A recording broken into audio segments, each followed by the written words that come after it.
Konoha Village. The Ninetales rampage. Damn, how is it that as soon as I open my eyes I see the scene? A ninja and a group of ninjas are holding a pre-battle meeting. The captain is saying words like, "As ninjas we must protect the unarmed villagers." It turns out that this ninja named Xingya is a transmigrator. He was living the life of a worn-out office worker. After work he was playing a wuxia battle royale game using a move called ghost crying and god howling to dominate. In his excitement, he knocked over a water cup, spilling it on his computer tower, causing an electric leak that traveled up from his left foot, numbing his entire body until he lost consciousness. When he woke up and opened his eyes, he saw this meeting scene. After absorbing the memories of the ninja Xingya, the transmigrator roughly understood the cause and effect of the current situation. This is in the world of Naruto. The fourth Hokage Minato Namikaze is nowhere to be found. The out-of-control Ninetales is ravaging the village. Some ninjas have already been injured or even killed. I actually transmigrated, hahaha. Xingya, what are you secretly laughing at? Don't you know the situation is critical? The captain shouted sternly. Xingya quickly snapped back and replied, yes. However, Xingya was secretly delighted. Surely there would be a system or something, hahaha, wouldn't he then easily dominate? System, are you there? Xingya called out in his mind, but after a long time there was no response. System, don't be shy, just answer me. Still no response. No way, there's no system. How am I supposed to play? And this ninja named Xingya is a weakling, barely passed the chunin exam and ranked last. Xingya panicked. Because no matter movies, TV shows, or novels, weaklings are often canon. After adjusting a bit, Xingya gradually accepted the situation. Since I'm here, I'll make the best of it. What's there to fear? At worst, I'll start over, and in the next life, I'll still be a good man. Having made up his mind, Xingya shook off those thoughts and began to look around. The captain was still discussing other details, but by the time Xingya truly snapped back, it was almost over. Xingya was immediately drawn to a person in front, silver-white hair, a sheathed short sword on his back, a black mask covering from his chin to his right eye, and he was listening attentively to the captain's words. This is actually Kakashi. Standing beside Kakashi was a girl with perfect proportions, delicate face, ink-black hair, and strikingly beautiful gray eyes, already a beauty now and definitely would be in the future. Such a lovely girl made one unconsciously take a few extra glances. For example, Xingya wiped his drool. The captain looked at the girl with adoring eyes and said, "Kurenai, be extra careful." "I know, I'll be careful, father." The girl beside Kakashi was named Kurenai. Then the captain's worried expression turned stern again, and with authority, he said, "All right, ready, move out." "Yes." Then the group of ninjas quickly dispersed. 3 per squad. Kakashi and Kurenai and Xingya shamelessly joined their team. No one objected, and of course Kakashi didn't either. After snapping back aside from wiping his drool, Xingya kept thinking about how to change the current situation. Xingya had watched Naruto, so he knew that at this moment Naruto's birth had weakened Kushina, causing the Ninetales seal to loosen, and Obito had exploited that with an underhanded attack. The fourth Hokage Minato Namikaze and Kushina would both die. To change the outcome, he must analyze the current situation. Right now Minato is not in the village, meaning Obito is holding him back. The Ninetales is unleashing devastating tailed beast bombs, forcing Minato to return and rescue, otherwise countless casualties would occur. But because of this, Minato would expend too much energy and could only use the death seal to seal the Ninetales inside Naruto. Xingya didn't believe they would dare to have Naruto without adequate preparation. If Minato didn't have to exert so much, he could handle the Ninetales better and Kushina might survive. Therefore, dealing with the Ninetales is the top priority. Obito used his Sharingan to control the Ninetales. So where is the other Sharingan? On Kakashi, of course. That's why Xingya insisted on teaming up with Kakashi to facilitate his plan. Xingya leaped forward, quickly catching up to Kakashi and said, "Kakashi, can you wait a moment? I need to discuss something with you." Kakashi stopped and looked at Xingya. Kurenai also stopped beside him, a puzzled expression on her face. Xingya cleared his throat, ran a hand through his hair, and struck a pose he thought was handsome, after all the beautiful Kurenai was watching, and said, "Why isn't the fourth Hokage in the village, Kakashi? Have you ever thought about it?" Kakashi pondered for a moment and said, "Maybe teacher is delayed by something." Xingya nodded. "Right, but what could be more important than the village's safety? So I boldly speculate that he must be blocked by the instigator of this incident. Otherwise, why would the Ninetales be out of control?" Kakashi's handsome left eye furrowed. That was the only visible part. Then he looked at Xingya, signaling him to continue. Xingya understood and continued. "The fourth Hokage is not in the village, but certainly not far away. so he must be aware of the village's situation. We need to ensure he doesn't get distracted and can focus on what he is dealing with. Kakashi suddenly looked dejected. But the captain just said we are only responsible for rescuing villagers. This is not something we chunin can interfere with against the Nine Tails. Our strength is far from enough. Shinya, you almost said that Minato was facing Obito but thought better of it. To make Kakashi focus on dealing with the Nine Tails later and not worsen things, he changed his words. I read an old journal that said Madara Uchiha once controlled the Nine Tails with the Sharingan. I wonder if your Sharingan can do the same. I know your Sharingan may not be very proficient. The eye is not originally yours. We just need to stop the Nine Tails from destroying the village a bit. I believe you can do it. I believe the person who gave you that eye also doesn't want to see the village destroyed. Although it was that very person who was destroying the village, sometimes why tell the truth? A beautiful lie is also a kind act. Kakashi fell silent, probably recalling something. Seeing this, Kurenai gently patted Kakashi's shoulder, then looked at Shinyayu. Her voice was melodious and pleasant. I think Yuno's suggestion makes some sense. Kakashi, let's give it a try. Kakashi took a deep breath and nodded firmly. The third Hokage bit his thumb, drawing a drop of blood, then rapidly formed hand seals. Ninja Art Summoning Jutsu, Monkey King Enma. After the white smoke dissipated, a monkey that looked almost human appeared, and it even wore clothes, making it seem even more human-like. In the world of Naruto, ninjas can form contracts with spiritual animals as powerful allies, summoning them to fight alongside them. This Enma was the contracted creature of the third Hokage. After being summoned, Enma looked around. The entire Konoha village was in ruins with crumbling walls and ninjas of varying degrees of injury. Some had even lost their lives and lay silently in various places. This is the Nine Tails. Why has the seal been undone? Enma gazed at the colossal Nine Tails, its fur a bright orange, with 9 tails swinging recklessly. Do not underestimate the power of those tails. When they struck houses, they crumbled swaths of buildings. The third Hokage did not respond to Enma's words, but bluntly said, drive it out of the village. Use the adamantine staff. Hearing this, Enma transformed with a poof into a thick round staff thicker than a human thigh and flew automatically under the third Hokage's arm. The third Hokage bent his right arm, clamping the round staff tightly, and said, prepare yourself, it's time to fight. A mouth appeared at the end of the staff, letting out a loud, oh, extend. With a slightly hoarse voice, the third Hokage uttered these words, and the round staff instantly extended, infinitely rushing straight at the Nine Tails like a beam of light.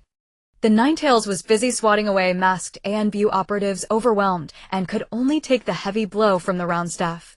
Its massive body smashed through walls, flew out of the village, and crashed into a whole area of towering trees. Good, we've driven it out of the village at last. This will greatly reduce casualties. The third Hokage let out a breath, then feeling exhausted, used the now normalized round staff to support himself on the ground, murmuring, Minato, where are you? After discussing tactics with Kakashi, the three of them dashed all the way toward the battlefield where the third Hokage was. Shinya, you looked at Kakashi, whose right eye was tense enough to make his eyebrow furrow. He had wanted to say his face looked nervous, but he couldn't see it. Kakashi, this is not like you. The one called a prodigy, why have you become such a laughable figure? Kurenai heard this demoralizing remark, and a beautiful angry expression was about to form. Shinya, you quickly said, if that person saw you like this, he would be very disappointed in you. Kakashi's brow relaxed considerably. He looked at Shinyayu, and for the first time in a while allowed his tense face to break into a smile. Thank you, Shinyayu. Your words make me feel much better. Kurenai watched Kakashi, whose constant lack of smiles had vanished, now relaxed and wearing a warm smile, as if something bad had been driven away. Her anger dissipated instantly, and she even looked at him with admiration, smiling. Shinyayu, you're amazing. No matter how we teased Kakashi, he never laughed. That jokester guy couldn't even succeed. You only needed 2 sentences. It's nothing. I read a book that says when a person stands at an extremely high level, they become very lonely. Because Kakashi is a genius, we place excessively heavy expectations on him, making his pressure even greater. Oh my, that was all nonsense I made up. Kakashi's true complex is Obito, because he was powerless back then and couldn't save him. He has been guilt-ridden for a long time. Although it helped open Kakashi's heart, it almost made the beautiful Kurenai dislike me. Luckily it didn't, and she even developed a favorable impression. Hee, not bad, not bad. The three chatted idly while their pace rapidly increased. Soon they arrived at the battlefield. The village was in ruins with heavy casualties. From a distance they could see the third Hokage gasping for breath heavily. It seemed he was exhausted from dealing with the Nine Tails. Shinya, you made a stop gesture and said, Kakashi Kurenai, we can't let the third Hokage discover us, or he will surely stop us, and then our plan won't work. Kakashi and Kurenai also witnessed the tragic scene feeling compassion. Both furrowed their brows and slowly nodded. Shinya, you saw their sympathy and intended to say something encouraging. We can see that even the third Hokage and the powerful Anbu can't deal with the Nine Tails, they can only barely drive it out of the village to reduce casualties. Kakashi, now we have to rely on your Sharingan to decide the outcome. Obito used the Sharingan to control the Nine Tails, and there is another Sharingan in Kakashi's possession, so it should work. Back when Kakashi was a genin, he and Obito were on the same team. Later during a mission, Obito was crushed by a massive boulder, his entire body was caught, only his right eye remained unharmed. Knowing he couldn't escape, Obito gave his eye to Kakashi as a gift. That is the reason behind Kakashi's long-standing melancholy. Shinya, you quickly looked toward where the Nine Tails had been driven out of the village, took a deep breath and gave orders, Kurenai, you go take care of the third Hokage. Kakashi and I will handle this. Protecting the weak and elderly is a man's duty. Of course it's not that Shinya, you thought Kurenai was weaker than him, in fact she was far stronger. After all, in his past life Shinya, yes, chunin exam rank, was near the bottom, while Kurenai and Kakashi were top tier. He just didn't want to see such a beautiful Kurenai get hurt even a little. Kurenai immediately grew angry. In a single leap she appeared in front of Shinyayu and landed a knee strike to his abdomen, causing him to double over in pain. Of course it was not a serious injury, Kurenai just wanted to make the man who tried to send her away feel the harshness of the world. Shinyayu rubbed his abdomen. Fine, even a delicate beauty like Kurenai had a much stronger physique than him. Others who transmigrate get cheat codes and harems, as for him he's still a weakling, just a weakling.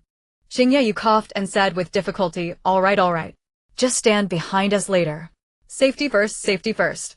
Your father instructed me. I even saw him privately urging Kakashi to take good care of you. Right, Kakashi. Kakashi nodded, acknowledging it. Kurenai tossed her head with a humph. Shinya, you were near the bottom of the chunin exams. Well, see who needs taking care of. Isn't this just male chauvinism? Protecting girls is a man's duty, especially a beautiful girl like you. How could I bear to let you go to such a dangerous place? Kurenai still kept her head turned away, her profile especially beautiful. She humped again, but it seemed different from before. Kakashi stared at the distance. The massive Nine Tails was still battling the skilled Anbu. The Nine Tails was simply causing destruction while the Anbu fought to prevent it from returning to the village. Various ninja techniques rained down on the Nine Tails, but to no avail. The Nine Tails was not only immensely destructive, but its body was also like an iron wall. The Nine Tails' roar echoed across the heavens and earth like a great bell. Its colossal body was slowly approaching the village. Let's go stop it. The moonlight shone brightly and the night sky was peaceful and serene, but beneath the starry sky the situation was quite the opposite. Earth, release earthen wall. Several masked members of the Anbu worked together to use ninja techniques to create a solid wall of earth, aiming to block the Nine Tails from approaching the village. However, to the Nine Tails it was merely a facade. With a sweep of its enormous paw the wall crumbled in an instant, failing to impede its advance. Its tail swept across and several Anbu members were caught off guard, flung away from the battlefield, each suffering varying degrees of injury and unable to continue fighting. Damn it. The third Hokage saw the Nine Tails steadily approaching the village and tried to stand, but he couldn't, having exhausted too much chakra. Shinyayu observed the Anbu members falling like rice boxes, critiquing inwardly, hey, this is too weak. No wonder I thought that only those with some strength could become Anbu when watching anime, only to find out they are just extras after all. Wait, I can't even compare to chunin like Kakashi and Hong. Am I just a burden? Shinya, you had already begun to waver internally. Why do others have systems when they traverse, yet I have nothing? If I have nothing, at least give me some tangible strength. Instead, I've ended up as a character easily killed by others. Why is Shinya, yes, chunin's strength evaluation at the bottom? It's simply due to lack of talent. He could only barely qualify as a chunin. Kakashi knew he was like an ant shaking a tree, yet his eyes shone with determination, without an ounce of fear. Just as Shinya said, he could not let that person down again, for he had already disappointed her once by failing to protect her. He must ensure the safety of both her and the village he cherished. At that moment Kakashi was unaware that the disappointment from that one time was the source of the disaster now befalling the village. Boom! Dust and debris flew as the Nine Tails smashed the village's outer walls into pieces like snowflakes falling from the sky, but far less beautiful. The Nine Tails was nearly entering the village, and the casualties would be even more severe. Due to it being night, the villagers were all resting. The Ninetales' attack was sudden, forcing more of their strength to deal with it. There was no need for chunin to be on the dangerous front lines, as it would add to the casualties. However, with so few options left, they could only rely on the chunin to evacuate the villagers. Why did Hong's father repeatedly urge his daughter to be careful, but not tell her to hide behind him for safety? Because protecting the home and the nation is more important than personal feelings, that is a ninja's duty. Xingya, Yu Hong, and Kakashi were already very close to the Ninetales, but they could not approach any further, otherwise they would be in great danger. If so many Umbu couldn't contain the Ninetales, stepping into its attack range would mean certain death. At that moment, Kakashi removed his left eye cover, revealing a blood-red eye, his Sharingan. Hong's beautiful face was filled with seriousness, for she was closer to life-threatening danger than ever before. In Xingya's memories, Hong was the best at illusion techniques. Relying solely on Kakashi's Sharingan to subdue the Ninetales seemed like a fool's dream. Thus they needed to incapacitate the Ninetales, even if only for a fraction of a second. Then Kakashi could use the Sharingan. Otherwise, if he didn't write it down, he would be finished. The Ninetales was not playing around. Although Xingya was weak without a system, he was a traveler, which meant he had information. Kakashi, Hong, we must not act recklessly now. The Ninetales' lethality is too strong. If we get too close, we could end up in paradise. Let the seniors draw the Ninetales' attention first. Then Hong use illusions to disturb its spirit and movements. Kakashi, you just need to use your Sharingan to control it and no need to do anything else. Just make it stop and wait for the fourth Hokage to arrive. Although Xingya didn't know how long Kakashi could keep the Ninetales at bay or whether Minato could arrive in time, he had no choice but to proceed as planned. He believed that the yellow flash Minato Namikaze was unparalleled in strength and would quickly deal with Obito. The powerful duo of the Eight-Tails Killer Bee and the Raikage, individually unmatched, struggled against Minato when they fought together. Upon hearing Xingya's plan, Hong, an indispensable part of it, proudly said, "Xingya, do you think you can do this without me? Let's see how you manage without me." The proud Hong became even more charming. Xingya, you hadn't anticipated things to go this far, and, before his traversal, he wasn't particularly clever. Who would have thought that while others had systems, he had none? All he could do was feel aggrieved and say, "I'm sorry, I just don't want to see you get hurt." Hong smiled slightly and said, "I forgive you, hee. How beautiful." Xingya turned away, wiping away the drool, vowing never to admit he was a pervert. Suddenly the ground shook violently and Xingya and the others immediately braced themselves. Earth release, earthquake core. The flat ground beneath the Ninetales cracked open, its massive body swayed unsteadily. Although it didn't inflict substantial damage, it hindered its approach toward the village. The overall strength of Konoha was still adequate. They had taken down a batch of Umbu and another batch was on the way. Hong, Kakashi, the opportunity has come. Xingya's three faces were grave as they prepared for battle. From a safe distance, Hong rushed toward the Ninetales while forming hand seals with her white lotus-like hands, illusion technique, mind transference. The third Hokage, standing beneath the Hokage statue, finally spotted the three of them and immediately shouted angrily, "What chaos! Who sent them to such a dangerous place?" Next to him, a masked Umbu kneeled halfway and reported, "They are all chunin, but our assigned task was to rescue the villagers. They disobeyed orders." The third Hokage shouted, commanding, "Hurry! Get them out." Yes! The Umbu ninjas rushed in a hurry and left just as hastily. These little brats are really chaotic. The third Hokage's face was filled with worry. The Ninetales focused all its attention on the Umbu ninjas, completely unaware that three seemingly weak characters were daring enough to assault it. They succeeded. After that, Hong entered a dormant state. "Kakashi, now's your chance." Xingya shouted, his voice nearly hoarse. Kakashi closed his right eye, opening only his blood-red left eye Sharingan. When Hong successfully cast the illusion to control the Ninetales, she believed she could at least control it for 0.5 seconds. However, in reality, it didn't even last 0.2 seconds before it failed. At the moment Kakashi activated his Sharingan, one of the Ninetales' tails instinctively swung, sending a massive stone flying toward Hong. The perfectly shaped Hong fell to the ground, gasping for breath, unable to even stand up. She knew she couldn't escape, but her expression remained resolute. Xingya, who had been unable to help throughout, played the role of a bodyguard next to Hong. When he saw the enormous rock flying towards them, he frantically formed hand seals, earth release, earthen wall. A not very thick stone wall rose before Xingya, while behind him was the immobile Hong. He could not retreat, it was something a man must do. With no choice as someone ranked at the bottom in chunin exams, he could only use basic ninjutsu. Lacking talent and not being very proficient, the earthen wall he summoned was not very sturdy. Thus when the boulder collided with the thin wall, it split in two, with one half veering off course, while the other half still flew toward Xingya and Hong. The earthen wall he had used was instantly shattered, scattering debris everywhere. Xingya knew his earthen wall was no longer effective. Without hesitation, he turned and embraced Hong. Even though the boulder had split, reducing its lethality, the stone heading toward Xingya was still as large as a table. It ruthlessly struck Xingya's back, and suddenly he felt a surge in his throat, forcing himself to swallow. The stone then split in two and flew apart, creating a force that lifted both of them off the ground, crashing toward a towering tree. Xingya used all his strength to turn around, his back facing the tree trunk. With a loud bang, the leaves of the towering tree fell, and blood he had forcibly swallowed gushed out, splattering onto Hong's green ninja outfit. Xingya held onto Hong tightly, slowly falling from the tree trunk to the ground, his hands weakly releasing her. The last remnants of his consciousness couldn't help but complain in his heart, "Come on system, I'm in this state, and you're still not showing up. I really am weak." Xingya.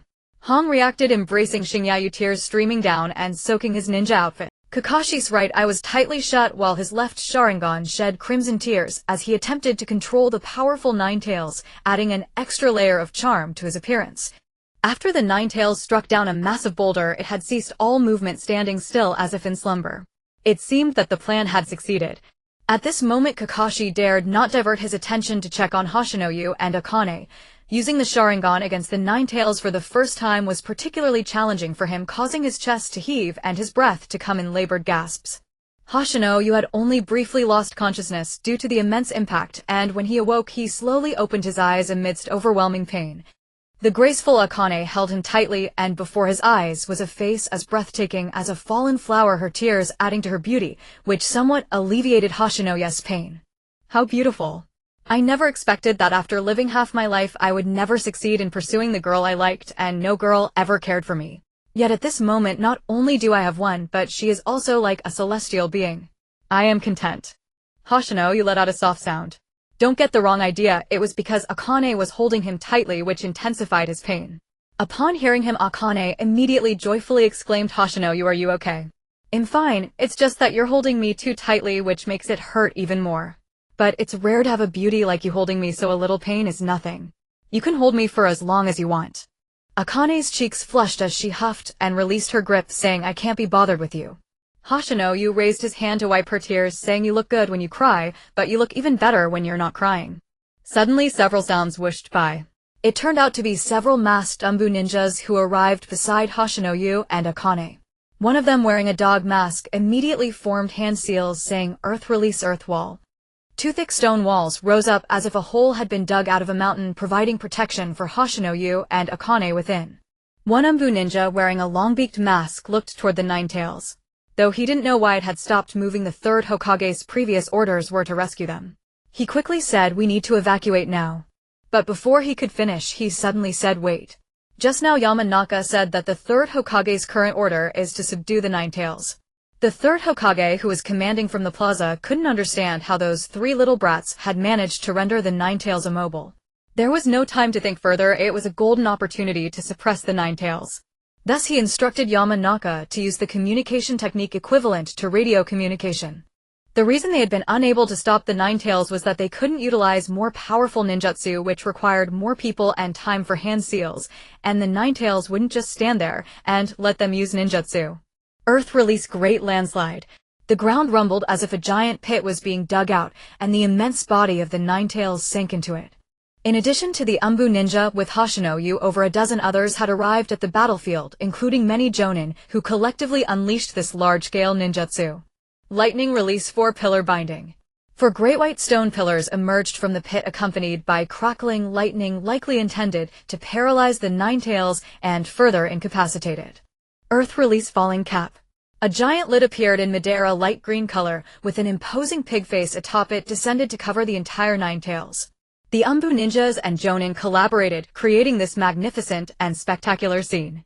Kakashi, after they executed these ninjutsu, covered his left eye, having temporarily lost his sight. It seemed controlling the Nine Tails was still too much for him. An Umbu ninja approached him, carrying him away from the danger zone, while Hoshino Yu and Akane were also evacuated to safety.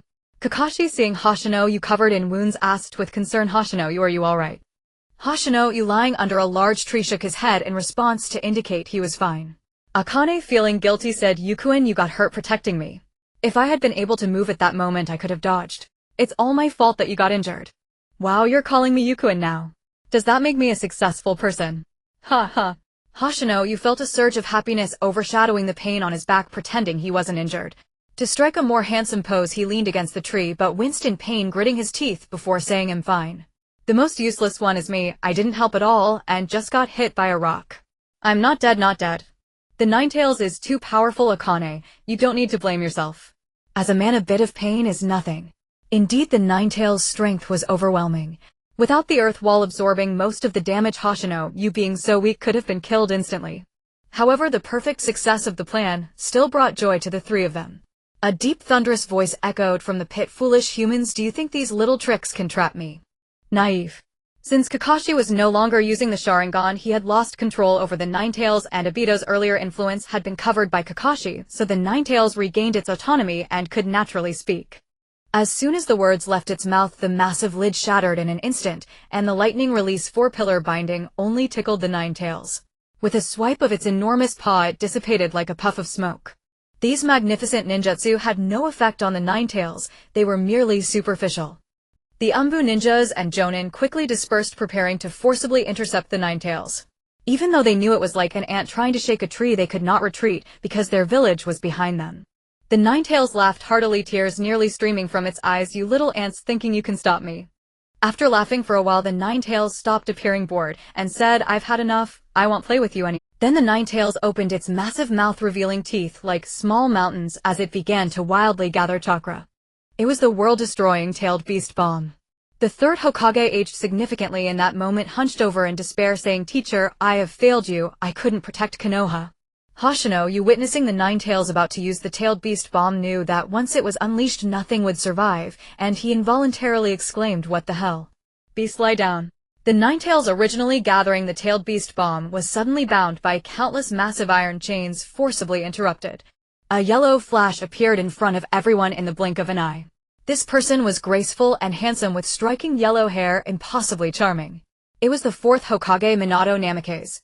He was holding a stunning beauty who possessed a slim waist and beautiful red hair. The iron chains binding the Ninetales were created by her, as she naturally possessed chakra capable of suppressing tailed beasts.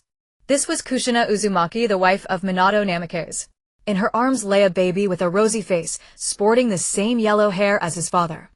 It was none other than their son, Naruto Uzumaki. No longer a bachelor, Minato now appears with his wife and son, making a dazzling entrance. It is the fourth Hokage. Minato Namikaze gently placed Kushina on a clean wooden stump beside him, while Kushina sat gracefully atop it, sweetly smiling at her husband as she tenderly cradled the baby in her arms. Then, rubbing the back of his head, Minato looked at the crowd and shyly said, "Everyone, I apologize for being late." In the square, the third Hokage, despite his age, sat on the ground without regard for his image, his worried expression completely fading away as the heavy burden on his heart finally lifted.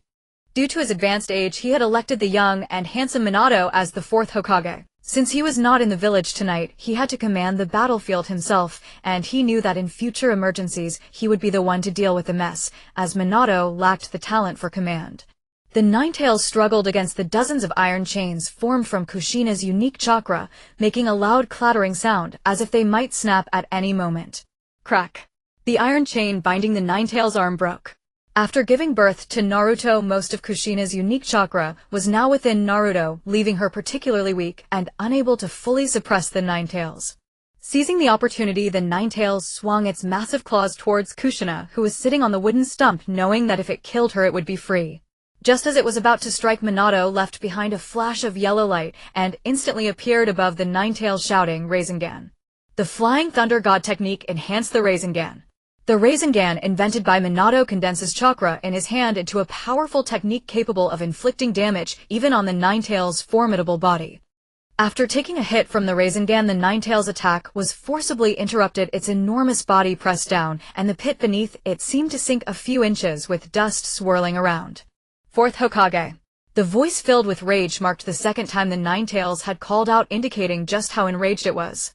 Even though its voice shook the heavens, Minato seemed unfazed, smiling slightly as the yellow flash appeared. Then above the Ninetales, Minato held up a massive blue sphere, adding, "I shall name this Great Rage. A small one is not enough, so let me create a larger one for you."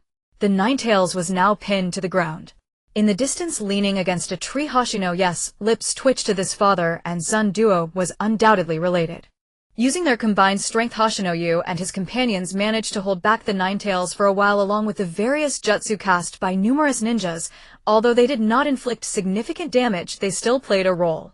Of course, apart from that, the Ninetales also wasted some time regaining control of its body.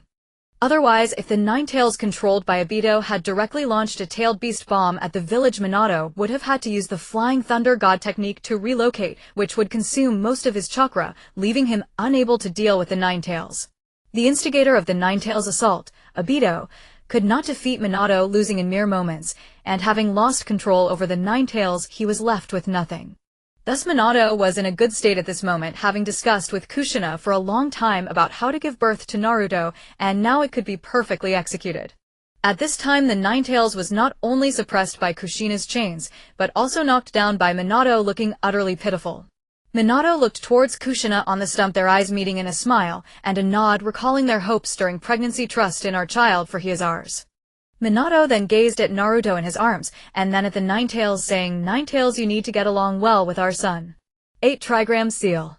A scroll floated in front of Minato, and then the enormous Ninetales shrank down, transforming into intricate and profound characters as he used the Flying Thunder God technique to appear beside Kushina and Naruto. Next he formed seals, and the characters from the scroll descended upon Naruto's navel. Continuing to form seals, he placed his right hand on the navel, stating, "For symbol seal." From this moment on, their child became the Jinchuriki. The dust settled. Seeing the scene, Hoshino let out a sigh of relief. Minato would not die, Kushina would not die, and Naruto could live happily with his parents. How wonderful. Ninjas continued to arrive to clean the battlefield, while medical ninjas treated the injured, bustling about. Both ninjas and villagers experienced a mix of survival, suppressed tears, and heart-wrenching cries. After a while, a medical ninja dressed in healthcare attire approached Hoshino, treating his back injury, saying, "It's a bloody mess. The spine is broken." Hana, hearing this, looked worried and immediately asked the medical ninja, "Will there be any after effects?" The medical ninja glanced at the girl who spoke and teased, "You seem so concerned. Do you like him? This kid is tough. Although he is severely injured, there won't be any lasting effects. After a period of rest, he will be bouncing around again." Hana, upon hearing like him, blushed adorably and, feeling relieved after hearing there were no issues, huffed, saying, "Who likes him?" Hoshino looked at the charming and lovely Hana, finding her beautiful and pleasing to the eye. As he noticed Minato walking over Kakashi, who was sitting on the grass, struggled to stand up. It was evident that he was exhausted, just like all the ninjas that night. Minato took Kushina's hand and said, "Kakashi, I have a rough understanding of the situation. You all did well. If it weren't for the time you managed to hold, I wouldn't know how to respond." Kakashi, covering his left eye with his ninja headband again, had already gone blind. After using the Sharingan on the Ninetales, he would need a long time to recuperate. "Teacher." Minato laughed heartily, his voice hoarse, saying, "I know your nature. Go home and rest well. Casualties are unavoidable, but without your efforts it would have been worse." Kakashi looked towards the village within the city walls, seeing villagers who had lost their lives. His heart ached, and he involuntarily collapsed onto the grass. Minato harbored a deep hatred for the masked man. If it weren't for him, the villagers would not have died, so he needed to find out who that person was. He said, "I need to return to the Hokage building to handle matters. It seems I won't be sleeping tonight. Even if I could, I wouldn't be able to." Kushina, feeling sorrow for her kind, nestled against Minato, choking back tears as she said, "Minato." Minato held Kushina tightly with his left arm, repeating, "Kakashi, you all did well." As though he had not finished speaking, a flash of yellow light appeared, and the family of 3 vanished. "Dad. Mom. Wake up, please. Wake up." Near the dilapidated city wall, among the ruins of a house, a child's heart-wrenching voice echoed. Hoshino listened with a heavy heart. After receiving simple treatment, he was able to walk, supporting himself against a tree as he made his way over with difficulty. Hana saw this and went over to support Hoshino's arm as they walked towards the child. Due to Kakashi using the Sharingan, he experienced significant mental exhaustion and temporarily went blind, with the other eye also affected, leading a Jonin to escort him home. Since developing a deep-seated concern, Kakashi felt uneasy seeing the village in such a state, believing he was still not strong enough. To recover properly, he knew he had to train diligently to better protect the village. War has always been terrifying. As long as there is war, casualties are unavoidable. After treating the broken spine of Hoshino, the medical ninja went to tend to other injured personnel. Hong assisted Hoshino to a dilapidated house where 2 adults, a man and a woman, lay on the ground. A boy of about 6 knelt beside them, clenching his fists, while a slightly younger girl sobbed, holding the motionless figures. It was not hard to guess that the 2 serene figures on the ground were the parents of the boy and girl, unfortunately unable to survive this abrupt calamity. A ninja glanced at the family of 4 sighed, and even though he had no medical training, he felt hopeless. He quickly left to find medical support. Indeed, the ninja soon returned with 2 medical ninjas, an elderly woman, and a young beautiful. The boy and girl wiped their tears and instinctively made room. The boy pleaded, "Grandma, please wake up my parents." The elderly woman Paipa, who patted the children's heads without replying, squatting down to check pulses and examine their eyelids, among other procedures. The woman Paipa, who was the wife of the 3rd Hokage and an exceptional healer, while the young girl was her apprentice Shisei. In the previous timeline of Naruto, both had perished at the hands of Obito while delivering Kushina. Hoshino, supported by Hong, approached and asked Mrs. Paipa who? Before he could finish, Paipa, who stood up, looked at Hoshino, shook her head and said these 2 children should be sent to the ninja academy. All expenses will be covered by the village. The ninja replied understood, and Paipa who and the girl left as they had many more people to save. The little boy seemed to understand something, looked at their retreating figures and shouted in anger, "No, you're lying. You're all liars. They're just asleep." The little girl knelt beside her lifeless parents, sobbing uncontrollably. The ninja smiled at the boy and said, "Little friend, life and death are determined by fate. Uncle has done his best. Come, I'll take you to eat something delicious." The boy exploded in rage, saying, "I'm not going anywhere. I'm waiting right here for my mom and dad." The ninja was at a loss for what to do next, but he still had a mission to complete. He needed to ensure the 2 children were settled. "Hoshino, said to the ninja brother, you go handle other matters. I'll take care of these 2 children." The ninja felt relieved, as he truly didn't know how to comfort the boy and girl, so he nodded and left. After the war there were many things to do, thus war is truly terrifying. It is best to have no wars, as peace brings an end to such tragedies. Hoshino, looked at the still furious boy and smiled, saying, "Little friend, what is your name?" The boy replied sulkily, "I'm called Xiaowu." "And is she your sister?" "Her name is Xiaowei, my sister." Hoshino noticed he was still angry and asked, "Why are you so upset?" "They are all liars. Mom and Dad are just asleep." "In truth, your parents are not asleep. They will never wake up again. They have passed away, just like when you pull a small plant out by its roots, it dies." Xiaowu collapsed to the ground as if he had suddenly fallen ill. Xiaowu, kneeling, shook with sobs, her cries hoarse. Hoshino felt heart-wrenching sorrow, his eyes brimming with tears. "Some endings can be altered, but some cannot. So I will strive for peace in this world so that war will not occur again." In that moment, Hoshino was no longer the same Hoshino as before. The Hoshino of peaceful times had never experienced war. The films and shows he had watched were merely entertainment. At this moment, he truly understood how important peace is. Hoshino approached Xiaowei, squatted down, and lifted her up. The pain in his back became insignificant.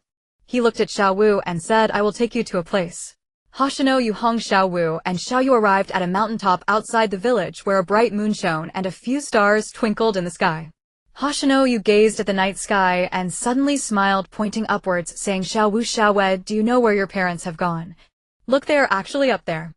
That star is your dad, and the one next to it is your mom. Even though they can no longer be with you, cannot scold or pamper you, and will never appear before you again, they will always watch over you. So you must grow up well and eat properly, or they will worry about you. Xiao Wu and Xiao Yu quietly gazed at the starry sky, and Hoshino silently accompanied them. Hong looked at Hoshino's profile, her eyes shining. After a while, Xiao Wu wiped his tears, no longer angry, and continued to gaze at the night sky, saying, "Brother, my sister, and I don't want to go to the ninja academy. Can we stay with you?" Xiao Yu nodded in agreement, indicating she also wanted to stay with Hoshino.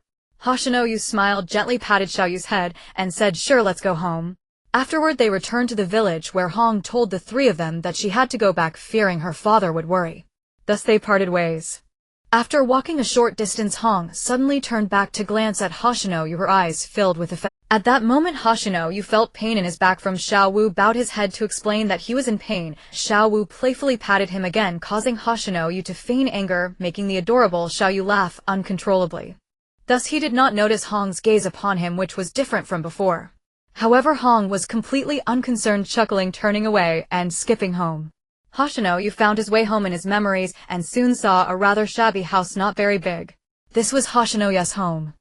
Hoshino Yu knocked on the door, feeling both unfamiliar and familiar. The door opened quickly. Before he could react, a figure swiftly embraced him, saying, "Mayu, you're finally home. Mom was so worried about you." In the distance, a glimmer of light pierced the night sky. Dawn was breaking, heralding the arrival of a new day. Hoshino Yu was momentarily stunned, remaining silent. At this moment, Hoshino Yu was not truly Hoshino Yu. He was raised by his grandparents before his transmigration. Standing inside was a stocky middle-aged man, his skin bronzed, primarily supporting the family through farming, thus not very wealthy. With Hoshino Yu attending the ninja school, the family burden was heavier. Without him, Hoshino Yu would not have been able to become a chunin. Embracing him was a middle-aged woman possessing moderate beauty, dignified and elegant. For some reason, Hoshino Yu felt she was the most beautiful woman in the world. Hoshino Yu involuntarily thought of his grandparents, as they resembled her. He was momentarily taken aback, then managed to say with a slightly unclear tongue, "Dad, Mom, I'm back." The middle-aged woman looked him over, fearing he was lacking in some way, tears brimming in her eyes, and said, "It's good you're back, just good." The middle-aged man intended to return indoors, but noticed Xiao Wu and Xiao Yu. Understanding his son well, he smiled at them and said, "Welcome to Uncle's home, little friends." Originally anxious, Xiao Wu and Xiao Yu felt their tension dissipate upon hearing the middle-aged man's words. Xiao Wei, with a voice as melodious as a lark, said, "Uncle, Auntie, Hoshino Yu brother said our parents have turned into stars in the sky."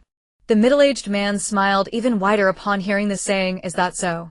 Xiao Yu's little hands fidgeted together as she softly spoke, "Hoshino Yu brother is very nice. We don't want to go anywhere else, we just want to stay with Hoshino Yu brother." The middle-aged man stepped out of the threshold, patted Xiao Yu's head and smiled, saying, "Then you can consider this place your home from now on." Hoshino Yu's mother, sharp-witted, immediately grasped the situation. Wiping her tears, she said, "I'll go heat up some dishes. You little friends can come in and sit down. Auntie's house is a bit old, I hope you won't mind." Xiao Yu shook her head, cheering, "Auntie, we won't mind. We're just happy to be here. Dad, Mom, thank you." Hoshino Yu enunciated his words more clearly this time. The middle-aged man looked at Xiao Wu, who was silent, and looked down, feeling both nervous and fearful of speaking to strangers. In truth, Xiao Wu's initial anger and outbursts were because he had awakened his brotherly instincts, feeling the need to stand up for his sister. Now that he had calmed down, he reverted to his timid nature. The middle-aged man seemed to understand and asked Xiao Wu, "As a young man, why are you more timid than your sister? Don't treat uncle and auntie as outsiders, just consider us your parents. What's your name?" Xiao Wu stuttered, "I'm Xiao Wu." The middle-aged man laughed heartily and said, "Though I'm not your father, I'm Hoshino Wu. I'm De Wu and you're Xiao Wu. Perhaps this is fate." After chatting for a few more sentences, Xiao Wu became less tense and entered the house, occasionally commenting that some of the furniture resembled those in his own home. Hoshino Yu's mother, named Hualyan, heated up some dishes and porridge, placing them on a 4-person table. The three of them enjoyed the meal, even if it was just plain broth. The entire household did not sleep a wink throughout the night, so Xiao Wu and Xiao Yu went off to bed. The house was not very large, divided into 2 halves. One half was a combined hall and kitchen, not spacious, along with a bathroom. The other half contained 2 rooms, one for Hoshino Yu and the other for his parents. The arrangement was such that Xiao Yu slept in one room with her mother, while Xiao Wu shared a room with his father. After Xiao Wu and Xiao Yu fell asleep, Hoshino Yu lied to his parents, claiming he was a ninja with good health, saying he could sleep in the hall. His parents, seeing Hoshino Yu's pale face, assumed it was due to exhaustion. Since he didn't speak up, they were oblivious and happily went to their room to sleep. There was nothing more joyful than having a son return home. Hoshino Yu arranged 4 stools in a line and placed a thicker blanket over them as his back ached, forcing him to sleep on his stomach. Exhausted and having not slept all night, he quickly fell asleep, even though the bed was not very comfortable. As he drifted off, his ninja instincts kicked in, and he vaguely heard a woman's voice saying things like, "Why is such a big person sleeping on his stomach?" and some faint noises from the kitchen. This reminded Hoshino Yu of how his grandmother used to correct his sleeping posture when he was young, making him sleep even more soundly. Time flew by, and it was suddenly noon. Hoshino, you felt someone nudging him, and as he groggily opened his eyes he saw Xiaoyu looking as if she were about to cry, instantly jumping up to ask Xiaowei what's wrong. Xiaowei with a worried expression said, Hoshino, you brother, weren't you injured? Why are you sleeping here? You must be uncomfortable. Upon hearing this, Hoshino, you patted Xiaoyu's head and replied, I'm a ninja, strong and healthy, there's nothing wrong with me. Knowing that ninjas could traverse the skies and earth, Xiaoyu felt relieved. She went to the kitchen and filled a bowl with porridge, saying, Hoshino, you brother, wake up and eat. You can't just sleep without eating, that's what Dad and Mom always tell me. Hoshino, you smiled gently and said, all right, I'll listen to Xiaoyu. Xiaoyu grinned, looking adorable, and then went off to clean up. When Hoshino went to wash up, he asked where Xiaoyu had gone. Xiaoyu replied that he went to help uncle. Just as Hoshino was about to drink his porridge, he heard someone knocking on the door and went to open it. Outside stood Hong, adorned in a fitted white kimono that wrapped around her figure with light purple patterns that made her even more enchanting. With a sweet smile, she asked Hoshino, is your back injury feeling better? Does it still hurt? Hoshino was stunned. Hong looked extraordinarily beautiful today. Seeing his reaction, Hong smiled playfully, her bright eyes and white teeth glimmering as she asked, what's wrong? Did yesterday's injury leave you dazed? Hoshino, a grown man, felt his face flush. In his past life as a recluse, no girl had ever approached him like this. He shyly stammered, Hong's sister, you're here. Hoshino, brother, what are you doing? Why didn't you invite Hong's sister in? Xiaoyue, holding a cloth, reprimanded Hoshino for lacking basic etiquette. Hoshino quickly exclaimed, yes, you're right. Look at my wooden head. Hong, please come in. I'm so amazed by your beauty that I lost my mind. Please don't take offense. If you do, I will regret it for the rest of my life. His words were utterly nonsensical. Hong laughed even brighter, stretching her neck to call inside, Xiaoyue, is your brother silly? He's blocking the doorway and won't let me in. Xiaoyu thought he was doing it on purpose and angrily scolded Hoshino, brother. Hoshino quickly stepped aside, bumping his head against the door with an ow and making way for her. Hong laughed heartily, charming and alluring. After Xiaoyu washed her hands, she ran out, took Hong's hand, and walked into the room, glancing back at Hoshino with a hint of irritation, saying, Hong's sister, he might really be silly. Once inside, Xiaoyu filled a bowl of porridge for Hong while Hoshino awkwardly sat at the dining table. Hong enjoyed her meal while Hoshino ate in a daze. Hong's visit was to bring Hoshino some effective ointment for his injuries. She didn't stay long before leaving as she needed to care for her injured father. Hong had been very worried about hearing bad news when she returned last night, but heaven favored her. Her father was only slightly injured, and she had met him. Before leaving, she reminded Xiaoyu to take good care of Hoshino, or he would really be foolish. Hoshino felt utterly embarrassed. However, it was nice to know someone cared. Hoshino and Xiaoyu prepared a simple meal in the kitchen, as they would soon be joined by Xiaowu and Hoshino for dinner, needing to replenish their energy after labor. Hoshino was a farmer, while Hualyan, Hoshino's mother, engaged in needlework, earning a modest income. However, they provided lunch. Even with 2 additional family members, Hoshino would still cook, taking care of the 3 of them, so he generally wouldn't return for meals. Before long, Hoshino and Xiaowu returned. Xiaowu had mud all over his face, but was very happy. He heard Hoshino say that he had worked very hard to catch a yellow eel, but he succeeded in the end. Hoshino called the 2 of them to eat as the meal was ready, leaving the yellow eel to him to handle. This yellowish-brown creature measured 34 centimeters long, ample enough for them 4 to satisfy their cravings. Xiaowu laughed heartily, repeatedly claiming it was his accomplishment. Especially when the 3 praised him for his prowess, his pride soared to the heavens. After cleaning the yellow eel and cutting it into pieces, Hoshino planned to make a dish called Pepper Crispy Eel. The method was as follows: heat some oil in a pan until moderately hot, then add some green and red peppercorns along with garlic, cloves, and ginger. Sauté until the oil turns red, then pour in water to boil, skimming off the scum. Next, add the seasonings and finally the yellow eel, cooking for 40 seconds before removing from heat and drizzling with pepper oil, garnishing with some coriander. A dish of Pepper Crispy Eel was served. Xiaoyu, Xiaowu, and Hoshino enjoyed the meal immensely, all praising Hoshino, cooking in unison. Hoshino was taken aback, asking Hoshino, how did you learn to cook? Hoshino hurriedly replied, I learned a couple of days ago. I just mastered it recently and wanted to show it to Mom and Dad, but something came up and I had to go on a mission, so I had to put it off. Hoshino glanced at Xiaowu and Xiaoyue, recalling the terrifying events of the previous night. He couldn't help but feel downcast, his voice slightly hoarse, as he said, if you don't show it to Mom, I'll hate you for the rest of my life.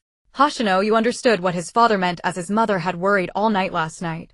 If he hadn't returned, the consequences would have been unimaginable. Now that he was alive, he must ensure she was happy. After lunch, Xiao Wu and Hoshino Bu went out to work in the fields. Xiao Wu was full of determination, wanting to catch another yellow eel, or rather 2 or even more. Xiao Yu tidied up the dishes, wiped the table, washed the utensils, and performed a series of household chores, being sweet, gentle, and kind. Hoshino Yu couldn't help but sigh. Although he had crossed over to this world without a system to assist him, life at this moment was not too bad. He felt a bit weak, but even if he wasn't a renowned figure, living a simple and happy life in this world without regrets was enough. At this moment, Hoshino Yu was unaware that he would later become a formidable figure. After finishing lunch, Xiao Yu applied the bruise oil given by Hualien on Hoshino Yu's back. It burned, but after application the pain had subsided significantly. Hoshino Yu told Xiao Yu, "Don't tell mom and dad, otherwise they will worry. Brother is a ninja, strong and robust. A few days of rest will be enough." The sun set in the west, and soon it was evening. Hualien returned with a sumptuous array of dishes. Hoshino Yu declared that he would be the chef while the two of them assisted. Hualien was astonished, and upon learning that he had just recently learned to cook, felt very happy that her son had finally started to take care of himself.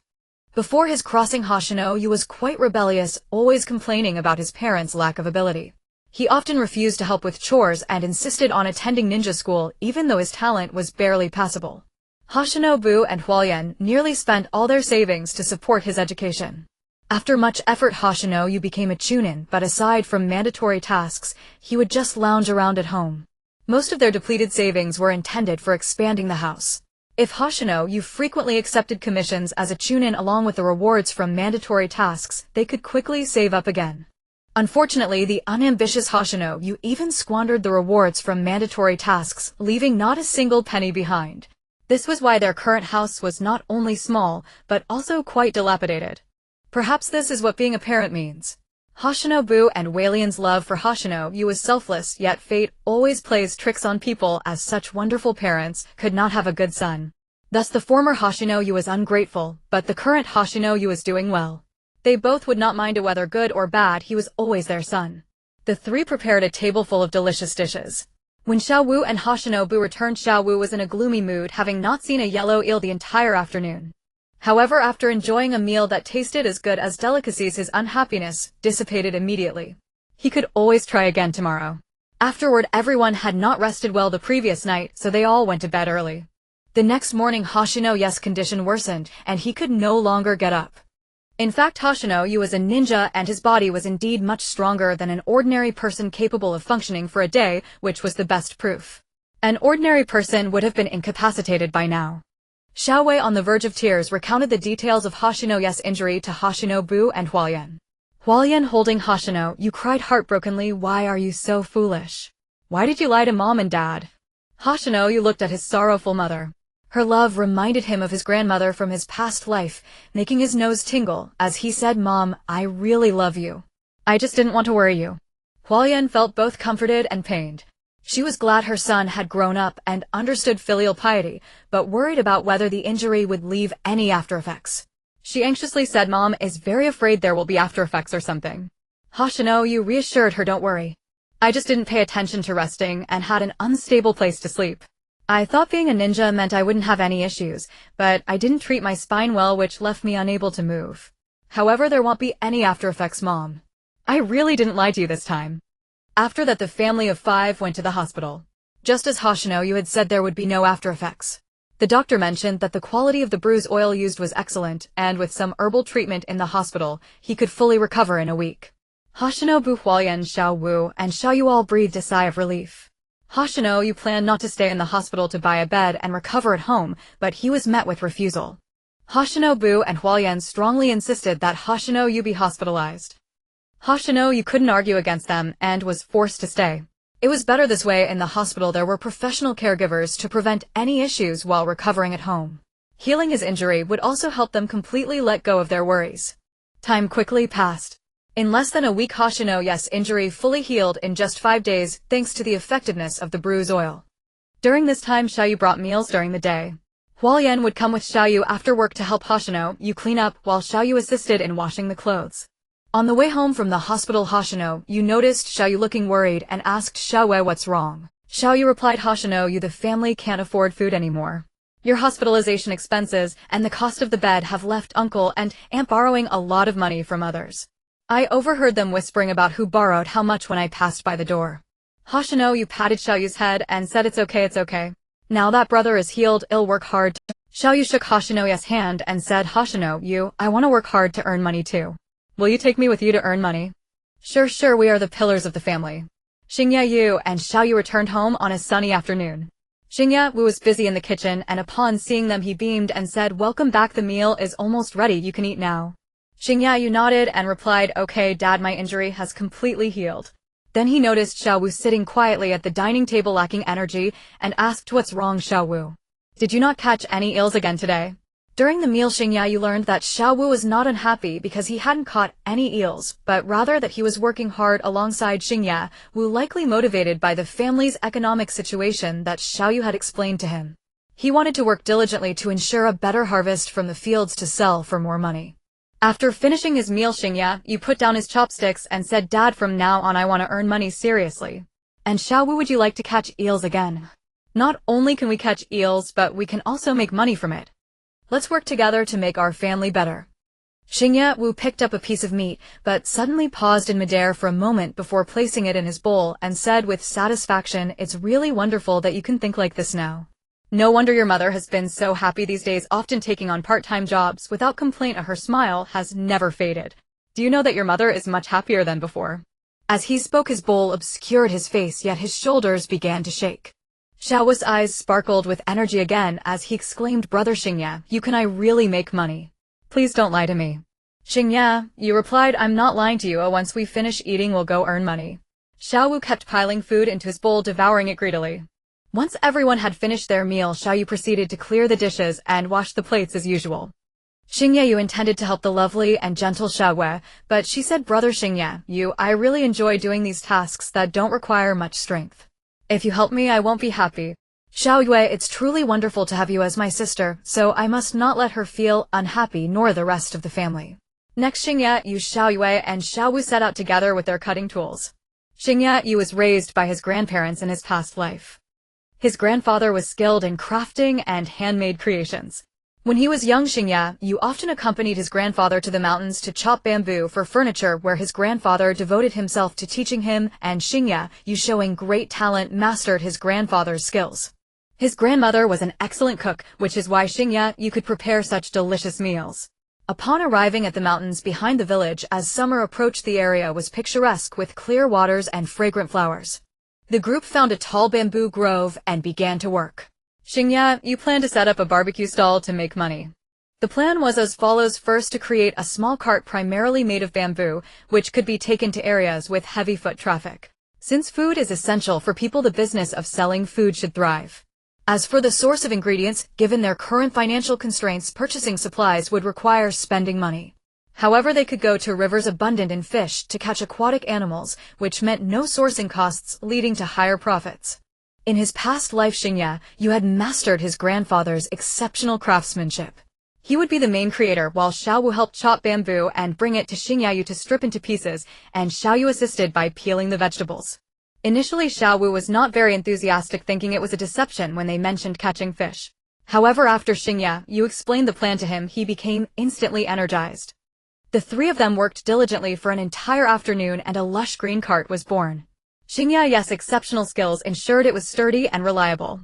The height was not too tall. Xingye Yu considered that Xiao Yu and Xiao Wu would have no difficulty using it. The length was just right, with one section designated for a grill to cook larger aquatic creatures, and another for a pot to simmer smaller aquatic animals into delicious porridge. Underneath the cart there were also some compartments for storing seasonings and kitchen utensils. It was small yet fully equipped.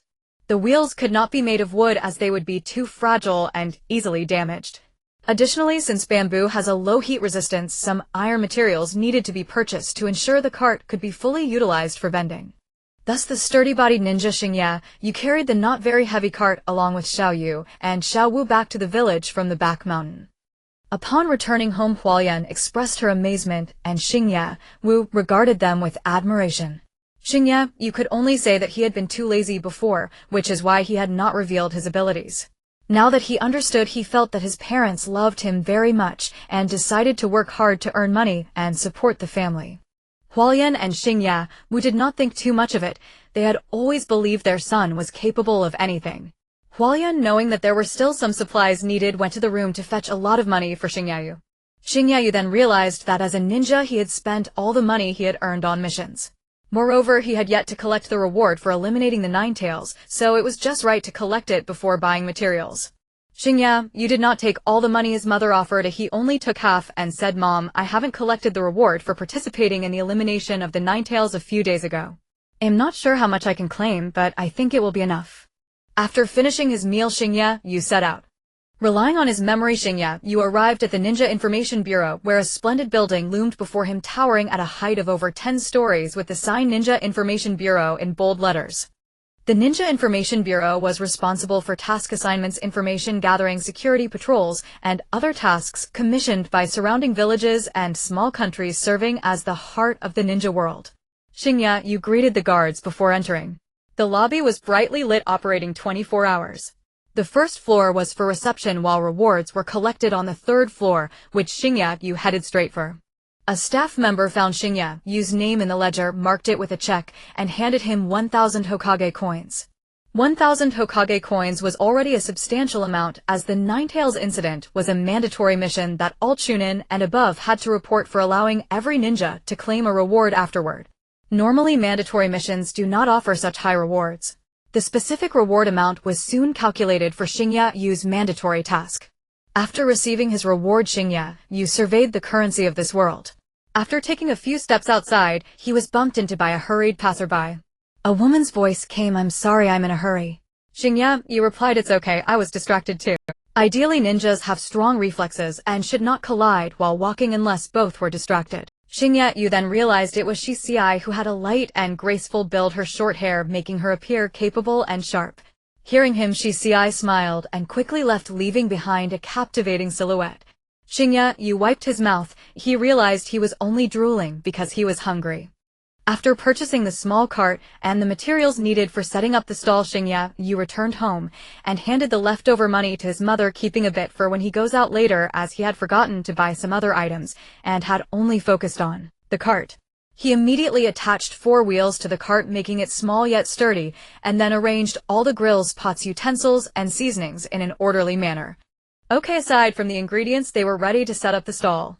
After preparing the fully equipped cart, Xingya Yu called Xiao Wu, who was already ready to set off for fishing. Xiao Wu skipped and shouted, "I want to catch a lot of super big fish." The village of Konoha was bustling at night, with many people either shopping, taking evening strolls after dinner, or enjoying hot springs, a myriad of activities that were countless.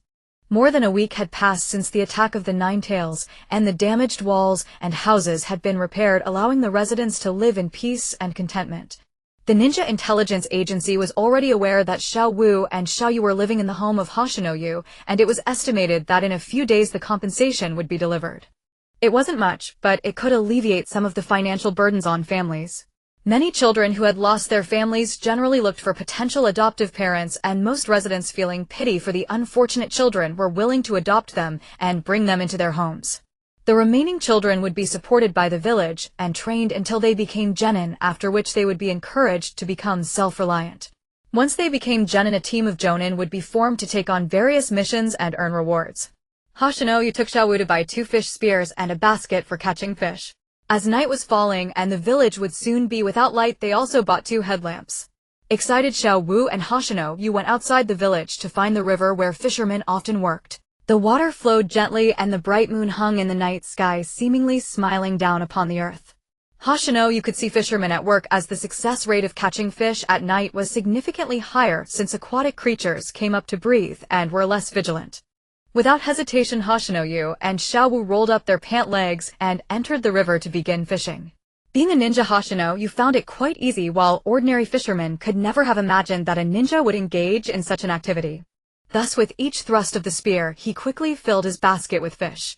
Xiao Wu, soaked and frustrated, had yet to catch a single fish and was on the verge of tears. Seeing Xiao Wu's disheartened expression, Hoshino Yu laughed heartily and ended up teaching him some fishing. After hearing the tips, Xiao Wu finally managed to spear 2 relatively large fish, his face glowing with pride, but upon seeing Hoshino Yu's overflowing basket, his happiness deflated like a punctured balloon. Xiao Wu, don't be discouraged. I'm a ninja, so I have an advantage. Fishing is not difficult for me. Take your time, and I believe you will catch many in the future.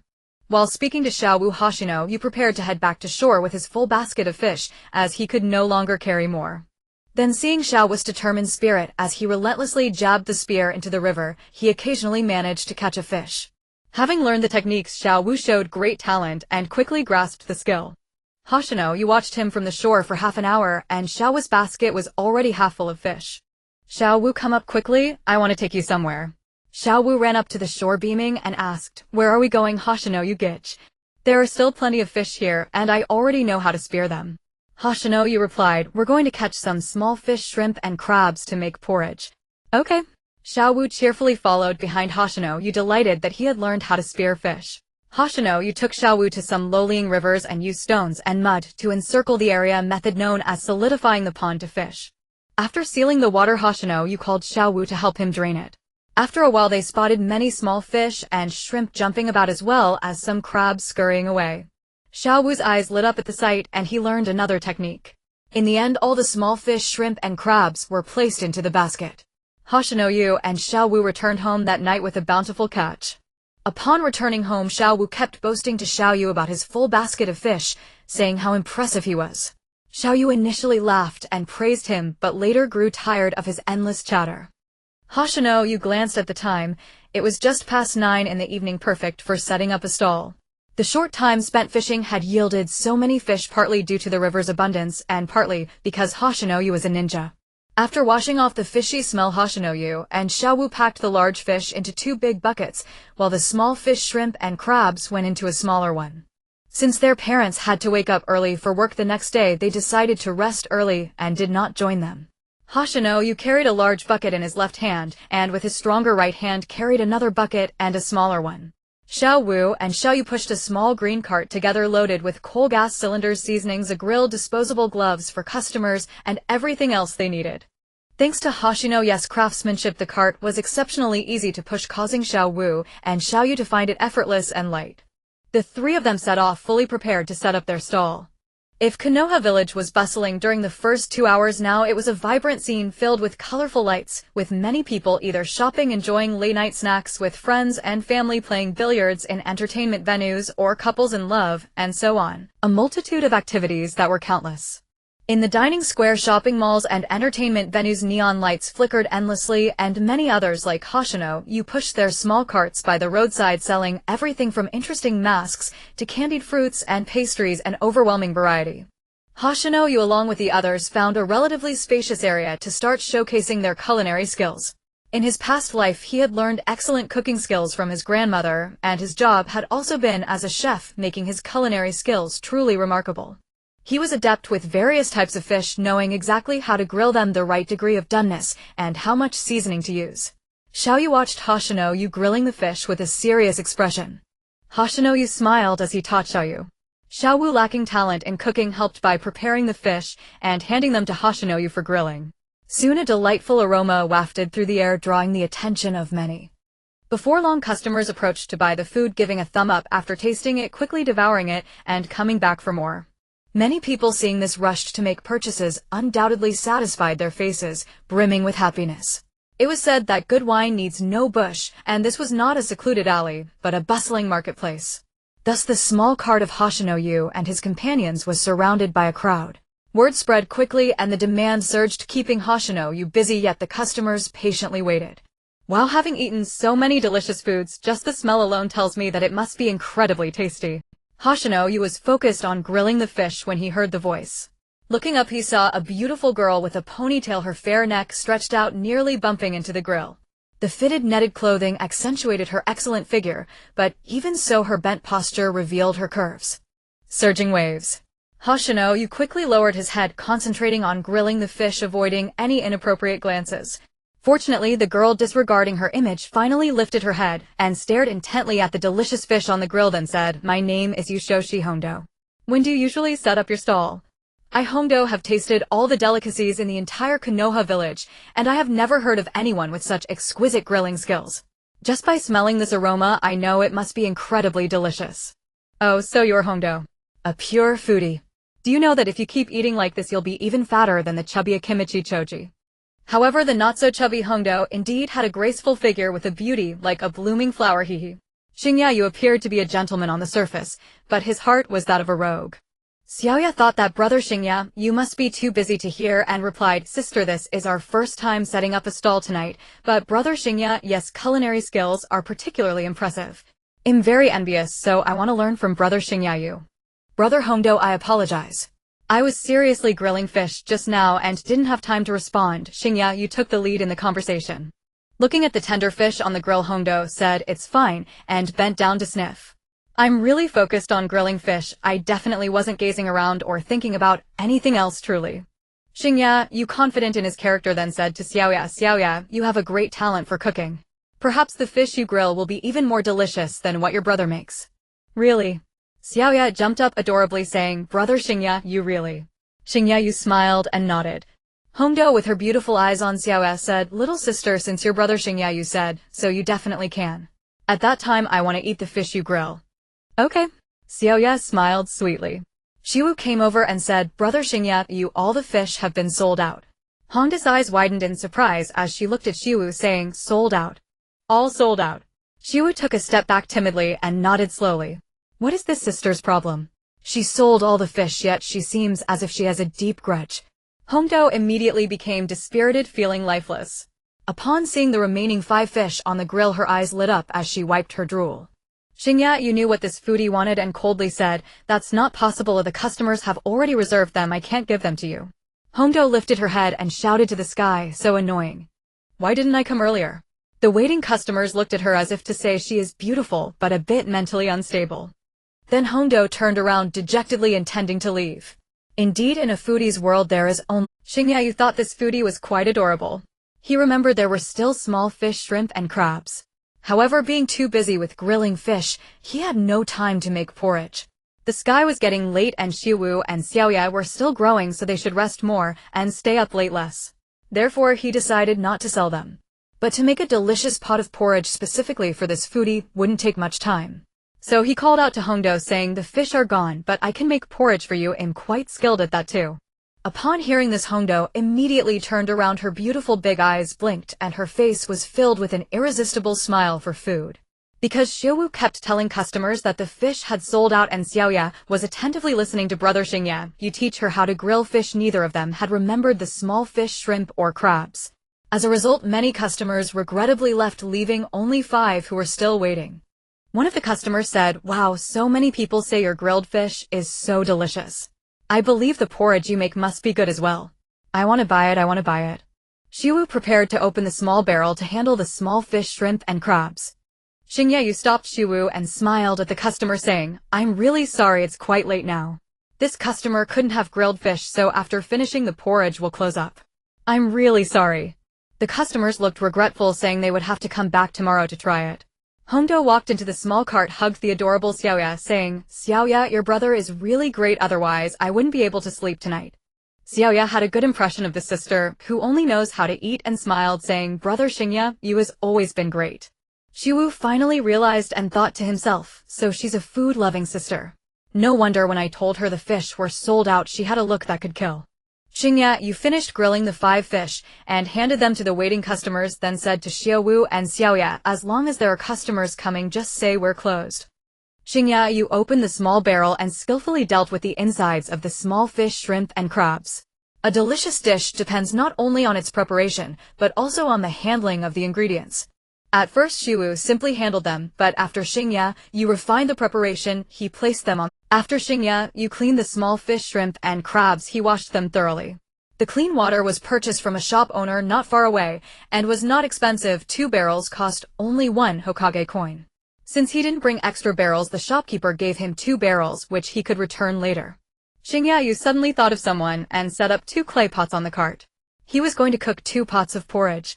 Hongdo chatted with Xiaoya, while occasionally glancing at the 2 clay pots, afraid they might fly away. Soon the aroma of the porridge wafted from under the lid. Hongdo ran over, staring at the clay pots without blinking, asking Xingya, is it ready? Is it ready? Xingya, you replied, just wait a little longer, it won't take long, otherwise, if it's too thin it will affect the taste. Xiaoya pulled Hongda's hand and laughed, saying, Sister Hongdo, you are so anxious. Be careful not to burn your face with the steam. Hongdo laughed heartily. Her laughter was beautiful, and she kept saying, I'm hungry, I'm hungry. Xiaowu secretly thought, I wouldn't act like this even if I was hungry. The porridge was already done. Xingya opened the lid, took a disposable small bowl and a small spoon and scooped out a little for Hongdo to taste. Hongdo took the small bowl, disregarding her image, took a big bite. Her eyes lit up, saying, delicious. Delicious. This is the best porridge I've ever had. Xingya packed the porridge into a takeout box and handed it to Hongdo. Hongdo accepted it as if it were a treasure and said, hee, I'll come back tomorrow night for grilled fish. Then she happily left, her graceful figure gradually disappearing. Xingya couldn't help but mutter to himself, all right, now I know the reason she might get chubby. Xiaoya noticed there was still a pot of porridge that hadn't been opened and asked curiously, Brother Xingya, is this for us? Xingya replied, it's for Sister Hongdo. I will cook for you when we get home. Xiaoya then remembered Sister Hongdo, who brought medicinal oil to Brother Xingya. She was beautiful and kind, and she smiled slightly, saying, Brother Xingya, I believe Sister Hongdo will definitely love the porridge you give her. Xingya patted Xiaoya's head, saying, Xiaoya, let's pack up and head home. The three began to tidy up. Xingya packed the porridge into a box, while Xiaoya neatly arranged the bottles and jars. Xiaowu took the 2 empty barrels and walked slowly, hesitant to do so, but Xingya insisted he deliver them, so he could only harden his resolve and bring them over. Soon they arrived at their destination.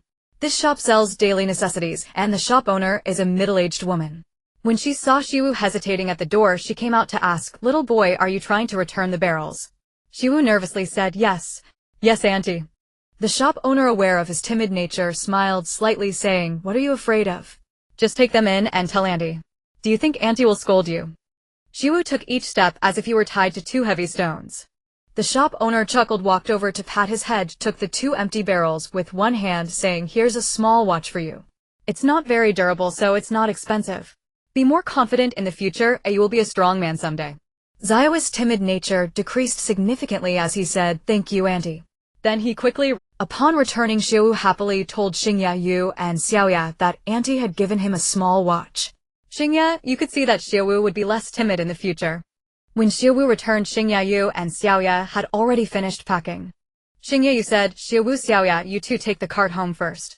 I will deliver the porridge to Sister Hongdo, and then I'll meet you on the way back. Be careful and remember to watch the road. Seeing Xiaowu and Xiaoya pushing the cart homeward, Xingya checked the tightly packed box of porridge once more before using ninja speed to dash off. First, he went to pay for the watch.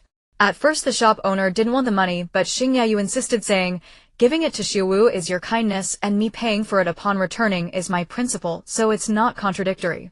The shop owner took the 10 Hokage coins and smiled, saying, That boy Xiaowu is fortunate to have you as a brother, he will be a good person in the future. Xingya bid farewell to the shop owner and dashed down the main road. As a ninja, his footsteps were nearly silent, so they did not disturb the resting residents. Xingya did not know where Hong lived. Since he hadn't crossed over to this world, he had little interaction with Hong. However, when he went to the Ninja Information Bureau to collect rewards, he specifically inquired about Hong's address. Although Xingya was just a weak chunin, his speed while running was not slow. In the time it takes to brew a cup of tea, he arrived at a luxurious 2-story house where the lights were already off. Xingya stood at the door, raised his hand to knock, but then put it down, thinking, she must be asleep. Never mind, I won't disturb her rest. Suddenly the light on the 2nd floor turned on, and a charming figure opened the floor-to-ceiling window. She quickly leaped down from the 2nd floor, landing in front of Xingya. Even in loose pajamas, she could not hide her perfect figure. Hong. With sleepy eyes, Hong rubbed her eyes and said sweetly, Xingya, why are you here? Amidst the waking dream. Under the blossoms and the moonlight, 2 figures gazed silently at each other. Xingya scratched his head and said, I thought you were asleep. How did you know someone was outside? Hong looked at him as if he were a fool and replied, Who runs like a ninja at night? Although it's quiet, I'm also a ninja. You woke me up, so I came out to check and found it was you. Xingya responded with an O and said, This is the porridge I made and I brought it for you. Hong stared at Xingya with beautiful eyes filled with doubt. Then Xingya spoke about the plan to sell grilled fish tonight, sharing everything about the bamboo tube and beans. After hearing this, Hong asked, What about the porridge? Xingya handed the porridge over and said, I hope you like it, I made it.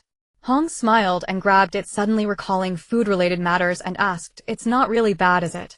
Xingyayu rubbed his nose and said, "The grilled fish I made is quite popular, but I've never sold porridge, so I don't know if it's good or not. However, someone did say it was delicious." Xingyayu then remembered about Hongdo. Oh no, he forgot to ask her for the porridge payment. Because his grilled fish was so tasty, customers usually paid in advance and patiently waited. The customers did not complain, for delicious food was worth the wait. Since it was late, Xingyayu hurried to deliver the porridge to Hong. After preparing it, he quickly packed it for Hongdo. Hongdo was so focused on enjoying the food that she forgot to pay and just left. No, tomorrow I must remind her to pay for the porridge before I give her the grilled fish, Xingyayu thought to himself. Hong was unaware that Xingyayu was thinking about collecting a debt. Upon hearing this, she completely resigned herself, thinking that if it wasn't tasty it wouldn't sell. The person who said it was good must have been insincere. However, seeing that Xingyayu brought her porridge at night made her particularly happy. She said, "Since someone said it was good, it should be tasty. Alright, even if it's bad, I have to eat it, after all it was made by him." Xingyayu replied, "That's fine, but eating before sleep isn't good. If you're not hungry, don't eat." Hong looked at him as if he were foolish and said, "We are ninjas, we need to replenish our energy more than ordinary people, and porridge is easy to digest. There's no harm in that." Xingyayu realized he was chatting about his past life and awkwardly said, "I'm being too long-winded, haha." Hong covered her mouth and chuckled charmingly. The two chatted for a while.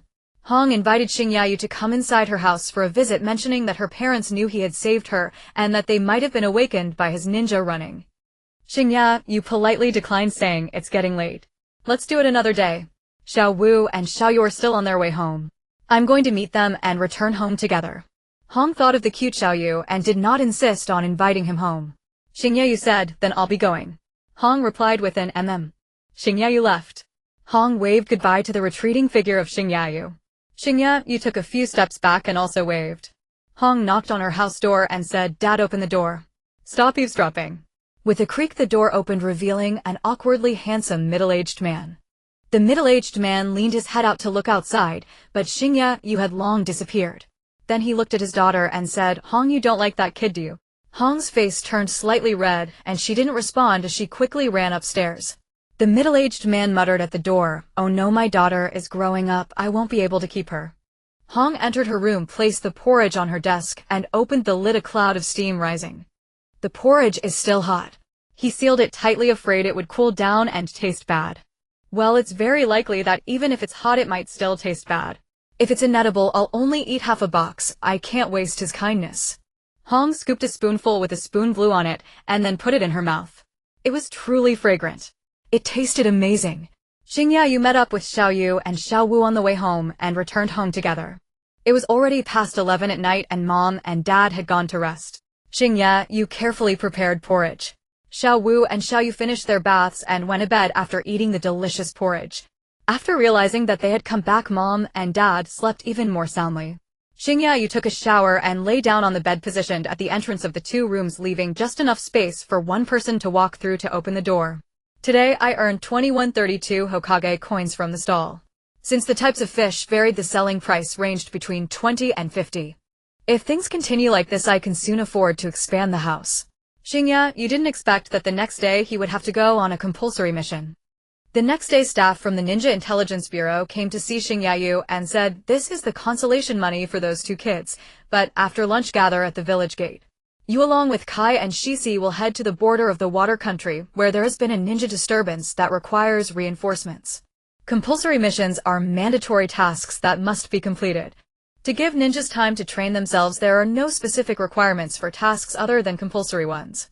Of course, the Ninja Intelligence Bureau has many commission tasks, missing person notices, etc., where the issuers offer a reward and ninjas can choose whether to accept. Konoha Village belongs to the Fire Country. Konoha Village is also the most powerful ninja village in the Fire Country. Therefore, many surrounding villages' security patrols are carried out by ninjas dispatched from Konoha Village. In the past, Xingyayu's compulsory missions were mostly these basic, nearly risk-free tasks, so the rewards were not high. Now going to the border would significantly increase the danger level, and the rewards would rise accordingly. Originally, Xingyayu, who had low overall strength, wouldn't be assigned to such dangerous places. However, due to the Nine Tails incident, many jonin suffered casualties and many chunin were promoted to jonin, leading to a shortage of personnel. After receiving the notification, Xingya, you made some arrangements with his dad Xiao Wu and Xiao Yu at noon. He told his dad, "Dad, if you have time in the next few days, go find someone to expand the house.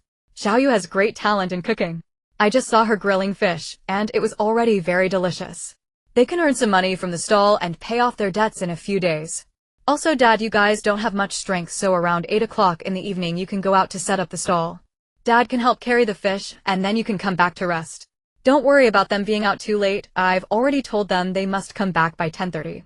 He said to Xiao Yue, "You've only learned to grill fish for me for one night, and the fish you made is already very good. Many customers will come to buy the fish you grill. I believe you will grill better than me in the future. If you think any step is wrong, remember what I taught you." Girls are detail-oriented in their thoughts, which I can't compare to. By the way, remember to ask Hongdo to pay for last night's porridge.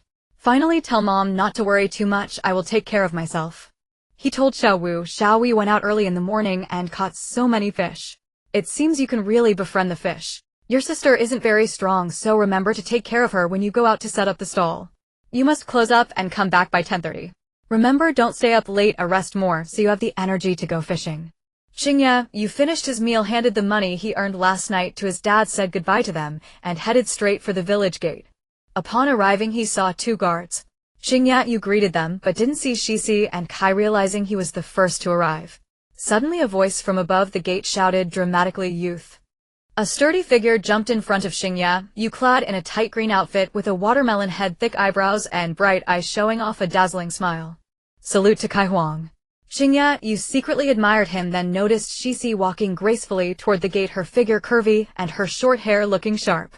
The 3 had gathered and were ready to set off. Shishi is the disciple of Pipa Lake, the wife of the 3rd Hokage. Both of them were killed by Obito while delivering Kushina. Xingya, you said, "Yes, my name is Xingya Yu. I am Shishi. That night I had a patient infected with a disease. I went to the Ninja Information Bureau to check where he was on a mission, so I could understand the environment he was in, which would help me make better judgments. In my haste, I bumped into you." Xingya, you replied, "It's fine, it won't hurt. I was distracted that night too." He thought to himself, I didn't notice that night and missed the opportunity to experience it. What a pity. Yo! I am Might Guy, the Azure Beast of Konoha. A mission is what youth should look like. Xingya, you Shishi, let's go, youth never fades. Guy flashed a bright smile. Shishi seemed to know this hot-blooded man who always talked about youth, leaving her speechless as she elegantly walked ahead. Guy's lips twitched, then he looked at Xingya Yu with anticipation. Understanding, Xingya Yu said, "Oh, the colorful youth enriches our lives."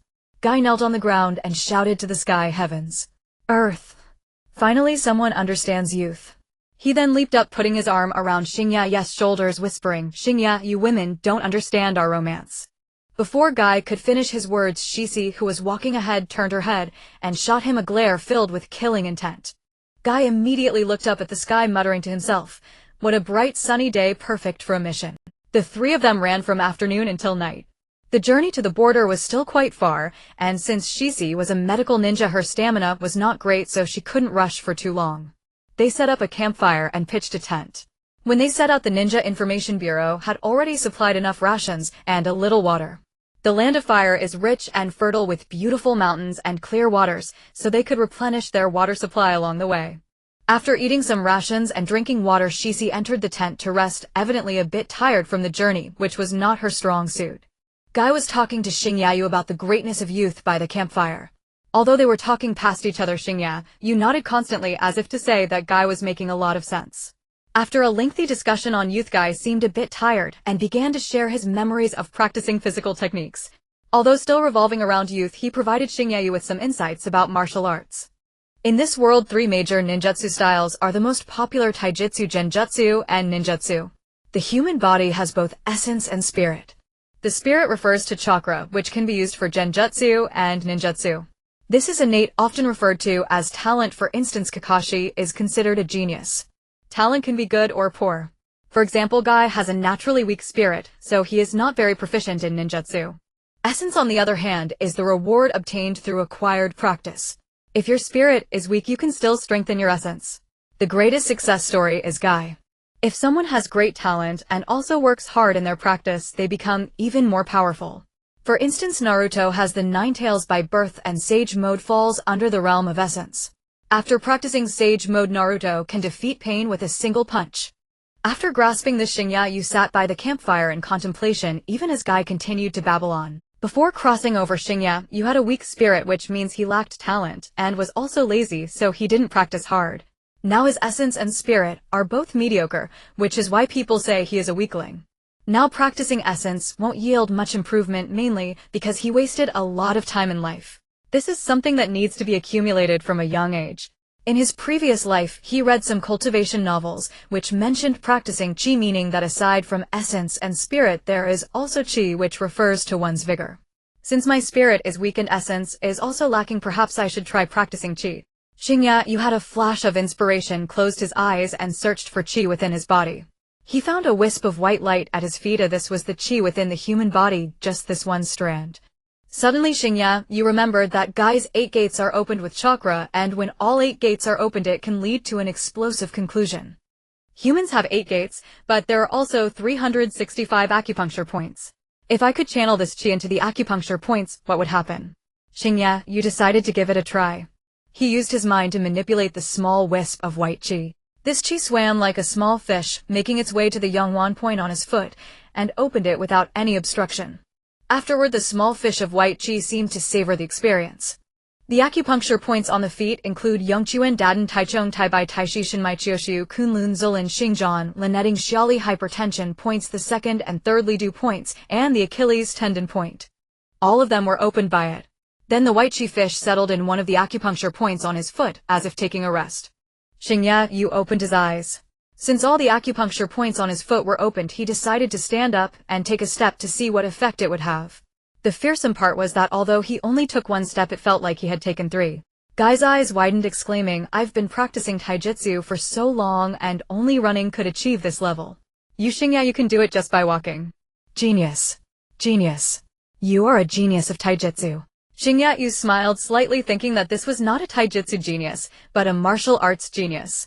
Xingya, you discovered that if he controlled his normal walking it would be 1 step for 1 distance.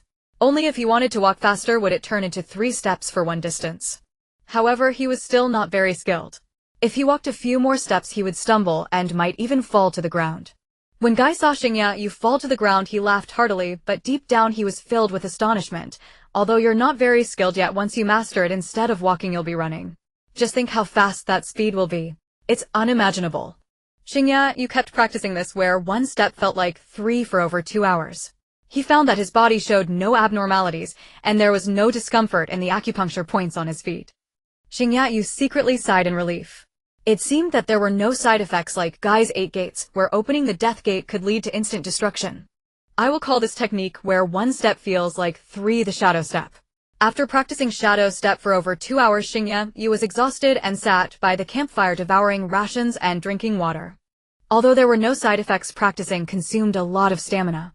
Guy asked Xingya, you, brother Xingya, you, when did you start practicing taijutsu? Xingya, you replied while adjusting his breathing, just now when I heard you say that there is essence and spirit in a person, I actually think it should be essence, spirit, and qi. Then Xingya, you told Guy to close his eyes and use his consciousness to find qi within himself to see if he could locate a wisp of white qi. Guy followed the instructions and searched for a long time, but couldn't find it anywhere on his body. Finally, Guy stood up and walked to the tent, planning to sleep. He showed no signs of disappointment, but turned back to reveal a bright smile to Xingya, you saying, brother Xingya, you, everyone has their strengths. This practice method is just right for you, and I'm very happy because it resembles taijutsu. Yo, youth is all about sleeping. Good night, brother Xingya, you. Guy zipped up the tent, his bright smile peeking through the gap. Xingya, you responded with a good night. He stood up prepared to sleep in the tent, and then looked up at the starry night sky. Indeed, everyone has their strengths. In the village of Mai at night, the bustling marketplace was alive with vibrant lights and colors. A lovely little girl was grilling fish on a small green cart. At that moment, the little girl was brushing the grilled fish with cumin and sesame oil while many customers stood in front of her cart. Among them stood a beautiful girl with a ponytail intently watching the grilled fish. She rubbed her delicate hands together, and due to her ample bosom, her arms inevitably brushed against each other. The beautiful girl said, Xiao Yue, is it ready yet? The cute girl replied, Sister Hongdo, it's done. Be careful, it's hot. Hongdo put on a pair of disposable gloves, took the grilled fish, tore off a piece of tender fish meat, and put it into her mouth. Wow, it's delicious. Xiao Wei, your grilled fish is exceptionally good. Xiaoyu smiled slightly and said this is all thanks to Brother Xingyi's teaching. I've only learned about 60 to 70% of it from him. Hongdo recalled that man stomped her foot in anger, causing the front to sway, and said that Xingyu is such a money grubber. He remembers the money for last night's porridge so clearly even while on a mission he has to remind you, Xiaoyu. When he gets back I'm going to bite him to death. First let me eat the grilled fish, then I'll bite him to death. Xiaoyu said, haha, Brother Xingyu is too pitiful, he has to get grilled fish for Sister Hongdo, and still gets punished. Hongdo devoured the grilled fish in a whirlwind, and then looked at the pot of congee simmering. Xiaoyu understood and checked the cooking, saying, Sister Hongdo, the congee is ready, I'll serve you some. Hongdo took off her gloves and accepted the fragrant bowl of congee. Ignoring the grease on her mouth, she eagerly took a spoonful and placed it in her mouth. Xiaowei, I'm not exaggerating, your congee is so delicious. Although it's slightly inferior to that smelly man's, you are the second best at making congee. Xiaoyu was not upset by these words. Instead, she became even happier, saying, Brother Xingyu is very good at cooking. When he returns, please don't hit him, otherwise no one will grill fish for you. Hongdo huffed and said, when he comes back, if he doesn't seriously grill fish for me, I will definitely bite him to death. Standing aside, Xiaowu, who was handling aquatic creatures, secretly thought the sister is scary. Eating so much, won't she gain weight? After eating and drinking her fill, Hongdo bid farewell to Xiaoyu and Xiaowu and went home. It was now 10:30. Xiaowu and Xiaoyu closed up their stall on time. A graceful figure was slowly approaching with an extremely perfect figure and stunning beauty, captivating beyond imagination. Seeing her, Xiaoyu happily called out, Sister Hong, why are you here? Hong saw only 2 children and did not find the person she wanted to see, feeling a wave of disappointment, but still happily said, Xiaoyu and Xiaowu, why are you two the only ones here tonight? Where is your brother Xingyu? Xiaoyu replied, Brother Xingyu went on a mission this afternoon. I don't know when he will be back. Even though today isn't over yet, I already miss Brother Xingyu. Hong smiled and said, your brother Xingyu will be back soon. Xiaoyu responded, Sister Hong, if you had come earlier I would have grilled fish for you, but Brother Xingyu said we must close up and go home by 10:30. I'm sorry, Sister Hong. Come early tomorrow and I'll grill fish for you, the one Brother Xingyu taught me. Hong said, it's fine, Xiaoyu, I'm not too hungry. I will come early tomorrow to taste your cooking. Xiaoyu happily replied, okay. Hong looked towards the village entrance, her gaze filled with affection. The next day, Xingyu and the others had a good sleep, and Shicai also regained her strength. The 3 began to run like ninjas, hurrying towards the border. To take care of the knots off it, Shicai, they often took breaks along the way. During their rest time, Xingyu continued to practice the shadow step. Now when walking, he no longer stumbled or fell. Shicai watched as Xingyu created shadows with his steps, feeling it was unbelievable. Time flew and 2 days passed. During this time, Xingyu had mastered the shadow step and decided to try running to see the effect. In the blink of an eye, trails of shadows followed him as Xingyu flew to an extremely far distance, crashing into a towering tree. Rubbing his head, Xingyu realized he needed to practice more to master it. Kai, witnessing this, praised, just as I expected, using this technique while running is remarkably fast. Shicai was no longer merely amazed, but now found it magical. He was truly impressed. On the afternoon of the 3rd day, the trio arrived at a relatively large village, populated and fertile, making it quite prosperous. The village was close to the border of the water country, and they had arrived at their destination. The village had houses specifically for ninjas to rest and well-established sentry posts, collectively known as the Ninja Inn. When Xingyu and the others arrived at the Ninja Inn, a Konoha ninja stationed there with a scar on his face approached to greet them, saying, you are the reinforcements sent from the village, right? Shicai nodded and said, I heard from the Ninja Intelligence Bureau that 3 ninjas here are injured. Where are they now? The Scarface ninja led Xingyu and the others to a room with 5 beds. 3 ninjas lay on 3 of the beds, bandaged up, and the cabinets were stocked with many medical supplies. It seemed this was a place for injured ninjas to rest and use medical supplies. Shicai approached one of the beds, looked at the injured ninja, and said, this injury is severe. If it were just minor injuries, he could treat them with medical supplies, but in the case of severe injuries, even with supplies it wouldn't suffice. This was why Shicai, a medical ninja, was called here. The Scarface ninja sighed with relief upon the arrival of the medical ninja, saying this village has recently been frequently raided at night by powerful ninjas, robbing the villagers of their food and property. One night we fought them, and there was a guy with a bandaged face who was incredibly strong. Even our 5 jonin couldn't defeat him, resulting in 3 of our ninjas being severely injured. The villagers are now in distress. Recalling that night the Scarface ninja spoke with fear, just one person easily overpowered our 5 jonin. His subordinates didn't interfere, If they had we might have been completely wiped out. We knew we were no match for them and didn't confront them heathen. Luckily, they only robbed food and property and didn't kill innocents. Kai after hearing this revealed a gleaming smile filled with enthusiasm and declared no matter how strong the enemy is in front of me, Kai full of youthful energy, they are nothing. The Scarface ninja looked at Kai with a trusting expression indicating that he knew about Kai's strength. Xingyi couldn't help but twitch his mouth slightly thinking, brother Kai, have you ever counted how many times you've mentioned youth on this journey? Shicei fell into deep thought. In this village there were a total of 9 ninjas, 5 jonin, and 4 chunin, indicating that their strength was in the mid-range. One person could defeat 5 jonin, showing that this person was indeed powerful. But why did they only rob the villagers of food and property? What was their ultimate purpose? The village is named Lushui Village. The name is derived from its proximity to the water nation and the abundance of flowing water.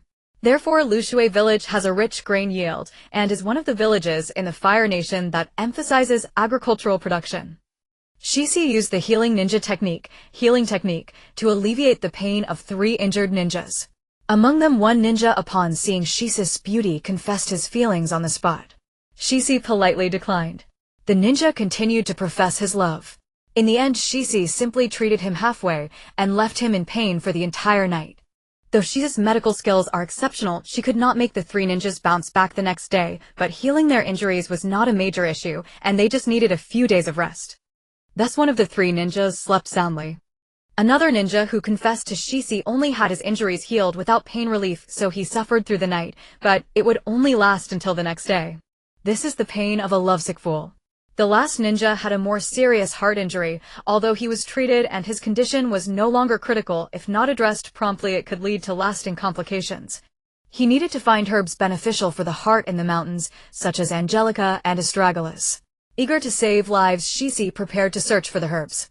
However, since it was night, and they did not know when the enemy would strike, going out now was dangerous.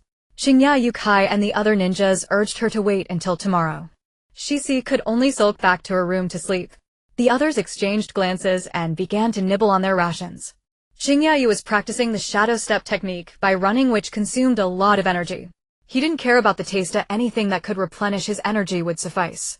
Kai stopped talking about youth and ate his rations with tears in his eyes. The other ninjas felt ashamed, saying that the village's rations were far more delicious than fish or meat. Before the villagers of Lushui Village were robbed of their food and wealth, they often prepared fragrant rice and slaughtered their home-raised chickens to make delicious meals delivered to the ninja lodge. The ninja lodge not only ensured safety, but also dealt with wild boars and bears that frequently raided crops on the mountain. As a result, Lushui Village enjoyed good weather and abundant harvests, and the villagers were grateful to the ninja lodge. However, now they only saw their food and wealth being robbed. Delivering good food to the ninja lodge. Go eat dirt.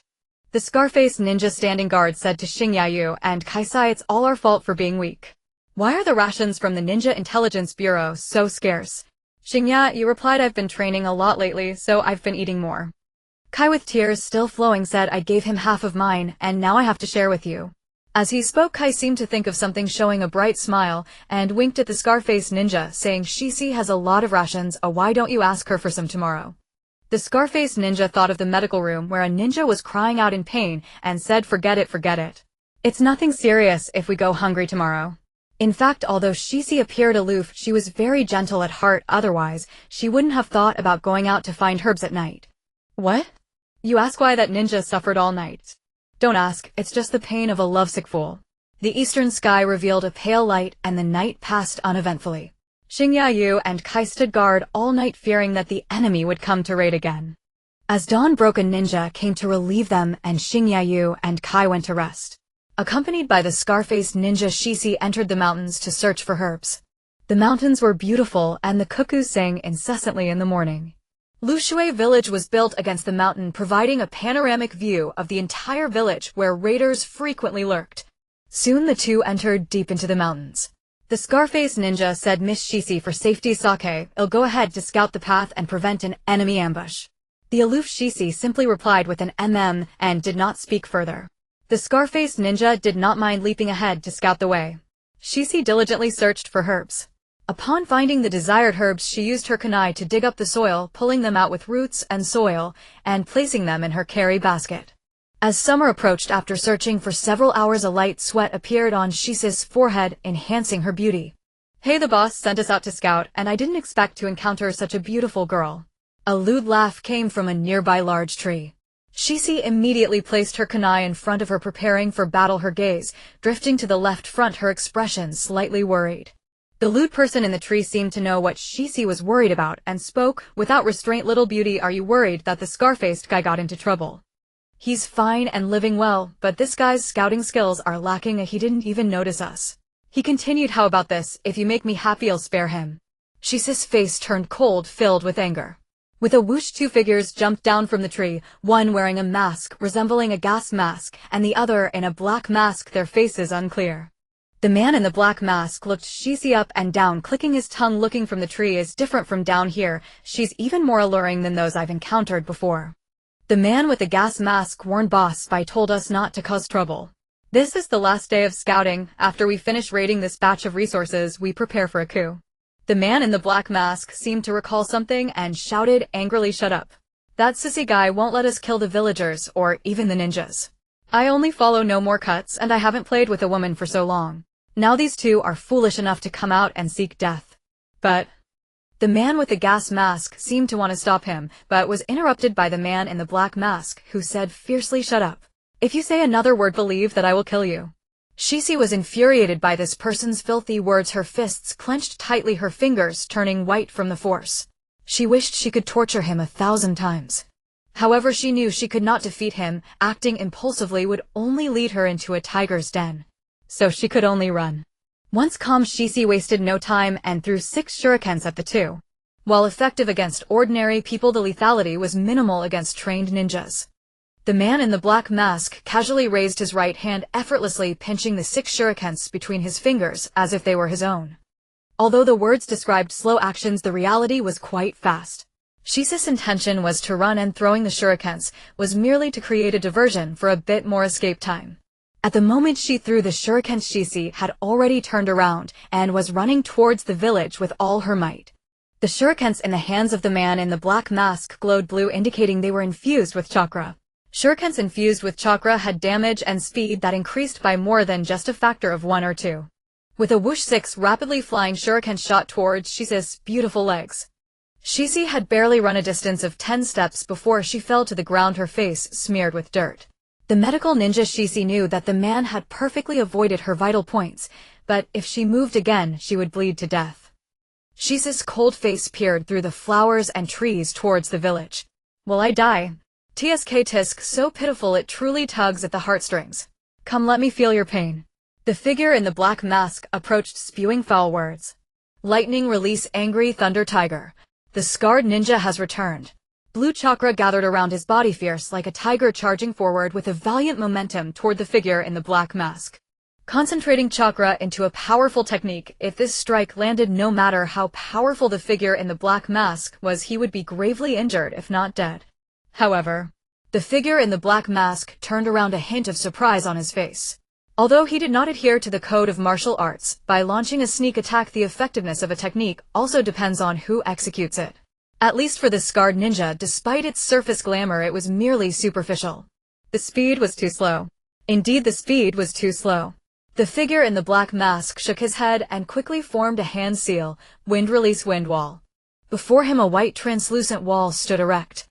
The scarred ninja, glowing blue all over, crashed into the wind wall. The rebound sent him tumbling backward, his feet digging into the earth and carving a trail in the ground. He did not stop until he collided with a large tree, leaves fluttering down. But the rebound forced the scarred ninja to spit out a mouthful of blood. His brow furrowed tightly. The situation was dire for them. Wind attributes counter lightning attributes. Moreover, this person was stronger than him. The figure in the black mask mocked, saying, "If your strength is lacking, then don't think about being a hero saving the beauty. You might run, but I may not even have to chase you. After all, you're considered a jonin. I'm stronger than you, and my attributes counter yours. Why must you overestimate yourself? Run away, I won't say anything about you, I'll just laugh at you, ha ha ha." The figure in the black mask laughed heartily, extremely arrogant. The scarred ninja seized the moment while he was off guard and quickly formed a hand seal. Seeing him forming seals, the figure in the black mask stopped laughing and became somewhat serious. Although he was indeed stronger than the scarred ninja, not by much, his greatest advantage was simply the attribute counter. But he still wore a playful expression. Lightning release electric light wolf smoke. The scarred ninja raised both hands and a brilliant bolt of lightning shot straight into the sky, exploding with a loud bang at the end like fireworks, extremely eye-catching. The figure in the black mask, who had been smug a moment ago, suddenly changed his expression. He realized what the scarred ninja was trying to do. He was sending a signal that could alert the ninjas back at the village inn. Furious, he pulled out 10 shurikens from his ninja tool pouch, infused them with chakra, and hurled them at the scarred ninja. This time the shurikens thrown by the figure in the black mask were different from those thrown at Shisei. The shurikens aimed at the scarred ninja were all critical points. He had already developed a murderous intent. When the scarred ninja saw the oncoming shurikens, he could only infuse chakra into his feet to enhance his mobility, dodging left and right, just barely avoiding all the vital points. Even so, he was still significantly injured. Shisei, witnessing the scarred ninja covered in blood, shouted, "Don't worry about me. You hurry and leave." The figure in the black mask turned to glance at Shisei, leaping a few times to stand in front of the scarred ninja, saying, "Did you hear that? The little beauty is telling you to run. Oh, but you can't run anymore, so let me give you a hand." With that, he kicked the scarred ninja. The scarred ninja flew off the ground, landing far away, spitting out a large mouthful of blood.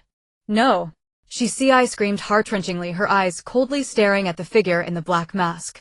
"Tisk, little beauty, why are you so concerned for him? You might as well feel sorry for me."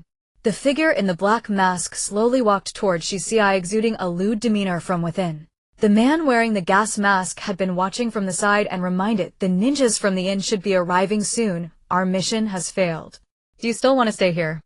The figure in the black mask shot him a sharp look and said, "If you say one more word, do you believe I will really kill you?" The man in the gas mask fell silent. The figure in the black mask slowly approached, surveying Shisei, speaking without a filter. "It's so far from here, I don't believe anyone can arrive in a few minutes. Such a beautiful beauty, how can I not have a little fun with her? Little beauty, I'm coming. Hee." The figure in the black mask shamelessly began to unbuckle his pants. At this moment, Shisei felt utterly hopeless and was preparing to bite her tongue and end her life. Even if she died, she would likely not leave behind a clean reputation. But it was much better than dying after enduring torment. Suddenly a crack resounded. It was not the sound of a branch breaking, but rather the sound of an egg shattering. The figure in the black mask, just as he was about to unbuckle his pants, felt his mind go blank. Then pain surged from below, and he let out a howl, jumping up 3 feet in the air, extremely comical. "I'm sorry, Shisei, I'm late." Xingya arrived rapidly, using the shadow step technique, panting heavily, drenched in sweat. Seeing Shisei's legs stained with blood, Xingya realized she could no longer move, and then he swept her up in a princess carry. "I'll take you to safety first, then you can use your healing technique to treat your legs." Shisei, overwhelmed by the scent of the man and the intimacy of the princess carry, turned bright red, only able to respond with a soft mm. The figure in the black mask had already distanced himself, using his ninja physique to endure the pain as Xingya picked up Shisei. His heart was filled with terror. When did this person appear? I didn't even have a moment to react. What kind of ninjutsu is this? And ninjutsu requires hand seals. There's no way I wouldn't have noticed. That last kick was clearly not strong, indicating this person's physical strength isn't that great, but how could he possess such speed? Perhaps I was too focused on my younger brother's feelings and let my guard down, getting caught off guard by a sneak attack. The figure in the black mask felt that this person could not be stronger than him, and he breathed a sigh of relief, immediately becoming fully focused. He vowed to shatter the one who would kick his balls into pieces. Wind release, great breakthrough. The figure in the black mask puffed up his chest and expelled a whirlwind from his mouth, sweeping the leaves toward Shisei and Xingya. This was the most basic wind release, with the storm damage linked to the caster. This person's chakra was quite formidable, as the storm covered a wide area. Therefore Xingya had to dodge, gently stepping to the left while holding Shisei, and in a flash of shadow, they were out of the storm's range. You're still too inexperienced, kid. Do you think I rely solely on great breakthrough to hit you? You're too naive. This is merely me forcing you to reposition. I've been watching where you would dodge. Although I don't know what technique this is, I believe you will inevitably have a pause after using it, which will be your certain death. This was the combat plan of the figure in the black mask. When Xingya stepped out of the storm holding Shisei, he appeared before Xingya laughing sinisterly confident as he had anticipated. Xingya looked at him unaware of his combat plans, smiled faintly, and with a flicker of shadow step, he vanished behind him. The figure in the black mask was filled with disbelief. Impossible. Impossible. The interval was so brief. Xingya flashed behind him, pondering whether the first kick lacked sufficient force, thinking he should deliver another kick. He then flashed back to his original position. The figure in the black mask was now filled with disbelief. Nanny. There was absolutely no interval. However, what followed was even more despairing. Xingya delivered another kick to his groin. With a crack, the sound of eggs shattering echoed once more. The scream startled the birds into flight. The person wearing a black mask collapsed on the ground, convulsing all over. Shisei anxiously said, "Xingyi, take me over there first." Shisei extended her left hand, pointing to a location. Xingyi followed her gesture and looked over. It turned out to be the scarred ninja, lying there motionless, looking as if his situation was dire.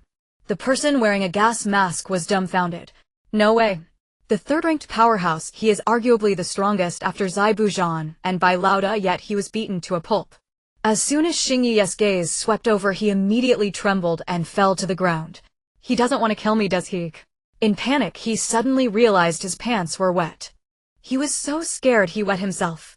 Xingyi thought, I didn't do anything. Shisei urged him repeatedly, and Xingyi stopped caring about him, directly using Shadow Step to flash in front of the scarred ninja. The scarred ninja was covered in blood, clearly injured badly. Xingyi, quickly put me down. Xingyi obediently set Shisei down gently on the lawn. Shisei, unable to move her legs, sat on the ground with her legs stretched straight out, using her hands to perform healing jutsu on the critical wounds of the scarred ninja. In fact, Shisei's leg injuries were not severe. It would not take long to heal, and she would soon be able to. Xingyi leaned against a large tree a short distance away, having continuously used Shadow Step, feeling particularly fatigued and needing a rest. Seeing Shisei's graceful figure, sweat covering her forehead due to continuous healing, completely disregarding her own leg injuries and pain, made Xingyi involuntarily sigh.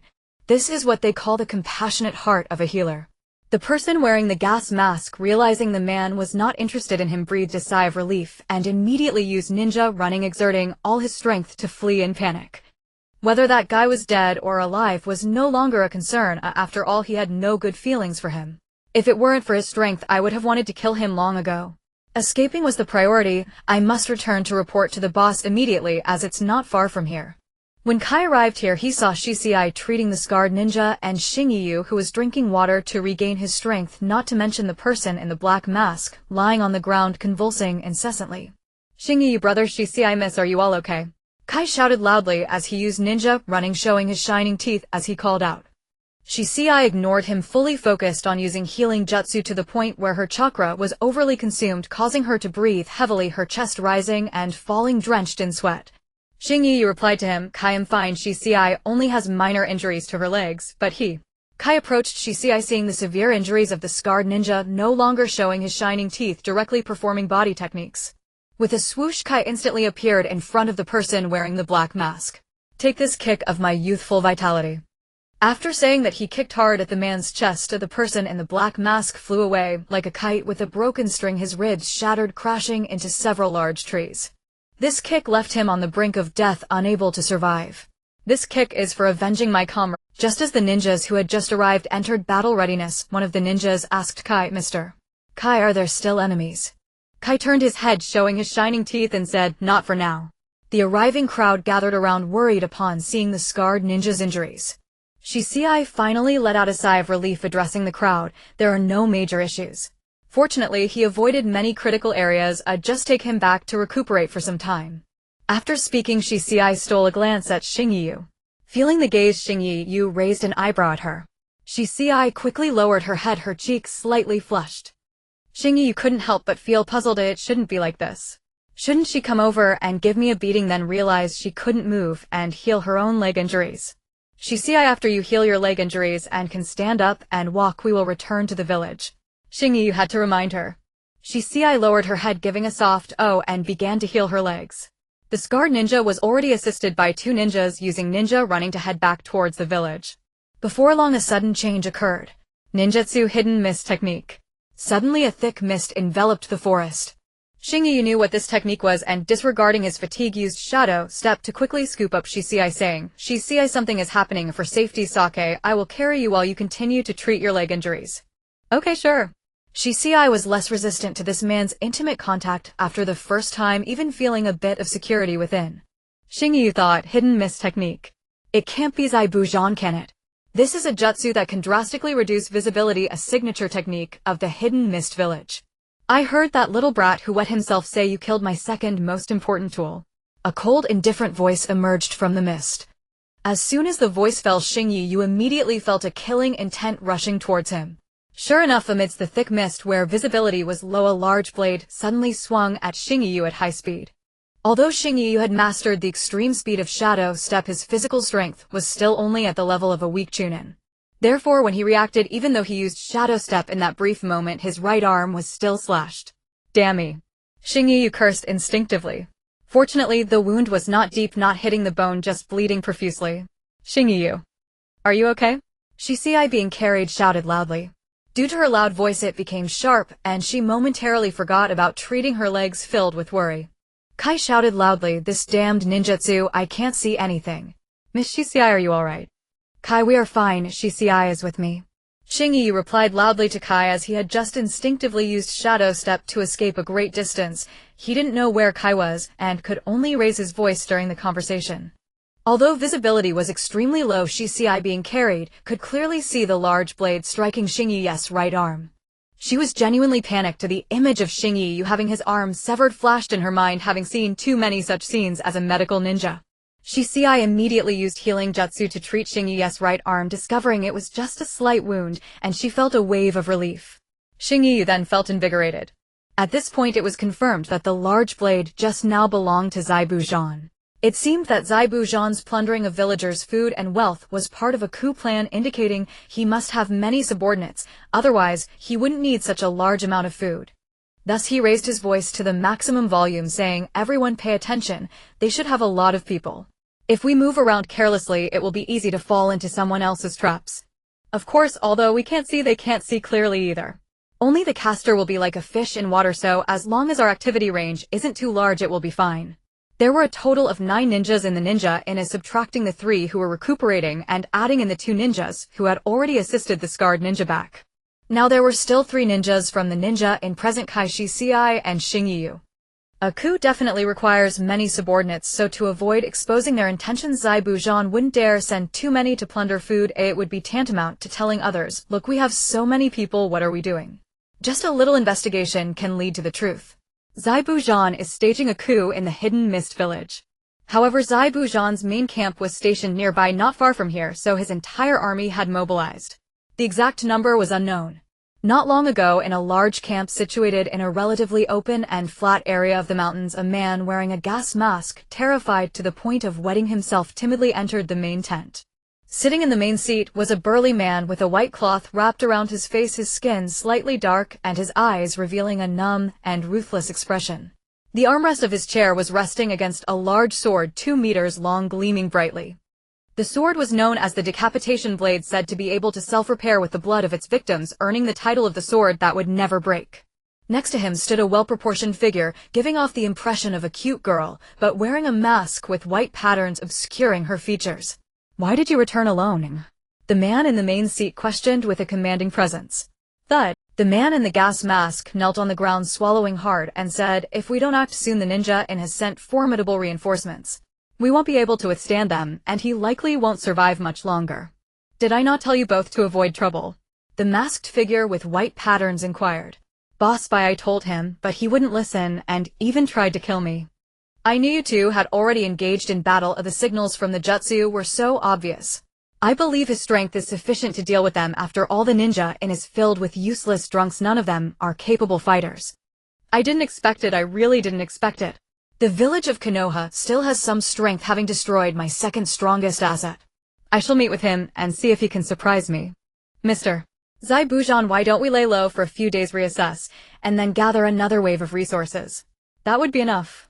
Zai Bujan turned his head, looking at Bai with a cold and indifferent gaze, saying, Bai, you are merely the most important tool for my destruction of the mist-hidden village. You have no right to command me. Bai quickly lowered his head and said, I'm sorry, Mr. Zaibujan, I overstepped my bounds. In a relatively flat area outside, Zaibujan gathered all the rogue ninjas in the camp, looking at them and saying, "You've been cooped up here for so long you must be going stir-crazy. Konoha has dispatched some formidable reinforcements. Go play with them and have some fun. All units move out." Yes! Back to the battlefield. A ninja from the ninja inn was forming hand seals in the thick fog. Wind release. Planning to use wind release to disperse the fog. Did you ask me first? As the sealing ninja faced his end, he saw a large blade swinging toward his head. With a crack, the white mist turned blood red. Life signs had vanished. Killing a chunin was truly no different from squashing an ant. A numb and emotionless voice came from somewhere in the thick fog. "Damn it, Aoki was the only one among us who could use wind release, and now he's gone." The other two ninjas from the ninja inn were cursing, but it was futile. They couldn't even seek revenge. "Brother Hoshino, what should we do?" Kai asked anxiously. Hoshino, holding his companion Snake's eye, was at a loss for what to do. He could only use Shadow Step, and Kai only knew physical techniques. The other two ninjas were of no help. Suddenly, the large blade swiftly struck again, attempting to cleave him in two.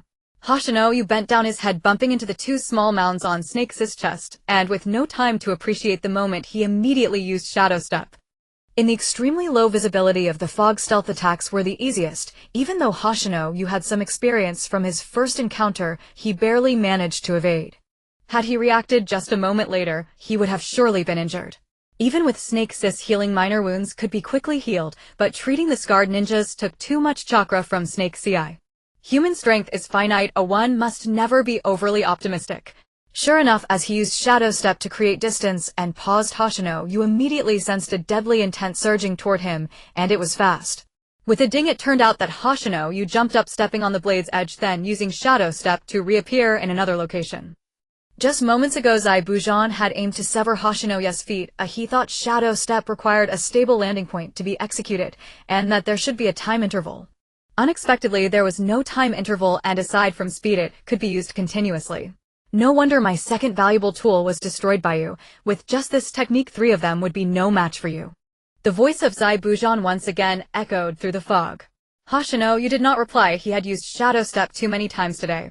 Since using Shadow Step to travel from the ninja inn and saving Snake's eye, although he had rested briefly, he had barely regained any strength. Hoshino was feeling a bit weak. No, he was truly exhausted. Snake's eye could feel the irregular rises and falls of Hoshino's chest, knowing it was due to fatigue, but she couldn't help much. So she pressed her lips together, wanting to speak, but refraining. Hoshino sensed Snake's unusual demeanor, took a couple of deep breaths, and smiled slightly, saying, "It's fine, I can still hold on. A man shouldn't admit to being tired." Snake's eye seemed to understand something. Her face flushed, and her fair right hand formed a fist, pretending to punch Hoshino's chest lightly. Hoshino was caught off guard by this, coughing and saying, "Are you trying to kill me? Don't you understand? A handsome man like me could fall here, and you would be the enemy's accomplice." Snake's eye, taken in by Hoshino's dramatics, genuinely thought she had hit too hard, bashfully saying, "I'm sorry, I didn't mean to." Hoshino found it amusing. "You two are about to die, yet you still have the mood to flirt. It seems if I don't give you a lesson, you won't know how to write death." Hoshino frowned tightly. He sensed an even more ferocious killing intent sweeping in. As Hoshino continuously used Shadow Step, he inwardly cursed, "This guy is truly insane. He gets angry just from me chatting with Snake's eye. I haven't even provoked him. And you have Bai, right? Isn't Bai beautiful? Isn't Bai gentle? Bai likes you so much, yet you don't even notice. You actually treat Bai as a tool for your grand ambitions. Is having someone who likes you not important? Is having someone who thinks about you not important? Bai's wasted on you. I really can't tolerate you anymore." Zaibujan. Hoshino kept using Shadow Step to create distance, his shadows flickering in and out. Then, in the extremely low visibility of the thick fog, he collided with a group of Zaibujan's waiting subordinates. The group was dumbfounded, wondering how this person had arrived here without them noticing. Hoshino felt speechless inside, questioning why he had ended up here. Countless eyes stared at his 2 eyes. Hoshino grinned mischievously, very amiably, saying, "Heroes, I'm just passing through here, don't mind me. You can continue your ambush as if you didn't see me. I'll be leaving now." This group of fierce-looking individuals finally reacted, drawing out their kunai, all cackling with laughter, disapproving of his words. "Damn it." Hoshino silently cursed. Kai looked at the dense fog, unable to see his hand in front of him, feeling extremely anxious. To deal with this bothersome fog, he could use the scenery gate from the 8 gates of Duinjia. The 8 gates of Duinjia consist of 8 gates arranged in order of increasing bodily harm: open gate, rest gate, life gate, injury gate, shut gate, scenery gate, surprise gate, and death gate. In a corresponding manner, the higher the bodily harm of the 8 gates of Duinjia, the greater the strength that can be enhanced. If Kai were to directly open the scenery gate, he could nearly approach shadow-level strength, moving at an incredibly fast speed. The 8 gates of Duinjia are meant to unleash one's physical potential, and in a battle the emphasis is on the word fast. No matter how fancy your techniques are, in the face of speed you can only flee in panic. If Kai were to directly open the scenery gate, his enhanced physique would allow for extremely fast movement. With such immense speed, he could execute a move called Morning Peacock, which relies on powerful speed to deliver area damage with his fist resembling peacocks attacking the enemy. Walking with the wind describes walking at a fast speed, creating a gust of wind. The principle of Morning Peacock is similar. Kai thought of using Morning Peacock to disperse the fog, so he wouldn't appear so passive in front of his enemies. However, the range of the fog was simply too vast, and this technique would only clear a small portion. Moreover, using this technique would inflict significant harm on his body. If it were solely used to clear the fog, he would become a lamb ready for slaughter. Kai slapped his forehead and lamented, "Sigh, if only there were a ninja skilled in wind release here." Indeed, if there were a ninja adept in wind release, even using basic wind techniques, the vast range of fog would pose no challenge. Unfortunately, the only ninja skilled in wind release was named Aoki, a chunin who had recently fallen to Zabuza's blade. I wonder how Brother Hoshino Yu and Snake Ci are doing. However, Brother Hoshino Yu has the shadow step technique, so he should be fine. Kai thought anxiously. At that moment, Hoshino Yu was being stared at by a group of burly men feeling quite shy. However, this group of burly men showed no mercy, using ninjutsu and throwing shurikens. Snake Ci tightly held Hoshino Yu's arm, her beautiful eyes filled with concern. With no lethal power, Hoshino Yu sighed and could only continuously use shadow step, disappearing in an instant while holding on to Snake Ci. There's nothing I can do, I only know shadow step, and I have no impressive techniques. With so many opponents, my fists are powerless against 4 hands, let alone more than 4. If I can't win, what can I do? I can only run. A loud rumble echoed. The spot where Hoshino Yu had just stood was now filled with deep craters made by ninjutsu, while shurikens were thrown into the void. The burly men shouted incessantly, appearing both angry and embarrassed. When Zabuza appeared before them, they fell silent, some hurriedly rushing to pick up the shurikens stuck in the ground. Like a flea, how annoying. Let's see how much energy you have left to waste with me. With that, Zabuza vanished into the dense fog. The burly men breathed a sigh of relief and prepared for battle as if no one had been there moments ago. What? You ask where the craters came from? Don't ask, it was naturally formed. Hoshino Yu was indeed exhausted and was barely holding on, causing his legs to feel numb and his head to spin. Just as Hoshino Yu thought about resting, a murderous intent surged towards him fiercely. Damn it, Zabuza.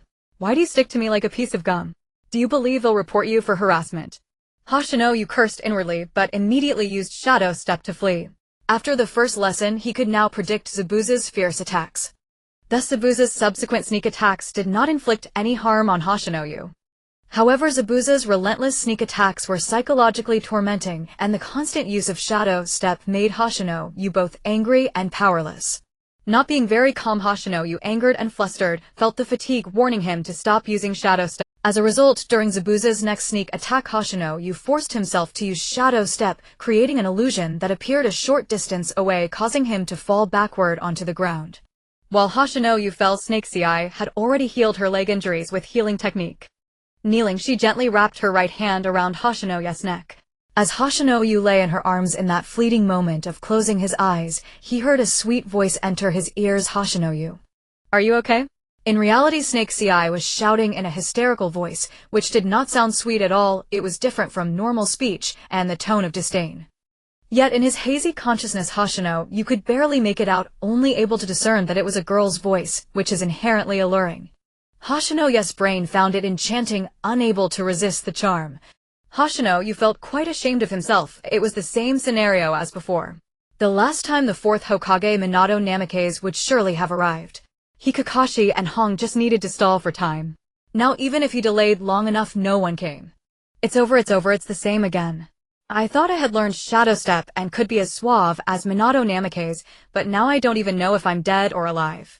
Before he could finish his thoughts, he heard Zabuza's cold voice, "I can see that your physical strength and ninjutsu foundation are not solid. To be honest, killing you is easier than pie, but this technique of yours is quite powerful. Very few can restrain me with mist concealment technique. For such a long time you are the first." A figure materialized before Hoshino and Snake Ci, a burly man with a white bandage on his face, wielding a beheading sword taller than a grown man. It was indeed Zabuza. Snake Ci made no move, still supporting Hoshino and her arms, her eyes focused solely on him. She didn't know why, but she suddenly felt a strong affection for this person. Among all the men she had met, many were handsomer and countless were stronger, yet she simply liked him. Liking someone requires no reason. No matter how much you search, a lack of reason is still a lack of reason. It's like if you force me to provide a reason for liking you, it would simply be I only have this reason to like you. Being with the one you love, even in death, is a form of happiness. Zabuza seemed unwilling to directly end the lives of Hoshino and Snake Ci. He had taken an interest in Hoshino and earnestly said, "Kid, would you like to be my subordinate? I promise you will become an important tool for me, Zabuza. Once I become the ruler of the Hidden Mist Village, you can have whatever you want, killing beautiful women, money, and so forth." Hoshino closed his eyes for a moment, regaining a bit of consciousness. He neither agreed nor refused, but instead brought up an unrelated topic. "Your name is Zabuza, right? If you successfully stage a coup in the Hidden Mist Village, have you ever asked yourself if you'll truly be happy? You have always regarded others as your tools. Does that really bring you happiness? The Haku you mentioned must be someone who cares deeply for you and likes you a lot. If you only see her as a tool, she might be happy, but are you genuinely happy? You have never been happy. You think standing at the top and being admired by everyone will make you happy, but I doubt that. Suddenly someone cares for you, and you might feel happy for a moment, but you don't truly care. If you really cared, even if the Hidden Mist Village isn't yours, you would still feel happy because someone likes you, cares about you, and thinks only of you. Because you know that even if one day you stand at the pinnacle, they will only fear you, and they will not like you at all, much less care about you. You clearly know that they won't make you happy, yet you still torment yourself. You clearly know there is someone who can make you happy, yet you pretend not to know. I don't know if I should say you are unaware of your fortune, or if it's just tragic." Zabuza fell into a long silence after hearing Hoshino's words. After a long while he suddenly erupted in anger, saying, "What I do is none of your business." With that he raised his great sword and swung it at Hoshino. Recently Jiraiya has been searching for materials in the land of water, specifically those that are beautiful and— "Alright, we got it, you pervert." Besides collecting various materials, Jiraiya is also tracking the whereabouts of his dear friend Orochimaru, who is rumored to be lurking around the land of water. Later he heard that the Ninetales had gone on a rampage in Konoha village and decided to temporarily return to see the situation. The fourth Hokage, Minato Namikaze, is one of his proud disciples. How could he not be worried? Moreover, the newborn baby, who is not his grandson but is like one, Naruto Uzumaki, is named by him. The Flowing Water Village is a place Jiraiya has visited several times. He often enjoys the hot springs here and admires the beauties.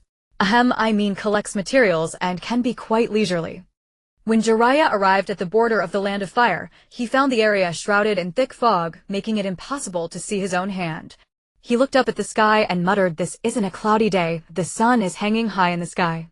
Jiraiya, being quite perceptive, quickly deduced that there was a battle occurring in this area, clearly a conflict with the Konoha ninjas stationed here.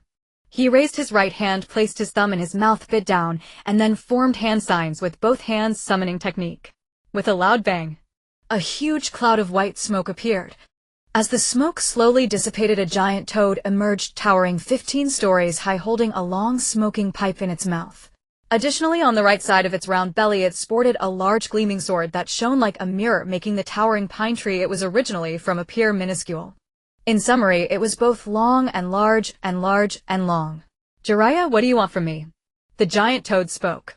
The giant toad is named Fukasaku. Fukasaku took a puff from the pipe, exhaling a cloud of smoke, then disdainfully said, "Jiraiya, I'm not saying you are, but as one of the legendary Sannin you come to me for such trivial matters." Jiraiya continued to laugh heartily, saying, "I appreciate it, Fukasaku." Fukasaku fell silent, again taking a puff from the pipe and exhaling thick smoke. As the smoke had not yet cleared, Fukasaku used its massive webbed feet to form hand signs, wind release, clearing the field. Even a toad can speak human language, so forming hand signs is a trivial matter. After forming the signs, Fukasaku's already round belly began to swell, and it unleashed a strong wind from its mouth, creating a bright and clear line through the previously dense fog. Next, Fukasaku's massive body spun 360 in place. Starry Night, you watched as the decapitating blade swung towards him, catching Orochimaru off guard. Orochimaru had been lost in thought and did not react in time, causing his entire body to collide closely with Starry Night, resulting in an intimate encounter. The two rolled to the side and the decapitating blade struck the ground, creating a crack. Starry Night, you had spoken so much to Zabuza, not just from the heart, but also to buy time and recover his energy. Moreover, Zabuza had remained silent for quite a while, providing Starry Night with ample time to rest. However, his recovery was far from enough to make up for the energy he had expended. He couldn't even use the shadow step, struggling to roll with Orochimaru and evade Zabuza's deadly strike. Orochimaru had been using healing technique, but was nearly out of chakra and exhausted, ready to become a tragic pair with Starry Night, not thinking of making a desperate struggle.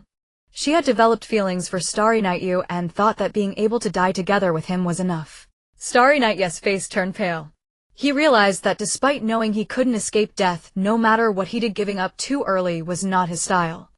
Zabuza seemed to be enraged by Starry Night's words, giving him no chance to react as the onslaught. When Starry Night saw the gleaming blade rushing towards him, he wanted to dodge with all his might, but felt his limbs unresponsive. Exhausted to the limit and powerless, Starry Night's mind hadn't yet produced the images that usually flash before one's eyes before death, a beautiful face resolutely blocking the incoming blade.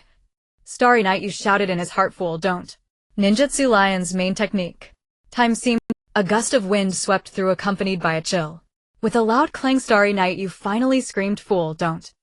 Orochimaru smiled sweetly.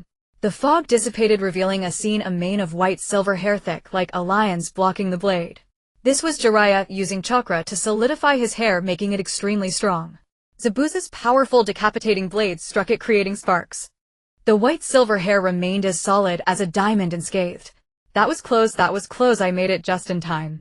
Jiraiya stood on the massive Fukasaku, his white hair extending infinitely until it reached in front of Starry Night and Orochimaru, blocking Zabuza's decapitating blade. Now that the fog had cleared, Starry Night saw Fukasaku and Jiraiya, and he let out a sigh of relief. With Jiraiya here, I can relax. Having watched the anime in his past life, Starry Night knew of Jiraiya's immense strength. Even if he couldn't defeat Pain, dealing with Zabuza should be a piece of cake. Guy stood dumbfounded for a long time as Zabuza did not sneak attack him. Otherwise, with Guy's taijutsu and the speed enhanced by the 8 gates, Zabuza would have found it quite challenging, and he might even get injured. Thus Guy remained rooted in place, hoping someone would attack him. Perhaps he was too invincible and lonely, not getting his wish. Now that the annoying fog had dissipated, Guy saw Jiraiya on the head of the giant toad with his white silver hair forehead protector inscribed with oil, and wearing a red outer robe over a brown outfit with a bundle of scrolls on his back and wooden clogs on his feet. Indeed, this was one of the legendary Sannin, Jiraiya. Guy shouted loudly, "Lord Jiraiya." Jiraiya looked down in the direction of the voice, laughed heartily, and said, "Oh, it's little Guy." Now let's talk about Zabuza, who was interrupted during his attack. After being interrupted by Jiraiya, Zabuza became even angrier, knowing that continuing to swing the decapitating blade would be futile. Just relying on that alone wouldn't kill the infuriating Starry Night, as Jiraiya's white silver hair could withstand all his attacks. Therefore, he used the ninja leap, jumping to a nearby natural lake formed in the mountains. It was afternoon, and the sun, previously obscured by the fog, finally shone again. Under the sunlight, the lake sparkled beautifully. Starry Night had been using the shadow step to escape, randomly unaware of the large lake nearby. He knew that Zabuza was a water-style ninja, and this large lake would be just to his liking. Guy didn't know what the man with the white cloth band tied around his face was planning next, but he could sense it would be detrimental to Starry Night. He could see that Starry Night lying on the ground was utterly exhausted. I must hurry to help Starry Night. Guy's thoughts flashed by, and he began to run at high speed, leaving behind a trail of shadows different from Starry Night's shadow step. While Starry Night's shadow step was fast, Guy's was speedy. But in the next moment a figure appeared. Guy could only halt, involuntarily sizing up this unexpected guest. He had a shark-like face, skin the color of a shark, and deep blue hair. His name is Kisame Hashigaki. Kisame Hashigaki and Zabuza are both proficient in the hidden mist technique, but why didn't they attack in the fog? Because it wasn't a rainy, misty day. On the contrary, it was blazing hot and sunny. If the hidden mist technique was cast, its duration would be greatly reduced. Thus Kisame had been hiding in the shadows to maintain the hidden mist technique. Now that it was interrupted, there was no point in sustaining it any longer. On the other side, Zabuza was forming signs. A fierce battle seemed imminent. Zai Bujan stood on the surface of the lake, his feet not sinking into the water as he concentrated his chakra into his soles. He quickly formed hand seals and soon completed them. Water release great waterfall technique. The surface of the lake surged, instantly rising dozens of feet high like a towering pale blue wall, endlessly churning, transforming into a massive offensive force that charged towards Xingyi Yu and Shicai. This was Zai Bujan utilizing his water element chakra, infusing it into the lake water, allowing it to form a jutsu capable of harming others. Of course, if one masters ninjutsu to a certain degree, they can perform water release techniques even without water. For instance, the second Hokage Senju Tobirama is an example. If this waterfall were to strike without any defense in place, even if Xingyi Yu and Shicai did not perish, they would be grievously injured. Shicai seemed to understand that this was not a situation of certain death. She picked up the exhausted Xingyi Yu, panting heavily as she fled from the oncoming torrent. Although Shicai had very little chakra left as a ninja, carrying a not overly heavy Xingyi Yu was still her heavy breathing was due to excessive chakra consumption, leading to an imbalance in her physical condition, causing discomfort. In the face of the overwhelmingly massive and rapid waterfall, Shici's speed of escape was like that of a tiny ant. Even when giving her all to run, it felt as if she were merely treading water. Xingyi Yu rested his head against Shici's fragrant shoulder, inhaling the sweet scent emanating from her smooth dark hair. Xingyi Yu said, "Silly girl, put me down. You can't escape, why expend effort for nothing?" Shicai snorted softly. Her pleasant voice replied, "How can you criticize me? I don't know who has been struggling desperately all along. Now that I've learned to adopt your spirit, you mock me instead." It was rare for the usually taciturn Shicai to speak so much at once. Although Xingyi Yu couldn't move his limbs, he could still turn his neck. He shook his head, brushing against her delicate face, awkwardly saying, "A man should never say he can't." Shici's face turned bright red at his touch, and this remark made her blush even deeper, her ears flushing. Words may seem to express slowly, but a conversation of 1 or 2 lines can happen in an instant, just like the swiftly approaching waterfall. Jiraiya stood atop Wente's head. There was no way he could miss such a massive waterfall. His endlessly long hair was quickly retracting while simultaneously he was forming hand seals, saying, "Wente, use oil." This technique, the Great Waterfall technique, restrains him immensely. It's possible he might even perish because Wente took a puff from his smoking pipe, exhaling smoke, while the 2 large toads also formed hand seals and spoke, but they weren't responding to Jiraiya. They were discussing something else. Jiraiya remained silent, glancing at Zai Bujan, who was performing ninjutsu behind the towering waterfall, then looking at Shicai, who was running swiftly with Xingyi Yu on her back. Fire release toad oil fireball. Jiraiya and One Eye puffed their cheeks at the same time, instantly spitting out massive fireballs of oil with tremendous force and a wide range. The gigantic toad oil fireball collided with the towering waterfall, causing a loud thud. The toad oil fireball instantly pushed the Great Waterfall technique back into the lake, and the offensive force did not cease pressing relentlessly towards the small figure of Zai Bujan. Even an ordinary person could see that this was a complete suppression. Oil does not mix with water, it floats on the surface, so the Great Waterfall technique merely bubbled up and then went home. Zai Bujan was alarmed, watching the toad oil fireball rushing towards him. Even if he wanted to evade, there was no time to do so. To think I have no strength at all and am already defeated. As Zai Bujan muttered to himself, a beautiful figure suddenly appeared before his eyes. Looking at the figure's back, Zai Bujan's tone was no longer numb and cold as he said, "Is it Haku?" The figure turned, wearing a mask adorned with white patterns, seemingly smiling as they said, "Mr. Zai Bujan, I am late." Haku had appeared here in an instant, using the ninjutsu water body technique, a form of body flicker technique. Haku quickly formed hand seals, ice shield, ice rock fortress.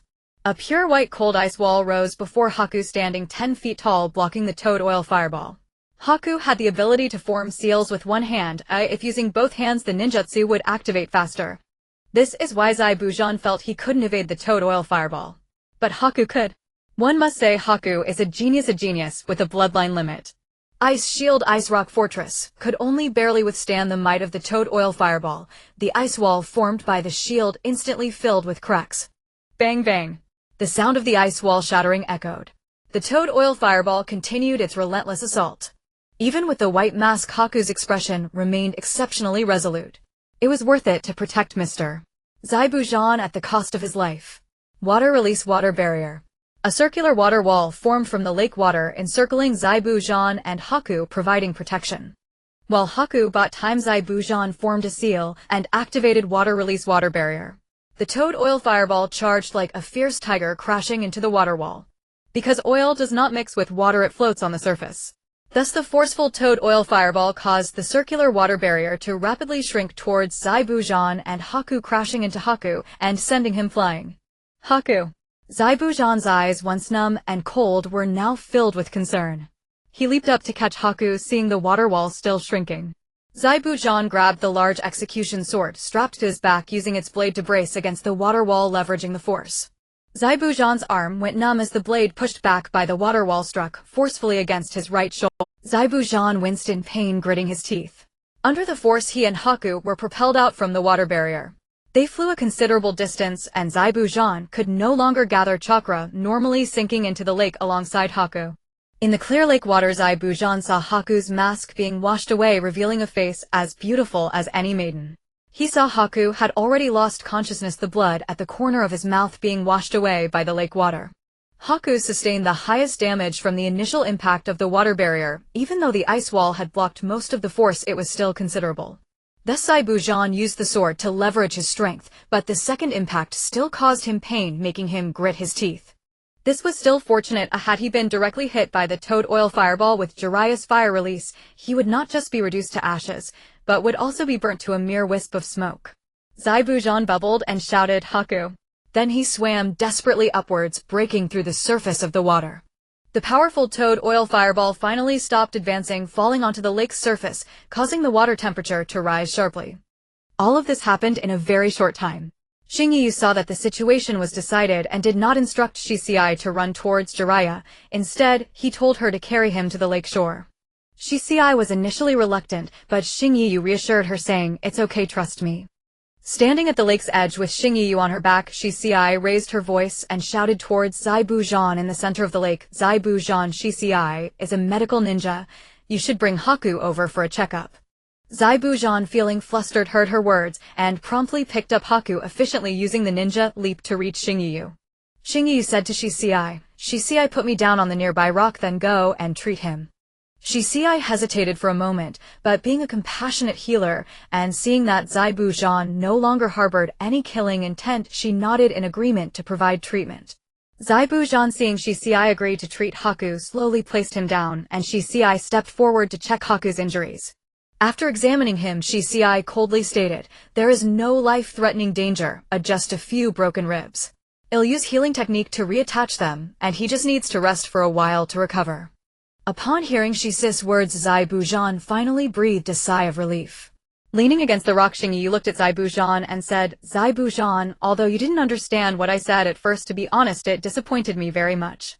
But it doesn't matter if you disappointed me, just don't let Haku be disappointed." "I'm sorry. Thank you." Zabuza was no longer expressionless, his tone filled with guilt and gratitude. Shingyu, you shook his head, indicating that it was no big deal and that it was good he could come to terms with it. Zabuza smiled, though it seemed a bit unnatural due to his years of seldom smiling. However, his smile was quite charming. Zabuza said, "By the way, I forgot to ask your name." "Shingyu," you replied. "My name is Shingyu." Zabuza murmured the name Shingyu to himself, then said, Shingyu, I've realized that I give up on the coup against the Mist Village. It's not safe there anymore. The situation is treacherous and murky. Besides our group of rebellious ninjas, there are many other unclear circumstances. So I plan to travel the world with Haku and enjoy the scenery and not get involved in these bothersome ninja affairs." Shingyu nodded and said, "That sounds good. Then let's meet again if fate allows." After hearing this, Zabuza seemed to remember something and with a troubled expression said, "I know you are a good person, but now I'm worried that your companions won't let us go. After all, I did kill some of your ninjas. In the past, I might not have cared as much as I do now. I understand that killing requires paying the price. If I die one day, I won't say a word. But now that I have Haku, I'm afraid of dying. I know how much Haku cares for me. If I were to disappear one day, it would break Haku's heart. I hate myself for not realizing this sooner. Now thanks to you, Shingyu, I've awoken, but it's too late. If you want my life, I won't hesitate, not even a bit. I just hope you can tell Haku that I'm sorry that I've repented. Don't let him become as numb and cold as I was to tell him to live well in the future." Shingyu, you looked at the big man Zabuza, whose eyes were filled with tears. He spoke many words that, while sounding fragmented, were clearly articulated. Shingyu, you felt a pang of compassion, whose life isn't precious. But this world is one of the survival of the fittest. It's either you die or I live. Shinya, you made a firm decision in the future. I will create a peaceful nation so that this world of ninjas will no longer know war. Though many will undoubtedly die for the sake of a better life for future generations, I will keep moving forward without stopping. Shinya, you looked at Zabuza and said, as for Aoki, those ninjas who have already passed away, he hasn't really died. Just a couple of days ago while we were sharing meals, Aoki became a father. He is a child, a boy who has just learned to walk. He planned to buy some toys for kids here once the mission was completed and take them back. Shinya, you paused for a moment, his tone shifting, and then continued, it's a pity that things in this world never go as one wishes. He fell here, but why did he fall here? Because he wanted his child to grow up happily. Looking towards the lakeside where Jiraiya's ninjutsu, Toad Oil Fireball, floated on the lake's surface, and as the water temperature changed, a faint mist rose. He said perhaps this child, when he grows up, will become a ninja charging into the enemy's ranks for the next generation, or for someone special, or perhaps for the entire nation, not knowing that one day he might also fall. Without a nation, how can there be a home? Xingyu seemed to struggle to speak, pausing again before continuing. However, even if his body falls, his spirit will never fall. It will always accompany us, fighting to the end. Shinya-yu's voice grew louder. Zabuza, I believe Aoki's spirit would also be willing to follow you. If your coup fails, you would still endanger others, but you will not do so now. Your heart has turned towards goodness, because you have understood the true meaning of life. Zabuza, when I need your strength in the future, do not refuse me. Not only do I need you, Aoki needs you too. Zabuza clenched his fists and said, I can join your Konoha village right now. Shinya, you replied, no, if you join Konoha now it would only provoke war. Even if the 4th Hokage agrees to let you join us, the higher-ups in Konoha would suspect your motives. The so-called alliance treaty is a mere facade, and if it's seen as non-existent, it would give the Mist Village a pretext to incite war leading to devastation. Zabuza, you also know that just a few moments ago you told me that the Mist Village at this time is not the same as the current Mist Village. Zabuza patted his head and said, my mind really isn't clear. I never thought of this. No wonder I let Haku down for so long. Shinya, you didn't mock Zabuza's clumsiness, saying you and Haku should continue traveling the world, let him see more of what's out there. When I need your help, I won't hold back. Zabuza nodded and quietly picked up Haku. He thanked Snake Charmer, and then preparing to use Ninja Run turned to Shinya-yu, and said, Shinya-yu, when you need me I will undoubtedly risk my life. Seeing Zabuza about to leave, Shinya-yu replied, all right. Shinya, you didn't know how far he could go in the future. Creating a nation sounds simple, but it's difficult to accomplish.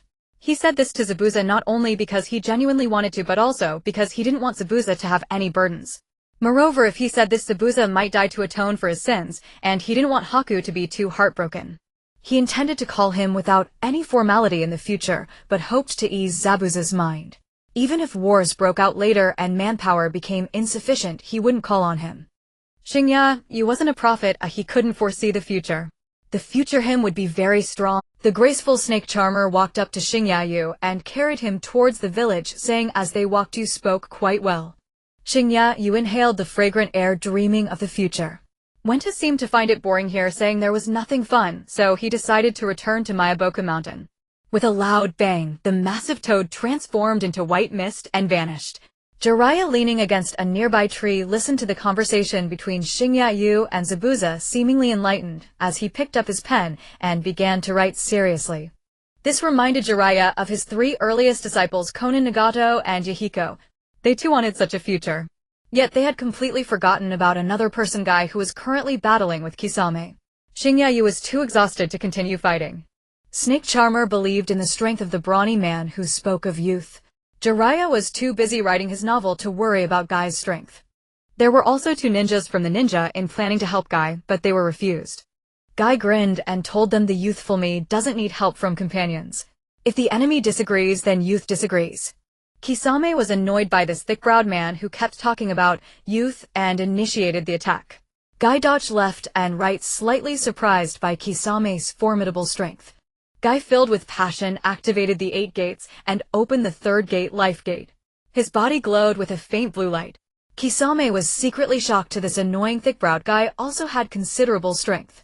Seeing Snake Charmer carrying Shinya-yu towards the village, Guy's worries dissipated. He didn't unleash his full strength in the battle with Kisame, because his youth was not yet finished. During the battle, Guy was nimble and still managed to remind the enemy how important youth was. Kisame didn't fight with full force either. He noticed Zabuza carrying Haku towards the group of rebellious ninjas that had been hastily assembled for an ambush. These strong men pretended not to see the enormous toad and continued with their task, ambushing the enemy. As long as the enemy didn't show up, they couldn't act rashly and had to wait for the perfect opportunity. What? The enemy appeared. Even if they did, they had to pretend not to see them. We can't. While fighting Guy, Kisame occasionally glanced at Zabuza. He ignored Guy's talk of youth. Kisame and Zabuza were part of the same group, the 7 ninja swordsmen, and they had been good friends in childhood. Zabuza had once shared his future aspirations with him, the things he wanted to do and the life he desired. But life is cruel. The longer they lived, the more numb and heartless they became. For example, Zabuza's plan to rebel against the Mist Village seemed very interesting to Kisame. He very much enjoyed such rebellious deeds. At this moment, Kisame felt a rising anger within him.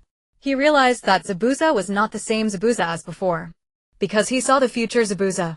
A few years ago, after the death of Lin in the wild field, the one that Uchiha Obito longed for. After Lin's death, the 4th Mizukage of the Hidden Mist Village, in order to better control the tailed beasts, implanted the Three Tails Isabu into his own body, becoming the second host of the Three Tails, capable of controlling the tailed beasts, just like Killer Bee.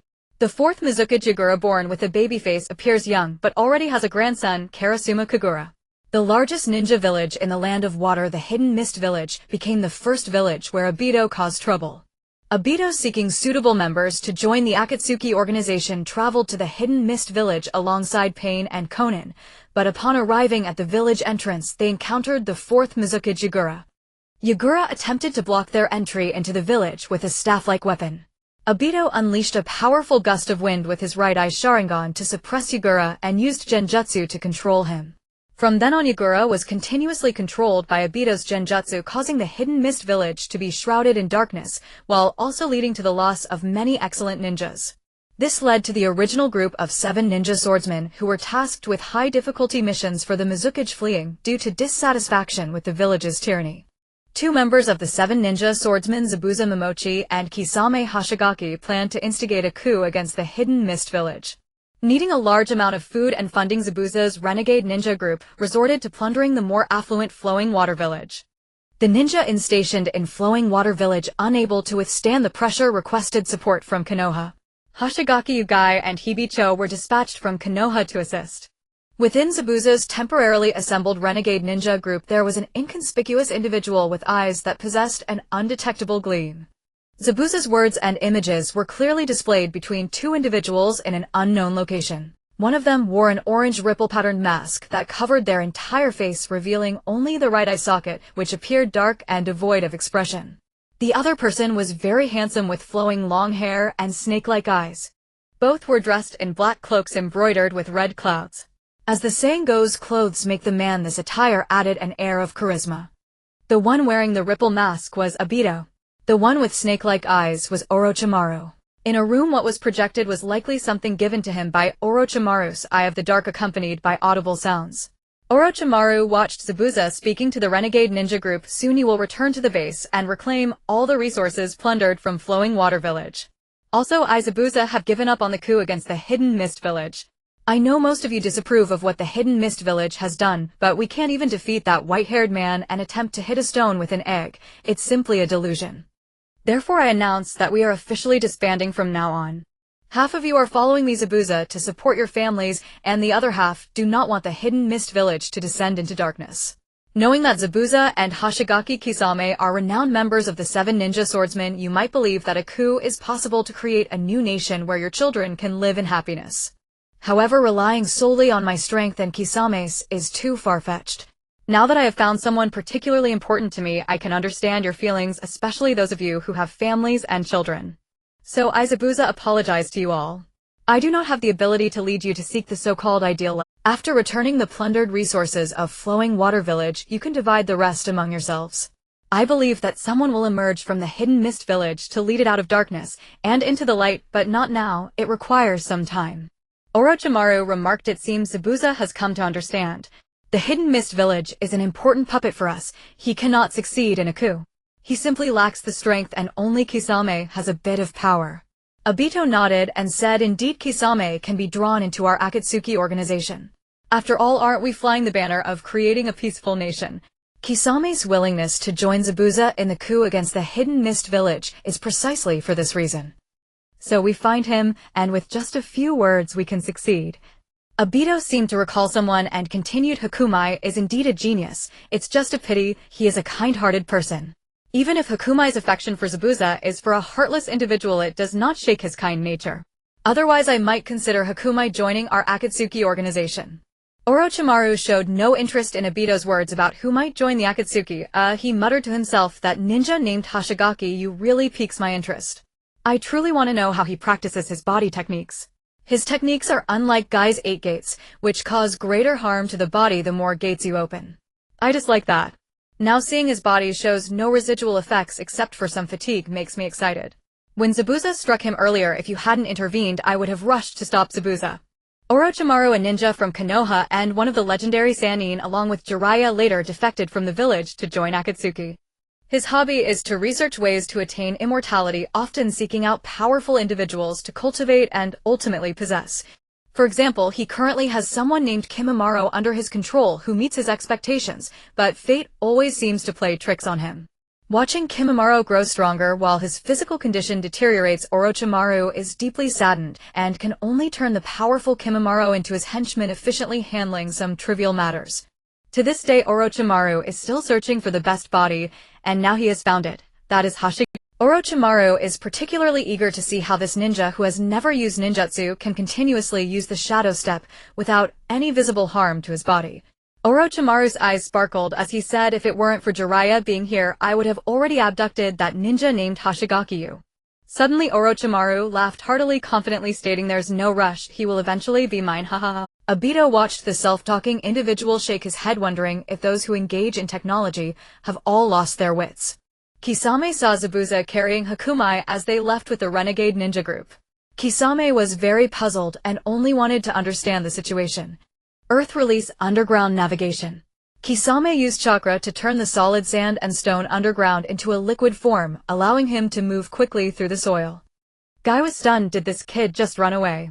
Although Guy could activate the 8 gates to forcibly stop him, the consequences would be severe damage to his body, and he adhered to the principle of not chasing a retreating enemy. Besides, this sharp-faced individual is also quite strong.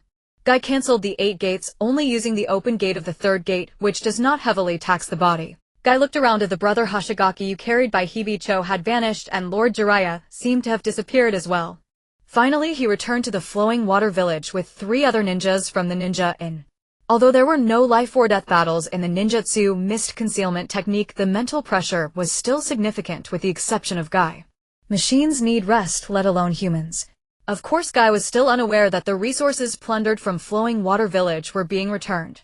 Hoshigaki also had no idea that he had caught Orochimaru's eye. Shichi carried Shingyu on her back as they made their way back to the Flowing Water Village, where Shingyu had already fallen asleep from exhaustion. Shichi sensed the calm and peaceful breaths of Shingyu and smiled faintly. As Shichi continued walking, 2 ninjas approached belonging to the ninja inn. These 2 ninjas were the ones who had previously escorted the injured, scarred ninja back to the Flowing Water Village to recuperate. After returning to the Flowing Water Village, they settled the scarred ninja and saw a giant toad spinning in place, realizing that a battle had taken place nearby. Worried, they hurried to assemble, hoping to lend a hand. Thus, as the 2 ninjas rushed to their destination, they spotted Shichi. One of the ninjas, seeing her, asked with concern, Miss Shichi, what happened to you? Shichi briefly explained, causing the 2 ninjas to frown. After hearing that Jiraiya had appeared, they sighed with relief, but upon learning that Chingmu had fallen honorably in battle, they couldn't help but feel a sense of sorrow. Although they had seen many farewells in life and death, each parting always left a heavy feeling in their heart. The 2 ninjas, knowing that Kai was still there, planned to assist. Shichi nodded. More people would mean more strength, and with Kai and Jiraiya around, there should be no danger. As the 2 ninjas continued to hurry towards the meeting point, they saw Kai and 3 other ninjas running swiftly towards them. Except for Shichi and Shingyu, who were utterly exhausted, Kai and the 3 other ninjas had not engaged in much combat. Apart from the mental strain, they still retained a good amount of stamina and chakra. This was why they could catch up to Shichi so quickly. Shichi had exhausted her chakra from using healing techniques too much and could only walk now. If she tried to run like a ninja, she would have difficulty breathing. Shingyu had been rushing towards the Flowing Water Village using the shadow step technique and had just crushed 2 eggs belonging to a masked figure, followed by being pursued by Zabuza. Shingyu's shadow step had not paused, so it was no wonder he was not fatigued. Now Xingyi was sound asleep, unaware that a wisp of white energy like a little fish had emerged from one of the acupuncture points on his feet and was swimming towards the lower leg points. This little white energy fish opened all the acupuncture points in the lower limbs: the knee, I, the yang qiu, the fu lu, the yin gu, the blood, si, the cheng shan, the jia, shi, the wei zhong, the zhu san li, the yang ling quan, the yin ling quan, the san yin jiao, and the bai li. It happily swirled around, and if observed closely one would notice it had grown a small size. This slightly larger white energy fish was in fact a small white carp. Subsequently, this little white carp randomly chose an acupuncture point in the lower limbs and dived in, never to emerge again. Kai and Shichi along with the others slowly returned to the flowing water village. Kai said to Shichi, "Miss Shichi, let me carry brother Xingyi." However, Shichi refused. Although she was a female ninja and a medical ninja, that physical training was also an essential part of a ninja's training. Needless to say, compared to Kai's physical abilities, he was a martial arts genius, and 100 Shikais would not match him. Even when compared to the weaker Xingyi, Shichi fell short. However, when compared to an ordinary adult man, Shichi was superior. Xingyi did not weigh hundreds of pounds, so carrying him was quite easy for Shichi. Moreover, she was unaware of the reason behind her happiness in carrying him. Kai tried to change the subject, speaking of youth, which in his eyes was something glorious. But to the other ninjas it seemed rather silly. Thus everyone chatted and laughed. The atmosphere was not overly oppressive. According to the ninja code, even for fallen ninjas, no matter how deep the feelings were, they could not be displayed. This is war. Where there is war, there will be death. You cannot afford to cry and mourn for your companions. At the very least, that must wait until after the war. Abandoning companions is a great taboo, but it does not mean you are to go to your death. One ninja said that after the mission he would buy some toys for Qingyu's child and bring them back. On their way back, Kai and the three ninjas had already buried Qingyu's body in the ground. May he rest in peace. Qingyu's belongings along with the toys would be given to his wife and child. This was all they could do. When everyone returned to the flowing water village, it was already evening. The sun in the west was no longer visible, and the Notsudam sky was filled with sunset clouds. Everyone was hungry and planned to eat some rations to fill their stomachs. The village chief led a few villagers to the ninja in bringing a sumptuous dinner. Upon seeing the injured, scarred ninja, the village chief realized that the ninja had engaged in battle with enemies today. Although a woman had previously shouted at them to go eat dirt, it had actually been a joke. The villagers were simple-minded and were just venting their frustrations towards the ninjas at the inn. Everyone scratched their heads and said to the village chief, "Sorry about that." The village chief waved his hand and said, eat up, or Aunt Lu will come and tell you to eat dirt again." However, a few of these eggs are from Aunt Lu's hens today, and she brought her own vegetables for you to eat. Aunt Lu was the woman who had told the ninjas at the inn to eat dirt. The village chief and the villagers departed. The ninjas at the inn quickly devoured the rich meal, finishing it all in no time. The evening quietly slipped away and the night fell silently. A few women came to the ninja inn to collect the bowls and plates. One of the women said to the ninjas, "Aunt Lu didn't come in. She said she gets annoyed when she sees you all, but she was the first to volunteer to help wash the bowls." Kai was moved to tears and said, "This is youth. I've decided to run 500 laps around the flowing water village right now." Everyone face-palmed and laughed heartily. Shichi politely asked several women sisters, "Do you have any congee at home? If not, I can take some." One woman replied, "What a coincidence. Aunt Lu made lean meat porridge at home tonight. Just as we were coming over, we chatted with her, and she said her child has been particularly fond of lean meat porridge these past few nights. It might still be warm now." Shichi smiled slightly and said, "Okay, I will go find her now." Another woman said, "Don't be fooled by Aunt Lu's sharp tongue. She has a heart of gold." Shichi nodded and said, "That's great." So she went outside the ninja inn and saw Aunt Lu, a middle-aged woman with a charming appearance. Upon seeing Shichi, Aunt Lu immediately put on a stern face and said, "I am sisters with those women, and we have a deep bond. They said they wanted to come to the ninja inn, and I only reluctantly accompanied them. You should have seen I didn't even want to go in." Shichi straightforwardly stated her intention, saying, "Aunt Lu, I would like to get a bowl of porridge for a companion who is too exhausted right now. I don't want to wake him, so I plan to bring him some soft food to eat." The scarred ninja had actually woken up in the evening, but could not move and could only lie on the sickbed. However, he was able to eat. Aunt Lu pouted and said, "Really? You ninjas are so bothersome. Follow me." Shichi was not angry. She nodded and smiled slightly, saying, "Thank you, Aunt Lu." Perhaps Shikai's personality matched well with Aunt Lu's. On their way to Aunt Lu's home, Shichi learned why Aunt Lu had such feelings towards the ninja inn. It turned out that before the flowing water village had built flood control embankments, they often suffered devastating floods, and Aunt Liu's home had been submerged by the fierce waters. At that time, a ninja from the ninja inn had saved Aunt Liu's family, but due to the particularly ferocious flood that year, that ninja lost their footing and was swallowed by the flood, never to emerge again. Now that the flood control embankments were built, the ninjas were forever gone. Thus, Aunt Liu had a complex love-hate relationship with the ninjas of the inn. Love for saving her family. Hate for saving them, otherwise he would not have died. Shichi and Aunt Liu arrived at a house which was Aunt Liu's home. Upon entering the house, Aunt Liu's husband was extremely kind and scolded Aunt Liu for always having that face, but received a tongue lashing in return from her. Aunt Liu's husband awkwardly smiled and said, "This is how wives are at home, don't mind it. She's actually a good person." Shichi smiled sweetly and said, "It's fine." Aunt Liu went to the kitchen, warmed up the lean meat porridge, and filled the thermos to the brim before bringing it out to Shichi. She still wore an unkind expression. Aunt Liu's husband was about to speak, but was shot a fierce glare from Aunt Liu. He scratched his head and looked at Shichi as if to say, "Don't take it to heart." Shichi naturally would not take it to heart. She waved goodbye to Aunt Liu's family and said, "Aunt Liu, I will return the thermos tomorrow." Aunt Liu said, "If it's left too long, I won't feel at ease. I'll go get it myself, no need for you to return it." Shichi said with a hint of grievance, "Aunt Liu, I will clean it properly." Aunt Liu replied, "I don't trust you to clean it. In any case, I'll go get it myself." Shichi could only helplessly say, "All right then. Aunt Liu, I'll listen to you." The so-called sharp tongue, but soft heart probably meant to be harsh with words, but kind at heart. Shichi returned to the ninja inn holding a thermos, entering a dormitory where Hoshino was fast asleep on the bed. Shichi picked up a spoon, scooped some porridge, blew on it, and fed it to Hoshino. Shichi raised her beautifully shaped eyebrows and said, "Oh Hoshino, you sleep like a pig." After saying this, she thought of Aunt Liu, realizing that at this moment she too seemed to have a sharp tongue but a soft heart. "I may not spare you with my words, but my heart still loves you." Shichi's face flushed slightly as she continued to feed Hoshino. Shichi fed him for over an hour and his body instinctively drew nutrition from her spoon, though his consciousness remained asleep.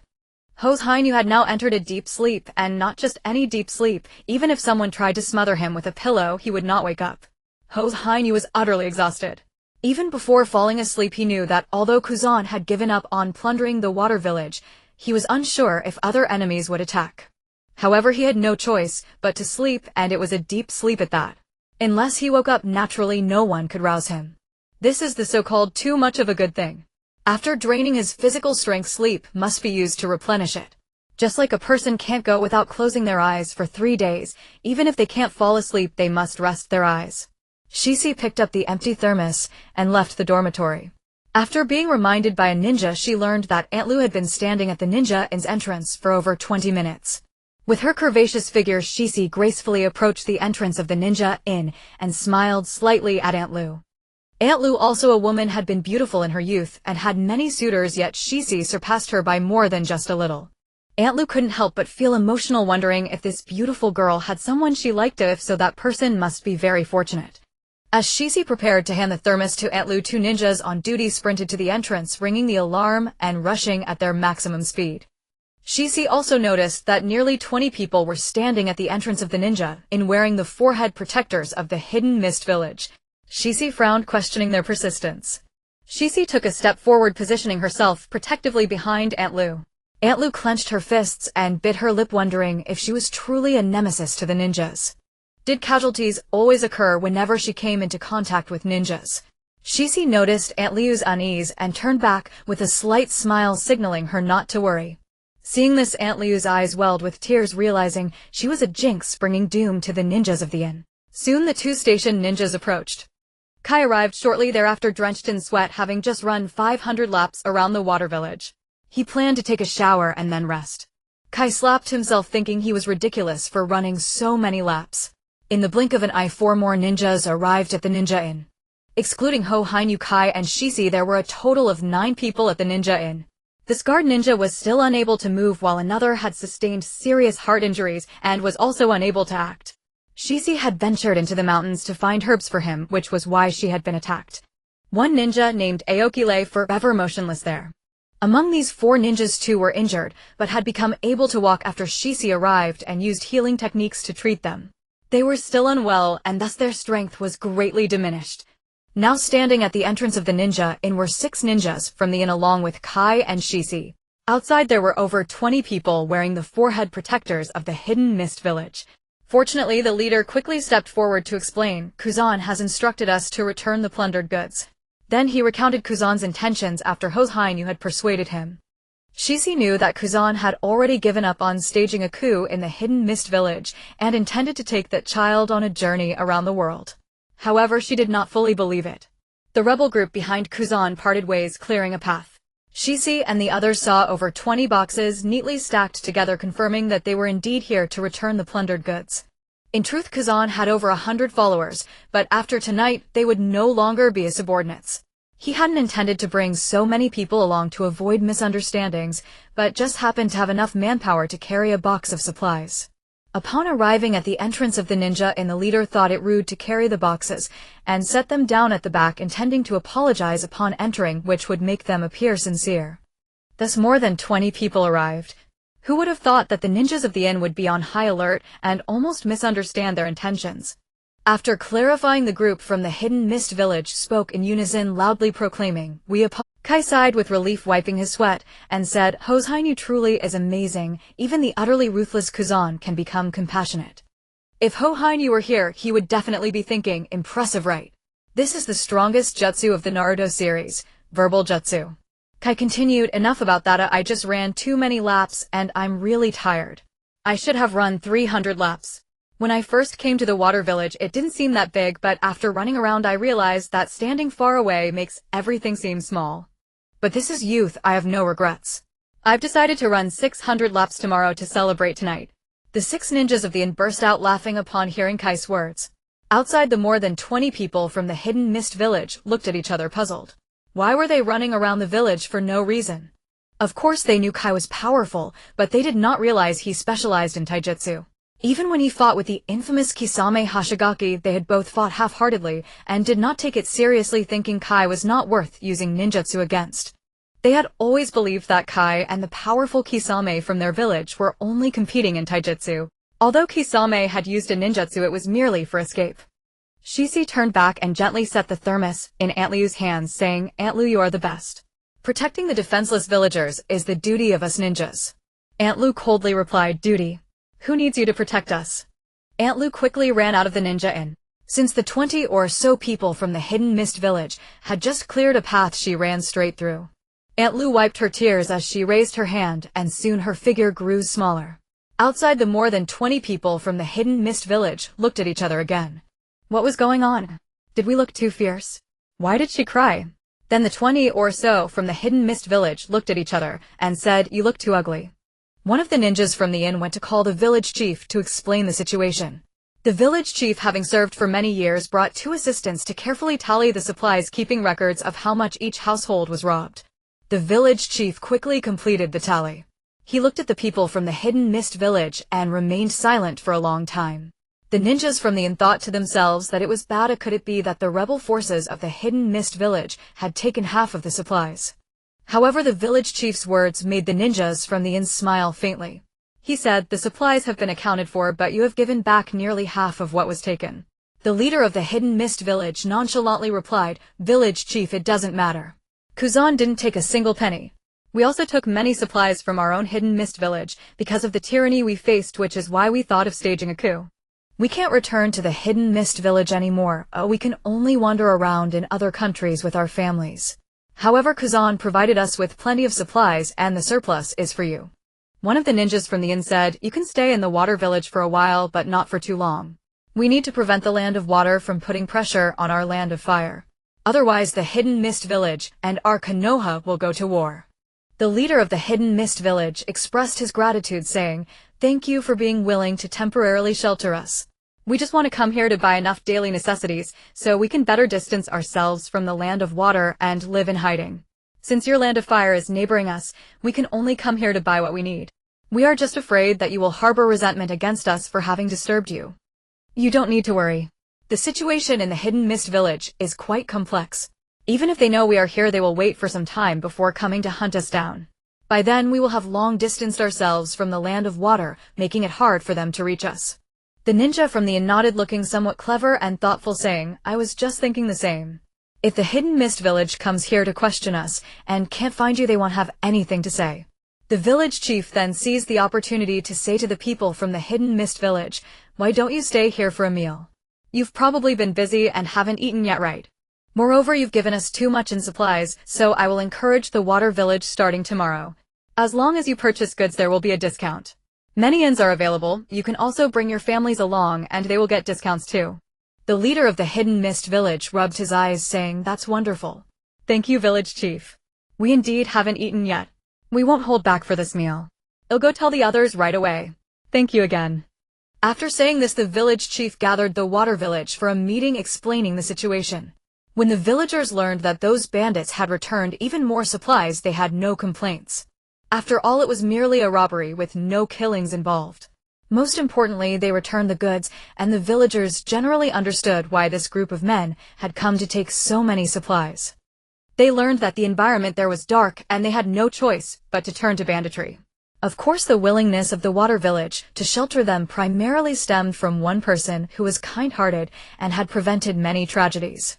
As the saying goes, one grain of rice nurtures 100 kinds of people. Otherwise, given Kuzan's callousness, he definitely would not have stopped his subordinates. After all, people would die regardless. Like the guy wearing a black mask. When a person consistently maintains a kind heart, it brings good fortune to those around them. If one villager died, even if the returned supplies were excessive, the villagers of the Water Village would only take back what was theirs.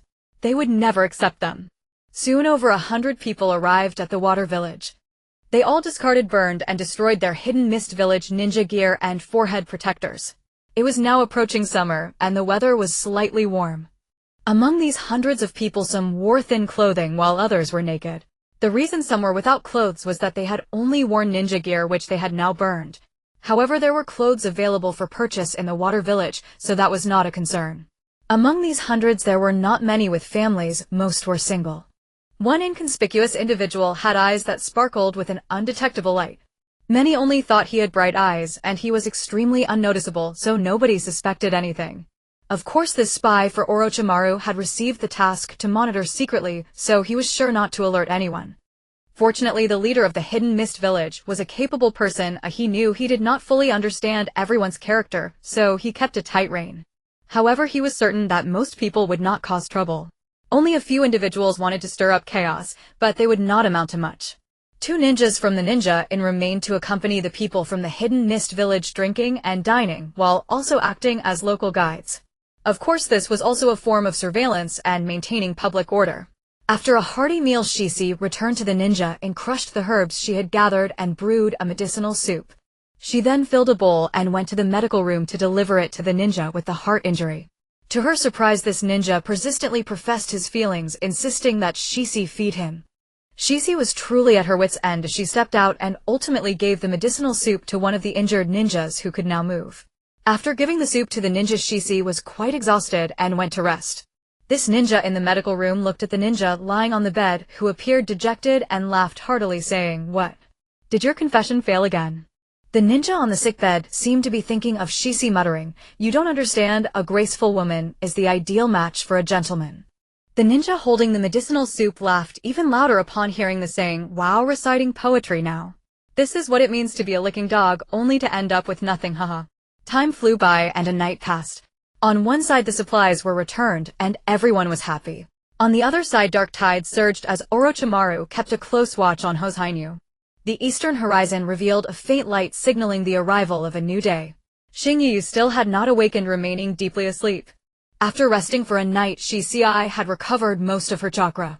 She had an early breakfast provided by the villagers and then went to Aunt Liu's house to fetch some porridge. As expected, Aunt Liu had already prepared the porridge early and had included plenty of nutritious ingredients. She handed a full thermos of porridge to Shisi, still wearing a displeased expression. Shisi smiled, slightly showing no anger, and even found Aunt Liu somewhat adorable. She returned to the ninja inn and fed Shingyu. Although Shingyu was sleeping, his body still required energy, which would greatly decrease during rest, but it didn't mean he could forego food. Otherwise, even if Shingyu abstained from eating and drinking, he could only last 3 days, which would still inflict significant harm on his body. Thus, during the day and a half of his slumber, his physical condition remained normal, even improving thanks to Shisi's care. In the bustling streets of the Lushui village, people from the Wuin village gathered in small groups to purchase supplies. This arrangement was made by the leader of the Wuin village, who had assigned 3 trusted individuals to accompany those seeking to buy supplies, fearing that some might be disobedient and cause trouble, resulting in complications for Lushui village and possibly leading to casualties. After all, there were those among the rogue ninjas who did not care about others' character. The Land of Water is an island nation surrounded by the sea, located to the east of the Land of Fire. The domestic landscape is primarily mountainous with scattered small islands. The country is dotted with lakes, has a cool and misty climate, and experiences heavy snowfall and cold temperatures in winter. The citizens live on the main island and its surrounding islets, following their unique traditional culture. Lushui village is situated on the border of the Land of Fire, close to the sea, which is why floods frequently occur. Aunt Liu's family nearly lost their lives to a merciless flood, but fortunately a ninja from the inn saved them. However, this ninja is no longer among the living. He has gone to a place called Heaven. Zaibu Zhan carried by walking along a seldom-traveled path. He did not enter the Land of Fire, but headed south towards a nation called the Land of Tea. It is said that the tea flowers there are particularly beautiful, and he wanted to take Bai to see them. Zaibu Zhan was not severely injured, though Bai was hurt and needed rest. Zaibu Zhan took meticulous care of him along the way. After a night of rest, Bai had already awakened. At a young age of 13 or 14, he was still a child. Bai couldn't understand why, after fainting for an entire night, Zaibu Zhan seemed like a different person. He had become gentler and kinder. Bai told Zaibu Zhan that he could walk on his own and didn't need to be carried. This was met with a stern reprimand from Zaibu Zhan, forcing Bai to comply and let himself be carried. On Zaibu Zhan's back, Bai smiled, feeling happy regardless. He thought, I heard Zaibu Zhan is taking me to the Land of Tea to see the tea flowers. He is so nice. As Bai's thoughts wandered, they were intercepted by the shark-faced Kisame Hashigaki. Zaibu Zhan ignored him and continued walking with Bai on his back. Kisame, standing in place, shouted angrily, Zaibu Zhan, where are you going? The Land of Water is in chaos and Wuin village is shrouded in darkness. Are you just leaving like this? Zaibu Zhan, we agreed to create an era of our own. You used to be a kind person, but during that later period you believed kindness was useless, becoming numb and ruthless, killing without blinking. Zaibu Zhan, can you really bear to watch the Land of Water continue to be ineffective and Wuin village remain hopeless? Zaibu Zhan, if you leave now, who will lead us out of the darkness? Zaibu Zhan paused at Kisame's last words. He looked up at the glaring sunlight and said softly, yes, we agreed, but not now. After saying this, Zaibu Zhan continued on to the south towards the Land of Tea, carrying Bai. Kisame stood there watching Zaibu Zhan grow distant, infuriated, as he slammed his sword Samahata into the ground. With a loud crash, dust flew and a deep pit was created in the narrow path. Applause rang out. Kisame suddenly looked towards a towering tree beside the path. A person wearing an orange-striped mask was standing atop the tree. It was Obito. He jumped down from the tree and the dust stirred up by Kisame clung to his black cloak adorned with red clouds. Obito brushed off the dust from his clothes. Kisame frowned, sensing this person was not simple. He asked, who are you? Obito stretched and yawned, saying, me. I am a member of the Akatsuki organization. Kisame looked puzzled, asking, Akatsuki? Oh, you haven't heard of Akatsuki. It was just recently formed, and its leader is very powerful. I came here because I think your strength, Kisame, is quite good, and I hope you can join us. Kisame, unimpressed, replied, no interest.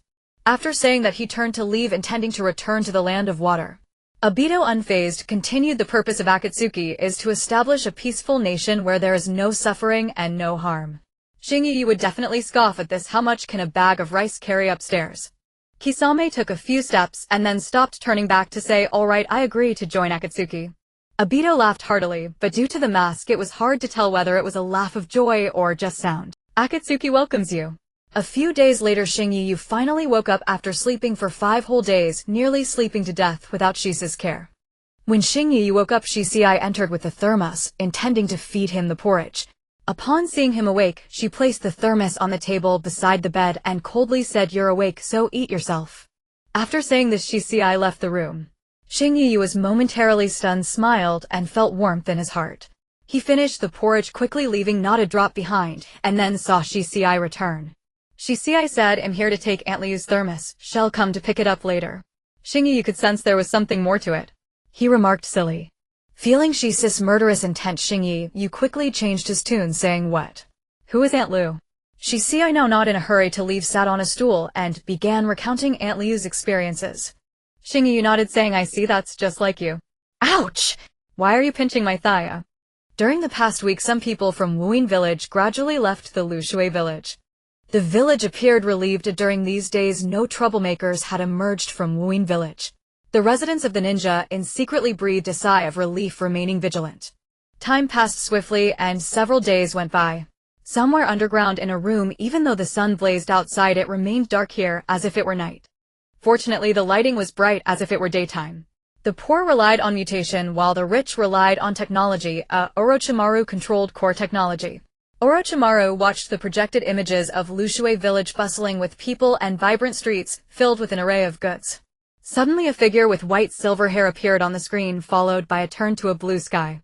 A voice came through. I've noticed you sneaking around these past few days. I knew you were up to something. After that, the image vanished. Orochimaru clenched his fist and slammed it down on the table, saying, Damn Jiraiya. Is he planning to return to Konohagakure with them? Orochimaru's temperament fluctuated as he clicked his tongue, saying, No need to panic, there will be opportunities. This body is definitely mine. The ninjas at the inn discovered that Jiraiya was soaking in hot springs in Lushui village looking for inspiration. Cough material, so there was no need for them to be overly cautious. Time never stops. More than half a month passed. Everyone from Wuyin village had left Lushui village. The injured ninja, after drinking the medicinal soup, was able to move freely, and the scarred ninja had fully recovered thanks to Shisi's meticulous treatment. The ninja inn finally returned to normal life and responsibilities, except for the absence of a ninja named Aoki. Kai returned to the village panting and saw Xingyu. He flashed a bright smile, saying, Xingyu, how about it? With youth on our side, you and I will run 500 laps around Lushui village. Xingyu understood that Kai wanted to train his strength, as their martial arts were quite similar. Kai waved his hand, saying, Not today, I just ran 1,000 laps around Lushui village and am exhausted. Let's do it tomorrow. Xingyu nodded, indicating it was fine. There is a saying, talent is 1% inspiration and 99% perspiration. The next day, Xingyu and Kai began racing around Lushui village to see who could complete 500 laps first. The loser would have to call the winner dad. In this father-son match, Xingyu started using Shadow Step, creating shadowy after images that flickered with incredible speed. This was not cheating, as should Xingyu run normally, he would use ninja running, and Kai might finish 500 laps, while Xingyu might not even reach 10. Kai understood that Xingyu's technique was different from his physical skills. He flashed a bright smile and shouted, Youth. He began to exert all his speed to chase after Xingyu. In this father-son match, neither wanted to lose. Of course, if Kai opened 8 gates, Xingyu would be utterly defeated. Kai only opened the first, second, and third gates: open gate, rest gate, and life gate. Xingyu still had a chance to compete. If Kai opened the 4th, 5th, and 6th gates, injury gate, death gate, and view gate, Xingyu's chances of winning would be slim. Opening the 7th gate, shock gate, would leave no room for doubt for Xingyu. Doing so would be akin to cheating. This was merely a father-son match. It was not a life or death contest, just a means to train themselves. Moreover, what was being tested were martial arts and physical skills, not ninjutsu. Kai had been training his body merely to solidify his foundation so that opening 8 gates would minimize harm to his body and enhance its power. Orochimaru disliked 8 gates because although better physical conditions made it stronger, using 8 gates would undoubtedly harm the body. It's like the gravitational pull of Earth. Every day people rely on gravity. Without it, one could fall into outer space.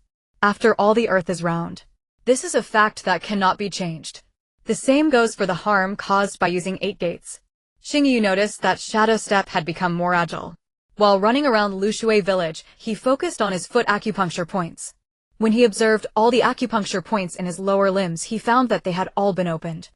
I wondered why Shadow Step had become easier to master. It turns out that the little white chi fish opened all the acupuncture points in my lower limbs without my knowledge.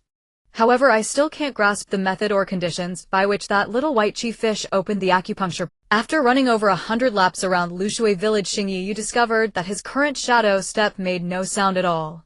When he first started using Shadow Step, there was always some sound, even if it was faint. That's why Zai Bujan was able to find Xingyu even when he opened a considerable distance with Shadow Step. If Xingyu were to hide now using his current Shadow Step, no matter how powerful Zai Bujan's perception abilities were, he would not be able to find him. Because the current Shadow Step made no sound, it was as if he used it, but remained standing still. This caused a misjudgment. Xingyu referred to this feature as cat step. silent, capable of assassination, fleeing, and hiding. Both completed 500 laps. In this father-son match, the winner was Xingyu, and the loser, Xingyu, won against Kai by 3 laps thanks to the little white chi fish opening all the acupuncture points in his. Otherwise, Xingyu would have lost. Before the acupuncture points were opened, he might have been dozens of laps behind Kai. Suddenly, Xingyu felt a bit awkward for surpassing Kai in seniority. After all, he was the Kai Emperor. In the evening, the two returned to the ninja drenched in sweat. The people at the inn learned that they held a father-son match. Kai had lost a rank to Xingyu today, which made everyone laugh heartily. However, this was only for today. It was just a playful addition to the competition and would not be permanent. The village chief of Lushui and the inn's residents were aware that Xingyu, Shisei, and Kai would return to Konoha tomorrow. The dinner served that night was exceptionally lavish, almost like a feast. Xingyu and Kai drank themselves into a stupor. The residents of the ninja inn dared not drink too much, knowing their responsibilities required them to stand guard and maintain order. Although they could not indulge fully, they were still very happy. After one night passed, Xingyu and the others packed their bags, took provisions, and bid farewell to the residents of the ninja inn. A ninja from the inn handed over the belongings of Ninja Aoki, along with some children's toys, to Xingyu and the others, asking them to return them to Aoki's family. A few days later, in my village, as Xingyu and the others left Lushui village, several days passed. A house that was still quite dilapidated a month ago. Now it has been completely transformed, and one can see busy workers building the second floor, which has already taken shape. A lovely little girl is tinkering in the kitchen. It is indeed Xiaoyu. Today Papa Xingyu did not go out to work in the fields. Instead, he asked the hired workers to help manage the land a bit. For over a month now, he has been supervising the workers at home. Papa Xingyu is a farmer with a large farm, and in this line of work one must rely on fate while putting in their efforts. If the harvest is poor, there won't be much profit, and one might even incur losses due to expenses for fertilizers and hiring workers. However, after several years of poor harvests, this is why he struggles to even build a house, having fallen to the point of borrowing money from others. Papa Xingyu has thought about switching to another profession, but after much struggle, he feels he would rather crash into a wall because this is the career he loves. Perhaps it's not just that his son is becoming more sensible. Good fortune has begun to arrive. This summer's harvest is bountiful. It is not that Papa Xingyu doesn't trust the workers, feeling they might cut corners, but he is worried that if the workers tire and slack off, it could result in a poorly constructed house that might leak. Therefore, Xiaoyu has been preparing delicious meals with great care to keep the workers happy while they build the house. Even Xingyu, who is an exceptional cook, feels that if given Xiaoyu a bit more time, he would be outdone. The workers, having tasted the delightful dishes made by Xiaoyu, find them unforgettable. There is no possibility of slacking off this lifetime. They cannot afford to be lazy. To enjoy more of Xiaoyu's cooking, the workers keep delaying. As a result, the second floor's construction is exceptionally solid, and even the newly renovated first floor looks brand new. Slow work produces fine craftsmanship. This is thanks to Xiaoyu's culinary skills, which inspire the workers to strive for excellence, just to enjoy another bite of her cooking. Xiaoyu brought the sumptuous dishes she prepared to the table and said to her father, Papa Xingyu, "When will brother Xingyu be back? It's been over a month and I'm so worried." Although Xiaoyu is not Papa Xingyu's biological daughter, he treats her as his own and replies, "Little Yu has always had good fortune and nothing will happen to him. Xiaoyu, trust your father." Xiaoyu nodded and smiled sweetly. It is now officially summer and the midday sun is exceedingly hot. The workers took off their hard hats and descended the newly built stairs to the first floor hall, ready to. Seeing this, Xiaoyu quickly gathered a pile of bottled water in her arms and handed it to the workers, saying, "Uncles, thank you for your hard work. It's hot outside, please drink some water." The workers laughed. "Ha ha ha, Xiaoyu is such a good child. No need to bring us water, we can get it ourselves." Xiaoyu hurriedly said, "It's no trouble.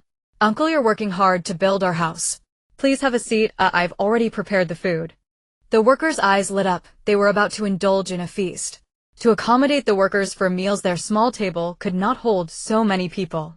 So Papa bought a round table that is light and foldable, along with many lightweight stools. Today the workers ate until tears flowed, not only because the food was delicious, but also because this meal would be their last. It would be difficult to have such tasty food again. After a month of construction, the second floor has been completed today. Of course, the walls have yet to be painted and the doors and windows have not been installed. Firstly, it will take some time for the cement to fully cure. Secondly, there is still no surplus money. Even though Xiaoyu's cooking attracts many customers and her stall is bustling every night, the income is still insufficient. This is mainly because the second floor is simply too large. The money Xiaoyu and Xiaowu earn from their stall combined with Mama Hualian's salary is nowhere near enough to cover the costs of building materials and workers' wages. The key is that this summer the weather has been favorable, leading to an exceptional harvest of crops, which has brought in a substantial profit after being sold. Overall, they can manage daily expenses while also building a spacious second floor. With the completion of the second floor, the space has become significantly more open. The hall on the second floor is much larger than that of the first floor. On the second floor there is a large hall, a spacious kitchen, a bathroom, and 3 large rooms, each equipped with a bathroom and shower along with 2 smaller rooms. Although they are called small rooms, the space is still quite ample. Papa Xingyao's plan is that Xingyayu, Xiaoyue, and Xiaowu each have their own large room. After the workers finished their last meal, they all set off. Oh no, something feels off. The second floor was completely finished today, and they walked home separately. Xiaoyu waved goodbye to the workers. The workers waved back, reluctant, knowing they would no longer enjoy Xiaoyu's cooking. Just as Xiaoyu was about to close the door, a voice she missed dearly called out, "Xiaoyue, I'm back." Xiaoyu quickly opened the door to see Xingyayu beaming with a smile. She jumped up, leaped over the door frame, and hugged Xingyayu, exclaiming joyfully, "Brother Xingyayu, you finally came back. I've missed you so much." Xingyayu in turn hugged Xiaoyu, spun her around, then set her down, ruffling her hair, and saying, "Ha ha ha, Xiaoyu, you've grown so much in just over a month, and you're becoming more beautiful. My little you is going to be a big beauty in the future." Xiaoyu smiled sweetly and adorably, holding Xingyayu's hand and pulling him inside, saying, "Papa Xingyayu, look who's back." Papa Xingyayu, who was cleaning the dishes on the table, looked up upon hearing the voice. After staring for a long time, he said quietly, "He's back." Xingyayu replied, and said, "Dad, I'm back." He then noticed that Xiaowu was not there and asked Xiaoyue, "Where's Xiaowu?" Xiaoyu replied, "Brother Xiaowu is still out fishing. I was just about to take some food to him." On his way back, Xingyayu found that the first floor not only looked brand new, but also saw that the second floor was bigger than he had imagined. Xingyayu asked, "Dad, why is the second floor so big? Is it because the materials are very cheap?" Before leaving on a mission with Xiaoyu's culinary skills, business would definitely be booming, and making enough money to build 2 or 3 small rooms would not be a problem. However, he did not expect that after being away for over a month, he suddenly felt like a rich person. Why build small rooms when they can build a big house? Is there no money? Indeed, there is no excess money. Then Papa Xingyayu explained this year's crop yield is better than in the last 10 years combined. Finally, Xingyayu's memory clicked, recalling that Papa is a farmer, but the heavens always played tricks, resulting in poor harvests year after year. Papa loves this profession deeply, and every year he either makes a little profit or incurs a small loss. In short, he has no money. Over time, he has persevered for many years. When Xiaoyu took Xingyayu to tour the second floor, Xingyayu couldn't help but exclaim in amazement, "Wow, Dad, how wealthy are you?" Xingyayu along with Xiaoyue brought food to Xiaowu. As he carried the thermos, he recalled what Shisi had said about Aunt Liu's thermos. In Lushui village, after nearly a month, he learned that the ninjas at the Ninja Inn called the Ninja Inn were the ones who ate dirt because of Aunt Liu. As a result, when Xingyayu, Kai, and Shisi arrived at the Ninja Inn, they could only eat dry rations. Later it was discovered that Aunt Liu was just tough on the outside, but soft on the inside. She had not sent meals to the ninjas that day because she had just been robbed clean by Zabuza's subordinates. The next day, Aunt Liu skimped on her meals, even saving the eggs laid by her hen to give to the village chief. The village chief planned to turn Aunt Liu's eggs into a delicious meal for the ninjas at the inn. However, Shisi had already set out to the deep mountains to gather herbs before dawn. Later, the scar-faced ninja used lightning release electric smoke signal, and Xingyayu, Kai, and the ninjas at the inn didn't even have time to eat lunch before rushing over. Except for Shisi, who was unaware, everyone else knew about Aunt Liu's tough exterior but soft heart. The village chief could only bring the food over in the evening. When Shisi mentioned Aunt Liu's story, Xingyayu found it amusing, thinking to himself that he already knew how. Xingyayu smiled slightly while Xiaoyu curiously asked, "Brother Xingyayu, what are you laughing at?" Xingyayu thought of the night Xiaoyu's parents passed away when she met Shisi. Not wanting to remind Xiaoyu of bad memories, he shook his head and said, "It's nothing. I'm just very happy to see you again, Xiaoyu." Xiaoyu bounced happily, saying, "Right. I'm also very happy to see Brother Xingyayu back." Xingyayu and Xiaoyu went to the big river where he used to take Xiaowu fishing. The river is abundant, forming many ponds filled with rich aquatic life. They still saw many fishermen at work. From a distance, Xingyayu and Xiaoyu spotted Xiaowu fishing in the river. Xiaoyu cutely ran to the riverbank and shouted, "Brother Xiaowu, guess who's here?" Upon hearing Xiaoyu's call, Xiaowu turned to look.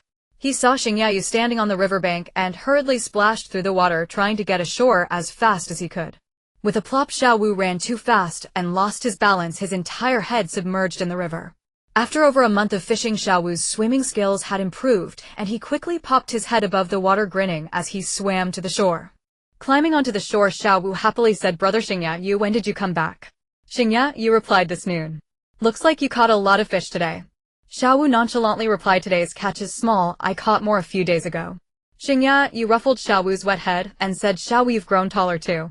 Xiao Wu chuckled, eagerly picking up a particularly large fish to show off to Xingyayu.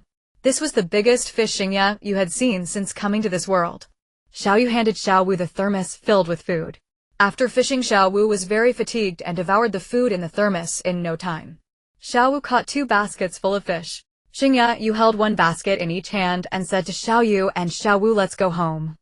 Xiao Wu usually catches 2 baskets of fish, but with his current strength he can only carry 1, so he has to make 2 trips every time. After more than a month of not seeing each other, Xiao Wu's skin had turned a healthy color, and with daily exercise his physique had become more robust. After returning home, Xiao Wu settled the fish at home, ensuring they stayed fresh for the evening stall. He couldn't let the fish die too early.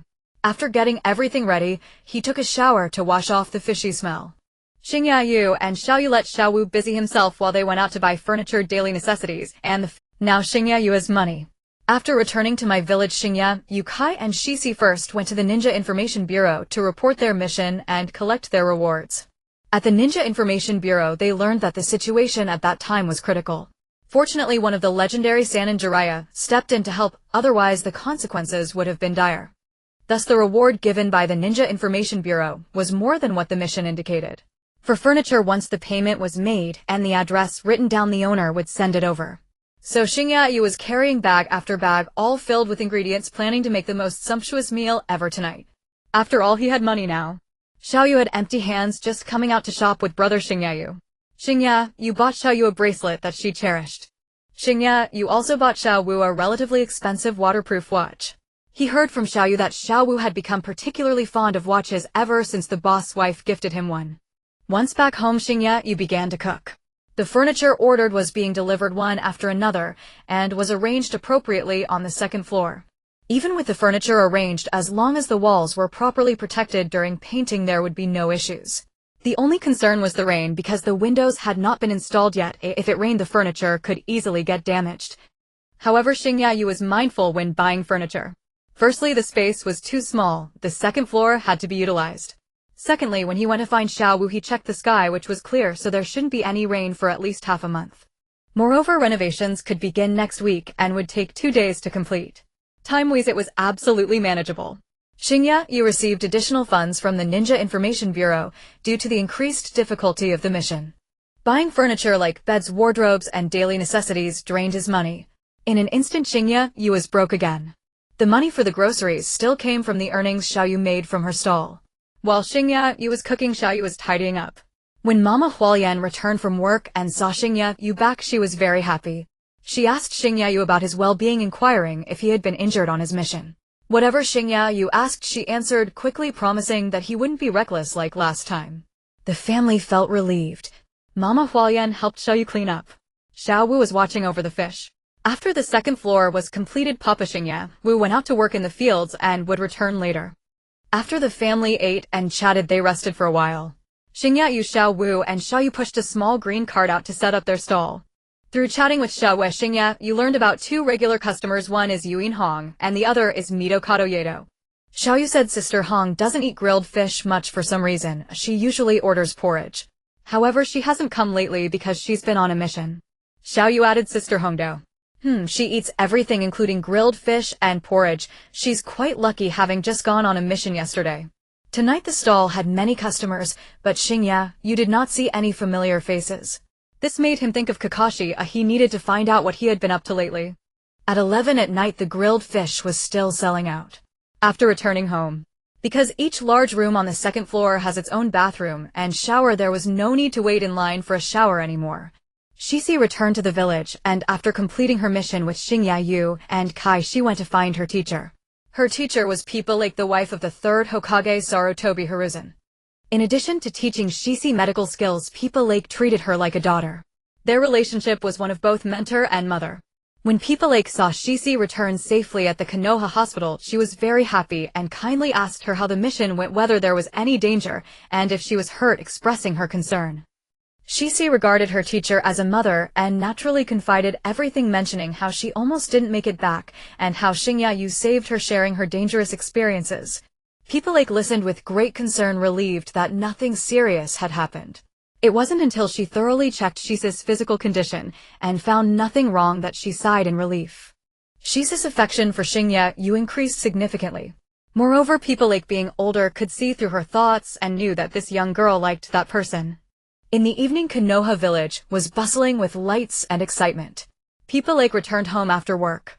She saw the third Hokage, Sarutobi Hiruzen, sitting on the sofa reading the newspaper, embodying what it meant to enjoy retirement. Now, due to his old age, the third Hokage had naturally retired. With the fourth Hokage, Minato Namikaze, being young and capable, not only strong but also intelligent, he managed Konoha village in an orderly manner, making the country prosperous. Although many ninjas were lost during the Nine-Tails rampage, resulting in numerous vacancies among Jonin and Umbu. As a result, Kai Kakashi, Hong Asuma, and others who were originally chunin, due to their exceptional talents, all advanced to Jonin. However, where Konoha flourished, the fire of the village would never extinguish. Although there were vacancies among chunin, many promising young talents would still join. The younger generation would surpass the older, and they would one day stand as independent jonin, defending their homeland. The third Hokage sat on the sofa and glanced at his wife Pepper Eel with a knowing look. Pepper Eel understood the meaning behind his gaze. Their son Asuma had been sullen and frowning. Why was that? Because the butterfly Shingya had entered this world, and after experiencing some events, Hong had begun to harbor feelings for him. As a result, Hong had been indifferent towards Asuma lately. Asuma still couldn't understand why Hong, who used to frequently chat with him, had now turned cold, especially since he himself liked her. After all, who wouldn't like someone as beautiful and virtuous as Hong? Most importantly, Hong had some feelings for him as well. Wasn't this a match made in heaven? Yes, it was. But why? Hong suddenly treated him as just a good friend. Asuma tugged at his hair in frustration, unable to comprehend. Now his head was full of greenery. Love is a complicated matter. It is all about timing. Initially, Hong only had a fondness for Asuma but did not yet like him. Now that someone she likes has appeared, her feelings for Asuma were reduced to mere friendship. Pepper Eel naturally did not know that Hong liked Shingya. Hong hadn't told her, so she was unaware. Pepper Eel only knew that her disciple Shisi liked Shingya because Shisi had expressed it both openly and subtly. Navigating emotional matters is the hardest hurdle in this world. She couldn't help her son Asuma. There was nothing she could do. Pepper Eel sighed, recalling something. While changing her shoes, she said to the third Hokage, "By the way, Hiruzen, didn't your teacher give you the sword of the Thunder God?" The third Hokage, reminded by his wife's words, recalled his teacher, the second Hokage, and nodded, saying yes, the sword of the Thunder God is currently stored in the top cabinet of the room, gathering dust.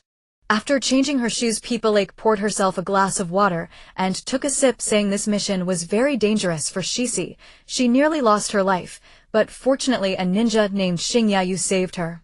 I heard from Shisi that this ninja named Shingya is skilled in taijutsu just like Kai. However, according to the ninja records, he is supposed to be proficient in earth-release ninjutsu, which is rather ordinary. Perhaps he discovered his talent for taijutsu and switched paths. People in this world do not understand the profound depths of martial arts. They categorize martial arts merely as taijutsu. After hearing this, the third Hokage said with relief, every talent has its use. The son of a rat knows how to dig a hole. This kid Shingya has found his strength, which is very good. Why do you say that, dear? Although he has switched to taijutsu now, his chakra is greater than Kai's. The sword of the Thunder God is meant to absorb chakra and form a sharp blade. I think since Shingya is so adept at taijutsu, he probably won't use ninjutsu much. Giving him this sword would be like adding wings to a tiger. If he had the sword of the Thunder God during the mission, Shingya's strength would have increased a level and Shisi wouldn't have been in such danger. The third Hokage pondered for a moment and reluctantly said, although my teacher entrusted the sword of the Thunder God to me, knowing that I can use the 5 elemental ninjutsu and that I don't need it, he told me to find someone suitable for it. I originally intended to give it to Asuma. Before the third Hokage could finish, Pepper Eel interrupted him, saying, are you foolish? What would you give to our son? He is a wind release ninja. He can condense wind chakra on the blade and doesn't need it. Moreover, using ninjutsu this way is much more convenient. The sword of the Thunder God would be a burden. After People Lake said this, the third Hokage slapped his forehead in realization, saying, "Now that you mention it, I truly was confused. The most suitable owner for the Sword of the Thunder God has appeared. It's that Shingya you mentioned." Speaking of the Sword of the Thunder God, the third Hokage suddenly felt a bit sentimental and said, "My teacher's Sword of the Thunder God has been sealed away for so long, and finally a suitable person has been found. This must be fate. My teacher was right. Before he passed, the owner of the sword would eventually emerge." People Lake, having spent so many years with the third Hokage, knew his personality well and was tired of his ramblings. She directly said, "Then I'll take the Sword of the Thunder God to Shisi tomorrow." As People Lake was about to wash up, a young man with a full beard walked out of the other room, a cigarette dangling from his mouth, his face full of sorrow. As his cigarette was nearly finished, he took out a pack and lit a new one. What a lonely smoke he's smoking." Asuma weakly said, "Mom and Dad, were you just calling me?" Seeing her son in this love-stricken state, People Lake could only helplessly laugh, saying, "Son, cheer up a bit. What do you want to eat? Mom will cook it for you." Shingya Yu was unaware that Lake Biwa was to bestow upon him the Thunder God Sword of the second Hokage. He slept soundly and sweetly, waking up naturally. As Shingya Yu stepped out of the second-floor hall, he saw Seo busily cleaning, wiping down the sofa and TV cabinet they had bought yesterday. They did not purchase a television since the second floor had yet to be wired for electricity. Even if they had bought one, they wouldn't be able to watch it. They would install it together when they painted the walls and fitted the doors and windows. Why was Shingya Yu able to shower in the second-floor bathroom? It was because there was natural gas on the first floor, and when the workers built the second floor, they conveniently connected the water pipes from the first floor. As long as there were water pipes, it was sufficient. The shower head did not need to be fixed to the wall, so there was no need for the walls to bear any weight. For instance, if tiles were to be applied to walls that hadn't properly cured, they might not adhere well and could even fall off. This is why Shingya Yu could enjoy a comfortable hot shower directly in the second-floor bathroom. "Good morning, Xiaoya." Upon seeing Shingya Yu emerge from his room, Xiaoya paused her work slightly and replied, "Good morning, brother Shingya Yu." After that, Xiaoya resumed her cleaning with diligence.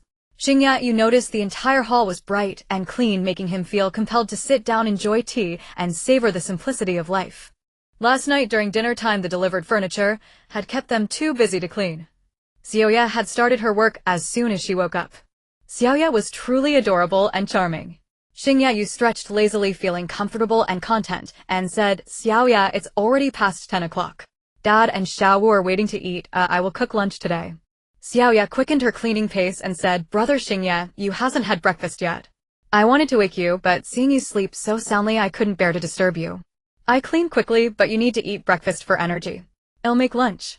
Xiaoya's lovely figure holding a cleaning cloth was that of a little girl, yet she was remarkably considerate. Everyone adored her. Even if she did something annoying, one couldn't help but feel fond of her. Moreover, how could Xiaoya ever do something annoying? Shingya Yu walked over, gently flicked Xiaoya's forehead, and pretended to be angry, saying, "Silly Xiaoya, while housework is a duty that must be done, you can't take it all upon yourself. I will cook lunch. If you try to take it from me, I will get upset." Xiaoya rubbed her forehead and sweetly smiled, saying, "Okay, brother Shingya Yu, I will listen to you." Shingya Yu then went downstairs to wash up. Currently, there was no sink installed on the second floor, so he could only wash up on the first floor. After a little more than a week, once the walls had cured, the second floor would have everything it needed. Shingya Yu tied on an apron, opened the refrigerator, and took out the fresh vegetables he had bought the previous afternoon, beginning to prepare in the kitchen. After finishing the cleaning on the second floor, Xiaoya came down to find Shingya Yu in the kitchen, stirring dishes in the pot with an enticing aroma wafting through the air. Even though Xiaoya's cooking was excellent, her culinary skills being quite exceptional, she could still be regarded as a master when it came to evaluating delicious dishes. Xiaoya swallowed, and just smelling the delicious aroma of the dishes made by brother Shingya Yu made her feel hungry. It was because she had learned from him that she had such culinary skills. With nothing to do, Xiaoya felt quite bored. Thus she ran to the front door, watching the passers-by walking along the road. The passers-by were either heading out or returning home after buying groceries. Xiaoya occasionally saw peers around her age, some fussing around their parents, while others ran about wildly with toy windmills making them spin. However, Xiaoya did not feel the slightest bit envious. She felt very happy at that moment, having her father Shingya Wu, mother Hualian, brother Shingya Yu, and brother Xiao Wu, who all loved her dearly, and that was enough. Everyone has their own life, each mundane yet flourishing in its own way. It was currently nearing summer and midday, with the sun sweating as if from its own heat, not to mention the people below. However, most of the people Xiaoya saw were carrying umbrellas or other protective gear, clearly not overly afraid of the sun. Those without umbrellas hurriedly walked, trying to quickly escape the scorching sun. Yet Xiaoya noticed two people strolling slowly without any umbrellas. Xiaoya quickly returned home, grabbed 2 bottles of water from the refrigerator, and took 2 umbrellas hanging on the wall. Xingya saw Xiaoya taking water from the fridge and thought she was just thirsty from cleaning, so he continued cooking. Xiaoya, with her petite frame, could only hold the 2 umbrellas and 2 bottles of water in her arms. She then dashed out the door. Xiaoya ran up to the 2 individuals holding out the umbrellas and water with both hands, saying, "Two big brothers, it's noon now. The weather is scorching and it can harm people. This is our family's umbrella, which can effectively block the sun." These 2 individuals had a logo on their clothes resembling a ping-pong paddle. One of them was particularly handsome, with long black hair and deep-set patterns extending from the corner of his nose to beneath his eyes. His name was Uchiha Itachi. The other had an ordinary appearance, but possessed a rare dumpling nose. His name was Uchiha. Shisui, seeing the adorable Xiaoya, felt warmth in his heart as he noticed they were being exposed to the sun, and smiled gently, saying, "Little girl, we are on a mission. Your kindness is appreciated. Brother acknowledges it." In Konoha there was a department called the Konoha Police Force. It was equivalent to the police station from Xingya's past life, primarily tasked with maintaining public order and dealing with criminals. After all, when many people interact, there will inevitably be differing opinions and disputes, and that's when the Konoha police force needs to step in to mediate. Even among many residents and ninjas in Konoha, there are some who act out of discontent with the village. For instance, Orochimaru not only betrayed Konoha, but also sought to destroy it. Thus, the Konoha police force was once the most crucial department of Konoha. However, currently this department is in a somewhat dispensable state for the village. The founders of the Konoha police force were the Uchiha clan. Due to their powerful ocular techniques, the Uchiha clan has long been suppressed by the higher-ups of Konoha, both overtly and covertly. For example, Danzo was a key figure in suppressing the Uchiha clan, causing them to become even more marginalized, essentially isolated. Some in the higher-ups of Konoha even believed that the Ninetales rampage might have been instigated by the Uchiha clan, making them even less favored. Only the Uchiha clan with their Sharingan could control the Ninetales. This is why during the Ninetales rampage no member of the Uchiha clan was ever seen. Even the 4th Hokage Minato Namikaze, who was managing Konoha at the time, explained that the Ninetales rampage was not caused by the Uchiha clan, but by someone else. However, the higher-ups of Konoha still did not regard the Uchiha clan favorably. When you mention someone else, who do you mean? Suppression inevitably leads to resistance. Thus, the relationship between the Uchiha clan and the higher-ups of Konoha could be deemed intricate. Although these 2 big brothers mentioned they were on a mission patrolling with umbrellas, which seemed rather inappropriate, Xiaoya still insisted on giving them both bottles of water. Shisui noticed Xiaoya's forehead glistening with sweat due to the heat, so he didn't refuse and accepted it. Xiaoya happily returned home. Shisui watched as Xiaoya entered the house, glanced at the still unrenovated 2nd floor, smiled, and then said to the person beside him, "This little girl is very considerate. If only I had a little sister like her, haha. Itachi, let's go." Itachi nodded. The 2 walked for a while. Shisui suddenly asked, "By the way, Itachi, do you have a younger brother now?" Itachi replied, "Yes, brother Shisui. He was born not long ago and is named Sasuke." Shisui nodded and said, "Well, although it's not a sister, having a brother is also nice, but being born in this era, I wonder if it will be good or bad for him." Itachi did not respond, but looked at the glaring sunlight. Though bright, it could break through the darkness. Xingya prepared the dishes and brought them to the table just as Xiaoya returned from outside. He asked her what she had been doing. Xingya smiled and praised Xiaoya for being a kind-hearted child. Kind people will always receive the favor of heaven. Xiaoya smiled sweetly. At this time, Xingya would also be returning home. Xiaoya went to get the bowls and chopsticks serving rice on the table, and filled the thermal container with food to take to Xiao Wu after they had eaten. After Xiaoya finished these tasks, Xingya returned home. Life continued as usual, living a simple life. After Xingya and the others finished their meal, Xingya and Xiaoya took the thermal container and went out to deliver food to Xiao Wu. Previously, Xiao Wu would return home for meals, but now in the scorching summer sun, he naturally wouldn't go home under the heat. Instead, he would stay by the river, resting under a big tree, waiting for Xiaoya to bring him lunch. Xingya would return home early, so when he got back right at noon, he would usually rest for 2 hours after lunch, spending the hottest hours of the day at home before heading to work in the fields. At 4 o'clock in the afternoon, Xingya, Xiaoya, and Xiao Wu returned home. Xiaowu was at home while Xingyayu and Xiaoya went to the market to buy ingredients for dinner. After Xingyayu and Xiaoya finished shopping for vegetables and returned home just as they were about to change their shoes, they heard a knock on the door. Xiaoya ran to open the door and exclaimed in surprise, "Oh, isn't that the big brother from noon?" Shirzue smiled slightly and said, "Hello, my name is Uchiha Shirzue." Upon hearing this introduction, Xingyayu looked outside in shock, realizing this was the person known as Shunshin Shirzue. Xiaoya guessed that he must have come to thank her for the water she delivered in the afternoon. So she smiled sweetly and said, "I'm Xiaoya, did you come to thank me, big brother? But it's nothing, just a small favor, it's not worth mentioning." Shirzue replied, "Xiaoya, you are truly a lovely girl. Besides thanking you for delivering water, I noticed that your second floor has just been completed. Our Uchiha clan excels at fire release jutsu, so I could lend a hand, and you could start decorating tomorrow." Xiaoya, who had always hoped for a beautifully decorated second floor, felt somewhat incredulous upon hearing Shizue's words. Can it really be done that way? Shirzue scratched his head and said, "Xiaoya, are you doubting my fire release jutsu, afraid that I might char your second floor completely black?" Xingyayu surely believed in him, and quickly said, "Xiaoya, big brother Shirzue must be incredibly skilled with fire release jutsu. Otherwise he wouldn't be so bold as to offer his help. If he messes up the second floor, we will scold him mercilessly." Xiaoya thought that if big brother Shirzue were to be scolded, he would probably feel embarrassed and blush, so she laughed and said, "Haha, then big brother Shirzue, you mustn't get scolded by us." Shirzue chuckled upon hearing this. Afterwards, Xingyayu went upstairs to move all the furniture to the corridor outside the door. If there wasn't enough space, it could slightly encroach on the path, but there was hardly anyone around to complain, as it wasn't going to be permanent.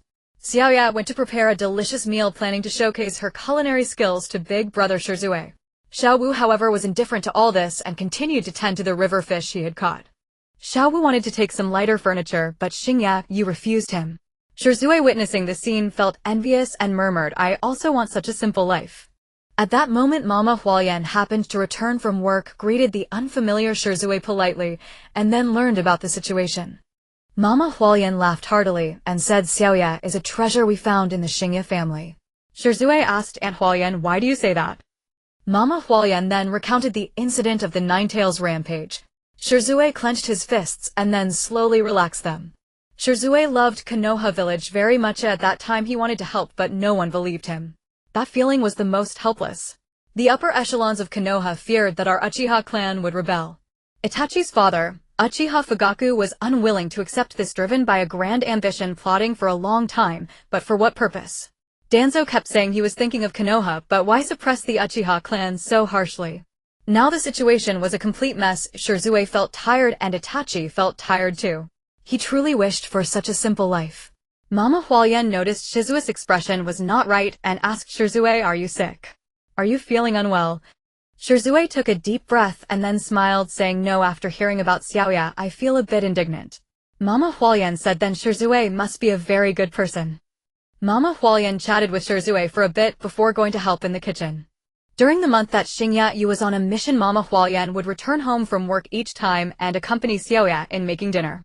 Shirzue watched with a dreamy expression, this long-desired life continually impacting his mind.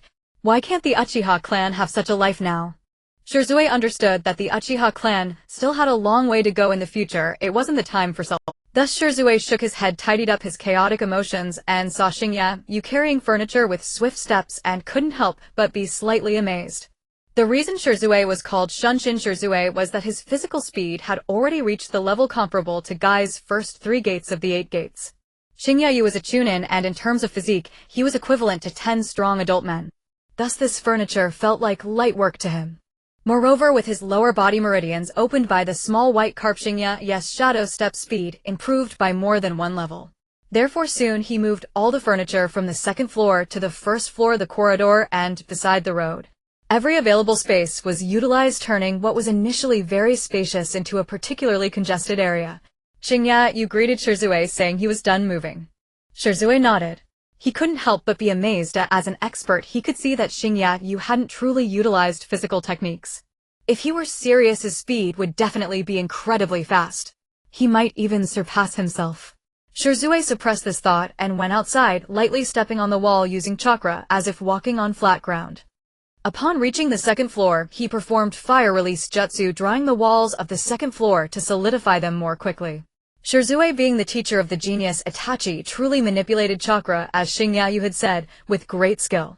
He left no traces of burning. In fact, Shirzue had not let the flames created by fire release touch the walls, but rather used its heat to scorch them. Shizue's manipulation of fire release jutsu was simply just right. A bit more would leave marks and a bit less wouldn't solidify. After solidifying the outer walls, he went back downstairs, walked up to the second floor again, and continued the same method on the inner walls. When Xingya Wu returned home, he thought the house was on fire and rushed in only to see Xiao Wu sitting at the dining table bored while his wife and Xiaoya were busy preparing food, unable to believe what he saw. Mama Hualien, seeing Xingya Wu's foolish expression, chuckled and explained the situation. Xingya Wu said, "I see, then I will call someone to renovate the second floor tomorrow." After Shirzue finished, he intended not to disturb them any further, but Xiaoya insisted on keeping him for dinner before he left. Seeing the adorable Xiaoya, Shirzue couldn't bring himself to refuse and stayed. With Xingya Wu utilizing his shadow step, Shirzue also lent a hand, and soon all the furniture was returned to its original position. Xingya Wu, Mama Hualien, Xingya Wu, Xiaoya, Xiao Wu, and the newly added Shirzue sat together. The six of them sat around the table enjoying a harmonious dinner. After tasting the incredibly delicious food, Shirzue praised it repeatedly, feeling that if he left without having dinner it would be a great regret in his life. Knowing that it was Xiaoya who cooked, his fondness for her grew even more, treating her as a little sister. Xingya Wu took out the white wine he had treasured for a long time. Thus the three adult men clinked their wine glasses together, chatting and eating. Unknowingly, perhaps due to the white wine, Shizue's eyes were inexplicably filled with tears. Jishui had a delightful dinner at the house of Xingya Wu. Due to drinking white wine, Jishu's face flushed as he declared, "I am a ninja, a very strong ninja, a mere drunkenness. I am not drunk, I am not drunk." Xingya Wu had a bit of drink with Jishui, and their relationship deepened significantly as he said, "Jishui, I am not drunk either." Before he could finish speaking, he collapsed onto the table.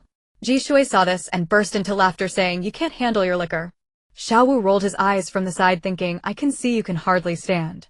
Jishui, feeling happy after a burp, decided to go home, saying, "Uncle, Aunt Xiao Yue, Xiao Wu," and leaving. Mama Hualien was about to call Jishui to stay the night, but after Jishui finished speaking he staggered and instantly appeared by the door. He didn't even clearly see how he opened the door before disappearing without a trace, gently closing the door behind him. Mama Hualien was left dumbfounded.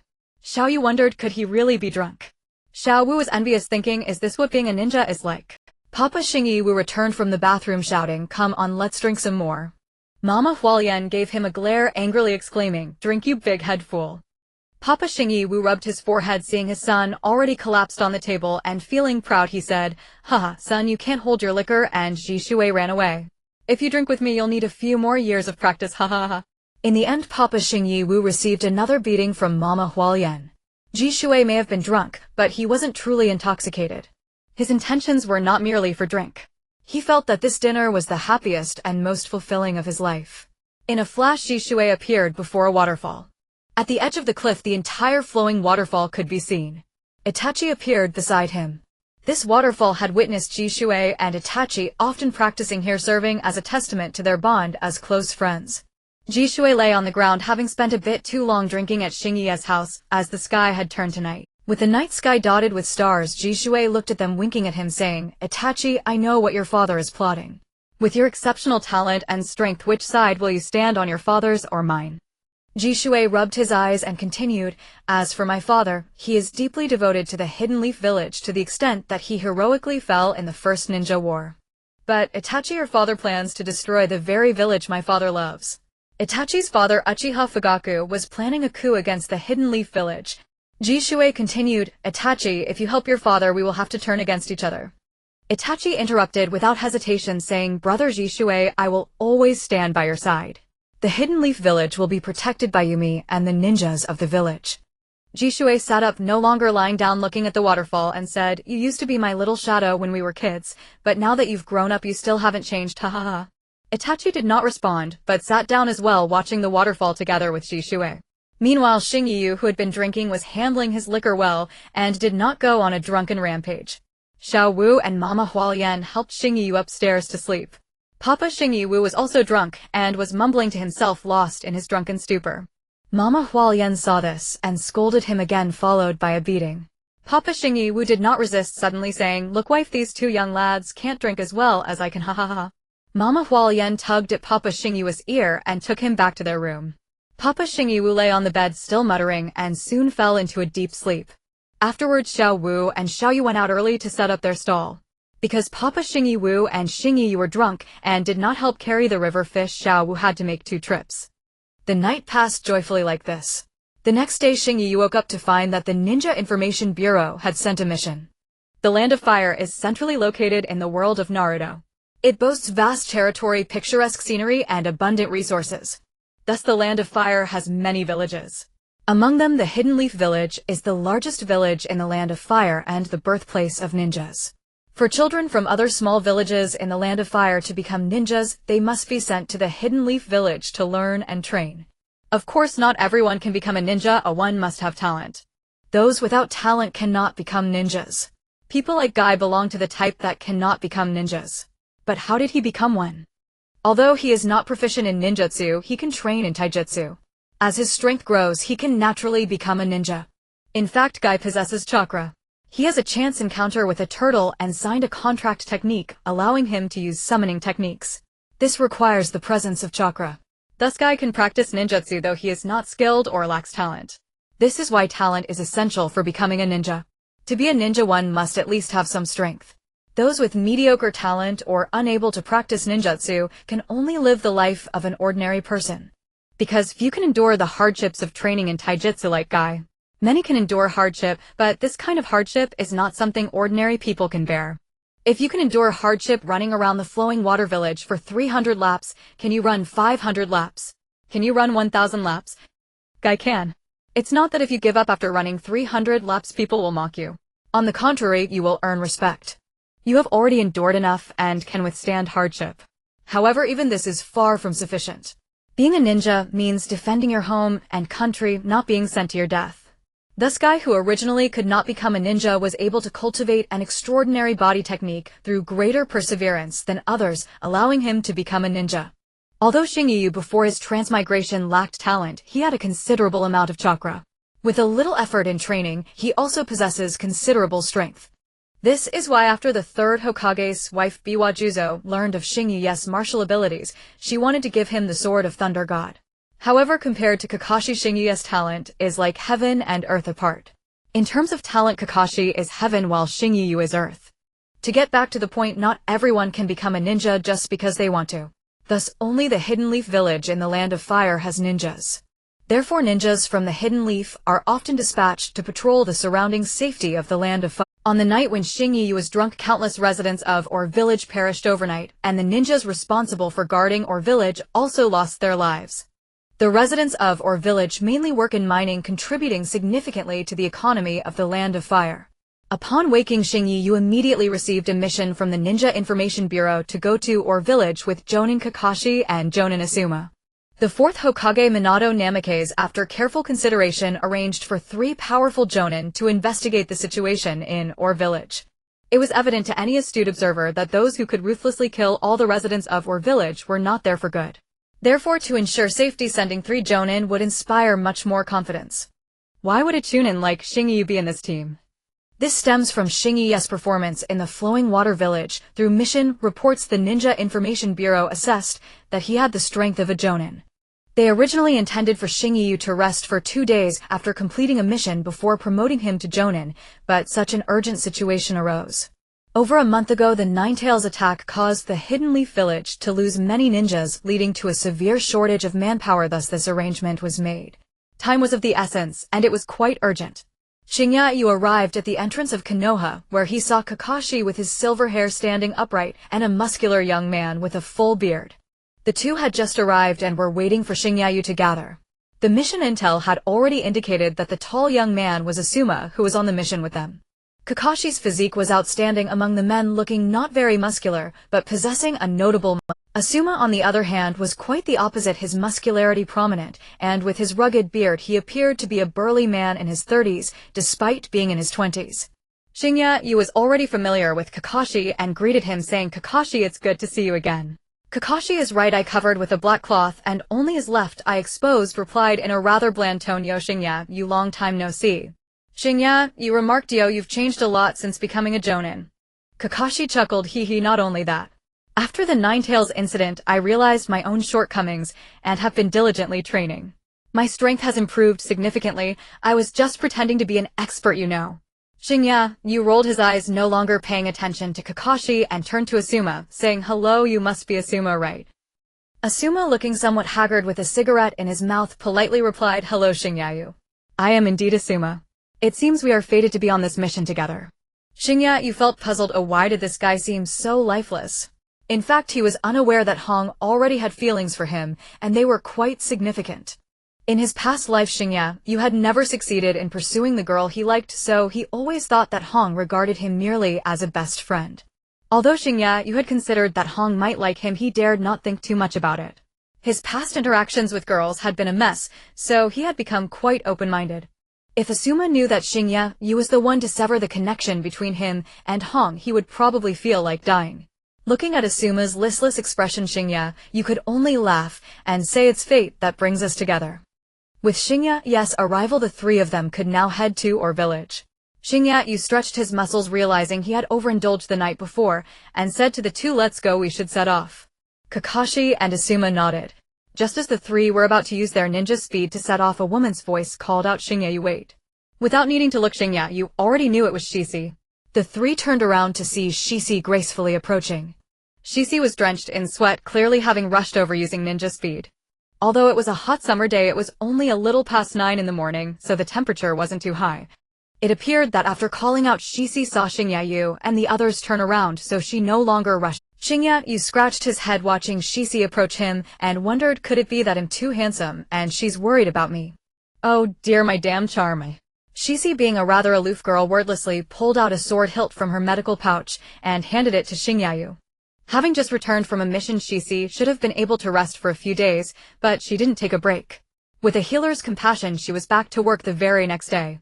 Thus, Konoha Hospital rewarded Shisi with a substantial amount of labor funds, and given her outstanding medical skills, her colleagues all agreed that this was only right, even feeling it was too little. Shinya Yu was confused as to why Shisi was giving him a sword hilt. It was clearly a child's toy. Was it a farewell gift? Did Shisi have a liking for children's toys? At her age, how could she be so childish? Forget it, it was her kind gesture ahead, just keep it in his room as a souvenir. If Shisi knew how much drama was going on in Shinya Yu's mind, she would certainly feel justified in putting him through 1,000 cuts. Seeing Shinya Yu standing still and not reaching out, she irritably said, catch it. Shinya Yu had no choice but to take the sword hilt. Shisi coldly said, this is the Raijin sword of the second Hokage.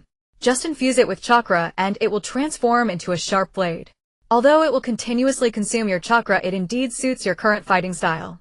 You are actually very strong, not because of your ninjutsu, but because the chakra within you can be utilized in the Raijin sword. This will greatly enhance your combat effectiveness. After hearing Shisi's explanation, Shinya Yu responded with an O. It seemed he had underestimated her intentions. Shinya Yu's gaze wandered down to Shisi's abdomen, slowly moving upward. Indeed, it was quite Feeling his gaze, Shisi's face instantly flushed, unsure if it was from anger or embarrassment. Shisi said, You. Hurry up and try it out. Shinya Yu cleared his throat and began to infuse chakra into the sword hilt, as Shisi instructed. The hilt sprung out a shining blade. Shinya Yu discovered that the Raijin sword would gradually absorb chakra, but not too much. If he stopped infusing chakra into the hilt, the blade would disappear. Shinya Yu realized that the operation wasn't difficult, all that was needed was chakra. He picked up a stone from the roadside, tossed it into the air, and when it fell he swung the Raijin sword, effortlessly slicing the stone to pieces. Indeed, it was very sharp. Asuma, witnessing the scene, thought nothing of the Raijin sword, but murmured to himself, my Hong, would you also send me gifts like this? Kakashi was puzzled, pondering Shisi's earlier words to Shinya Yu about strength not coming from ninjutsu. Could it be that in just over a month Shinya Yu had practiced other stronger combat methods, such as physical techniques? No, Shinya Yu's physique was even weaker than Hong's, making physical techniques his least proficient area. What was going on? Kakashi was baffled. After successfully giving the Raijin sword to Shinya Yu, Shisi intended to turn around and head back to the village. After taking a couple of steps, Shisi paused and nervously said, Shinya Yu, be careful. Realizing she had been a bit biased, she quickly added Kakashi Asuma, you all be careful too. As soon as she finished speaking, Shisi quickly walked away. Shinya, you watched her figure grow distant as he loudly called out, don't worry, I will definitely complete the mission and return safely. This was a double entendre, a completely safe, also referred to Shinya's promise to Shisi that he would return without any mishaps. Shisi understood. A slight smile appeared at the corner of her mouth before she disappeared at the entrance of Konoha. Asuma, still holding the cigarette that hadn't burned out, took out his cigarette case and lit a new one. My Hong, where are you? I want something like this too. The trio of Shinya swiftly utilized their ninja running technique, racing toward Or Village. Or Village was not far from Konoha, approximately 100 kilometers away. If no unexpected incidents occurred along the way, they would reach their destination by the afternoon. Asuma no longer bore a lifeless expression. Instead, he wore a serious demeanor. Asuma remained deeply attached to Hong Yen, previously receiving echoes in response. Although he had not heard any responses during this period, he was particularly serious about executing the mission. Seeing Asuma shake off his gloom, Shinya finally breathed a sigh of relief. Otherwise, how could they complete the mission while feeling downcast? It was summer and the period from noon to 2 in the afternoon was the hottest. Fortunately, the three of them were ninjas able to traverse through the trees where the leaves shielded them from the sun, preventing overheating. They were merely sweating profusely. Sweating was also beneficial for the body. Thus the trio of Shinya proceeded methodically, estimating their time of arrival. By 4 in the afternoon, the three of them arrived at Or Village. Before their eyes lay a scene of devastation. Bodies lay scattered everywhere with bloodstains on the ground, some dried and some still fresh as the blood had pooled together. Shinya, Kakashi, and Asuma all frowned. Kakashi, being not only a genius but also quick-witted, took a few glances and leaped onto the roof of a nearby building. Shinya and Asuma followed closely behind. The bodies were piled together, forming a circle. They were ninjas from Konoha. A battle had occurred here, resulting in several holes in the houses and sections of the roofs being torn apart, caused by the use of ninjutsu. Kakashi crouched down to examine the bodies of the Konoha ninjas. After a moment, Kakashi remarked, these bodies have remnants of spider webs, but they are not left by ordinary spiders. The webs have chakra flowing through them, indicating a unique ninjutsu specific to ninjas. Moreover, they were all shot dead by arrows. Wait, they weren't killed by a single arrow. I see traces of earth release ninjutsu on the ground surrounding this area. If I am not mistaken, our ninjas were hit by arrows and wounded, then another individual used earth release ninjutsu to encircle them. Knowing they were outmatched, our ninjas stood back to back to avoid being attacked from both sides. However, for some reason they simply stood quietly here, falling to the ground. After finishing his deduction, Kakashi fell into contemplation. Asuma inquired, so there are at least 2 enemies. Kakashi shook his head, at least 2. Shinya in his past life was a rather dull person. Even after watching anime, he could not pinpoint the identity of the enemies who had annihilated Or Village despite Kakashi's reasoning. It's akin to reading a classic work. You recognize every word and sentence, yet when it comes to writing it feels as if you only grasp a few phrases. Kakashi jumped down from the roof and onto the street of Or Village. A glance revealed that the villagers lay sprawled on the ground in various positions, some with expressions of resentment, others of fear, and some of anger.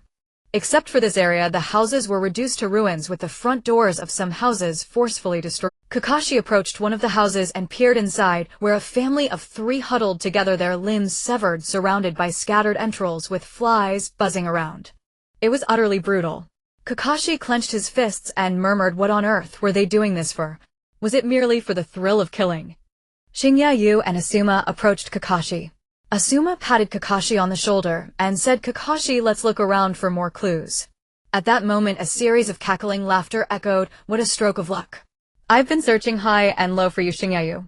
Shinya, Kakashi, and Asuma looked up at the roof of a building where 7 individuals stood. Upon seeing their faces, Shinya finally recognized the culprits behind the annihilation of Or Village. One was a chubby man with a small tuft of hair sticking up on his head and similar tufts on his ears, forming a triangular shape, Zirong Fong. Next was a beautiful woman with long red hair, Duoyuyi. Then there was a man with multiple arms, his face resembling a fierce beast, Gui Tongwan. There was also a man with 2 heads and gray-blue hair, Zhuo Jin Eugene. Another was strikingly handsome with white hair and 2 red dots on his forehead, Jun Malu. A young man wearing glasses, Yao Shirdo. Lastly, a long-haired individual with serpent-like eyes, Orochimaru. The first 6 individuals stood behind Orochimaru. Among these 7, Kakashi and Asuma recognized 2 Orochimaru and Yaoshirdo. Both Orochimaru and Yaoshirdo were rogue ninjas from Konoha. Kakashi declared, "You are one of the legendary Sannin Orochimaru." Orochimaru had been fixated on Shinyayu, but upon hearing Kakashi's words he turned to him and said, "You must be the genius ninja Kakashi. Back then you were just a little brat." Kakashi asked, "So what brings you back to the land of fire this time?"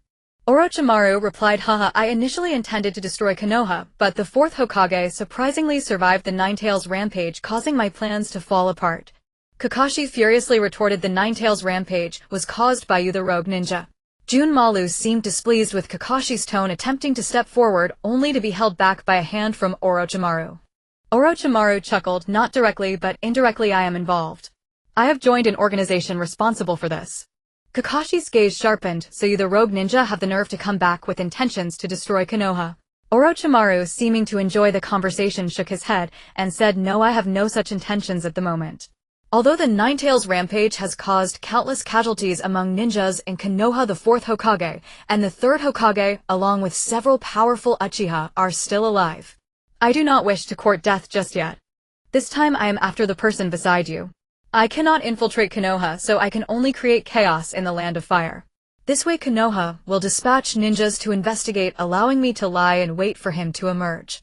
Orochimaru laughed heartily, continuing, "I never imagined that you Konoha ninjas would understand my intentions so well, fulfilling my wishes in an instant.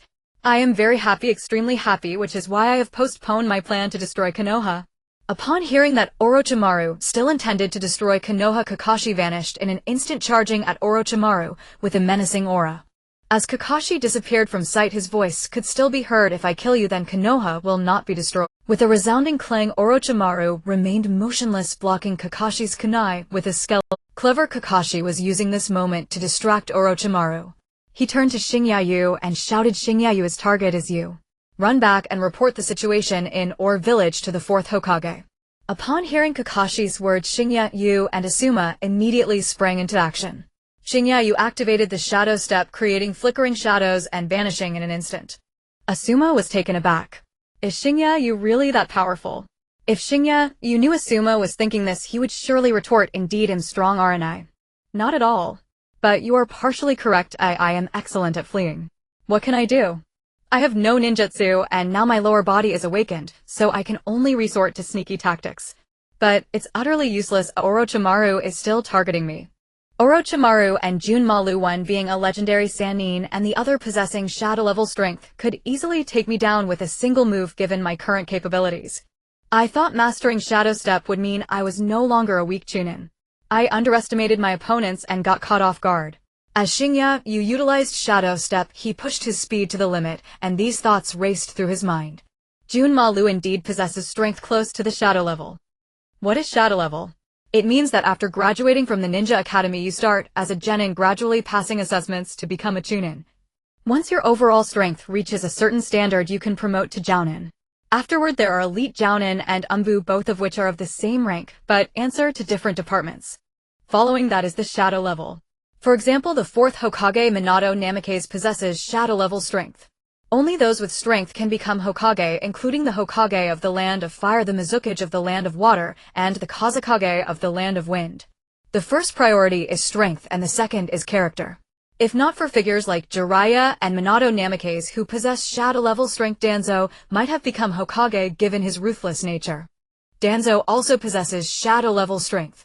However, there are far more individuals in Konoha with better character than Danzo, such as Jiraiya Tsunade and Minato Namikaze. This is why Danzo could never become Hokage. Of course, whether a jounin or a shadow-level ninja, it does not represent actual strength.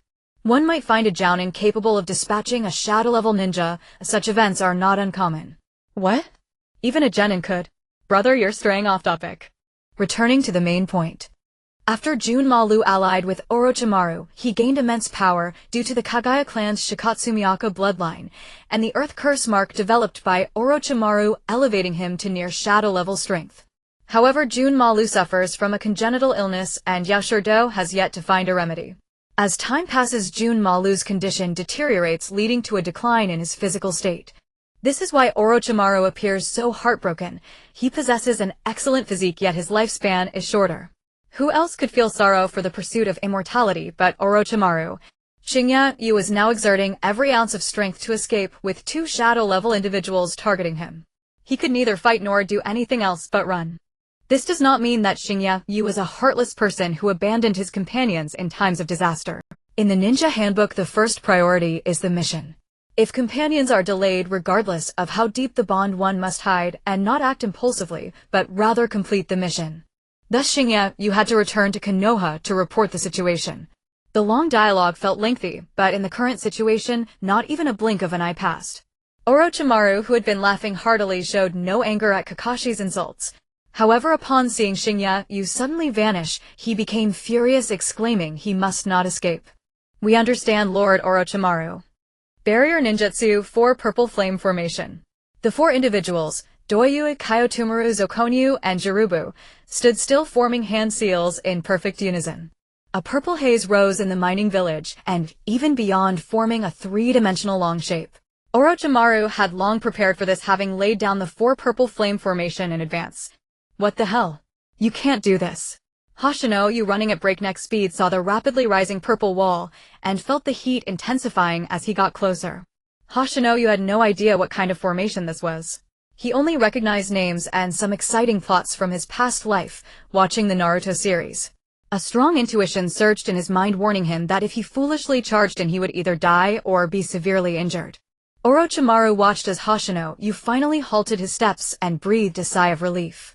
Such a fine body must not be harmed. A minor injury was inconsequential, but he hoped he wouldn't seek his own demise.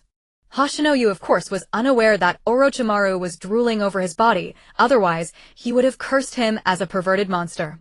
Yu pulled out a sword hilt, which was none other than the legendary sword of the second Hokage, the Sword of Raijin. As Hoshino Yu infused chakra into the hilt, a dazzling golden blade shot forth. Without a moment's hesitation, he wielded the Sword of Raijin with all his might, slashing toward the barrier ninjutsu that resembled a purple wall. Crack! The sound of metal striking metal echoed continuously. Ultimately, as a relic of the second Hokage, Hoshino Yu managed to create a fissure in the 4 Purple Flame Formation with the Sword of Raijin. If given a little more time, Hoshino Yu would be able to cut an opening. A smile crept across his face. The Sword of Raijin was indeed effective. Snake, I love you. Orochimaru, also within the barrier ninjutsu, felt completely at ease as he watched Hoshino Yu looking for an escape route. Then Orochimaru saw Hoshino Yu with his sword creating an opening and disdainfully remarked, "Is that the Sword of Raijin from the second Hokage? It's just slightly better than trash, but I can't let you escape. Although I don't know what you've been through, you managed to flee silently. If you truly get away, I might never find you again." Orochimaru glanced back at the 4 Doyu, Kyotomaru, Jirubo, and Zokonyu, signaling them with his eyes. The 4 responded in unison with a yes, then leaped into the air, disappearing from sight. Subsequently, the 4 appeared in an orderly fashion at the east, west, south, and north of the 4 Purple Flame Formation. Each formed hand seals briefly before placing their hands on the 4 pillars of the three-dimensional purple rectangle. Hoshino Yu was swinging the Sword of Raijin, and the gap in the purple wall was growing larger. He would soon be able to escape. As he swung, Hoshino Yu occasionally glanced back at Orochimaru, who appeared unfazed and indifferent to him. Instead, Hoshino Yu felt even happier. Snake brother, pride leads to regret. However, soon after, Hoshino Yu's mindset completely collapsed. Everything happened in the blink of an eye. Not much time had passed. Before this, when Doyu and the others were performing the 4 Purple Flame Formation, Kakashi had intended to stop them and was no longer clinking kunai with Kimimura's bone-covered right arm. He planned to swiftly appear in front of Doyu's group. Just as this thought crossed Kakashi's mind, Kimimura sensed his intent and forcefully deflected Kakashi's kunai. Sizzle. The sound echoed as Kimimura's bone-covered arm clashed with Kakashi's kunai, creating friction. Kakashi inwardly thought it was bad. This person was surprisingly strong.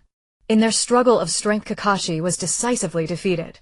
He had no choice but to retreat to negate Kimimura's pressure. However, Kimimura offered Kakashi no such opportunity.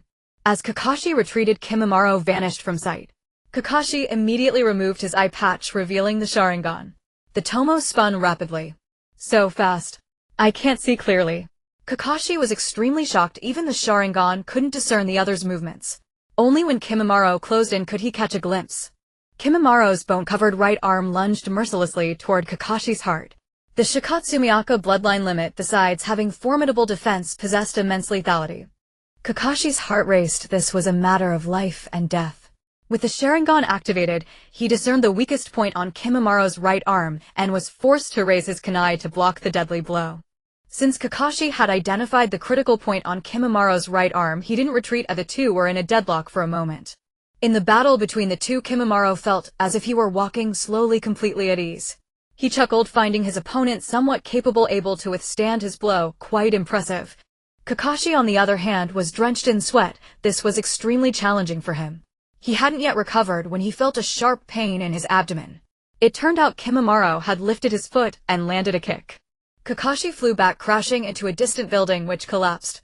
Kimimura did not pursue, and his bone-covered arm had vanished. Kimimura extended his arms. Shikatsumiaka 10-finger bullets. His 10 fingers became like handguns capable of firing bullets that zipped rapidly toward the building where Kakashi was. Enduring the pain, Kakashi quickly stood up and grabbed a nearby wooden plank, slamming it down to collide with the bullets, but to no effect. The 10 bullets still contained deadly lethality. Kakashi hurriedly grabbed all the kunai from his backpack, pinching them between his fingers. Lightning Release Lightning Cutter. This technique combined lightning release ninjutsu with kunai, transforming chakra into countless kunai infused with lightning, forming a net of swords. This was Kakashi's training achievement. Countless kunai glimmered with blue light, not only blocking Kimimura's 10-finger bullets, but also unleashing tremendous destructive power as they flew straight toward Kimimura. The kunai sword formation crashed into the building, instantly shattering it. The rapidly flying kunai sword formation pierced through Kimimura's entire body. Shikatsumiaka Dance of the Pine. As the kunai sword formation shattered, Kimimura's body became covered in bones, resembling a hedgehog. Kimimura possessed 5 dances. The Dance of the Pine was his strongest defense. This spectacular battle unfolded in just 2 or 3 breaths. Breathless, Kakashi jumped onto the rooftop, gazing at Kimimura, realizing this person was truly formidable. He then glanced towards Orochimaru in the 3-dimensional purple rectangle. Due to the fight between Kakashi and Kimimura, they had moved away from the range of the barrier ninjutsu, so neither was within it. Kakashi noticed the absence of 4 individuals and only saw Yakushi Kabuto and Orochimaru slowly approaching Hoshino. With his Sharingan, Kakashi, while not as capable as the Byakugan in seeing through walls, still had excellent. Thus Kakashi could see the 4 who had vanished, positioned at the east, west, south, and north of the purple 3-dimensional rectangle. Finally speaking, after remaining silent, Kimimura said, "You do possess some strength, at least you're slightly stronger than those I've killed." Kakashi smiled slightly and replied, "I'm truly honored." After saying this, he quickly formed hand seals. Lightning Release Lightning Cutter. His right hand crackled with blue lightning, making a sizzling sound. This was Kakashi's signature technique, condensing lightning release chakra into his palm to create formidable penetrating power and lethality. Kakashi raised his right hand charged with lightning cutter and looked at Kimimura, stating, "I want to see if your defense can withstand this." Kimimura did not retract the bones covering his body, saying, "It might withstand it, or it might not, but I..." Kakashi replied, "All right, then let's see." Kimimura warned, "This way you will die." Kakashi's gaze was resolute as he declared, "I am not afraid." As Yakushi Kabuto and Orochimaru walked over, Asuma appeared before them. Asuma held 2 chakra blades in his hands, which were unique ninja tools suited for his combat style. The chakra blades had 4 holes, allowing all but the thumb to grip tightly, and since Asuma was a wind release ninja, he could enhance the chakra blades, making them incredibly sharp and capable of cutting through iron. Light and agile, if the enemy was not careful, they would lose their life. This was why her mother Paipalik said that the sword of Raijin was not suitable for Asuma. Orochimaru acted as if he had not seen it, continuing to walk forward. Yakushi Kabuto then stopped looking at Asuma and said, "You cannot obstruct Lord Orochimaru. If you disturb his interest, I will be your opponent. Let's see whose weapon is superior, yours or my chakra scalpel." On the other side, Hoshino, you watched as Orochimaru approached, feeling utterly hopeless. Just moments ago the opening had nearly been created, but for some reason the fissure instantly healed. Even if he continued to swing the sword of rage in, there were no traces of injury left. Hoshino, you could only give up. Continuing like this would only drain his chakra, with no meaningful outcome. Despite this small setback, Hoshino, you did not lose heart. If escape was impossible, he could still fight. What truly made him despair was that the 4 purple flame formation felt like a cage, rendering his shadow steps useless. "I can't escape." Who can tell me as a weakling how can I fight against someone as powerful as Despite his complaints, Hoshino, you resolved to take the initiative, activating shadow steps, creating phantoms that vanished without a trace. With incredible speed, he gripped the sword of Raijin filled with murderous intent and charged at Orochimaru. Orochimaru observed the sudden disappearance of Hoshino, you glancing around as he exclaimed, I am quite curious about your body. During the chase at the flowing water village, your footsteps were present, albeit barely audible. Now that flaw has been perfectly compensated for by you. Ha ha ha, what a good body, truly a remarkable physique. Orochimaru stood there laughing heartily, completely ignoring Hoshino's imminent attack. Hoshino, you suddenly appeared on Orochimaru's left side, swinging the God of Thunder sword towards Orochimaru's neck. He could sense that if it struck, given the sword's sharpness, Orochimaru would undoubtedly lose his head. However, it was far from as simple as Hoshino you had anticipated. Orochimaru's body softened, his neck retracting like a turtle tucking its head in. Orochimaru had specially modified his body, greatly enhancing its flexibility and extensibility. In addition, after the transformation, Orochimaru could stretch his neck long and his arms and legs could extend infinitely, even allowing him to launch attacks on his enemies. Orochimaru already possessed shadow-level strength, and with such a body it was like adding wings to a tiger. Hoshino's God of Thunder sword struck nothing but air. This was within Hoshino's expectations, and he immediately used the shadow step technique, leaving a shadow behind his speed too fast for the naked eye to discern. In an instant he appeared before Orochimaru. Hoshino's first attack missed, this time it was a downward slash. He aimed to cleave Orochimaru's body in two. Everything happened so quickly there wasn't even a breath. Orochimaru no longer retracted his head for doing so, could not prevent the God of Thunder sword from slicing through his body. In this dire moment, Orochimaru even smiled. He tilted his head back, opened his mouth, and bit down on the God of Thunder sword. Hoshino, you felt as if the sword was sinking into mud, making it difficult to pull it out as he struggled. With no other choice, Hoshino, you planned to let go of the God of Thunder sword and escape using the shadow step. However, Orochimaru seemed to understand his intention. Suddenly Orochimaru raised his left hand. Shadow Serpent Hand. His left hand erupted with countless snakes coiling around Hoshino's shoulders. Hoshino, you found himself entirely wrapped up like a rice dumpling. Realizing the situation, Hoshino, you felt uneasy and somewhat confused.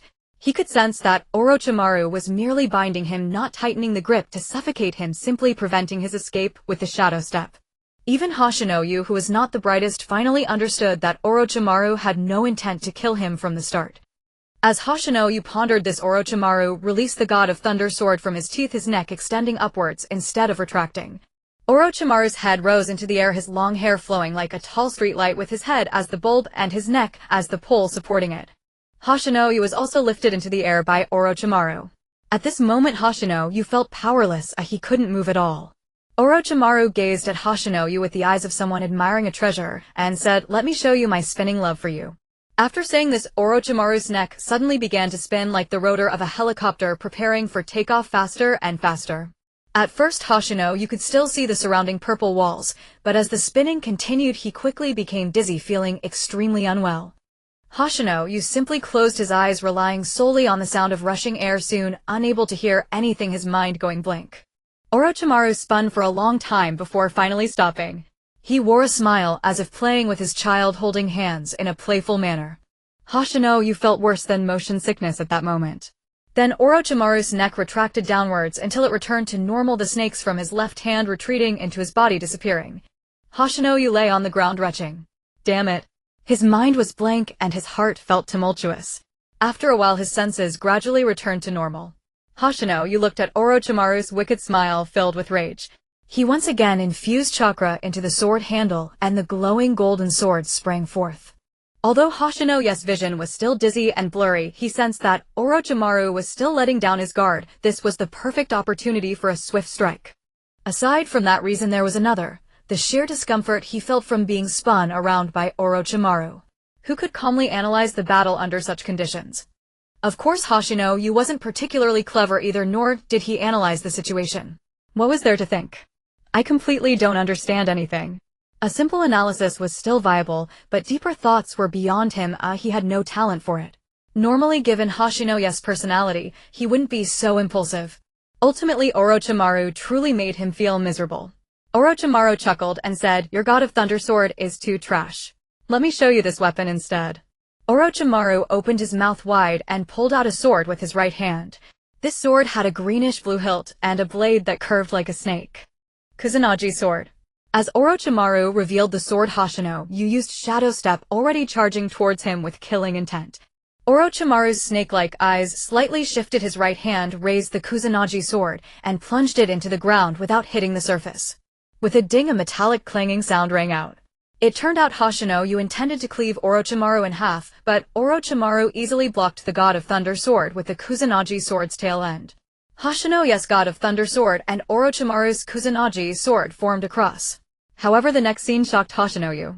Hoshino, you never expected that his God of Thunder sword would break. The second generation Hokage's God of Thunder sword broke. Though Hoshino, you found it hard to believe, he instinctively used Shadow Step to distance himself from Orochimaru. Hoshino, you knew that it was futile, he couldn't defeat Orochimaru. No matter what he did, he would still. Orochimaru looked at the broken blade of the God of Thunder sword on the ground and said, "How could the second generation Hokage's God of Thunder sword compare to my divine sword, the Kusanagi sword? I sought out the hardest mineral materials in the world, spending over a decade to forge it. Moreover, through my research, this sword possesses a soul recognizing only one master. Unless the owner severs their connection with it, no one else can wield it." Orochimaru looked at Hoshino, you who finally ceased to act recklessly, appearing somewhat demoralized. Orochimaru continued to laugh heartily, saying, "So Hoshino, you, as long as you come with me, I will sever the connection with the Kusanagi sword, and you will be its next master." Hoshino, you asked, "Your goal is me. What do you want?" Orochimaru didn't hesitate to reveal his thoughts, saying, "I want to study your body. Rest assured, I won't seize it from you. This body of mine is still young. I don't need to possess another, especially since I can't bear to take such a good body. Your body is one that I, Orochimaru, have traversed the world seeking countless individuals and have never encountered such a physique. Moreover, from all the ancient records I've studied, there's never been a body structure like yours. I know you don't practice physical techniques, but rather a kind of technique unknown to me. I was initially curious as to why you wouldn't have side effects like 8 gates, but I discovered your steps have improved since the flowing water village, which felt like a treasure to me. Your body holds significant research value. Come on, follow me. I won't harm you or place a curse mark on you, because I fear it could kill you. I won't seize your body either. You can do whatever you want, but with 2 conditions. First, you must stay by my side. Second, your life must be under my control." Upon hearing Orochimaru's eloquent speech, Hoshino, you finally understood why he was the target and realized he was in no danger of losing his life. That Orochimaru intended to keep him like a small koi fish to nurture. Kakashi unleashed his lightning cutter, then stomped hard on the rooftop. Tiles beneath his foot shattered into dust. With unstoppable momentum, he surged toward Kimimaro. Kimimaro remained motionless, his body bristling with countless bone protrusions, forming an impenetrable living fortress. He neither evaded nor needed to. He wished only to test whether this jutsu could pierce his dance of the wisteria. In the blink of an eye, Kakashi closed the distance before him, his right hand crackling with lightning, its cerulean glow both dazzling and deadly. He thrust straight for Kimimaro's heart. A sharp crack echoed, the bones shielding Kimimaro's chest splintered. Kakashi's lightning cutter descended like a tiger leaping from the mountain, relentless, unyielding, still pressing slowly, inexorably toward its target. The fissures across Kimimaro's ribcage widened. The lightning cutter seemed truly capable of shattering bone, carving its way to the heart to deliver the final fatal strike. Kimimaro glanced down at his fractured chest, then up at the sweat-drenched Kakashi. "I admit defeat. I wagered my dance of the wisteria could withstand your technique, but..." Before the word "but" left his lips, a long razor-sharp bone erupted from his right palm, driving forward with brutal force into Kakashi's abdomen. Kakashi failed to evade. Pain clenched his jaw. His lightning cutter was formidable, yet against Kimimaro it fell short. Given more time for rigorous training, however, the technique would grow sharper, more devastating. 3 minutes on stage, 10 years of unseen discipline behind them. Even a prodigy must hone himself patiently and relentlessly to ascend. Jutsu are no different. Gritting through agony, Kakashi kept the lightning cutter advancing, its tip now mere inches from piercing Kimimaro's heart. But Kimimaro granted him no such chance. With a sharp wrenching motion, Kimimaro withdrew the bone from his palm. "Yet I cannot die here. I still serve Lord Orochimaru, and though my remaining days are uncertain, I shall not fall before delivering my final dance, the last bloom of life." He delivered a crushing kick to Kakashi's wounded abdomen. Kakashi flew backward like a severed kite, slamming into the rooftop, dislodging tiles, then crashing violently onto the street of Kosekusen village. Kakashi rolled across the ground, raising clouds of dust. Blood streamed steadily from his wound. If left untreated, he would soon bleed out. Hoshino Haku, spotting Kakashi nearby, drew a deep breath, then turned resolutely to Orochimaru. "I will go with you, but you must spare my two comrades." Orochimaru chuckled softly. "Haha, agreed, absolutely agreed. Say whatever you wish, as long as you accompany me, all is yours to command." From his mouth Orochimaru produced a talisman inscribed with arcane jagged script, strangely dry, untouched by saliva. Hoshino Haku suppressed a sigh. "Serpent Sensei, must you always retrieve things from your mouth?" Orochimaru held out the talisman. "To prevent escape, and spare me the trouble of pursuit, you must swallow this now. Thereafter your path is yours to choose." Forged after years of meticulous research, akin in principle to the Kusanagi blade, this seal will bind itself to your heart, forging a conscious link. Your life henceforth rests entirely within my grasp. Orochimaru cast a slow glance toward Kakashi. Should you delay further, no one will tend to his wounds. His blood will cease flowing only when it has all run dry. Without hesitation, Hoshino Haku seized the talisman from Orochimaru's hand and swallowed it. Moments later, the talisman slipped deep into his body, adhering seamlessly to his heart. Hoshino Haku felt only a faint, unfamiliar pressure, not illness, not constraint, merely the quiet hum of a remote-controlled detonator, its trigger held solely within Orochimaru's consciousness. "When he wills my death, I perish." Orochimaru laughed heartily. "From this day forth, you are mine." Hoshino Haku exhaled sharply. "Serpent Sensei, does he fancy that sort of thing?" Hoshino Haku released a measured breath. "Then let us depart." Orochimaru nodded, then paused as if recalling something. "Is there anything you wish to say to them?" Hoshino Haku shook his head. Orochimaru clapped once. The four violet flames barrier dissolved instantly. Tayuya, Kadamaru, Sakan, and Yukon bounded forward, bowing low before him in silent readiness. Kimimaro had found this battle effortless. Kakashi's strength at present remained unrefined. Yet for a fleeting moment Kimimaro believed given time Kakashi would no longer be so easily subdued. He sighed softly. He bore no desire to kill Kakashi, unless ordered by Lord Orochimaru. His sole duty was to hold this ground. Still Kakashi fought with desperate, unwavering resolve, though Kimimaro could not fathom why. Yet he understood such devotion well. For Lord Orochimaru he too pressed onward without rest. How much time remained to him? It mattered not. So long as Lord Orochimaru required his service, even in the final breath, he would meet death without regret. As Kimimaro stood lost in thought, he noticed the violet cubic barrier of the four violet flames now vanished. He knew Lord Orochimaru had achieved his objective and would soon depart. With a light step and a blur of motion, Kimimaro vanished. Kakashi's face had paled from blood loss. Seeing Kimimaro disappear, he frowned in confusion. Had Asuma and Hoshino Haku already fallen? Struggling upright, he retrieved sterile gauze from his shinobi pack, the most basic indispensable medical supply every ninja carried. Without immediate dressing, he might die within the hour. He bound the wound hastily, but the gash was too wide, blood seeped steadily. Without proper treatment, within 12 hours, he would succumb to hemorrhagic shock. Before Hoshino Haku spoke with Orochimaru, Asuma had been locked in combat with Kabuto Yakushi, two warriors trading blows with equal ferocity. Yet Kabuto lagged slightly behind. They were contemporaries, childhood acquaintances whose paths had crossed long ago. Asuma had never imagined that this unremarkable, unassuming figure, once deemed utterly ordinary, was now a traitor of Konoha operating covertly in its very shadow. "Kabuto, with strength like yours, why remain a genin? Why never advance? You were a spy from the start." Asuma gasped, catching his breath. Kabuto, drenched in sweat, smiled faintly. Though a master of medical arts, his taijutsu paled beside Asuma's, explaining why he struggled so desperately. "Haha, you're not wrong. I've recently infiltrated Konoha itself, though Lord Orochimaru has declared espionage unnecessary. He now pursues a dream far grander than Konoha's destruction." Asuma's brow furrowed. He renewed his assault. Kabuto staggered under the onslaught, barely holding his ground, when suddenly, Asuma noticed the four violet flames barrier dissolving slowly. As he turned his gaze toward where Hoshino Haku had stood, a thunderous cry rang out, summoning Jutsu's sinuous serpent. A colossal coiling serpent lunged at him, vast and terrible. Reacting instantly, Asuma gripped two chakra blades, rooted his stance, and raised a firm defensive posture, just as the serpent crashed into his slender frame. His chakra blades scraped violently against the scaled hide, sparking screeching, as he slid backward, feet grinding furrows into stone.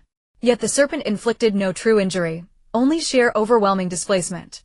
The serpent hurled Asuma directly toward Kakashi, then burst into white smoke and vanished. Kakashi watched stunned as the serpentine mass crushed house after house in its wake. Kakashi instinctively moved to assist, then recoiled as agony flared in his abdomen. Forcing action would only hasten blood loss and bring death swifter. Fortunately, though baffling, the serpent had delivered Asuma safely and departed. Kakashi called urgently, "Asuma, check if Hoshino Haku is still there." Uninjured, Asuma nodded and vanished in a series of rapid leaps. Reaching the spot where Hoshino Haku had stood moments before, he found only emptiness. Orochimaru's party and Hoshino Haku had vanished without trace. All that remained upon the ground was a shattered hilt, the legendary Reiko no Ken broken beauty. Asuma returned to Kakashi, a cigarette in his mouth and a sword hilt in his hand. Asuma said, "Kakashi, I've searched the surroundings thoroughly, but they are all gone. I dare not venture too far as your injuries need treatment." Kakashi, leaning against the wall of a building on the street, raised his right thumb to his mouth and bit down, then formed a hand seal. Summoning technique. A cloud of white smoke appeared, transforming into a small Shar-Pei dog. It was the talking summoning dog Pakken, who could track by scent. Seeing Kakashi injured, Pakken couldn't help but taunt, "Oh, the genius Kakashi, how did you get hurt?" Kakashi smiled faintly and requested, "Pakken, can you smell this sword hilt and see if you can find the scent of this person?" Pakken wobbled over to Asuma. Asuma crouched down and held the sword hilt to Pakken's nose. Pakken sniffed and said, "No, this scent has been completely erased. I can't track it." Kakashi slammed his fist against the wall, exclaiming, "Damn, Orochimaru." Asuma approached Kakashi and said, "Kakashi, your condition is not good. We need to hurry back to the village to treat your injuries." Kakashi weakly nodded. Asuma took a puff of his cigarette, exhaled the smoke, and then quickly carried Kakashi toward the village. Pakken's side turned into white smoke and vanished. The time when Hoshino, Kakashi, and Asuma arrived at our village was around 4 in the afternoon. Now Asuma was carrying Kakashi back around 6 in the evening. However, one person was missing. The sky gradually turned to night. The visibility at night was poor, so Asuma couldn't leap through the trees to speed up. He had to follow the path commonly trodden by pedestrians, using wind release to enhance his speed. When they were still over 20 kilometers from Konoha village, the patrolling leaf ninjas spotted Asuma and Kakashi. One ninja was carrying Kakashi while the other held a flashlight for illumination. Asuma gasped for breath, having exhausted too much chakra from running. With the arrival of 2 leaf ninjas to assist, Asuma felt much relieved. He urged, "Quick, hurry up." Kakashi had lost too much blood and had already lost consciousness. The 2 ninjas also sensed that Kakashi's condition was not good and affirmed understood. They quickened their pace. By the time they returned to Konoha village, it was already past 1 in the morning. The quiet night contrasted sharply with the once bustling streets, now eerily silent.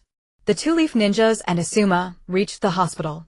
One of the ninjas, aware that they had been in a battle, urged Asuma to rest while they would ensure Kakashi reached the Konoha hospital. Asuma did not return home to rest, but insisted on accompanying the 2 ninjas to Konoha hospital.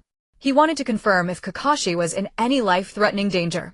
The group arrived at Konoha hospital. The nurse on duty, seeing the ninjas, immediately sprang into action, activating the emergency protocol. Only injured ninjas would come to the hospital. Why were they injured? For the village to protect their home and country. Asuma saw Kakashi being rushed on a stretcher towards the emergency room. Asuma finally let out a sigh of relief, only to realize that in his worry, he had forgotten to call his mother to come and check on Kakashi's condition. At this hour, Asuma's mother Bawako had already finished work and was likely resting. Asuma hurriedly left Konoha hospital, heading home. Bawako, who was sleeping, heard a knock on her bedroom door. Knowing it was her son returning from a mission, she recognized he had the house key. Asuma anxiously said, "Mom, Kakashi is injured, please go check on him." The 3rd Hokage was also awakened by the commotion. Both the 3rd Hokage and Bawako sensed that something bad had happened. They hurriedly dressed and opened the bedroom door, finding Asuma drenched in sweat. After Asuma's brief explanation, they understood the situation. Bawako hurriedly put on her shoes and rushed to the hospital with Asuma. The 3rd Hokage, wide awake, sat on the sofa in the living room, lit a cigarette, and muttered, "Orochimaru, I should have killed you back then. After a long ordeal, it was already morning. Asuma and Bawako both sighed in relief as Kakashi had been stabilized after emergency treatment and blood transfusion.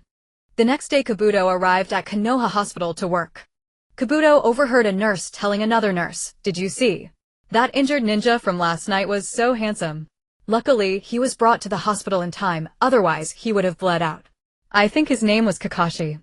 He was really handsome with silver hair, just stunning. Hearing Kakashi's name, Kabuto's spirits lifted, and he couldn't help but exclaim, "Did Hoshino you and the others return from their mission?" The nurse, while interrupted, did not mind. She had a good impression of Kabuto's dedication and kindness as a healer.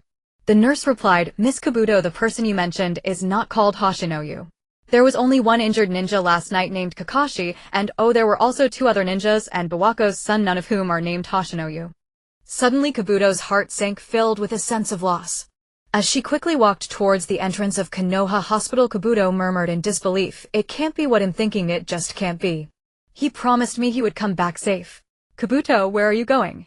Still muttering, Kabuto heard someone calling her. She recognized the voice of her teacher, Bawako. Kabuto turned around and saw Bawako now with some gray hair along with Asuma, who had a full beard.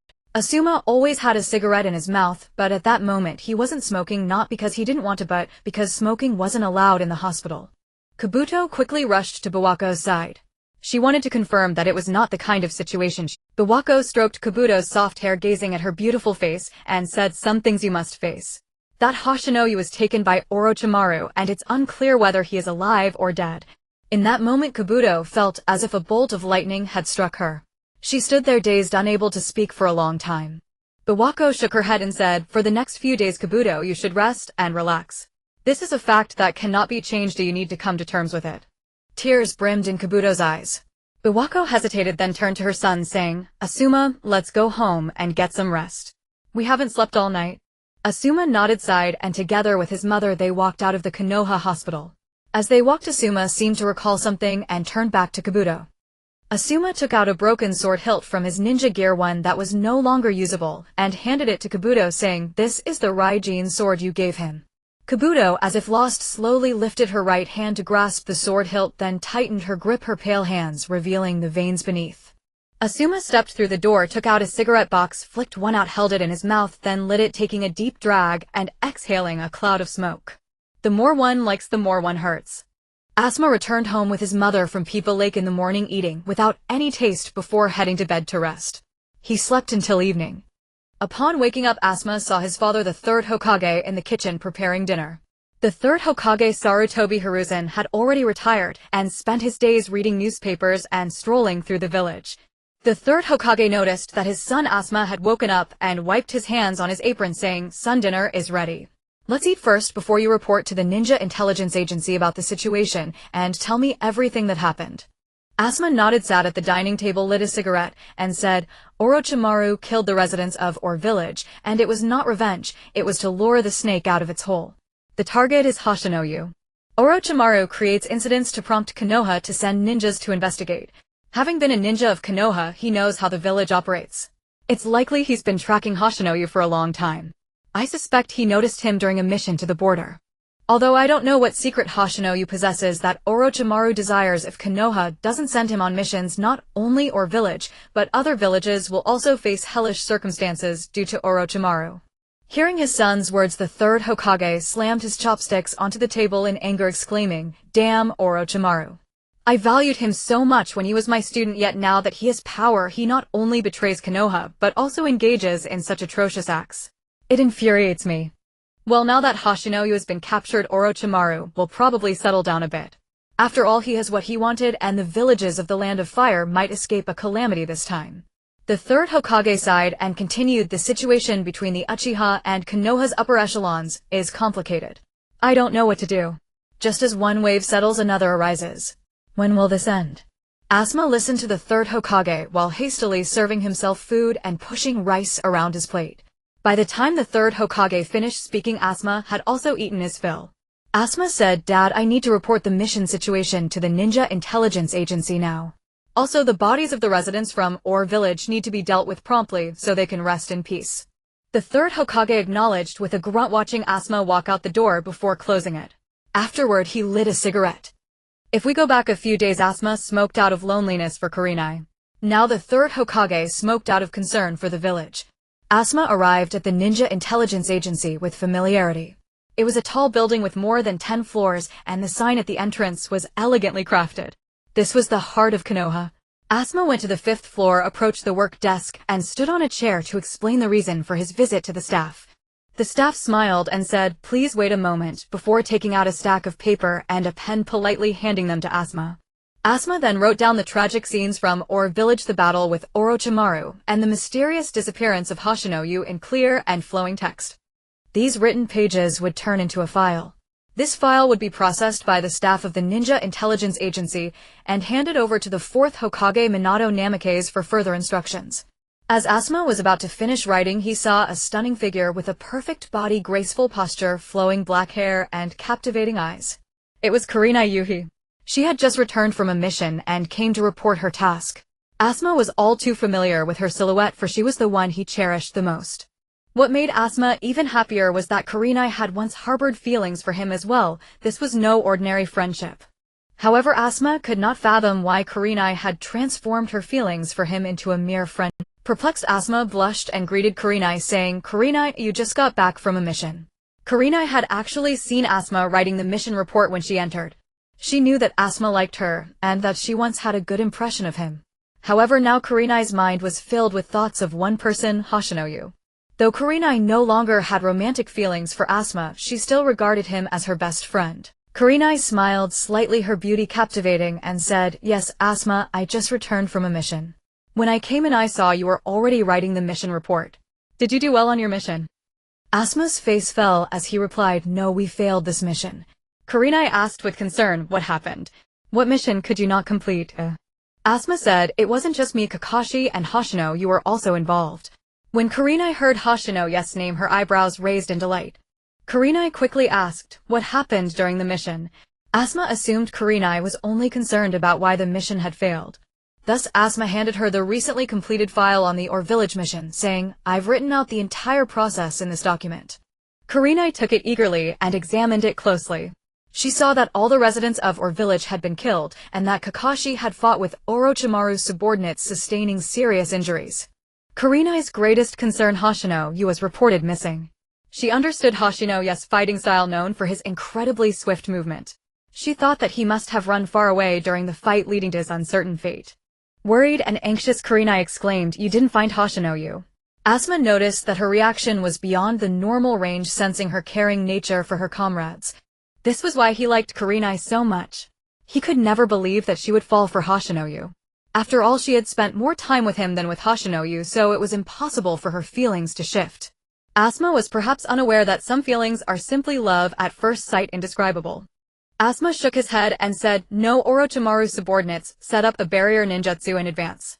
Hoshino Haku couldn't escape. He was Orochimaru's target, and he was taken away by him." Kurenai was stunned for a long time after hearing this. Finally, she politely said, "Oh," and left without even writing the mission report. Asuma habitually took out his cigarette case, intending to light up a cigarette, but the staff gently reminded him that this was an office and smoking was not allowed. Beautiful, kind, and concerned for her comrades, Kurenai. I like her so much. It felt as if her soul had been captured by the Grim Reapers, suffering endlessly and held deeply distressed. Kurenai arrived at a square bustling with people. This was where he had mentioned he made delicious porridge, which he intended to bring her that night while it was still hot. Originally, she planned to wait until he returned from his mission to ask him to make it for her. He returned, and she had a mission. She returned, and he had a mission. She returned, but he did not come back from his mission. Kurenai wandered aimlessly, as if a voice was guiding her to a destination. Thus Kurenai walked to her house. She took out her keys and opened the door. There was no one home, her father had gone to work. She unconsciously went upstairs and opened a drawer, finding a takeout box. That night, after finishing the porridge, she had cleaned the takeout box thoroughly and placed it in the drawer to keep it. It was a tightly sealed takeout box, afraid that the porridge might spill or cool down. Kurenai clutched the takeout box tightly, holding it close to her chest. A soft sound of raindrops echoed as a few drops fell on the surface of the box. These were Kurenai's tears. She cried, her stunning face glistening like a pear blossom in the rain, sobbing, "You will definitely come back. What is love in this world but to give oneself willingly?" That person has vanished. The fourth Hokage Minato Namikaze sat in the Hokage office, deeply furrowing his brow as he held a file in his hands.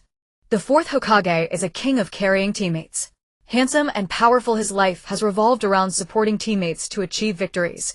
Indeed, he started by helping teammates rank up and ultimately led one to become his wife. Truly a winner in life. The fourth Hokage is very devoted, having only one partner throughout his life, never straying. The teammate he supported was Kushina Uzumaki. As for me, I too once supported a teammate. When my little sister sweetly called me brother, it was as if I had been injected with adrenaline, feeling invincible everywhere, promising her that I would lead her to victory after victory. Like the fourth Hokage, I was also very devoted, once believing she was my one and only. My sister even suggested that we form a couple. In the end, I did lead her to victory. She blocked me. I wept bitterly, singing with deep emotion, "How many times have I told myself that this love could only become a memory? How many times have I warned myself not to shed tears for you until I am utterly defeated?" After singing a heart-wrenching song, I finally realized. In the game I was a deity, yet in love I was a mere pawn. I was just a tool. Wait, it's not even midnight. Oh, why am I feeling emo? I digress.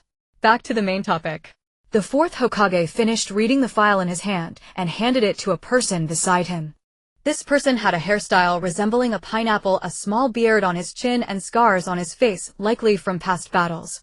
This individual was recognized by the ninjas of Konoha as the most intelligent, serving as the Hokage's strategist, Naruto Haku. After reading the file handed to him by the fourth Hokage, Naruto Haku pondered for a moment and said, "Eternal teammate, the Japanese pronunciation of fourth Hokage in Chinese phonetics, I believe Orochimaru's main target is Hoshino Haku. Given your current strength, he certainly wouldn't dare to cause trouble in the village. If he were plotting against the village, Orochimaru wouldn't create various disturbances to lure us into sending ninjas to investigate. We must remember that he has a spy, Kabuto Yakushi, who has been lurking in Konoha for a long time. We would have never known if he hadn't exposed himself as Orochimaru's agent. Fourth Hokage, I don't know if you've noticed, but if Orochimaru's target isn't Hoshino, he would kill the ninjas we send on missions until he achieves his goals. Now Asuma and Kakashi have returned to the village, but only Hoshino has not come back. According to Asuma's description, Orochimaru could have severely injured him, but chose not to. I dare to boldly speculate that Hoshino must have successfully negotiated something with Orochimaru. Thus Orochimaru was pleased and spared Kakashi and Asuma's lives, or Hoshino might have requested him to do so. That's why Kakashi and Asuma were able to return to Konoha. Orochimaru is of the same generation as Lord Jiraiya and possesses outstanding talent. Additionally, having participated in the brutal ninja world war, his combat experience is exceptionally rich. Kakashi wouldn't stand a chance against him, not to mention that he couldn't even defeat Orochimaru's subordinates. Upon hearing Naruto Haku's analysis, the fourth Hokage stood up visibly enraged and exclaimed, "That despicable Orochimaru, who once had a good relationship with my teacher, has somehow been bewitched and betrayed Konoha, ruthless enough to do anything." Naruto Haku sighed and rubbed his forehead, saying, "I hope Orochimaru doesn't cause any more trouble. Since his target is Hoshino, he won't face any life-threatening danger in the meantime, but what about later? I can't say. Looking at it another way, it's fortunate that Hoshino was among the first group of ninjas we sent out to investigate. Otherwise, other villages would also suffer Orochimaru's retaliation until the target appears. It's better to use one Hoshino to exchange for fewer casualties. This counts as a silver lining in bad news, I suppose. Konoha is in total chaos right now. It's really overwhelming." After hearing Naruto Haku's words, the fourth Hokage slumped back into his chair and said, "Sigh. Shikaku, please arrange the follow-up handling plan for this matter." In fact, the fourth Hokage was unaware that if he weren't still Hokage, the internal chaos within Konoha's higher-ups would be even worse. Relying on the aging third Hokage. That's quite unrealistic. When a person gets old, they must accept their age. There's no other way. The next morning, Xiaoyu heard someone knocking on her door, and went to open it, finding a staff member from the Ninja Information Agency. Xiaoyu was already familiar with the staff from the Ninja Information Agency, especially when they came to call Hoshino for missions. Even if they occasionally changed their appearances, they always wore the same formal attire.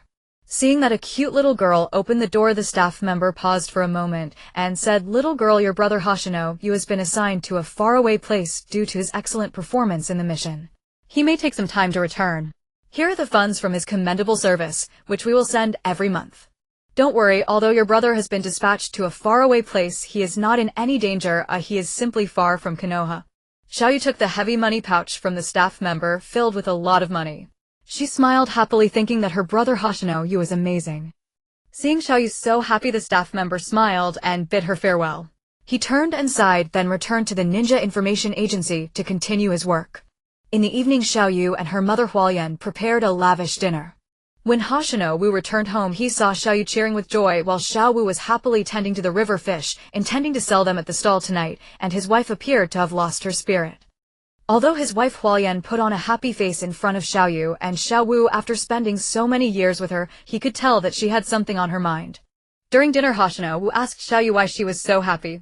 Xiaoyu recounted what had happened with the Ninja Information Agency that morning. After finishing her story, Xiaoyu cheerfully said, "I'm really happy for brother Hoshino.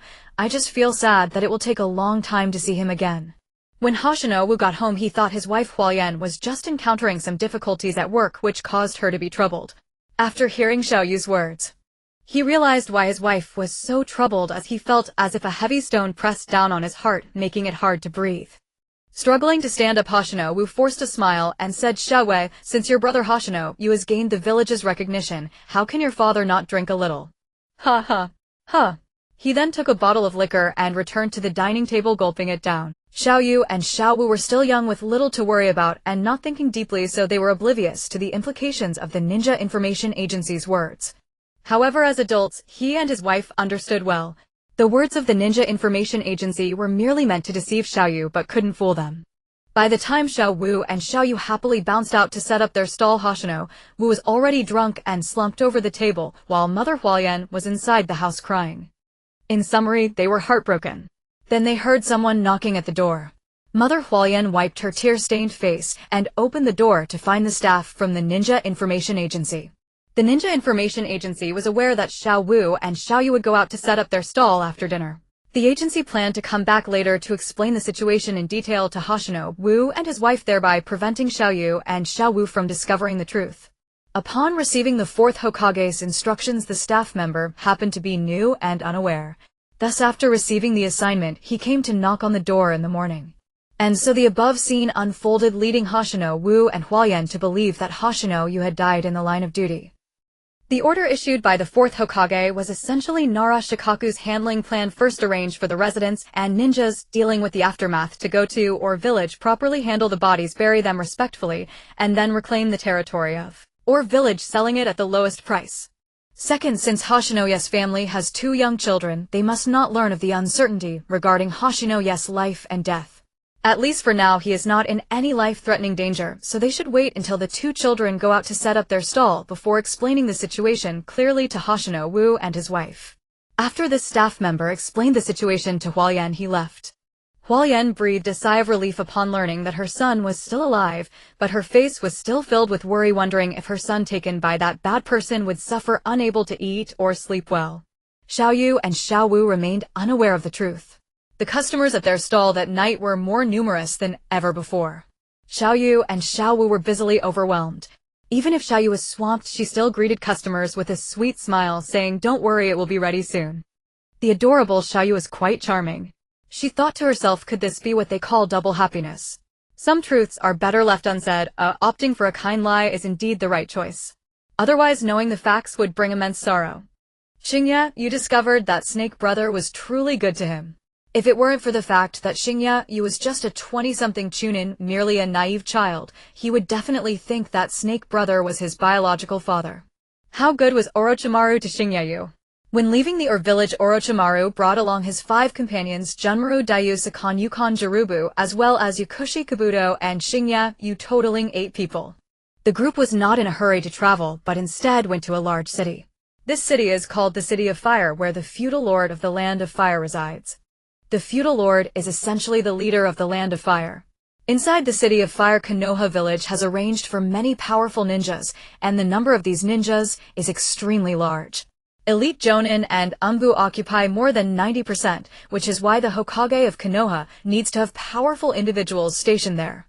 As this is the main city of the Land of Fire, Konoha village is merely the largest village in the Land of Fire, as well as the origin and birthplace of ninjas. This is one reason why Konoha ninjas have mandatory attendance tasks. Patrolling for safety and stationed in cities, among other things, are duties that ninjas must perform. Simply put, the City of Fire is the main city while Konoha Village is like a military camp.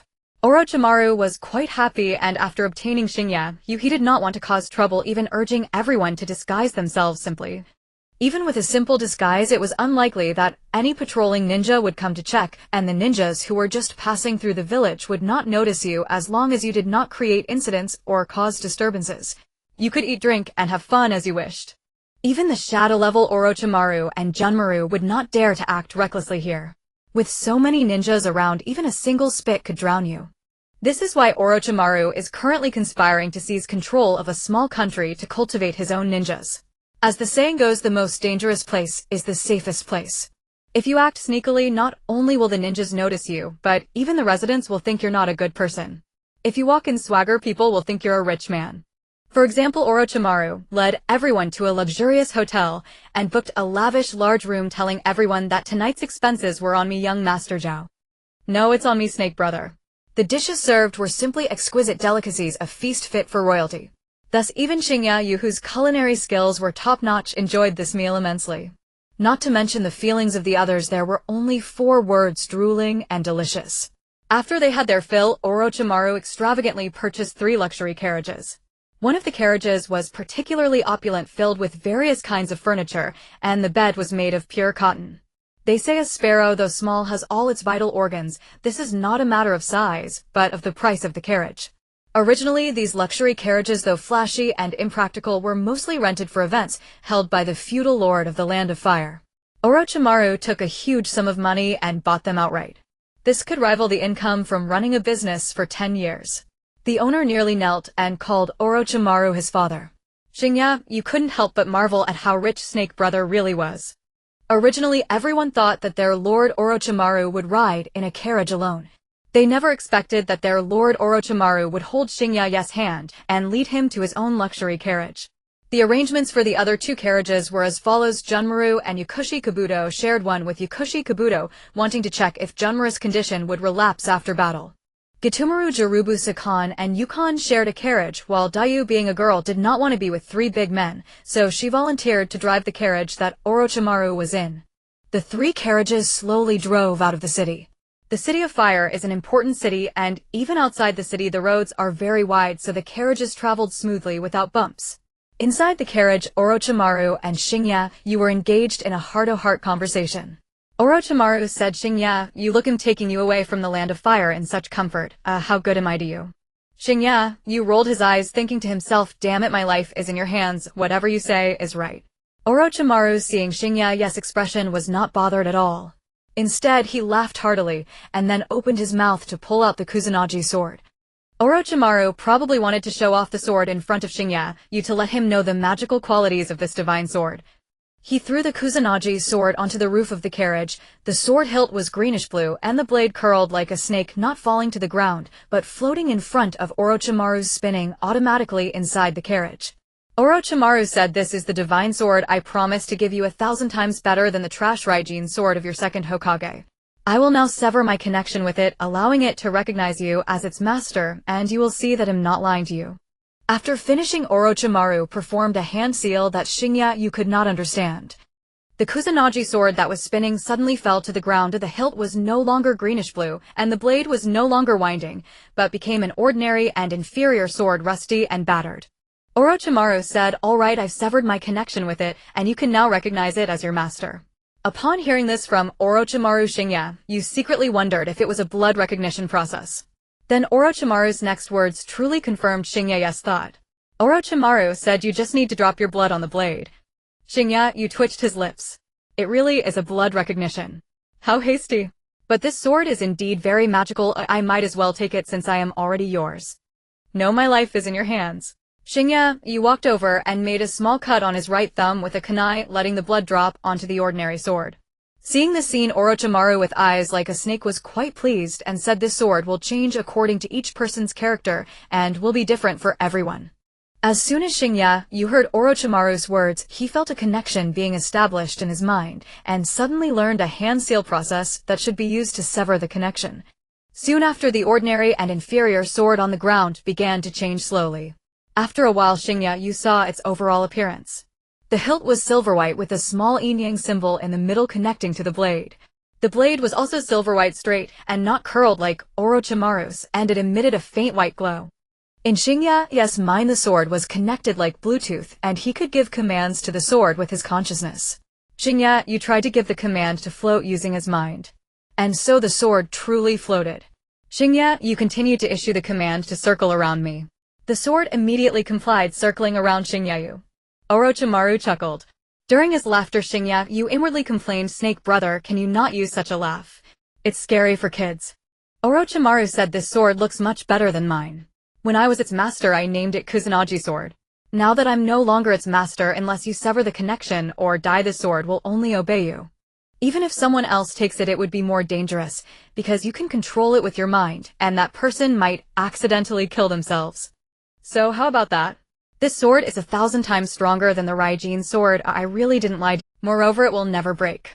Even if it does, it will regenerate akin to the decapitating sword of Zabuza, except the decapitating sword is repaired with blood, while this sword can be instantly restored with your mind. This is something I spent over a decade researching and crafting." Shinyayu nodded, agreeing with Orochimaru's words. "This sword is indeed useful," a snake brother said. "It was 1,000 times better than the Raijin sword, and he wasn't exaggerating. After all, his Raijin sword broke after just one strike. The poor rely on mutations while the rich rely on technology. A snake brother possesses core technology. Technology is truly invincible, just like when someone uses a gun while you're still holding a cold weapon. You can't compare at all." Seeing Shinyayu nod, Orochimaru chuckled again, saying, "From now on, the sword will be your exclusive possession. You can give it a name of your own." Throughout this journey, Shinyayu had hardly acknowledged Orochimaru. Just imagine if someone holds your life in their hands, would you still act chummy with them? However, this time Shinyayu surprisingly responded to Orochimaru, saying, "This sword is like the clouds in the sky. I shall call it Tianon sword."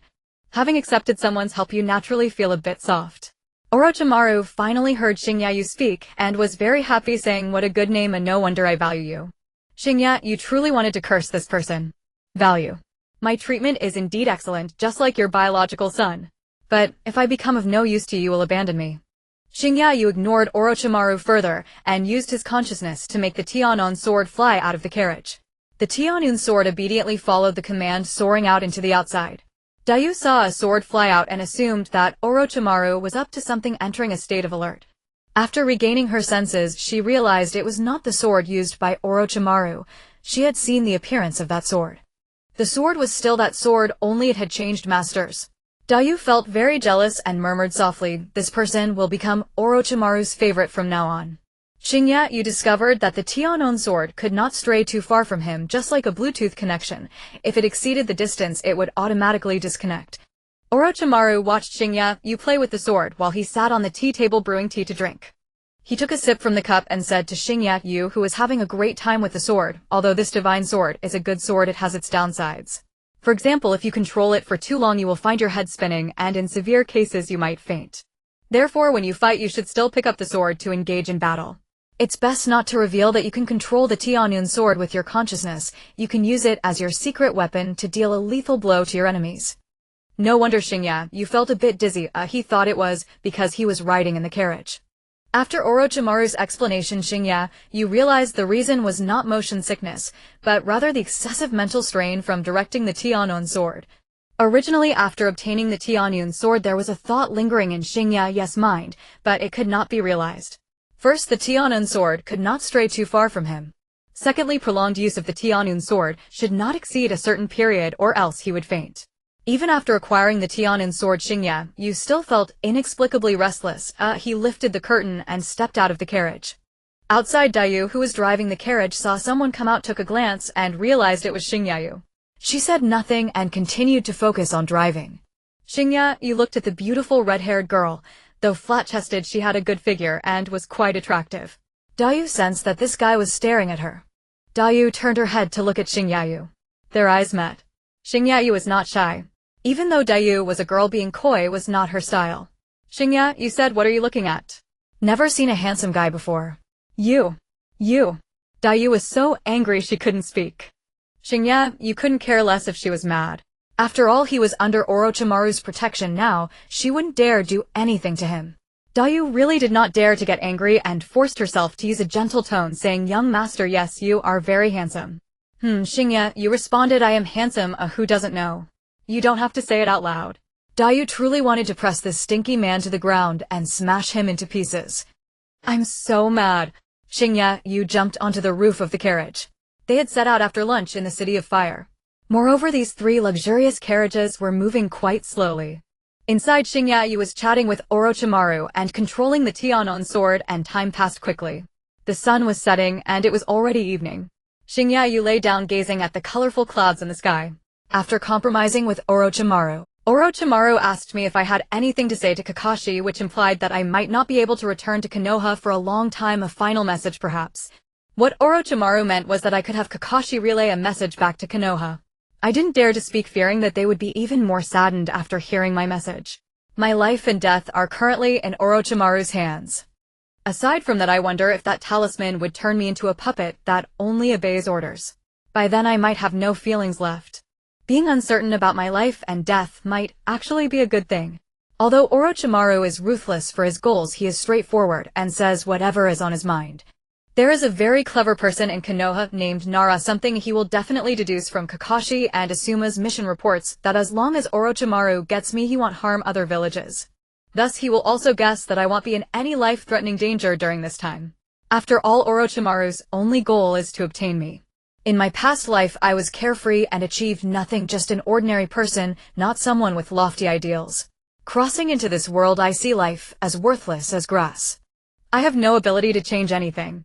Using my life in exchange for many lives is all I can do now. The Ninja Intelligence Department should keep some things hidden from Xiaoye and Xiaowu. I don't believe that Konoha would be so cruel as to let these 2 children suffer a second time. My parents should already know. They must be very sad for me. In any case, time is the best medicine. Eventually, they will be able to let go. My parents know that once I became a ninja, some things must be done. There's no such thing as peaceful years. Someone is always carrying a heavy load for you. I am also among those someones. I am a son, and my parents will feel sad. I am a ninja, and my parents will feel proud. Sigh, I don't want to think about it anymore. I don't even know if I can go back in the future. Time, like a fleeting white horse, passes swiftly. In the blink of an eye, a month has gone by. The scorching summer is about to bid farewell while the crisp autumn is slowly approaching. In the village of Konoha, the bustling streets are filled with people coming and going, always lively. If not for disasters and wars, the sorrows of some are but a drop in the ocean. In a world filled with joys and sorrows, life and death, only a few know the truth, while most continue their ordinary lives. Upon returning home, Shishi often finds himself staring blankly at a sword hilt. The cracks on this sword hilt have disappeared, restored to its original state. It is the sword of the Thunder God. Though it appears to be trash in Orochimaru's eyes, it is nonetheless a treasure of the second Hokage. This sword has the ability to self-repair over time. When Hashiyama struck it against Orochimaru's divine sword, it broke, not because the sword of the Thunder God was weak. The reasons for the breakage are twofold. Orochimaru's divine sword is indeed extraordinarily sharp, and Hashiyama's chakra is not yet sufficiently refined, making it inevitably fragile when used. Shishi gazes at the sword hilt in a daze, and then recalls him. Hong has recently developed a greater fondness for porridge. Whenever she is in Konoha, she goes to Xiaoyu's stall every evening, asking her to cook a delicious river seafood porridge. After finishing, she orders another pot to take home. Xiaoyu laughs and says, "Sister Hong, if you eat so much at night, you'll gain weight." Hong smiles and replies, "But this is my favorite. There is no greater nostalgia than this." After returning from a mission, Yashitai Red Bean comes to eat grilled fish almost every evening. This woman seems to have all the nutrients she consumes grow into her chest with 2 towering peaks. Red Bean hears Xiaoyu mention her brother Hashiyama, who performed excellently on his mission, and the village values him, sending him to a far-off place. Since Hong comes to the stall for porridge every evening, Red Bean sees her frequently and asks what's going on. Hong briefly explains the mission to Mine Village. Red Bean naturally learns about this and realizes that Xiaoyu is kept in the dark. Seeing Xiaoyu so happy also brings her joy. Red Bean only pretends to be happy on the surface, but inside she cannot find joy. That person hasn't even grilled fish for me yet, how infuriating. Come back, I don't need you to grill fish for me. Red Bean herself doesn't understand why she feels this way. I should be indifferent about not getting grilled fish. Xiaoyu grills it very well. But why am I so unhappy? Hashiyama's father on the second floor brought back toys that his son used to love playing with from the street and placed them in his room. These were the toys you insisted I buy for you when you were little, but at that time we didn't have much money and expenses were high, so I couldn't buy them for you. Years have passed, and now we have money, but you've grown up and your childhood heart has grown with you. You no longer cherish these toys. You said you liked being a ninja and want to become one. The second floor is now beautifully decorated. But my son, you have never seen the beautifully decorated room. Mother Hualien is in the room looking at a photograph of her son. She always believes that her son will return. This is not a delusion, it is the bond between mother and child. Orochimaru and Hashiyama, you along with others, are sitting in a slowly moving carriage taking their time. After a month, they are finally nearing the border of the Land of Fire. After acquiring the Heavenly Cloud Sword, Hashiyama, you intends to carry it on his back, but he has no sheath. Unlike Orochimaru, who pulls everything into his mouth. As they pass through a bamboo grove, Hashiyama, you suggests taking a break. Hashiyama Yu is quite skilled. For instance, the green cart that Xiaoyu uses for her stall was handmade by him. Thus crafting a sword sheath is no difficulty for him, it is as easy as eating and drinking. Once the sheath is completed, Hashiyama Yu inserts the Heavenly Cloud Sword into it, and it fits perfectly. The green sheath combined with the silver-white hilt enhances Hashiyama Yu's demeanor. Orochimaru chuckles, saying, as expected of the one I have my eye on. Hashiyama Yu rolls his eyes, thinking, Orochimaru, you can say that, but could you please not laugh so lecherously?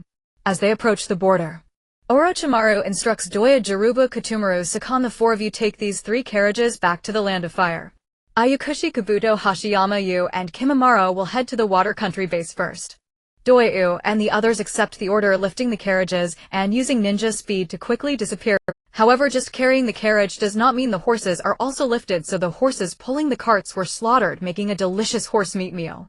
Especially the chubby Jirubu ate the most. After eating horse meat, Orochimaru led the 3 through a secluded path, crossing the Land of Fire and entering the Land of Water.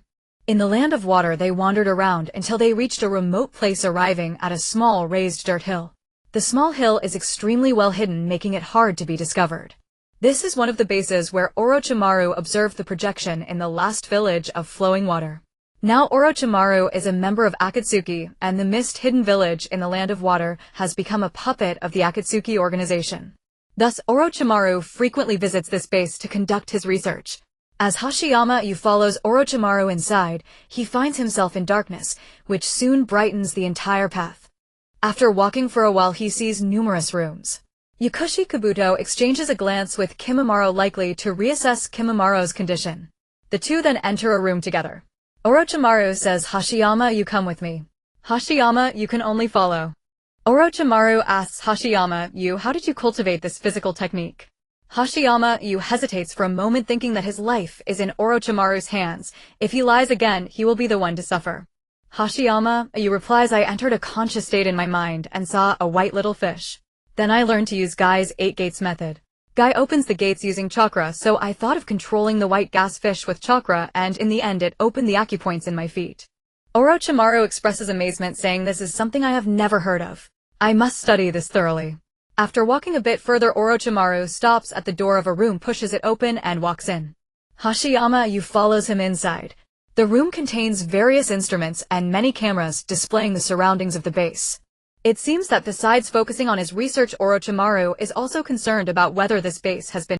Otherwise, if he immerses himself in research and is suddenly attacked by others, causing this base to collapse, even if Orochimaru is strong enough not to be hurt, his research results would be lost, which would be a great loss. Besides the cameras and instruments for examining the human body, there is a bed in the room. Orochimaru chuckles, saying, you should take off all your clothes. Hashiyama Yu feels a chill run down his spine.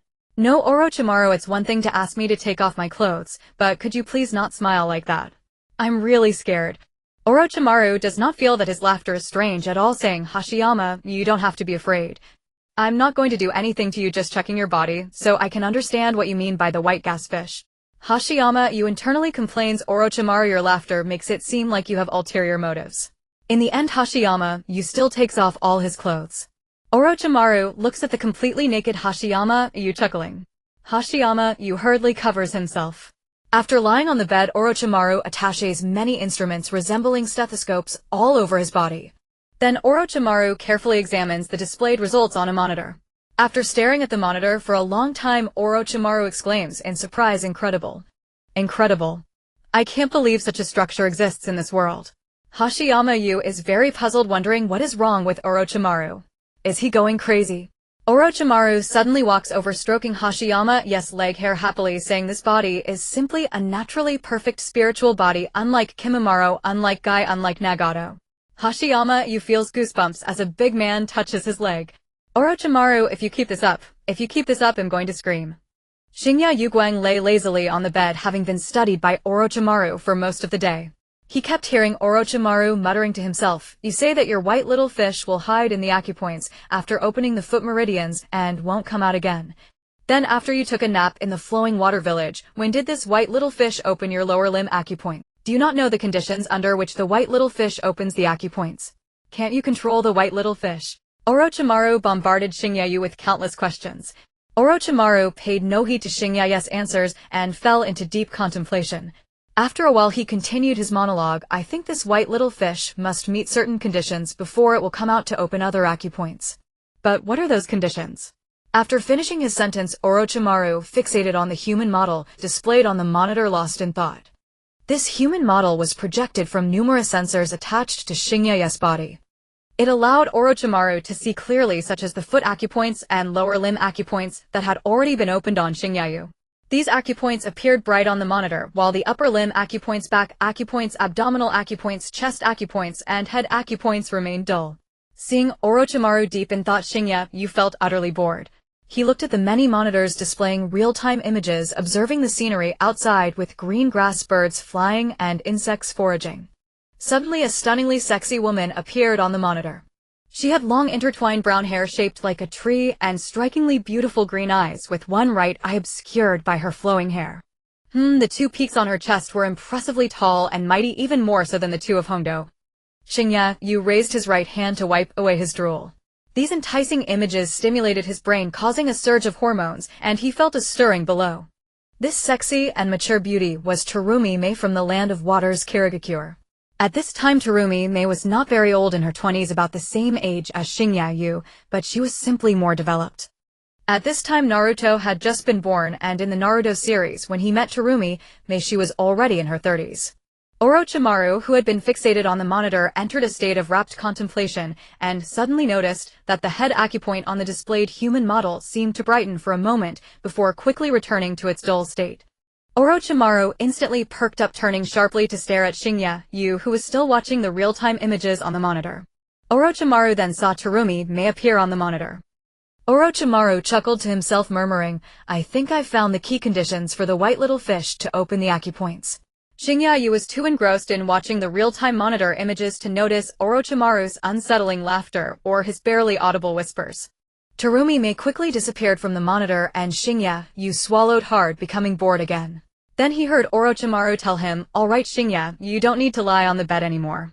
You can wander around this place. If you get hungry, feel free to find something to eat in the kitchen or cook for yourself. The kitchen is one floor below. Just walk straight to the end after you go out, and you will see the stairs leading down." Shinyayu felt as if he had been pardoned. He quickly stripped off everything attached to him, got dressed, slung his Tianyun sword over his back, and stepped out the door. It seemed that staying in this room any longer would surely cost Shinyayu his life. He truly did not want to be there any longer. Could he endure Orochimaru's laughter? As Shinyayu opened the door, he suddenly heard Orochimaru burst into that chilling laughter. Shinyayu felt like he was facing a great enemy and hurriedly left. Shinyayu was genuinely starving, so he walked to the end and saw the stairs. After going down, he indeed found the kitchen and opened the fridge to see many ingredients. With his culinary skills at their peak, Shinyayu began bustling about in the kitchen, planning to make himself a meal. He absolutely refused to cook for them, letting them starve would be the best outcome. After Orochimaru watched Shinyayu's figure disappear, he also left the room. Orochimaru entered the room where Yakushi Kabuto and Kimimaro were pushing open the door. Orochimaru walked in leisurely and saw Kimimaro lying on the bed while Yakushi Kabuto was beside him preparing potions. Yakushi Kabuto looked towards the door, and seeing it was Orochimaru, quickly set down his work, saying, "Lord Orochimaru, it seems that Terumi Mei from Kirigakure has found some clues." Orochimaru was just about to respond when he saw Kimimaro trying to sit up. "Kimimaro, you should rest well. There's no need for you to worry about these trivial matters. I'm sorry, Lord Orochimaru, I've troubled you again, Kimimaro replied as he sat up halfway on the bed. Orochimaru said with a hint of appreciation, Kimimaro, having you as my subordinate is truly a blessing I have earned in my lifetime. After saying this, Orochimaru turned to Yakushi Kabuto asking, how is Kimimaro's condition now? Sigh. Lord Orochimaru, Kimimaro's condition is congenital. It's a pity that the Kagaya clan are battle maniacs, always provoking Kirigakure, resulting in countless casualties. We really don't have much information. If only there were more cases for comparison, it might help me find a better approach. Just having Kimimaro alone is indeed like dealing with a rare, difficult illness. Even though I've researched it for a long time, it's hard to find a cure. Perhaps my medical skills are still lacking. If it were Lady Tsunade, she might find some good solutions. Currently, Kimimaro can only rely on the potions I've developed, which can reduce pain and allow him to fight, but... Sigh. Hearing Yakushi Kabuto's last words of helplessness, Kimimaro was not discouraged. He said, even if my time is short, I will protect Lord Orochimaru and young Master Shinyayu for life. My final dance will be without regret. Orochimaru's eyes finally showed a hint of tenderness. Kimimaro, my good child. Then Orochimaru shared something with Kimimaro and Yakushi Kabuto. Yakushi Kabuto said worriedly, Lord Orochimaru, although Terumi-me is currently just a jonin, she already possesses the strength of a Kage, and she is even stronger than Kimimaro because she has 2 bloodline limits. The next Mizukage position basically belongs to her. Lord Orochimaru, will young Master Shinyayu be in danger because of our actions? It won't be dangerous. This kid may not be very good at fighting, but in terms of speed, when escaping, I might not be able to match him, Orochimaru replied in a calm tone. Since Lord Orochimaru trusts young Master Shinyayu, then I will follow your plan, Yakushi Kabuto nodded. Orochimaru chuckled, I look forward to that scene, ha ha ha. After drinking the potion prepared by Yakushi Kabuto, Kimimaro's condition had improved significantly, and he got up to get dressed. Shinyayu had just cooked a delicious meal filling his belly, and as he walked up the stairs he saw Kimimaro standing handsomely at the top waiting for him. Shinyayu had no sense of caution and was just about to greet Kimimaro. Unexpectedly, in the blink of an eye, Kimimaro appeared in front of Shinyayu, delivering a chop aimed at his neck. Before Shinyayu lost consciousness, he heard Kimimaro say, Sorry, young Master Shinyayu, it was Lord Orochimaru who ordered me to do this, so I must do it. The tall and graceful Kawakami is exploring this suspicious area, the very stronghold of Orochimaru. Why has Kawakami ventured alone? Kawakami feels that the hidden mist village has become strangely unsettling, undoubtedly for. However, as a jonin, she lacks the authority, and even if she wishes to request assistance to investigate the matter, she is met with the closed doors of the 4th Mizukage. Possessing 2 bloodline limits, Kawakami focuses solely on her training, having reached a level of strength on par with a Kage, which has resulted in her never having experienced a romantic relationship. Of course, Kawakami has always yearned for a passionate love, but due to a secret she harbors within, she finds it hard to pursue. If she were to fall in love, it would impact her training. Young people, after all, sometimes act impulsively. Currently in the Hidden Mist Village, Kawakami is second to none in strength, and no one dares to claim the top spot, not even the 4th Mizukage. Initially, Kawakami thought that with her immense strength, when the time came for marriage, she would find a worthy man to marry. This is why Kawakami is always so alluring and has a particular fondness for men. Loneliness is not something exclusive to men. However, with the current unrest in the Hidden Mist Village, Kawakami must temporarily set aside her romantic aspirations. Recently, the 4th Mizukage has been behaving differently, almost as if he has become a different person, leading her to believe there must be some truth to the rumors. Yet the higher-ups in the Hidden Mist Village do not trust her. Everything must be backed by evidence. Thus, Kawakami has been investigating alone for quite some time.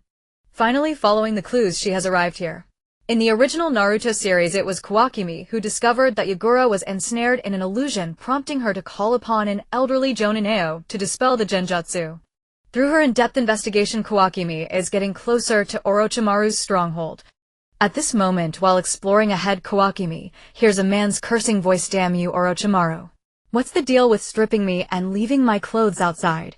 Kawakami halts, her beautiful eyes narrowing as several ninjas leap to the crown of a towering tree. Then Kawaki's face blushes slightly as she sees a man bound and completely nude with not a stitch of clothing on his body. This person continues to curse incessantly. Kawaki's first impression is that he is a ninja from the Hidden Mist Village, likely having discovered the unusual happenings and come to investigate like herself. Although Kawakimi does not recognize him, she realizes that with so many ninjas in the Hidden Mist Village, it is impossible for her to know them all. She feels a rush of pride in her foresight. I told you there was something wrong in the Hidden Mist Village, right? Look, someone has been captured.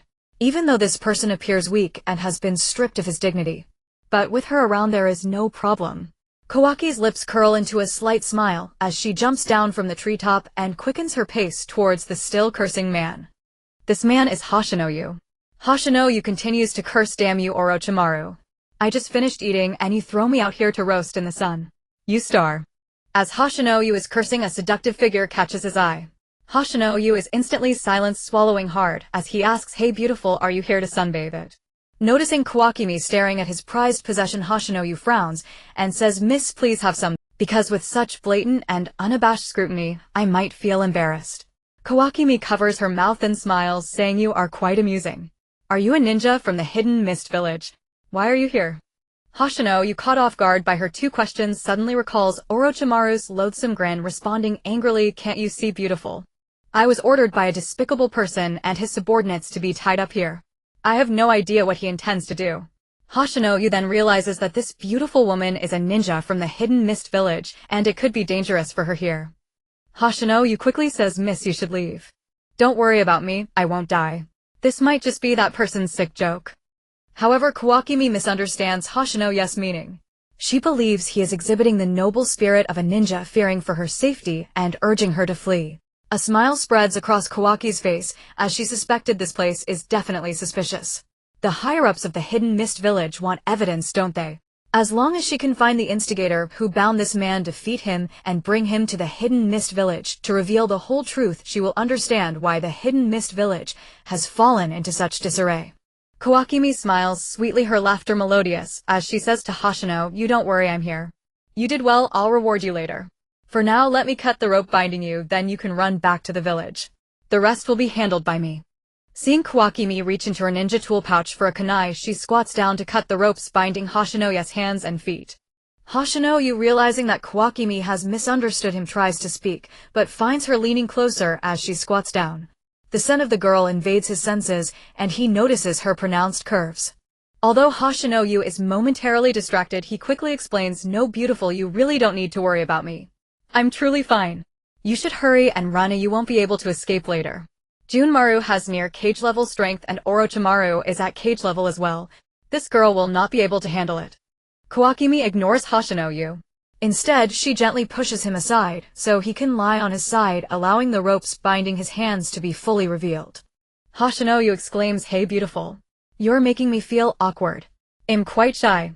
Kawakimi disregards Hoshino Yu's inappropriate sounds, continuing to slice through the rope with the kunai, which effortlessly snaps the bindings along with the ropes around his feet. At the moment the two ropes are severed, they emit a strange fragrance, transforming into a cloud of purple mist that envelopes both Hoshino Yu and Kawakimi. Both Hoshino Yu and Kawakimi, caught off guard, inhale the purple mist into their bodies. Meanwhile, in the underground chamber, Orochimaru, Kabuto, and Junmaru are present. Orochimaru is watching the monitor, which displays the two people, Hoshino Yu and Kawakimi. Kabuto, wearing glasses, stands slightly behind Orochimaru, also observing the screen. Junmaru stands a short distance away, seemingly waiting for further orders, holding the Tianun sword, which has acknowledged Hoshino Yu as its master. The Tianun sword lies quietly in its scabbard. Orochimaru chuckles and says, Kabuto, will the dosage of this potion be enough to incapacitate Kawakimi and Hoshino Yu? Kabuto smiles slightly and replies, Lord Orochimaru, this is my secret formula that generates smoke. To be honest, it is a taboo for a medic to create such a potion. If it weren't for your insistence, I might not have researched these things because I am not interested. But rest assured, Lord Orochimaru, I am confident that Hoshino Yu and Kawakimi will be unable to control their desires. Orochimaru nods and says, that's good. I want to see if Hoshino Yu can attain the head acupuncture point through this experience. If he can, I will have a clearer understanding of the conditions needed for the white fish to open up the acupoints. I must say, Hoshino Yu truly possesses an enviable physique. After the purple mist enters their bodies, Hoshino Yu and Kawaki's situation unfolds. Next, we will enter the paid content. The current season is late summer. The weather remains oppressively hot. Shinya Yu has spent most of the day being studied by Orochimaru. Then Shinya Yu went to the kitchen to prepare lunch, only to be knocked out by Junmaru and inexplicably thrown beneath the trees outside in the afternoon. This is why Xingyu is cursing. Reflecting on himself being stripped of clothes and exposed to the sun, anyone would be angry. When Xingyu met Kotomi and after experiencing some events it was now close to evening. The sunlight had weakened significantly, casting a warm glow. Under the sunlight there was a beautiful and enchanting scenery. The sound of spring calls from cats could be heard, but where are the cats in this place? The trees swayed yet there was no strong wind. Sweating profusely was the result of vigorous exercise. It is often said that human nature is akin to that of animals. The difference is that humans possess emotions and desires which they can control. However, when a particular desire is infinitely amplified it returns to one's true nature. Once the consciousness of Xingyu and Kotomi returned to normal functioning they gazed at each other in silence. At this moment Xingyu entered a sage moment, a feeling that was indescribably wonderful. Xingyu was filled with confidence in himself, enduring from afternoon to evening. Kotomi suddenly realized her disheveled appearance and hurriedly adjusted her attire, her gaze toward Xingyu filled with complexity. Xingyu cleared his throat and said this. Beautiful lady, I had no idea. Before I was tied here I was unconscious. As a gentleman, how could I do such a thing? Kotomi remained silent for a long time. Looking at her charming and innocent appearance, the usually witty Xingyu suddenly found himself at a loss for words. Anyone with discernment could see that Kotomi was entangled in a dilemma. After a couple of remarks from Xingyu with no response, he fell silent, unsure of what to say. How to offer comfort? The more one says, the more mistakes one makes. It's all their fault. In romantic relationships, even if the woman is at fault, she is still considered right. Xingyu and Kotomi once again found themselves in a situation of speechlessness. Silence enveloped the area, only interrupted by the distant calls of cicadas. After some time Kotomi seemed to accept the reality and planned to leave. She wasn't returning to the hidden mist village, but rather continuing her investigation. After walking a distance Kotomi finally spoke in a magnetic voice, you should head back to the village. You cannot tell anyone about today's events. Xingyu's immediate reaction was that the beautiful lady finally responded. Thus without a second thought he said, I'm not from the hidden mist village, how can I go back? Kotomi's eyes flashed with murderous intent. Now I understand, these despicable people are deliberately scheming against me, purposefully humiliating me. Indeed. I will kill all of you right now. Upon seeing Kotomi glance back at him, Xingyu instantly felt a chill run down his neck. Damn it. What was I thinking? Why did I respond like that? It's over. Realizing the situation was dire, Xingyu immediately used Shadow Step, escaping at maximum speed. Kotomi saw shadows flickering in and out, somewhat surprised, but was quickly enveloped by a cold, killing intent. She utilized ninja, running her speed incredibly fast, and in the blink of an eye she disappeared from the spot. Kotomi possessed shadow-level strength and her physical abilities were extraordinarily powerful, comparable to 100 Xingyu's. Without the Shadow Step, Xingyu would have inevitably faced a tragic fate even if he exerted all his strength. Due to not wearing clothes and using Shadow Step, Xingyu created a fierce wind at high speed, making him feel a chill on his backside. Xingyu made no sound, his figure suddenly appearing in a well-concealed bush. He breathed a sigh of relief and thought, they shouldn't be able to find me now, right? Why did Xingyu say that? Because the acupoints in Xingyu's lower body had been opened by a small white fish, granting him the ability to move silently while using Shadow Step, which he referred to as cat's foot. Next, Xingyu could not understand how Kotomi found him. Water release, water dragon volt. Kotomi quickly formed seals, a water dragon rising behind her graceful figure, mercilessly darting towards the bush where Xingyu was hiding. It must be said that Kotomi's strength is truly formidable, both in chakra concentration and physical techniques. She is second to none. For instance, this place had no water, yet she could flexibly use chakra to execute powerful water-based ninjutsu. In addition to the basic water release technique, Kotomi could also utilize two bloodline limits, namely dissolution release and boil release. By the time Xingyu reacted, he saw the rapid and overwhelmingly powerful water dragon rushing towards him, and he immediately flashed away from the bush using Shadow Step. Xingyu's sixth sense constantly warned him that if he were hit by this water dragon, he would be obliterated. He felt particularly helpless. This girl was far stronger than Zabuza. No, she was many times stronger. Xingyu was troubled. Oh, why did he keep encountering shadow-level opponents? Would his life ever get back to normal? In an underground room, Orochimaru, Kabuto, and Junmaru were all witnessing an infinitely beautiful scene, and it was free watching Xingyu being chased. At this moment both Shingyayu and Kotomi had disappeared from the monitor's view, having run too far. The cameras set up outside the base could no longer capture them. Currently Orochimaru was holding a round transparent orb about the size of a shot put containing footage of Shingyayu. This was a special camera that Orochimaru had embedded in one of Shingyayu's hairs while he was unconscious, allowing him to clearly observe the surroundings of Shingyayu. Its lifespan was not long, only 3 days, after which it would break. However, for Orochimaru 3 days was more than enough. At least Shingyayu would not escape his grasp. For instance, even if Shingyayu escaped for a day and a night, he would eventually need to rest. Perhaps while Shingyayu is sleeping soundly, Orochimaru would creep in with a sinister grin, saying, "Shingyayu, I'm coming." Looking at the transparent orb in his hand, Orochimaru chuckled and said, "I'm curious. Tomorrow Shingyayu's shadow step will be much more powerful than before. Why could this girl find him? Now I understand. It's because this girl possesses a rare innate constitution that after intimate encounters grants her a spiritual connection ability." Kabuto asked, "Lord Orochimaru, what is this spiritual connection?"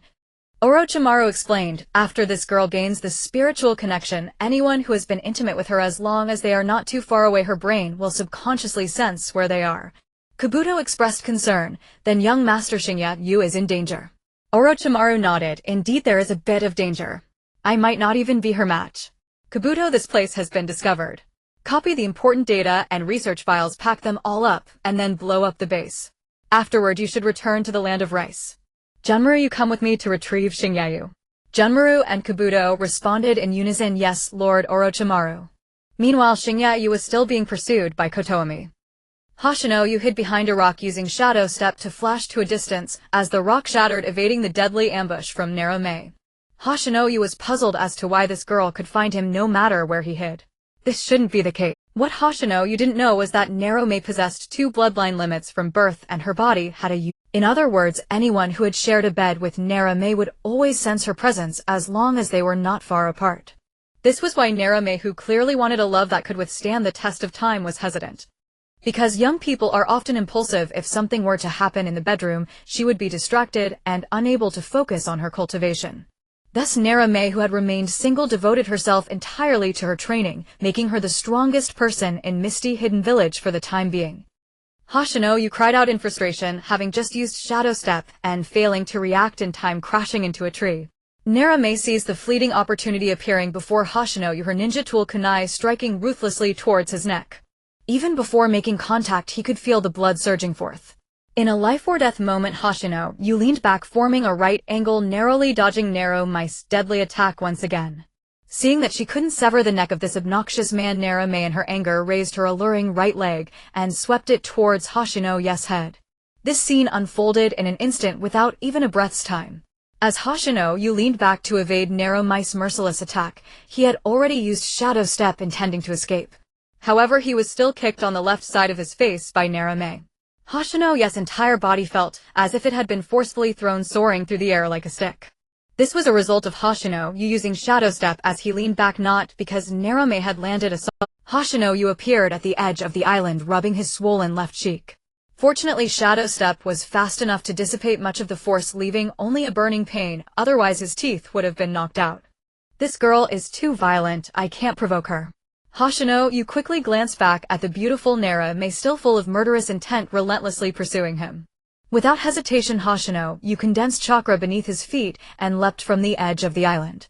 The water country is surrounded by the sea on all sides, so the place he jumped into was an endless ocean.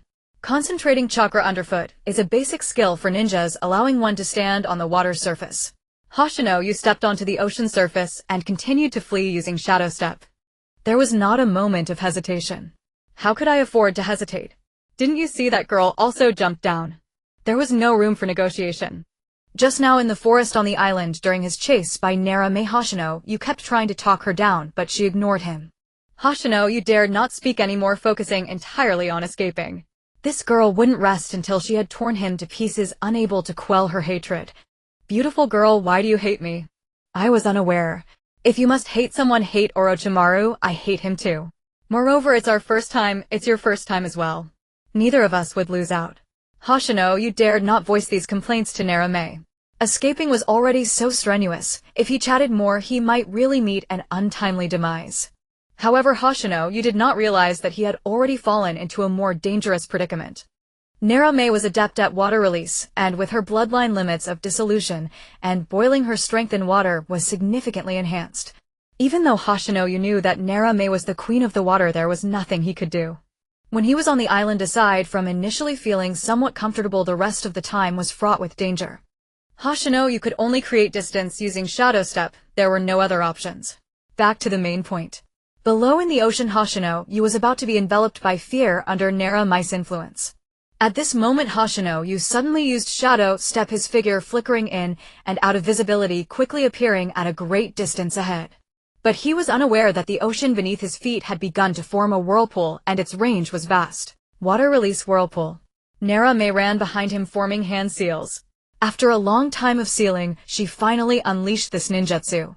Hoshino, you finally realized that his feet were struggling as the chakra he had condensed was disrupted by the whirlpool, causing his feet to sink with no fixed point, rendering shadow step unusable.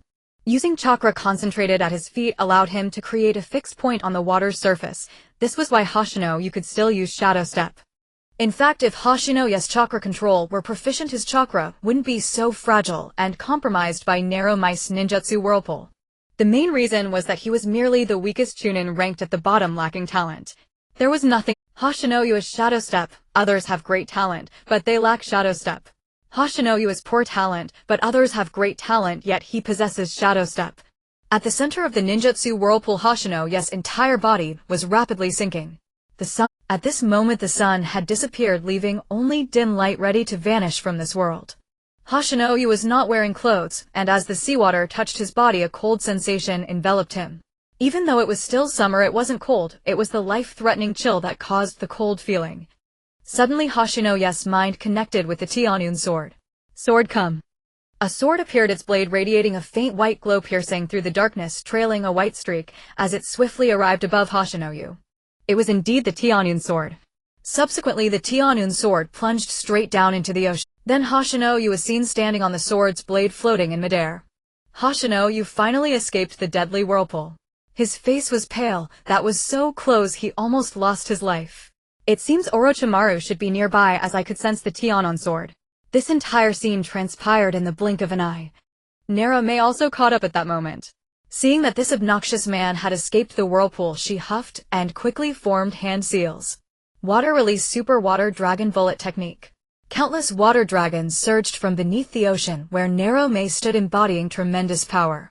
Narame's chakra control was exceptionally strong. She could unleash water dragon bullet even in a dry area, and the damage was quite considerable. In any case, if Hoshino, this weak chunin, got hit, he would basically be toast. Not to mention that the water dragon bullet technique Narame was unleashing now had the advantage of terrain, making it fundamentally different from the previous one. Go! As Narame quickly said go, she hesitated for a moment, but still sent the water dragons charging towards Hoshino. As Hoshino was lifted by the Tianun sword, Narame unleashed a water dragon bullet technique that was even more powerful than the ordinary one. By the time Hoshino realized what was happening, he was unable to respond and had no time to use shadow step. It's over. I'm done for. Hoshino, you probably still didn't know. Narame's moment of hesitation meant that the water dragon bullet technique was originally intended to leave Hoshino with no place to bury him. She temporarily altered its trajectory, ensuring he would be severely injured, but not fatally harmed. As long as he wasn't dead and with a medical ninja around, he could still be saved. If he died, even the medical sage Tsunade couldn't bring him back. Ultimately, Narame still softened her heart. Of course, Hoshino had no idea that Narame had a fleeting moment of compassion for him. He felt certain he was doomed. Although he sensed Orochimaru was nearby, who knows if he could make it in time. Summoning Jutsu, triple summoning gate. Thankfully, Orochimaru arrived just in time. An enormous summoning gate rose before Hoshino with terrifying masks both inside and outside. This summoning gate blocked the immensely powerful water dragons from the water dragon bullet technique, causing them to collapse one by one. The triple summoning gate, despite having no offensive capabilities, had an incredibly strong defense. There should be 3 gates in total. Why was there only one summoning gate in front of him? When Hoshino turned around, he saw 2 summoning gates behind him. Orochimaru had calculated the distance in advance to quickly block the fierce onslaught of the water dragon bullet technique. Thus among the 3 massive and incredibly defensive summoning gates, only one was placed in front of Hoshino, but that was more than enough. Orochimaru and Jugo soon appeared beside Hoshino. Orochimaru chuckled, saying, "Fortunately, I made it in time." Narame did not look at the 2 unexpected guests, but continued to stare at Hoshino. She kept her gaze fixed on him. Hoshino descended from the Tianun sword, concentrating chakra beneath his feet, and stood once more on the ocean's surface. Orochimaru gazed at Shinya, yes, alluring figure, chuckling to himself as he opened his mouth wide and produced a set of clothes, handing them to Shinya. Shinya was still completely unclothed. Speechless, she reluctantly accepted the clothes offered by Orochimaru. The clothes were cloud white in color, paired with beautifully designed grayish-white boots that felt exquisite and smooth to the touch. In any case, even before putting them on, they already appeared to be extraordinarily beautiful. These garments were crafted by Orochimaru, who mastered core technology. Not only were they comfortable in spring, summer, autumn, and winter, but they also provided protection against wind and rain, making them durable. Though it felt somewhat nauseating considering they came from Orochimaru's treasure mouth, remaining naked was not. Shinya used her mind to manipulate the Tianun sword, causing it to float in the air and quickly don the clothes. Then holding the Tianun sword, she realized that if she maintained mental control for too long, it would consume a lot of mental energy, leading to dizziness, and in severe cases fainting. After putting on the clothes, Shinya's aura instantly surged, transforming her into a figure reminiscent of an ethereal being exuding extraordinary grace and charm. Orochimaru chuckled again, expressing satisfaction. "It looks good on you, very fitting. This is a special outfit I made for you, inspired by your Tianun sword. It certainly looks much more impressive." Looking towards the distance at Shiome, Orochimaru added, "I believe she will surely like you." Upon hearing this, Zayamaya's face turned icy, and she vanished from her spot, emanating a murderous intent. Junmalu, seeing Zayamaya's movement, also vanished from sight. The sound of ding-ding akin to metal clashing was extremely piercing. This was the weapon kunai possessed by every ninja under Shiome, creating a sound like the hard bones used by Junmalu. The 2 began to exchange blows. Zayamaya's exceptionally beautiful face showed signs of seriousness. Was the infamous wanted criminal Orochimaru's subordinate truly this powerful? Junmalu was equally astonished. In all of history, she was the strongest opponent he had ever faced. Meanwhile, Orochimaru observed the battle scene and said, "Shinya, you should return to the land of rice. You are fortunate this woman possesses heart's resonance. After you have that kind of experience with her, if you are not far away, she will sense your location at all times. This is heart's resonance." After Orochimaru's explanation, Shinya finally understood, realizing why her efforts to hide had been utterly futile. Shinya rubbed her forehead and asked, "Why are you doing this?" Orochimaru, in a scientific demeanor, replied, "I need to know the conditions under which your white fish helps you open your acupoints. I noticed your expression when your head's acupoint lit up, so I pondered for a long time and speculated that the conditions are like this. After your white fish helps you open your foot acupoints, it's due to your innate spiritual body. For example, Junmalu inherently possesses the bone vein, while this woman in front of you inherently possesses both dissolution and boiling bloodline limits. First, after your white fish helps you open your foot acupoints, no matter how you control it with your mind, it will not move. However, after you took a nap, your lower body acupoints were opened. I pondered for a long time as to why this happened. I believe it is because from birth one must learn to walk before learning to speak. Once you learn to walk, you have already fulfilled the conditions for the white fish to open your foot acupoints. That is why when you control the white fish with your mind, it first opens the foot acupoints. As for the lower body acupoints, the reason the white fish helped you open them is that you had been fighting Zabuza for a long time using that peculiar stepping pattern, even exhausting your body and sleeping for several days, right? It's similar to the principle of learning to walk. The white fish in your body will automatically learn that your stepping pattern needs improvement, thus helping you open your lower body acupoints. Although I am not yet sure about the conditions for the upper body acupoints, I believe that the brain acupoints also require the white fish to learn. When I saw your head acupoint light up, it was triggered by your sighting of a beautiful woman, so I arranged this romantic encounter for you. I am truly looking forward to whether you can control the white fish to open the head acupoints. If successful, I am very curious about the conditions for the back acupoints, abdominal acupoints, and chest acupoints. Shinya, your body fascinates me. Upon hearing Orochimaru's explanation regarding the conditions of the white fish, Shinya, you felt there was some reasoning behind it, but the last sentence made her skin crawl. Why does this snake man, a grown man, always like to say such cheesy things to her? Just as Shinya planned to enter a meditative state to see if there was any truth to it, she was interrupted by Orochimaru. Orochimaru stated, "While I also want to know if my research has succeeded, it cannot be now. I must first deal with this woman." As soon as Orochimaru finished speaking, Junmalu was forced back by Xiaomei. At this moment, Junmalu had activated the second form of the Earth spell seal. He no longer appeared as handsome as usual. Instead, he resembled a monster with a tail sprouting from his back and two horns on his head, his upper garment torn, revealing a jumbled tattoo. Junmalu was breathing heavily. Opposite him, Xiaomei showed no signs of exertion. In Form 2, Junmalu's strength was already comparable to that of a Kaga, while Xiaomei also possessed cage-level strength. Yet there was still a difference in their strengths. Although Junmalu was strong, Xiaomei was even stronger. Junmalu humbly said to Orochimaru, "Lord Orochimaru, I am sorry, I am not a match for this person. But I will give it my all." After saying this, Junmalu's right hand transformed into a top shape made of bone, enveloping his entire right hand. Bone vein dance of the iron flower.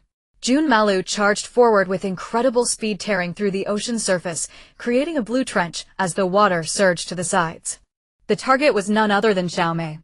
This technique was the strongest among Junmalu's 5 dances in terms of attack power, penetration, and damage. Xiaomei scoffed, quickly forming a seal. Water release fracture. In front of Xiaomei, a massive gorge formed wide and deep like an abyss, seemingly boundless, with no seawater in the middle, as if this place had never seen water. But this was originally the ocean. Junmalu charged forward too quickly, unable to react, and fell directly into the gorge. Xiaomei was still forming seals for another ninjutsu. Water release combine. Consequently, the seawater on both sides of the gorge rapidly converged. As Junmalu fell, he found himself in a freefall, descending deeply into the ocean. Raising his left hand, a long bone sprouted from his palm, aiming at the cliff formed by the ocean of the... After making contact, Junmalu secured a point of support, and his figure flickered, reaching the ocean cliff. His feet were imbued with chakra, allowing him to stand on the water's edge. Looking up, Junmalu noticed the gorge rapidly closing in. If he could not reach the surface in time, he would suffocate.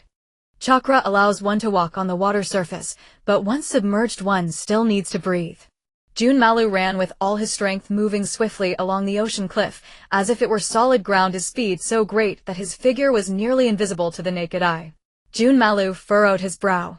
Although he was running very fast, he was still far from the surface. On the surface, Xiaomei, having used this large-scale ninjutsu, had consumed quite a bit of chakra, causing her breathing to quicken, her chest rising and falling continuously, while the 2 mountains in front swayed unsteadily. Xingya Yu wiped the cold sweat from her forehead, realizing that when she chased him, she hadn't even exerted her full strength. If she truly wanted to kill him, 100 lives wouldn't be enough. All right, it seems I am indeed very weak. In fact, Xingya Yu was no longer weak, she merely found herself constrained by Xiaomei's heart's resonance. It was like playing a 5v5 game where someone hacks to see the entire map. No matter how strong you are powerless before a hack. Moreover, Xiaomei was not weak either. Orochimaru tossed a map to Xingya Yu, saying, "You should head to the land of rice. The route is marked on the map. I will hold her off first, and then catch up to you. Do not worry, I am only going to hold her back. She won't harm you, and am not certain I can defeat her, but I am confident about retreating." After hearing this, Xingya Yu sighed in relief. Orochimaru urged, "Hurry, you need to run far away. We will only be safe when she can no longer sense you with her heart's resonance." Xingya Yu nodded, glanced at the map, and then turned to run. Xiaomei, seeing Xingya Yu disappear, coldly scoffed, "Don't think you can escape." As Xingya Yu ran faster than a rabbit and disappeared from here, Orochimaru raised his right hand, bit his thumb, and quickly formed a seal. Then Orochimaru crouched down and slapped the surface of the sea with his right hand. Summoning technique. With a loud bang, a massive white mist appeared on the water. What emerged was a gigantic snake adorned with purple stripes, its eyes as large as lanterns, identical to Orochimaru's own. It was indeed Orochimaru's contracted spirit beast, Wanshi. Wanshi looked around and spotted Koji Mei and Orochimaru. Wanshi's eyes fixed on Orochimaru, and it angrily said, "Orochimaru, why did you summon me?" Orochimaru was most familiar with Wanshi's temper and replied in a calm tone, "Wanshi, please hold back the woman in front of you." Wanshi glanced in Koji Mei's direction and coldly said, "Orochimaru, if you summoned me, you better prepare at least 100 living sacrifices." Upon hearing Wanshi's words, Koji Mei was furious, realizing how truly deranged Orochimaru was. Even his contracted spirit beast was equally unhinged. Koji Mei quickly formed seals on the spot. Water release, water array pillar. A gigantic water sphere formed in front of her resembling a meteor and shot toward Wanshi and Orochimaru. Despite appearing to be a soft water sphere, its destructive power was exceptionally high. Wanshi, undaunted, moved its massive body forward. It seemed Wanshi intended to block the water sphere with its own body. As Wanshi moved forward, Orochimaru's right hand stretched infinitely, quickly diving beneath the ocean surface. After a short while, Orochimaru's right hand emerged from the sea, grasping the no-normal-looking Junmaru. Junmaru's white hair was drenched and his face pale, the result of struggling to breathe. Just as Junmaru almost suffocated, finally breathed in fresh air, his complexion began to improve. Junmaru, in a dispirited tone, said, "Lord Orochimaru, I'm sorry I couldn't stop her and almost drowned." Orochimaru casually replied, "Junmaru, you've done well. We're preparing to retreat." On the other side, the water sphere crashed into Wanshi. Wanshi let out a sizzling sound. Wanshi was a bit overconfident, thinking its tough body could withstand this water sphere unscathed. To its surprise, the water sphere was so powerful that it knocked off a layer of snake skin. Wanshi, experiencing pain, swiftly moved forward, opening its massive mouth to reveal its terrifying fangs, angrily saying, "You bitch, can't you just live peacefully? I'll make sure to tear you apart." Wanshi's foul language seemed to infuriate Kojime. Her beautiful face turned cold and merciless as she formed another seal. Dissolution, dissolving monsters technique. Then Kojime spat out a mass of viscous and highly corrosive acid, which transformed into a huge waterfall that rushed toward Wanshi. Kojime even unleashed a bloodline limit technique, indicating she was truly furious. Wanshi, however, foolishly charged toward the acidic waterfall. Wanshi's skin was dissolved away. It shouted, "This woman has a bloodline limit." After that, its massive form turned into white smoke and vanished. In an instant, it was done, nothing more to say. It was merely a brief performance. Orochimaru had a serious expression as he twitched. Junmaru looked at Kojime and said in a tone of surrender, "Lord Orochimaru, I'm just too weak. I really can't match her. I'm sorry, but Lord Orochimaru, I can offer you one last dance." Orochimaru replied, "Junmaru, there's no need." As soon as he finished speaking, he raised his right hand again, bit his thumb, formed the same seal, and repeated the same action. Summoning technique, Impure World Reincarnation. Two coffins rose from the sea and two emotionless figures stepped out. One was Senju Hashirama, the first Hokage of the Fire Country's Hidden Leaf Village, with long black hair, wearing a black tight suit complemented by red layered armor. The other had silver hair, red eyes, with 3 red markings on his face, also dressed in a black tight suit, but with blue layered armor. He was Senju Tobarama, Hashirama's younger brother, and the former second Hokage. These two were once renowned figures, but now they had passed away. With core technology in his grasp, Orochimaru could summon the dead using the forbidden technique, Impure World Reincarnation, to serve as his powerful minions. However, the current version of Impure World Reincarnation that Orochimaru studied was not yet perfected, so the first and second Hokage's powers would be significantly diminished. It's known that the first Hokage possessed godlike power. The power levels are roughly classified as Genin, Chunin, Jonin, Elite Jonin, Umbu Kage, Sage, and God level. So one can only imagine how strong a god-level individual is. Given the current state of the first Hokage under the incomplete, Impure World Reincarnation, he temporarily only had cage-level strength.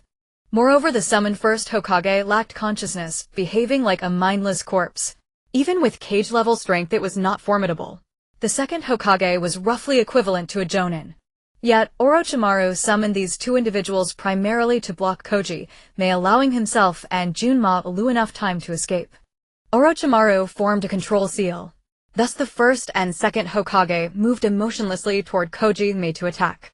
Various water release and wood release techniques were continuously unleashed, crazily attacking Kojime. Though the second Hokage only had Jonin strength, he was a water release user, so his water techniques used in this ocean area were enhanced.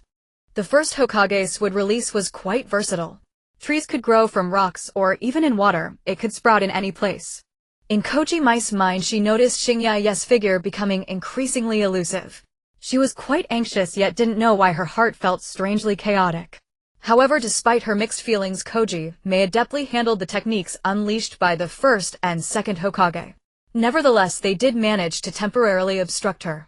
Seeing this, Orochimaru quickly said to Junmaru, "Let's go." Junmaru obediently nodded and swiftly left with Orochimaru using ninja running. Soon the two figures disappeared from Kojime's sight. Unable to endure any longer, Kojime stepped back, raising a small platform formed from seawater.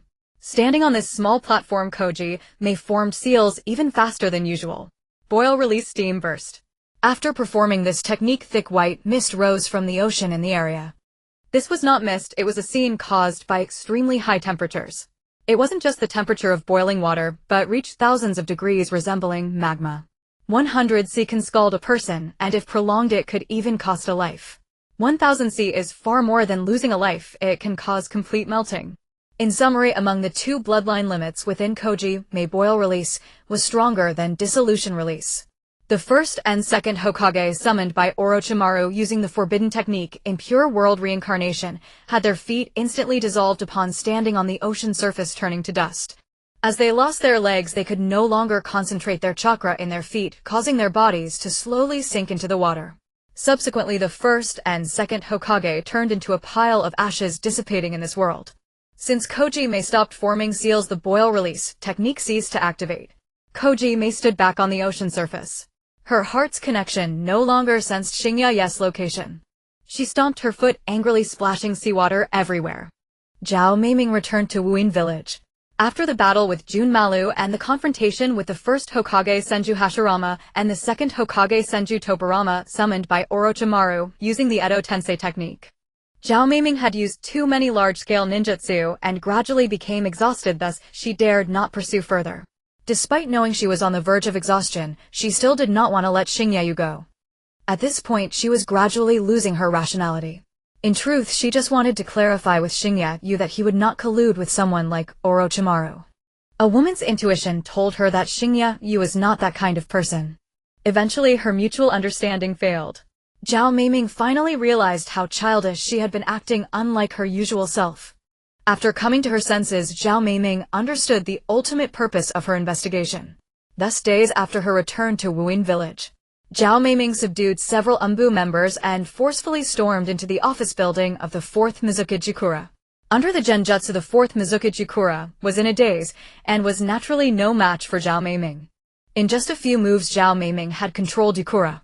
An elderly elite jounin named Qing examined Yukura and found him under a genjutsu, which he then dispelled. That being said, Zhao Meiming alone could not have easily intruded and controlled Yukura so effortlessly. Even if Zhao Meiming was the strongest in Wuin village, facing all the ninjas at once was no easy feat. After all, 2 fists are no match for 4 hands. This was thanks to an elder in Wuin village. There was an elder known as Marshal who held equal power to the Mizukage and believed Zhao Meiming's words. After all, Orochimaru had a notorious reputation. Thus this marshal called a few trusted aides to investigate the area Zhao Meiming mentioned. They indeed discovered a base. Although the base had recently been destroyed and more information could not be found, the higher-ups of Wuin village finally believed Zhao Meiming's claims. After thorough investigations, it was discovered that other forces were lurking in the village, and the entire Wuin village was on the verge of becoming a puppet for others. Although the mastermind behind it all was still unclear, it ignited the patriotic sentiments of the higher-ups of Wuin village, who were primarily concerned with their own interests, and they finally united to restore Wuin village. When Yukura regained consciousness and saw the great turmoil he had brought to Wuin village, he felt unfit to be the Mizukage. Thus Yukura ceded the position of Mizukage to Zhao Meiming. Afterwards, under Zhao Meiming's governance, Wuin village gradually returned to normal. The residents of the water country slowly began to live in peace and prosperity. Due to Zhao Meiming's cleverness and outstanding performance, she gained the trust and reliance of Wuin village and even the water country. The position of Mizukage was solely hers. On the border of the water country, there were 2 individuals on an island. One was wearing an orange-striped mask, none other than Obito. The other had a half-blooming carnivorous flower on their head, revealing a pitch-black head. This was Kurizetsu. Kurizetsu said in annoyance that guy Orochimaru is always conducting experiments, wandering around. Now he's been caught, and even his base has been found. And it's dragging us down. I really don't know what benefits he brings to our Akatsuki organization. Obito replied in a calm tone. Orochimaru's research into strange things surpasses the purpose of our Akatsuki organization, but it doesn't matter. Even if he leaves Akatsuki, it's still fine, at least he is one of us. Kurizetsu was still a bit angry, saying, we finally managed to control Wuin village, and we're about to turn it into our puppet, but unexpectedly, that woman cut the strings. This woman is very powerful and smarter than Yukura, who looks like a little kid. The invasion of the water country has already faced failure. Obito seemed indifferent to Kurizetsu's mention of failure. He gazed at the endless ocean and said, in this place we have gained a lot with the addition of Kakuzu, who is disappointed with Wuin village and is more interested in the ideals of our Akatsuki organization. Let's go. Recently we have been looking for individuals similar to Kakuzu. There are 2 individuals whose information matches well named Kakuzu and Haiden. These 2 will definitely be particularly interested in our Akatsuki organization. Now let's go invite them. Kurizetsu nodded, and then his entire body burrowed into the ground. Obito resolutely thought Konoha village the fire country and the entire world will be a world without pain. Shinya had no idea how long he had been running until he could no longer move and finally stopped to rest.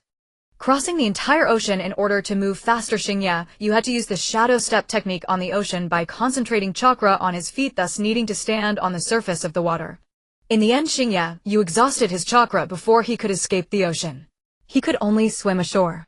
After reaching the shore, Shinya looked at the map and found himself at the border of the fire country.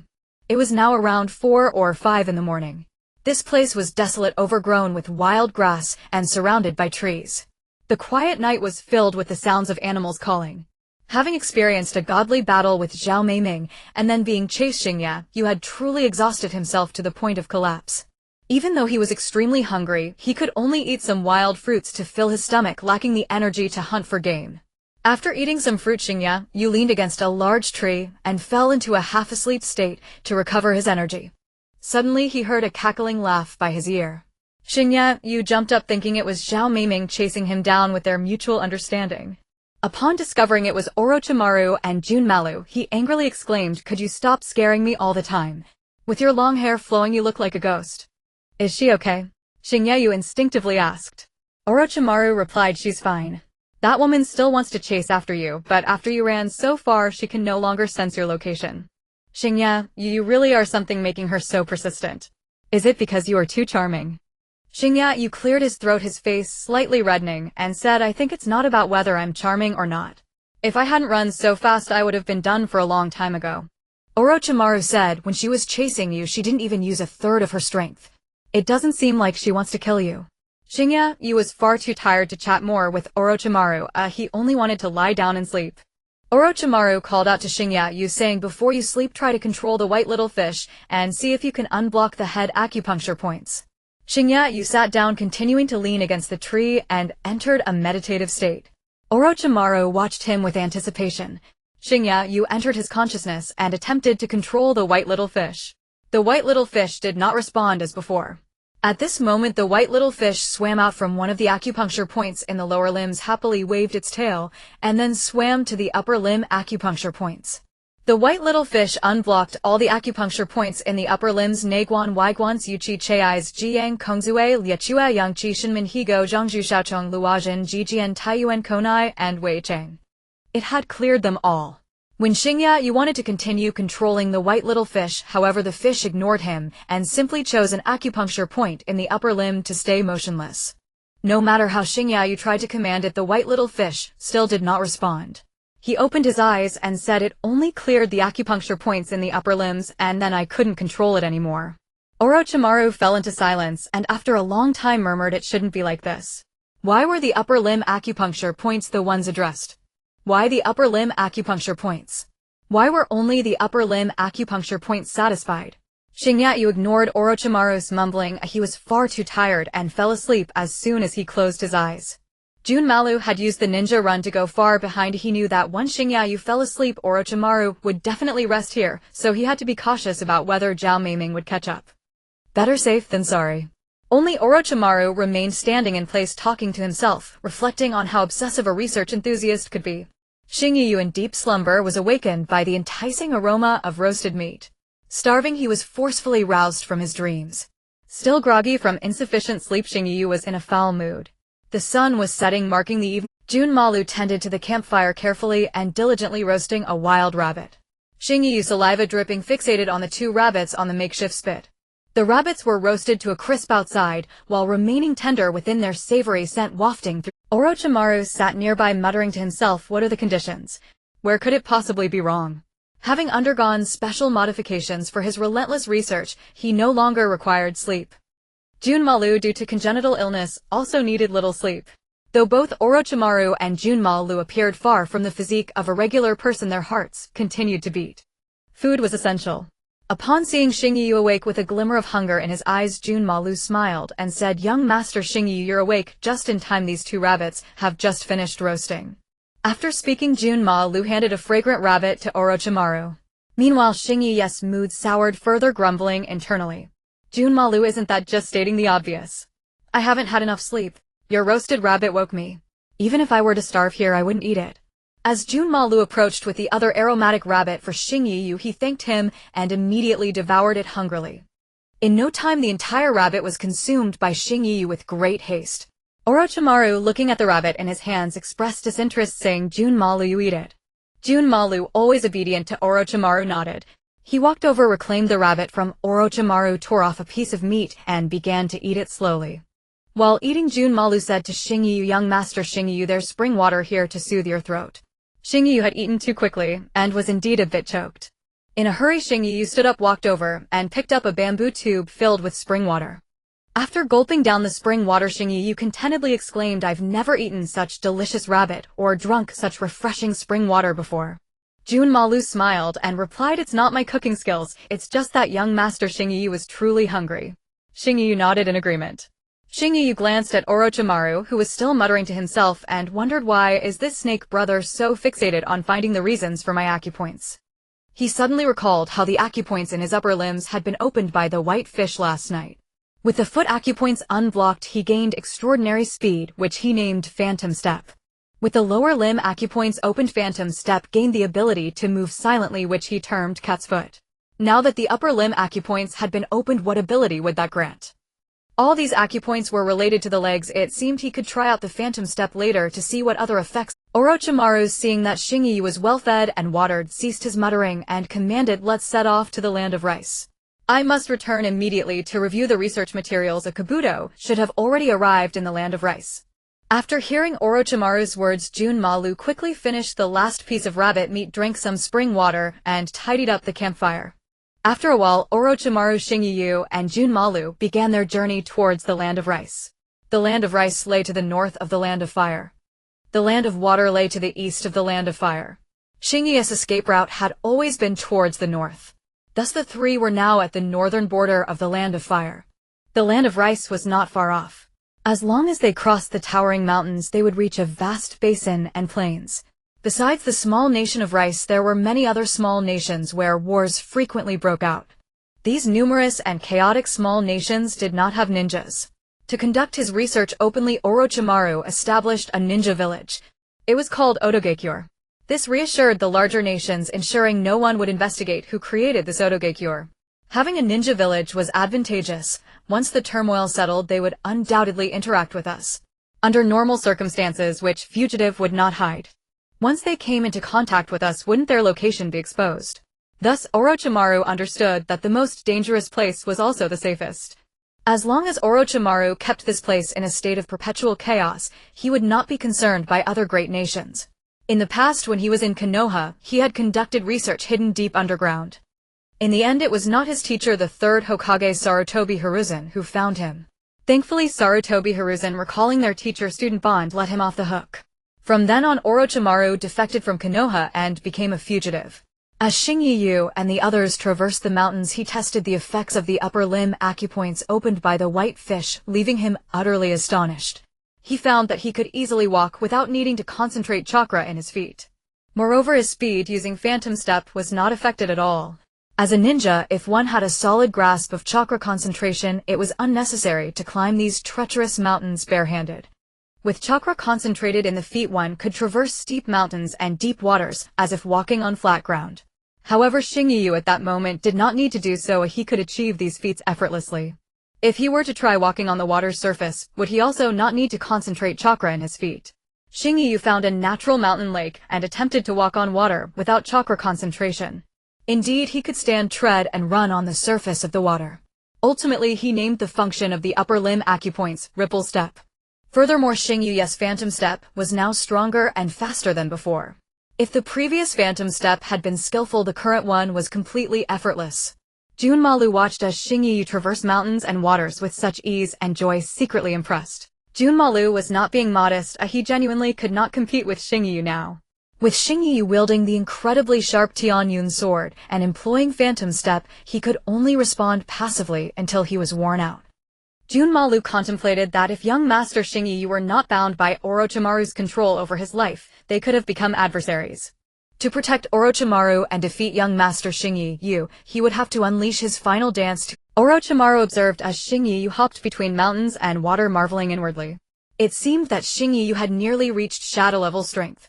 What would happen if he opened the acupoints in his head? After pondering this, Orochimaru fell back into thoughts about what conditions the white fish must fulfill to unblock the acupoints. Since the head acupoints had not been opened, it was actually the upper limb acupoints that had been cleared. But what were the conditions for the upper limb acupoints? Orochimaru was still at a loss. This is why Orochimaru remained troubled by this issue. As the most obsessed researcher in this world, he found it more unbearable than death to encounter an unknown reason. Xingyu, Orochimaru, and Junmalu had been traveling for several days. They finally arrived at the land of rice fields. Since this land is a small nation, its population is only about 20,000. Of course, in the ninja world there are 5 great nations: the land of fire, the land of wind, the land of water, the land of lightning, and the land of earth. Each great nation has a population of several million. In contrast, the land of rice fields has such a small population for several reasons. First, it has a relatively small territory. Second, this place is like a paradise, quite backward. Third, there is constant warfare between small nations. This is the main reason why the population has not been able to grow. Tianji City is the largest and most important city in the land of rice fields. However, the Tianji City that Xingyu saw had buildings with an ancient style, and even the lighting tools were merely lanterns. It was nowhere near the advanced technology products like gas televisions and sofas that Xingyu had in Konoha village. At this moment, Xingyu felt as if he had stepped into another world. The 3 of them walked into the streets of Tianji City, where very few people were seen, most of them being women. Xingyu, who had always been carefree, realized at this moment that there were indeed extremely backward places in this world. He asked Orochimaru, "Is the land of rice fields yours?" Orochimaru chuckled and replied, "Of course it is." Xingyu questioned, "Then why are you so wealthy while the land of rice fields is so backward?" Orochimaru candidly explained, "I promised them that for anyone who gives me money, I will help them establish the Sound Ninja Village. If one side pays me and wins, the other side will strive to find money to pay me back and retaliate. Back and forth, so that's how I became rich. They are the lords of each small nation." Xingyu felt particularly uncomfortable inside, but he couldn't say anything against it. Xingyu, who was inherently carefree and had no grand dreams, only wished for his family to live well and have no troubles, and that was enough. Once he had firmly vowed to rid the world of any wars. Yet he found himself in this world, always unable to defeat others, perpetually on the run. The once fervent vows had long been forgotten. He had the intention but lacked the ability to fulfill it. Even though his life was in Orochimaru's hands, he still had a grand heart. No matter how insane Orochimaru became, as long as it wasn't about his parents, or Xiaoyu and Xiaowu, it didn't matter to Xingyu what Orochimaru did. Xingyu felt inexplicably upset walking on the dusty streets, feeling a heavy burden on his heart, as if a great stone was pressing down on him. Then a hurried woman brushed past Xingyu. Behind her, a young man in fine clothes with a lewd expression followed her obsessively. The woman wore tattered clothes and carried a small piece of meat. She hurriedly knocked on the door of a nearby dilapidated house. From the attire of these 2 individuals, it was evident.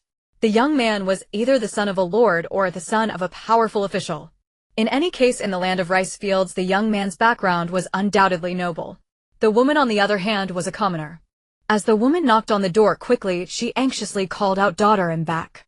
Hurry and open the door for me to come in." The door was swiftly opened, revealing a girl covered in dust standing tall with a decent figure. Once the woman entered, she quickly shut the door, but the young man held the door shut with his hand. The door wouldn't close. The young man forcefully pushed the door open, his gaze fixed on the woman and the girl, and then said, "As long as you make me happy, I'll take care of your daughter's medicine and food." The woman gritted her teeth, seemingly hesitant. The young man leered at the girl and added, "Of course, once your daughter is well, you must also ensure that I am kept happy." Hearing the young man's last words, the woman immediately shook her head and refused. "No, you can't do that.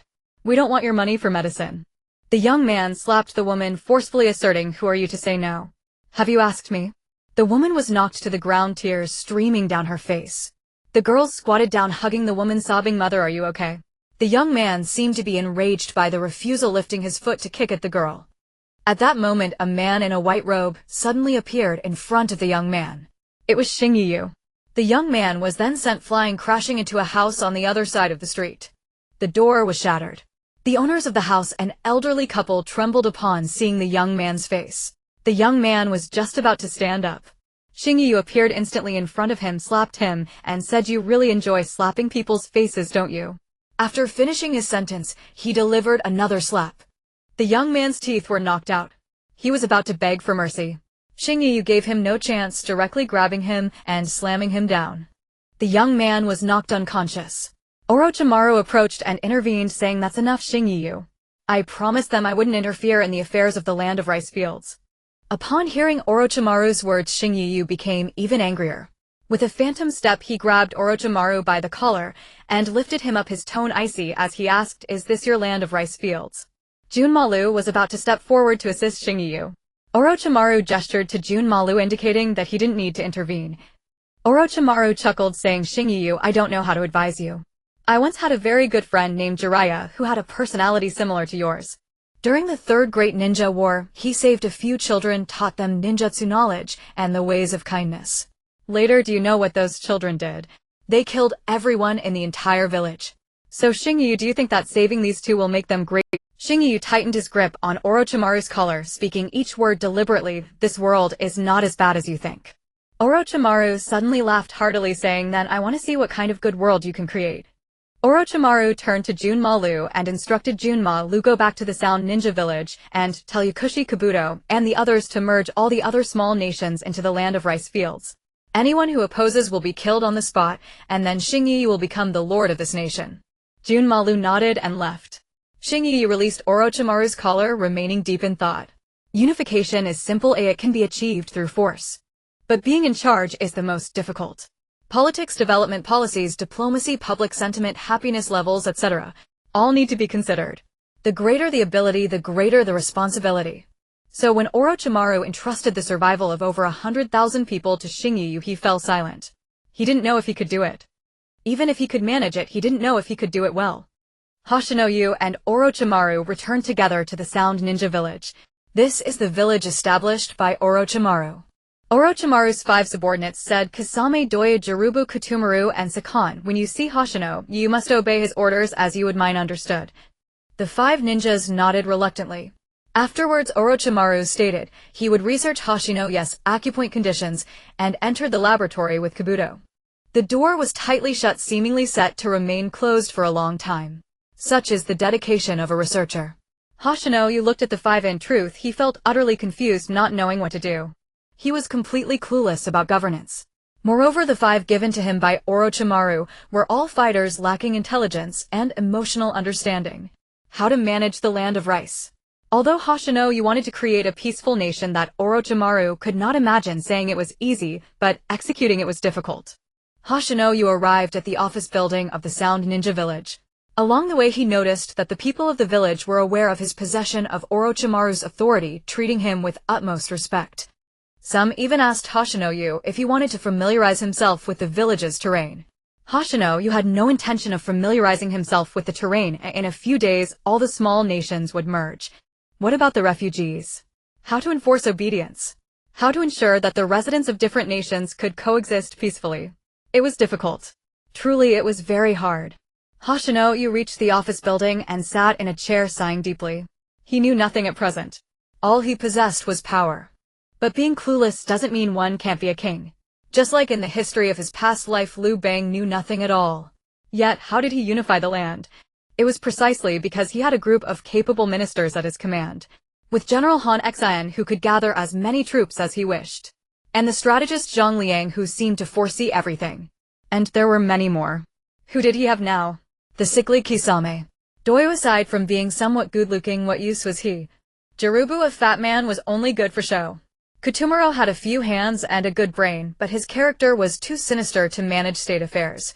Sakan and Yukon were split personalities, need I say more? Hoshino sighed deeply again. It was a tangled mess, a true parting sorrow. 3 days passed. Hoshino had hardly slept well during this time. mainly because he had too many matters to contemplate. In his previous life with this power, he would have long enjoyed life. But with greater power comes greater responsibility. He was soon to become the supreme ruler of the land of rice. He could not indulge himself and merely pursue pleasure. First, he had to show Orochimaru he was capable. Secondly, although he had been aimless in his past life, seeing the tragic scenes of this chaotic world stirred his heart. Someone knocked on the office building's door. Hoshino, you said, come in. The one who entered was Doi. With his red hair and good looks, he had a decent build, making him quite pleasant to behold. For Hoshino, who was feeling troubled, it was a rare moment of relaxation. Doi sensed the malicious gaze of this detestable man, and his teeth ground together in frustration, wanting nothing more than to bite him. Hoshino, with a listless expression, said, "What are you doing here?" Doi straightforwardly replied, "All the small nations have merged through force, but now the people's morale is low. They are neither farming nor planting crops, living as if waiting for death. This not only affects the development of the entire land of rice, but also risks causing riots. Have you thought of a policy?" Hearing Doi's words, Hoshino candidly replied no. After that, Hoshino reflected on the memories of his past life. Why weren't the residents farming? Did they not like the land of rice? Such speculation was futile. He needed to understand the situation. Thus Hoshino stepped out. He wandered around the merged land of rice. He discovered that the reason the residents weren't farming was that they had no land.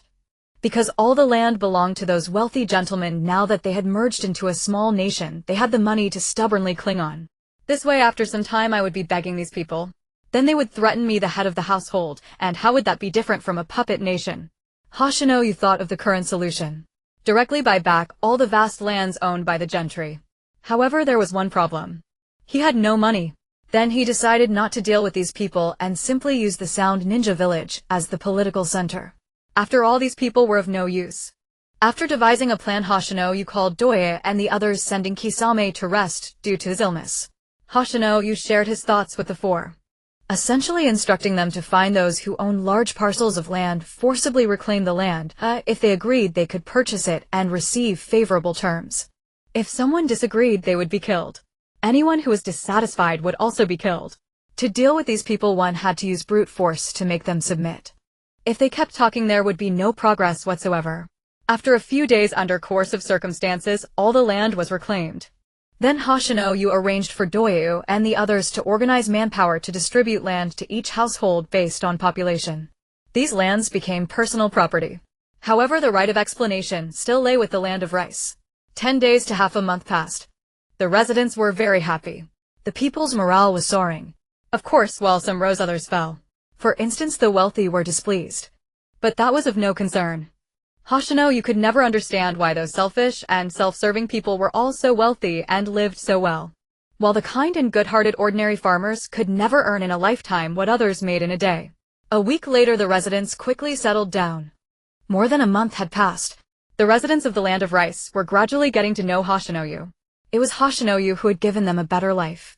Thus, every time Hoshino walked down the street, the residents looked at him with grateful eyes. To those gazes, Hoshino silently vowed to make their lives even better. He would ensure that there would be no more wars in this world. Hello everyone, I am the author guarding this pit. Firstly, this book has not been updated for a long time. Of course, it's not that I don't want to update. I've thought of a lot of plot points. Additionally, I have been writing new works. I, the author, am a working individual. Therefore, there is really not enough time every day, truly not enough. The last time I updated continuously for almost a month. I would start typing as soon as I got off work. After typing, it quickly became time for bed. Although it seems quite miserable, the author felt it was not bad. One finds joy amidst hardship.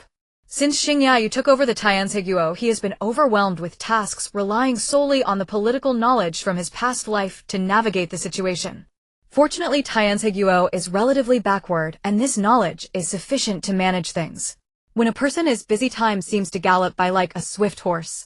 3 months have passed. During this time, Tainsiguo has finally settled into a state of peace. The residents, having land to cultivate and sell surplus, feel a sense of happiness. After all, food is the primary necessity. Thus, the unified Tainsiguo gradually lost its divisions. However, the nobles still felt discontent. Their lives have become difficult.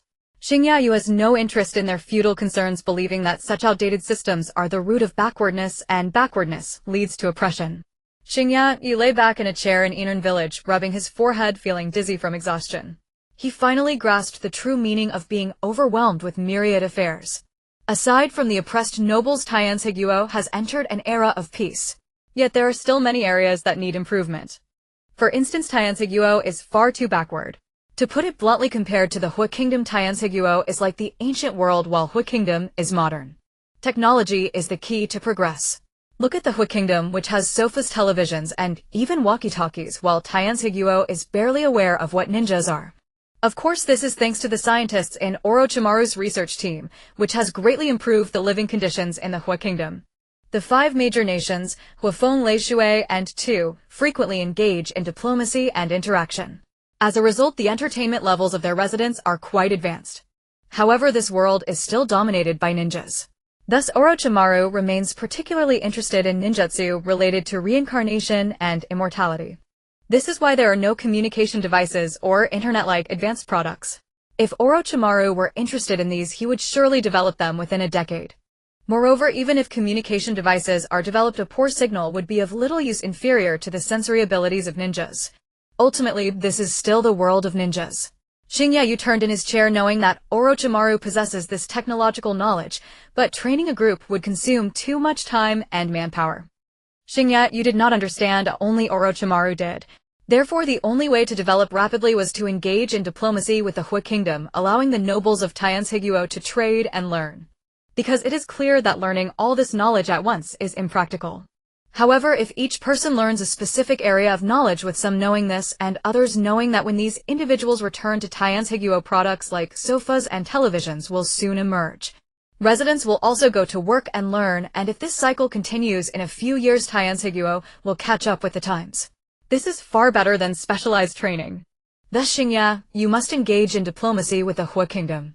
After figuring this out, he planned to choose a time to return to Konoha village to have a discussion with Minato Namikaze.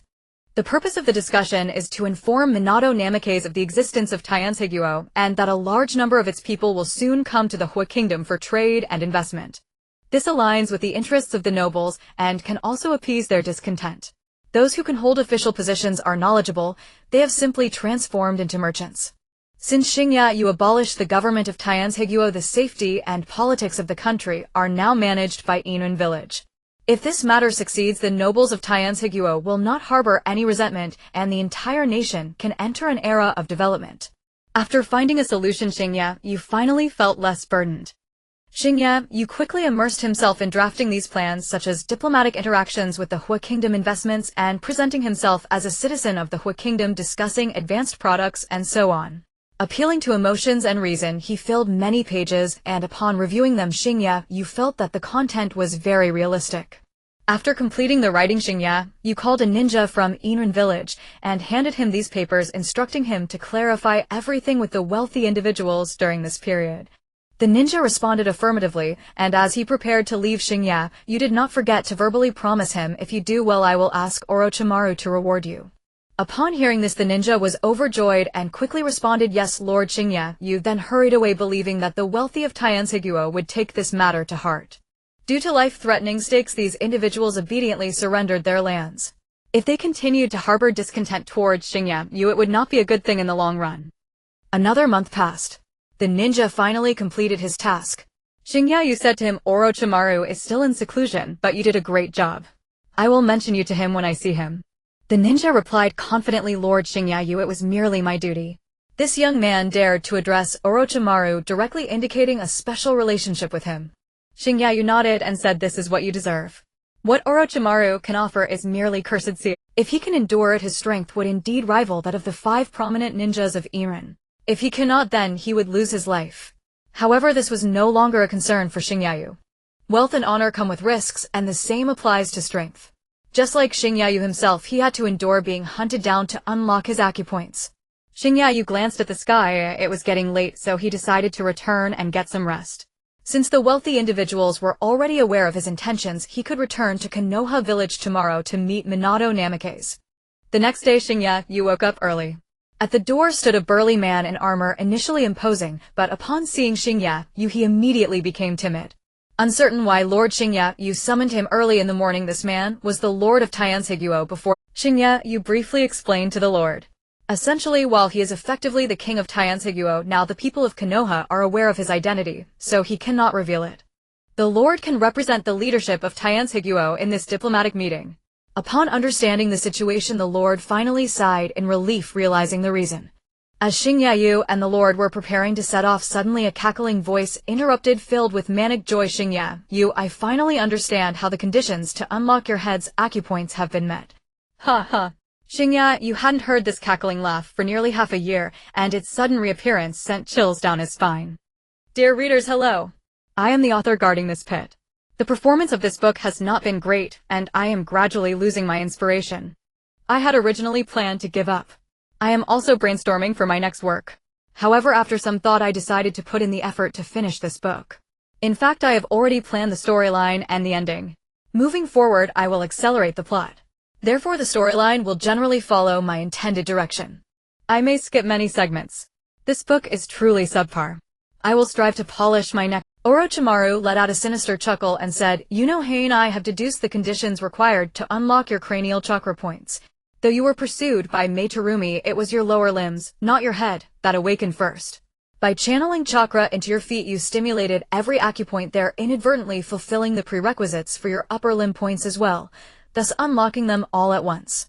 Even after sharing intimacy with Mitarashi, your cranial points remained unawakened, because though you admire beauty, you felt no genuine affection for her nor she for you.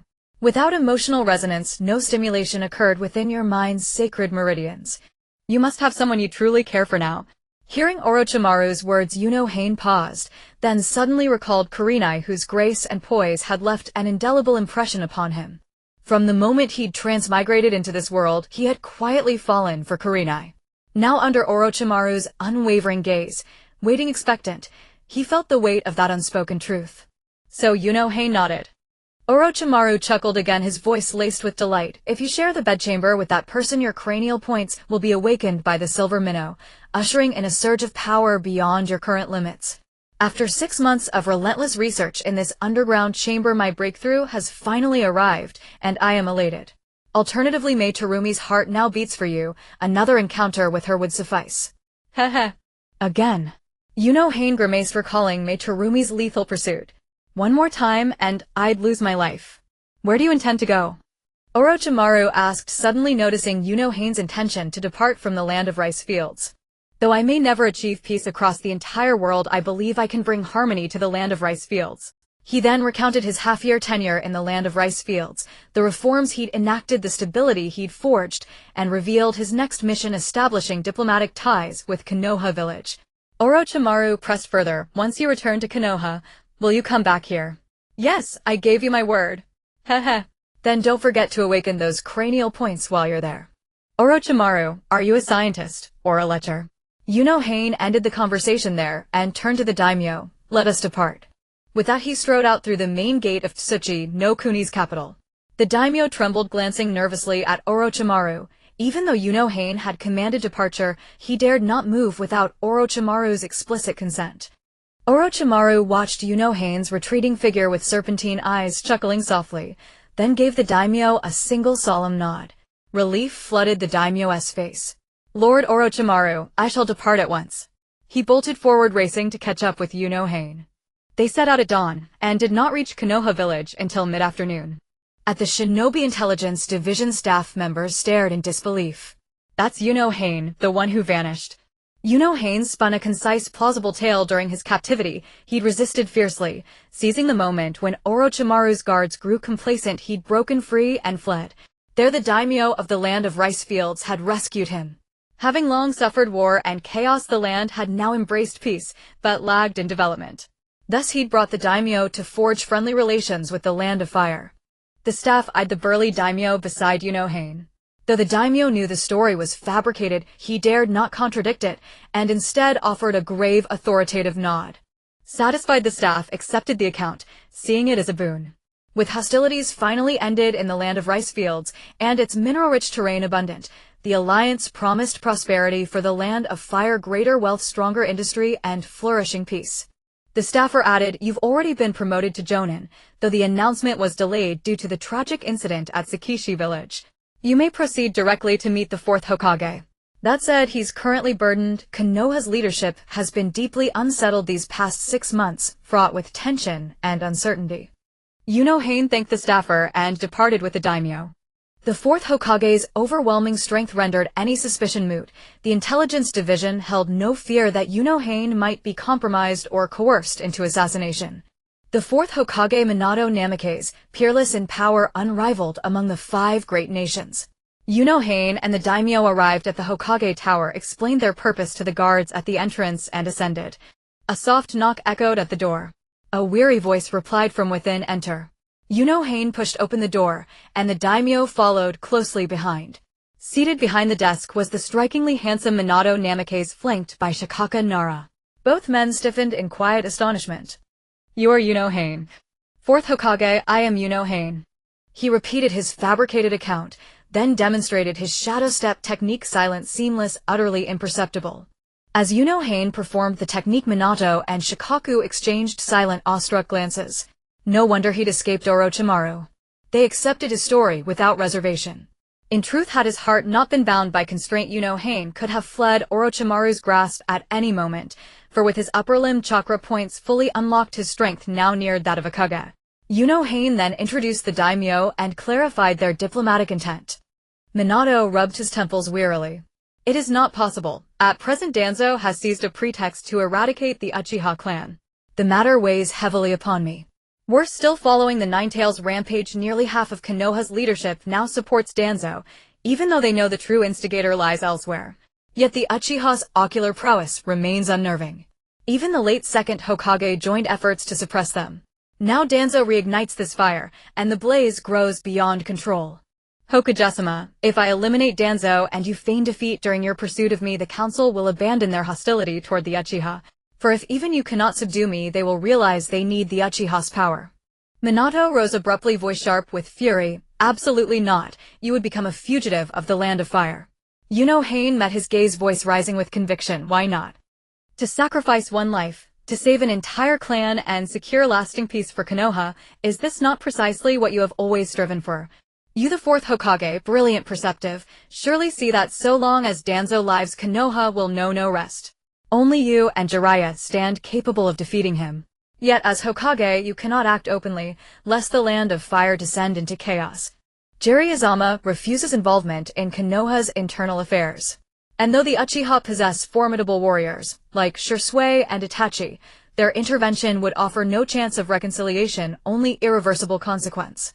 Minato sank back into his chair, drained. "Are you truly Danzo's equal?" Yunohane replied calmly, "I am.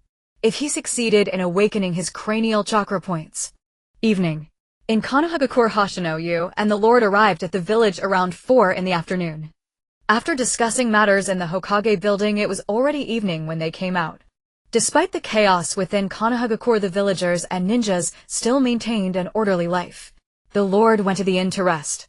If the plan succeeds in assassinating Danzo, Minato Namikaze would establish friendly relations with the Land of Rice. This fulfills Hoshino's purpose for coming here. Over time, the Land of Rice would enter an unprecedented state of development. It was nearly 9 o'clock. Hoshino was quite hungry, but he did not go to fill his stomach.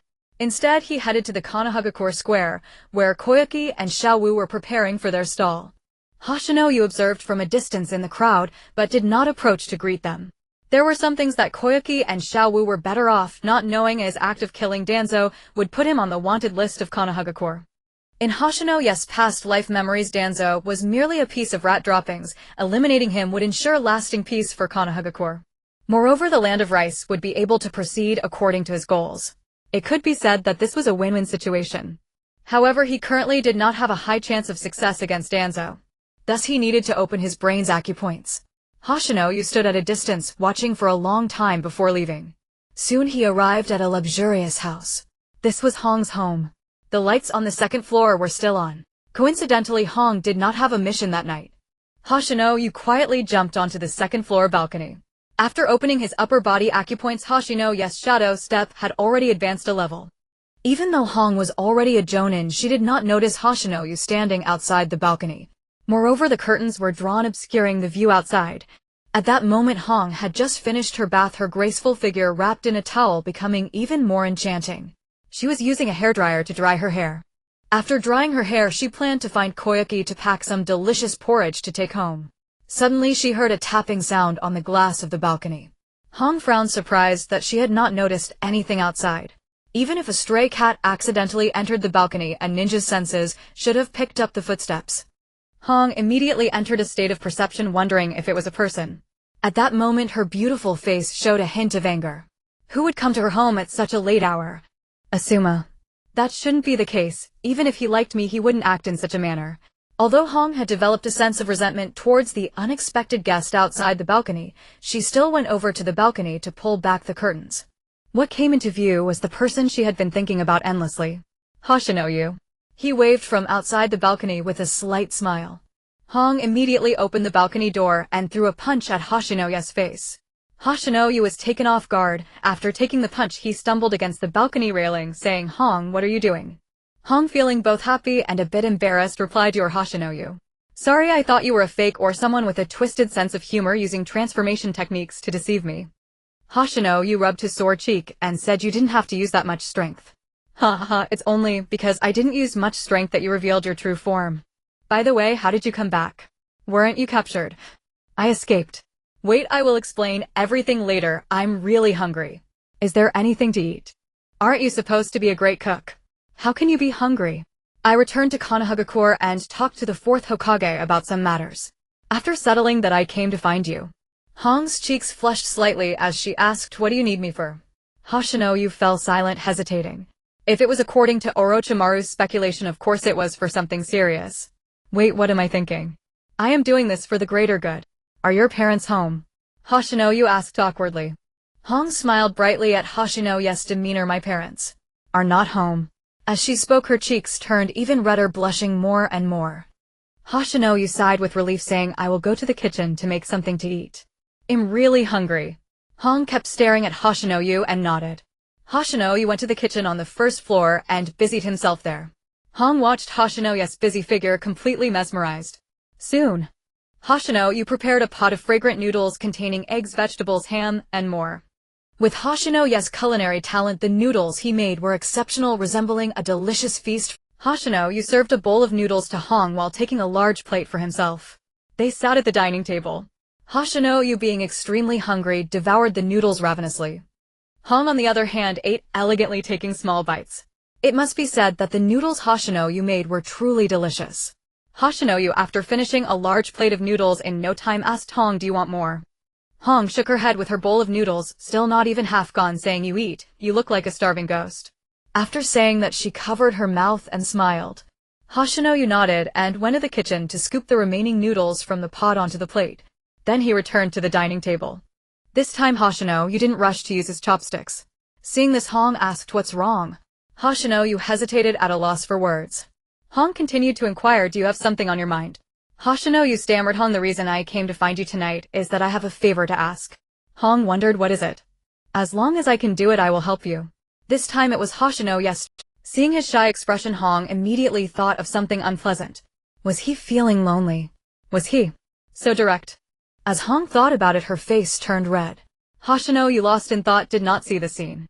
"Hong, would you be willing to?" Hong's breathing became a bit rapid. "If you really feel uncomfortable, you can. Actually, let me put it this way, I want to assassinate Danzo." Hong was very surprised. "Why? Have you been brainwashed by Orochimaru, gone mad?" "No." Then Hoshino explained the current situation in Konoha, his conversation with Minato Namikaze, and the conditions that could enhance his strength, pouring everything out. As Hong listened to Hoshino's words, her brows furrowed, filled with worry and discomfort. By the end, there was an inexplicable hint of happiness. Finally, Hong asked, "This matter will make you a wanted criminal. Are you really prepared for this?" "Yes, I have already made up my mind. For the sake of the village, sacrificing myself in exchange for the village's future peace is the spirit of a ninja." Hong gazed at Hoshino. "Will you die?" "No, trust me." Looking at Hoshino's resolute expression, Hong realized he was the one she liked. From the beginning of the Ninetales incident, she never expected to develop feelings for him. It turned out that she had liked him from the very start. Moreover, in his words, only by mutual affection between the two could his brain's acupoints be opened. This is the essence of love at first sight. Hong thought about what she needed to do next, swallowed her saliva, and shyly said, then once you're full, go take a bath. Half a year had passed in the land of rice fields. Winter was behind them. At this moment the season was that of spring with flowers blooming. The spring sun was warm and the night was not too cold. In Konoha village a luxurious house stood tall. The lights were on the second floor. The curtains were drawn tightly, preventing any prying eyes. The sound of the bed creaked. The voice of a cat could be heard. This was what one might call a happy life. 2 full hours had passed. Having entered the sage moment, Hoshino Haku got dressed. With a flushed face, he looked at her. Are you leaving now? Hoshino Haku walked to the balcony. Don't worry about me, I will be safe. Indeed, as Orochimaru had said, as long as one was with someone they liked and enjoyed the pleasures of the bed, the conditions for the brain's acupoints would be satisfied. After the intimate encounter, Hoshino Haku's brain acupoints had been opened by the white fish. He felt that he had become incredibly strong. Sword come. At the office building in the land of rice fields, the Tianun sword automatically unsheathed and flew toward the night sky, leaving a faint white light. Due to Hoshino Haku's busy schedule in the land of rice fields and his rush to Konoha village, he forgot to bring the Tianun sword.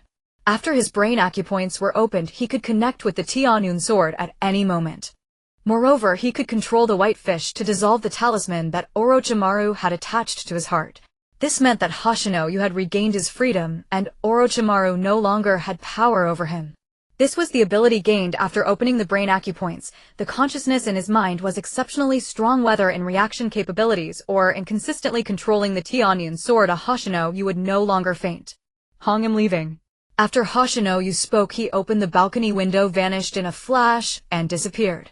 The foot acupoint granted him the ability of shadow step. The lower limb acupoints allowed the shadow step to be silent. The upper limb acupoints enhanced the ability of the shadow step. The brain acupoints greatly improved his reaction and consciousness. Hoshino Haku stood silently on a telephone pole. He had come to find Hong at 9 in the evening, and after doing some things it was now midnight. Many residents of Konoha village had already fallen asleep, and there were few pedestrians on the streets. According to the 4th Hokage and Narashikaku, Danzo passed by here at this hour every day. Hoshino Haku waited on the telephone pole for a while. Soon a figure appeared walking down the street. It was a middle-aged man with a white cloth wrapped around his right eye, half of his upper body exposed. It could only be Danzo. Danzo walked leisurely, suddenly stopping in his tracks to look up at the sky. What are you here to kill me? Hoshino Haku was a bit surprised. He had deliberately stood here because the concealment effect was excellent and the streetlights did not reach this place, yet he was still discovered. Since he had been discovered, there was no need to hide. Hoshino Haku suddenly vanished, appearing on the street in front of Danzo. You are indeed clever, but your methods are too cruel. To gain the people's hearts is to gain the world. Danzo stared at the person before him. For the safety of Konoha village, to completely eliminate hidden dangers, what do these methods count as? Hoshino Haku replied, is it really necessary to do it this way? Must the Uchiha be driven to extinction? Danzo chuckled, I don't know if the Ninetales disturbance incident is related to the Uchiha. Even if it isn't, their clan's dojutsu is too powerful and I cannot rest easy. Hoshino Haku exhaled, I initially intended to assassinate you, but since you found me out we can only fight. Since it's not appropriate to act in the village, let's change locations. Danzo nodded. Although he would stop at nothing for his goals, he still loved the village. Otherwise, why would every method be aimed at protecting Konoha if only he could discern right from wrong? Regardless of good or evil, as long as it posed an uncertain factor for Konoha, Danzo would strive to eliminate it in its cradle. Hoshino Haku and Danzo arrived at the back mountain of Konoha village. The night sky was dotted with stars. Under the night sky the two faced each other. Hoshino Haku drew a kunai. I'm going in. Danzo nodded again. Hoshino Haku directly used shadow step, moving without a trace, leaving behind a faint killing intent. Danzo's eyes widened, not expecting his speed to be so fast. Before Danzo could react, his head rolled to the ground. Hoshino Haku watched as blood gushed forth, his body still standing, but his head severed by Hoshino Haku's kunai. Hoshino Haku's mouth twitched slightly. Could it be that he had killed him in one strike? He felt that his shadow step was too powerful, and perhaps Danzo had been careless, caught off guard by his unorthodox attack. Hoshino Haku planned to deal with Danzo's corpse and give him a proper burial. He found it puzzling that despite having lost all signs of life, his body had not yet fallen, likely due to Danzo's excellent balance. As Hoshino Haku approached, intending to pick up Danzo's corpse to find a place to bury it, he suddenly shouted, would release violent spear technique. Danzo's right arm sprouted a massive tree, shooting towards Hoshino Haku's heart in a flash, faster than Hoshino, you did not expect Danzo's corpse to still move. In a life-threatening moment, he dodged the critical hit, but was still pierced by the tree in his left shoulder blade. Hoshino, you endured the pain and used Shadow Step to retreat until his entire body was free from the tree, then continued to hide using Shadow Step. Danzo's corpse picked up its head from the ground and returned it to its original place, internally mocking, "Kid, you still don't understand me. Do you not know I have Izanagi? Izanagi can turn real attacks into dreams. Izanagi also has would-release ninjutsu, which was researched and given to Danzo by Orochimaru." Hoshino, you hid behind a rock, initially thinking that Danzo had been careless, and he had killed him, not realizing that the fool was actually himself. Now Hoshino's left arm was immobile. He took out essential medical supplies from his ninja tool pouch and bandaged the wound to stop the bleeding. Danzo circled around, muttering to himself, "Your taijutsu is quite impressive. I didn't even know where you were hiding. Since you intend to assassinate me, it means you have become a hidden danger for Konoha, and I can only kill you." After finishing his words, Danzo immediately formed a hand seal. Summoning technique Dream Baku. With a loud bang, a cloud of white mist dissipated, revealing a creature the size of an elephant. This was Danzo's summoning beast, an ancient divine beast that could open its mouth wide and use wind release to suck in and devour objects in front of it. This elephant-like Dream Baku opened its mouth and began to suck fiercely. Not finding Hoshino, it turned in another direction and continued to consume. Just after Hoshino finished bandaging his wound, he felt a pull of gravity, and his entire body was lifted into the air towards Danzo. Hoshino, inwardly thought it was not good. Because once in the air, Hoshino, would be unable to use Shadow Step.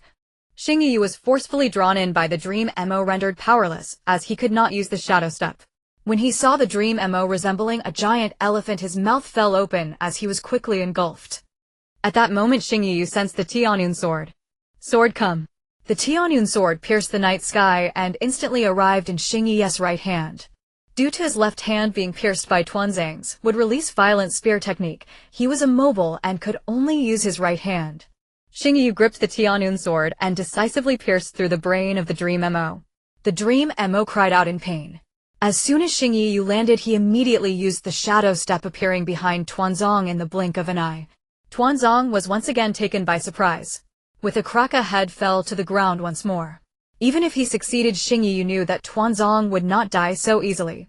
Taking advantage of the moment, he quickly delivered fatal blows. Shingyu crazily chopped at Tuanzang's body, reducing it to fragments. Surely this time he must be dead beyond recovery. Would release tree root burial. As the Dream Mo transformed into white smoke, Tuanzang appeared unscathed.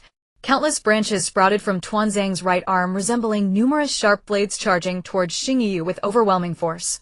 Shingyu stood firm, wielding the Tianyun sword to shatter the incredibly sharp branches one by one. At this moment, Tuanzang's right eye was exposed, revealing the Sharingan. This Sharingan originally belonged to Shizui's father, Uchiha Kagami. When Kagami died, Tuanzang intended to gouge out both eyes for himself, but to avoid raising suspicion among the villagers, he only took one. Afterward, Tuanzang had a secretive relationship with Orochimaru. Tuanzang provided research materials, and in return Orochimaru gave Tuanzang the Sharingan and the cells of the first Hokage Hashirama, including the Sharingan's Izanagi, which was also developed by Orochimaru. Izanagi allows Tuanzang to resurrect himself. However, using this ability will cause the Sharingan to lose its sight once. Tuanzang's left arm was already bandage-free, filled with numerous Sharingan he had secretly collected. At this moment, his left arm had closed 2 eyes. A total of 8 Sharingan with 6 eyes still open, meaning Tuanzang had 6 chances left to resurrect. Tuanzang stared at Shingyu, saying, "Your speed is indeed impressive, comparable to Minato. It seems I must be more cautious and resolve this quickly." Shingyu did not respond and continued his assault. Tuanzang's head fell once again, resulting in his immediate demise. Tuanzang seemingly vanished, suddenly appeared before him. He knew he could not escape, but for some reason, as his head fell, his body leaned forward. Thus, when the head hit the ground, his tongue brushed against Shingyu's body. Tuanzang seemed as if he had never died, appearing a short distance away. Shingyu thought, "Since you can't keep up with my speed, I'll just let you die over and over again. There will eventually be a moment of cessation." Without hesitation, Shingyu launched another attack. Tuanzang shook his head, saying, "You are still too young." Sealing technique, self-inflicted curse seal. As Shingyu intended to use the Shadow Step, he resorted to an underhanded attack, causing Tuanzang to suffer the consequences. However, Shingyu realized he could not move. Upon closer inspection, one could see that Shingyu's body was covered in curse seals. This was Tuanzang's sealing technique cast upon Xingyu when his head fell. This cursed seal restricted Xingyu's movements. Tuanzang slowly approached saying, "What's wrong? Has your proud speed vanished?" Although Xingyu could not move, he was still able to speak. "You say I am too young, but have you considered that you are aging and may become senile?" Suddenly the Tianyun sword in Xingyu's right hand slipped from his control and swiftly flew toward Tuanzang. However, it did not result in Tuanzang's head falling, or rather it severed Tuanzang's left arm. This moment occurred incredibly quickly. Tuanzang had not yet processed it. Only when he did he feel the pain. Tuanzang looked at Xingyu in disbelief filled with panic. As the Tianyun sword fell his left arm, it shattered into pieces, including the Sharingan. Xingyu observed this brutal scene unmoved. Every time you resurrect, one of the Sharingan in your left arm will close. Now that your entire arm is gone, you only have your right eye left, meaning you can still resurrect once more. Tuanzang was taken aback, exclaiming, "Why can your sword operate autonomously?" Xingyu smiled. "You see, you are indeed old and unaware of the many incredible things in this world." Xingyu controlled the Tianyun sword with his mind. The Tianyun sword transformed into a stream of light piercing toward Tuanzang's head. Tuanzang died once again. Not far away, Tuanzang, seemingly unharmed, continued to approach. At this moment, Xingyu remained bound by the cursed seal and could not move. He could only control the Tianyun sword using his mind. The Tianyun sword moved at lightning speed toward Tuanzang. Tuanzang quickly formed a hand seal. Wind release vacuum great sphere. Tuanzang opened his mouth wide, inhaling deeply, then expelled it, creating a powerful gust of wind that blasted the Tianyun sword away like a rocket. The Tianyun sword was propelled far away. Xingyu could feel that he had temporarily lost his connection with the sword. Tuanzang's face was filled with madness. "You are a great threat. I will bury you here." Inner four symbols sealing. Tuanzang's upper clothing instantly ripped apart, and the four symbols seal engraved on his body began to swell wildly like a balloon. This sealing technique can completely seal everything around it, including life. The range of this balloon was slowly covering Xingyu. Both Xingyu and Tuanzang were inside. Tuanzang intended to perish together. Xingyu cursed loudly, "Damn it." Dust flew everywhere. The large tree fell. Wherever the balloon went, there was only dust. "Xingyu, you did not perish." At the critical moment, he used his will to manipulate the Tianyun sword, pushing himself away from Danzo's four symbols seal with the sword's hilt. At this moment, Xingyu was still bound by the cursed seal and unable to move. Suddenly a flash of yellow light appeared. The fourth Hokage with golden hair appeared before him. Looking at the pit of devastation, Bofeng Shuimen asked, "Did you kill Danzo?" Xingyu nodded, remaining silent. He was still in a state of shock. After all, who could remain calm after nearly losing their life? Seeing that Xingyu did not speak, Bofeng Shuimen continued, "I rushed over as soon as I heard the explosion. Soon other Umbu and elite shinobi will arrive here. Although your killing of Danzo brings great benefits to Konoha, you will also become a wanted criminal, as Danzo has other allies. We can only sacrifice you to ensure the peace of Konoha, so I plan to use the reverse summoning technique to send you to Miyaboka Mountain." Xingyu nodded.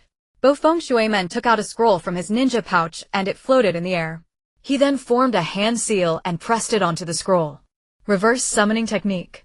Bofeng Shuimen smiled and said, "This requires a contract to send you to Miyaboka Mountain, but I've already made arrangements over there, which is why I can send you there." "Alright, thank you Xingyu for your tremendous contribution to Konoha. I'm also sorry Xingyu, because you might never return to Konoha again."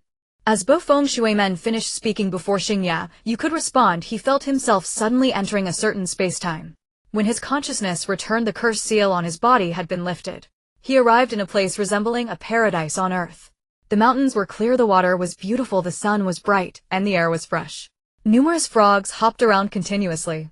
A gigantic frog stood before Xingyu holding a massive smoking pipe. It took a puff and exhaled a thick cloud of smoke. It glanced at Xingyu and said nonchalantly, "You are the kid that Watergate mentioned." Xingyu discovered that the Tianyun sword could not come here, but he could still sense its presence, as if it were tens of thousands of miles away.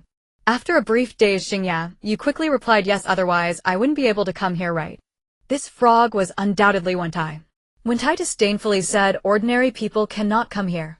Xingyu was momentarily at a loss for words.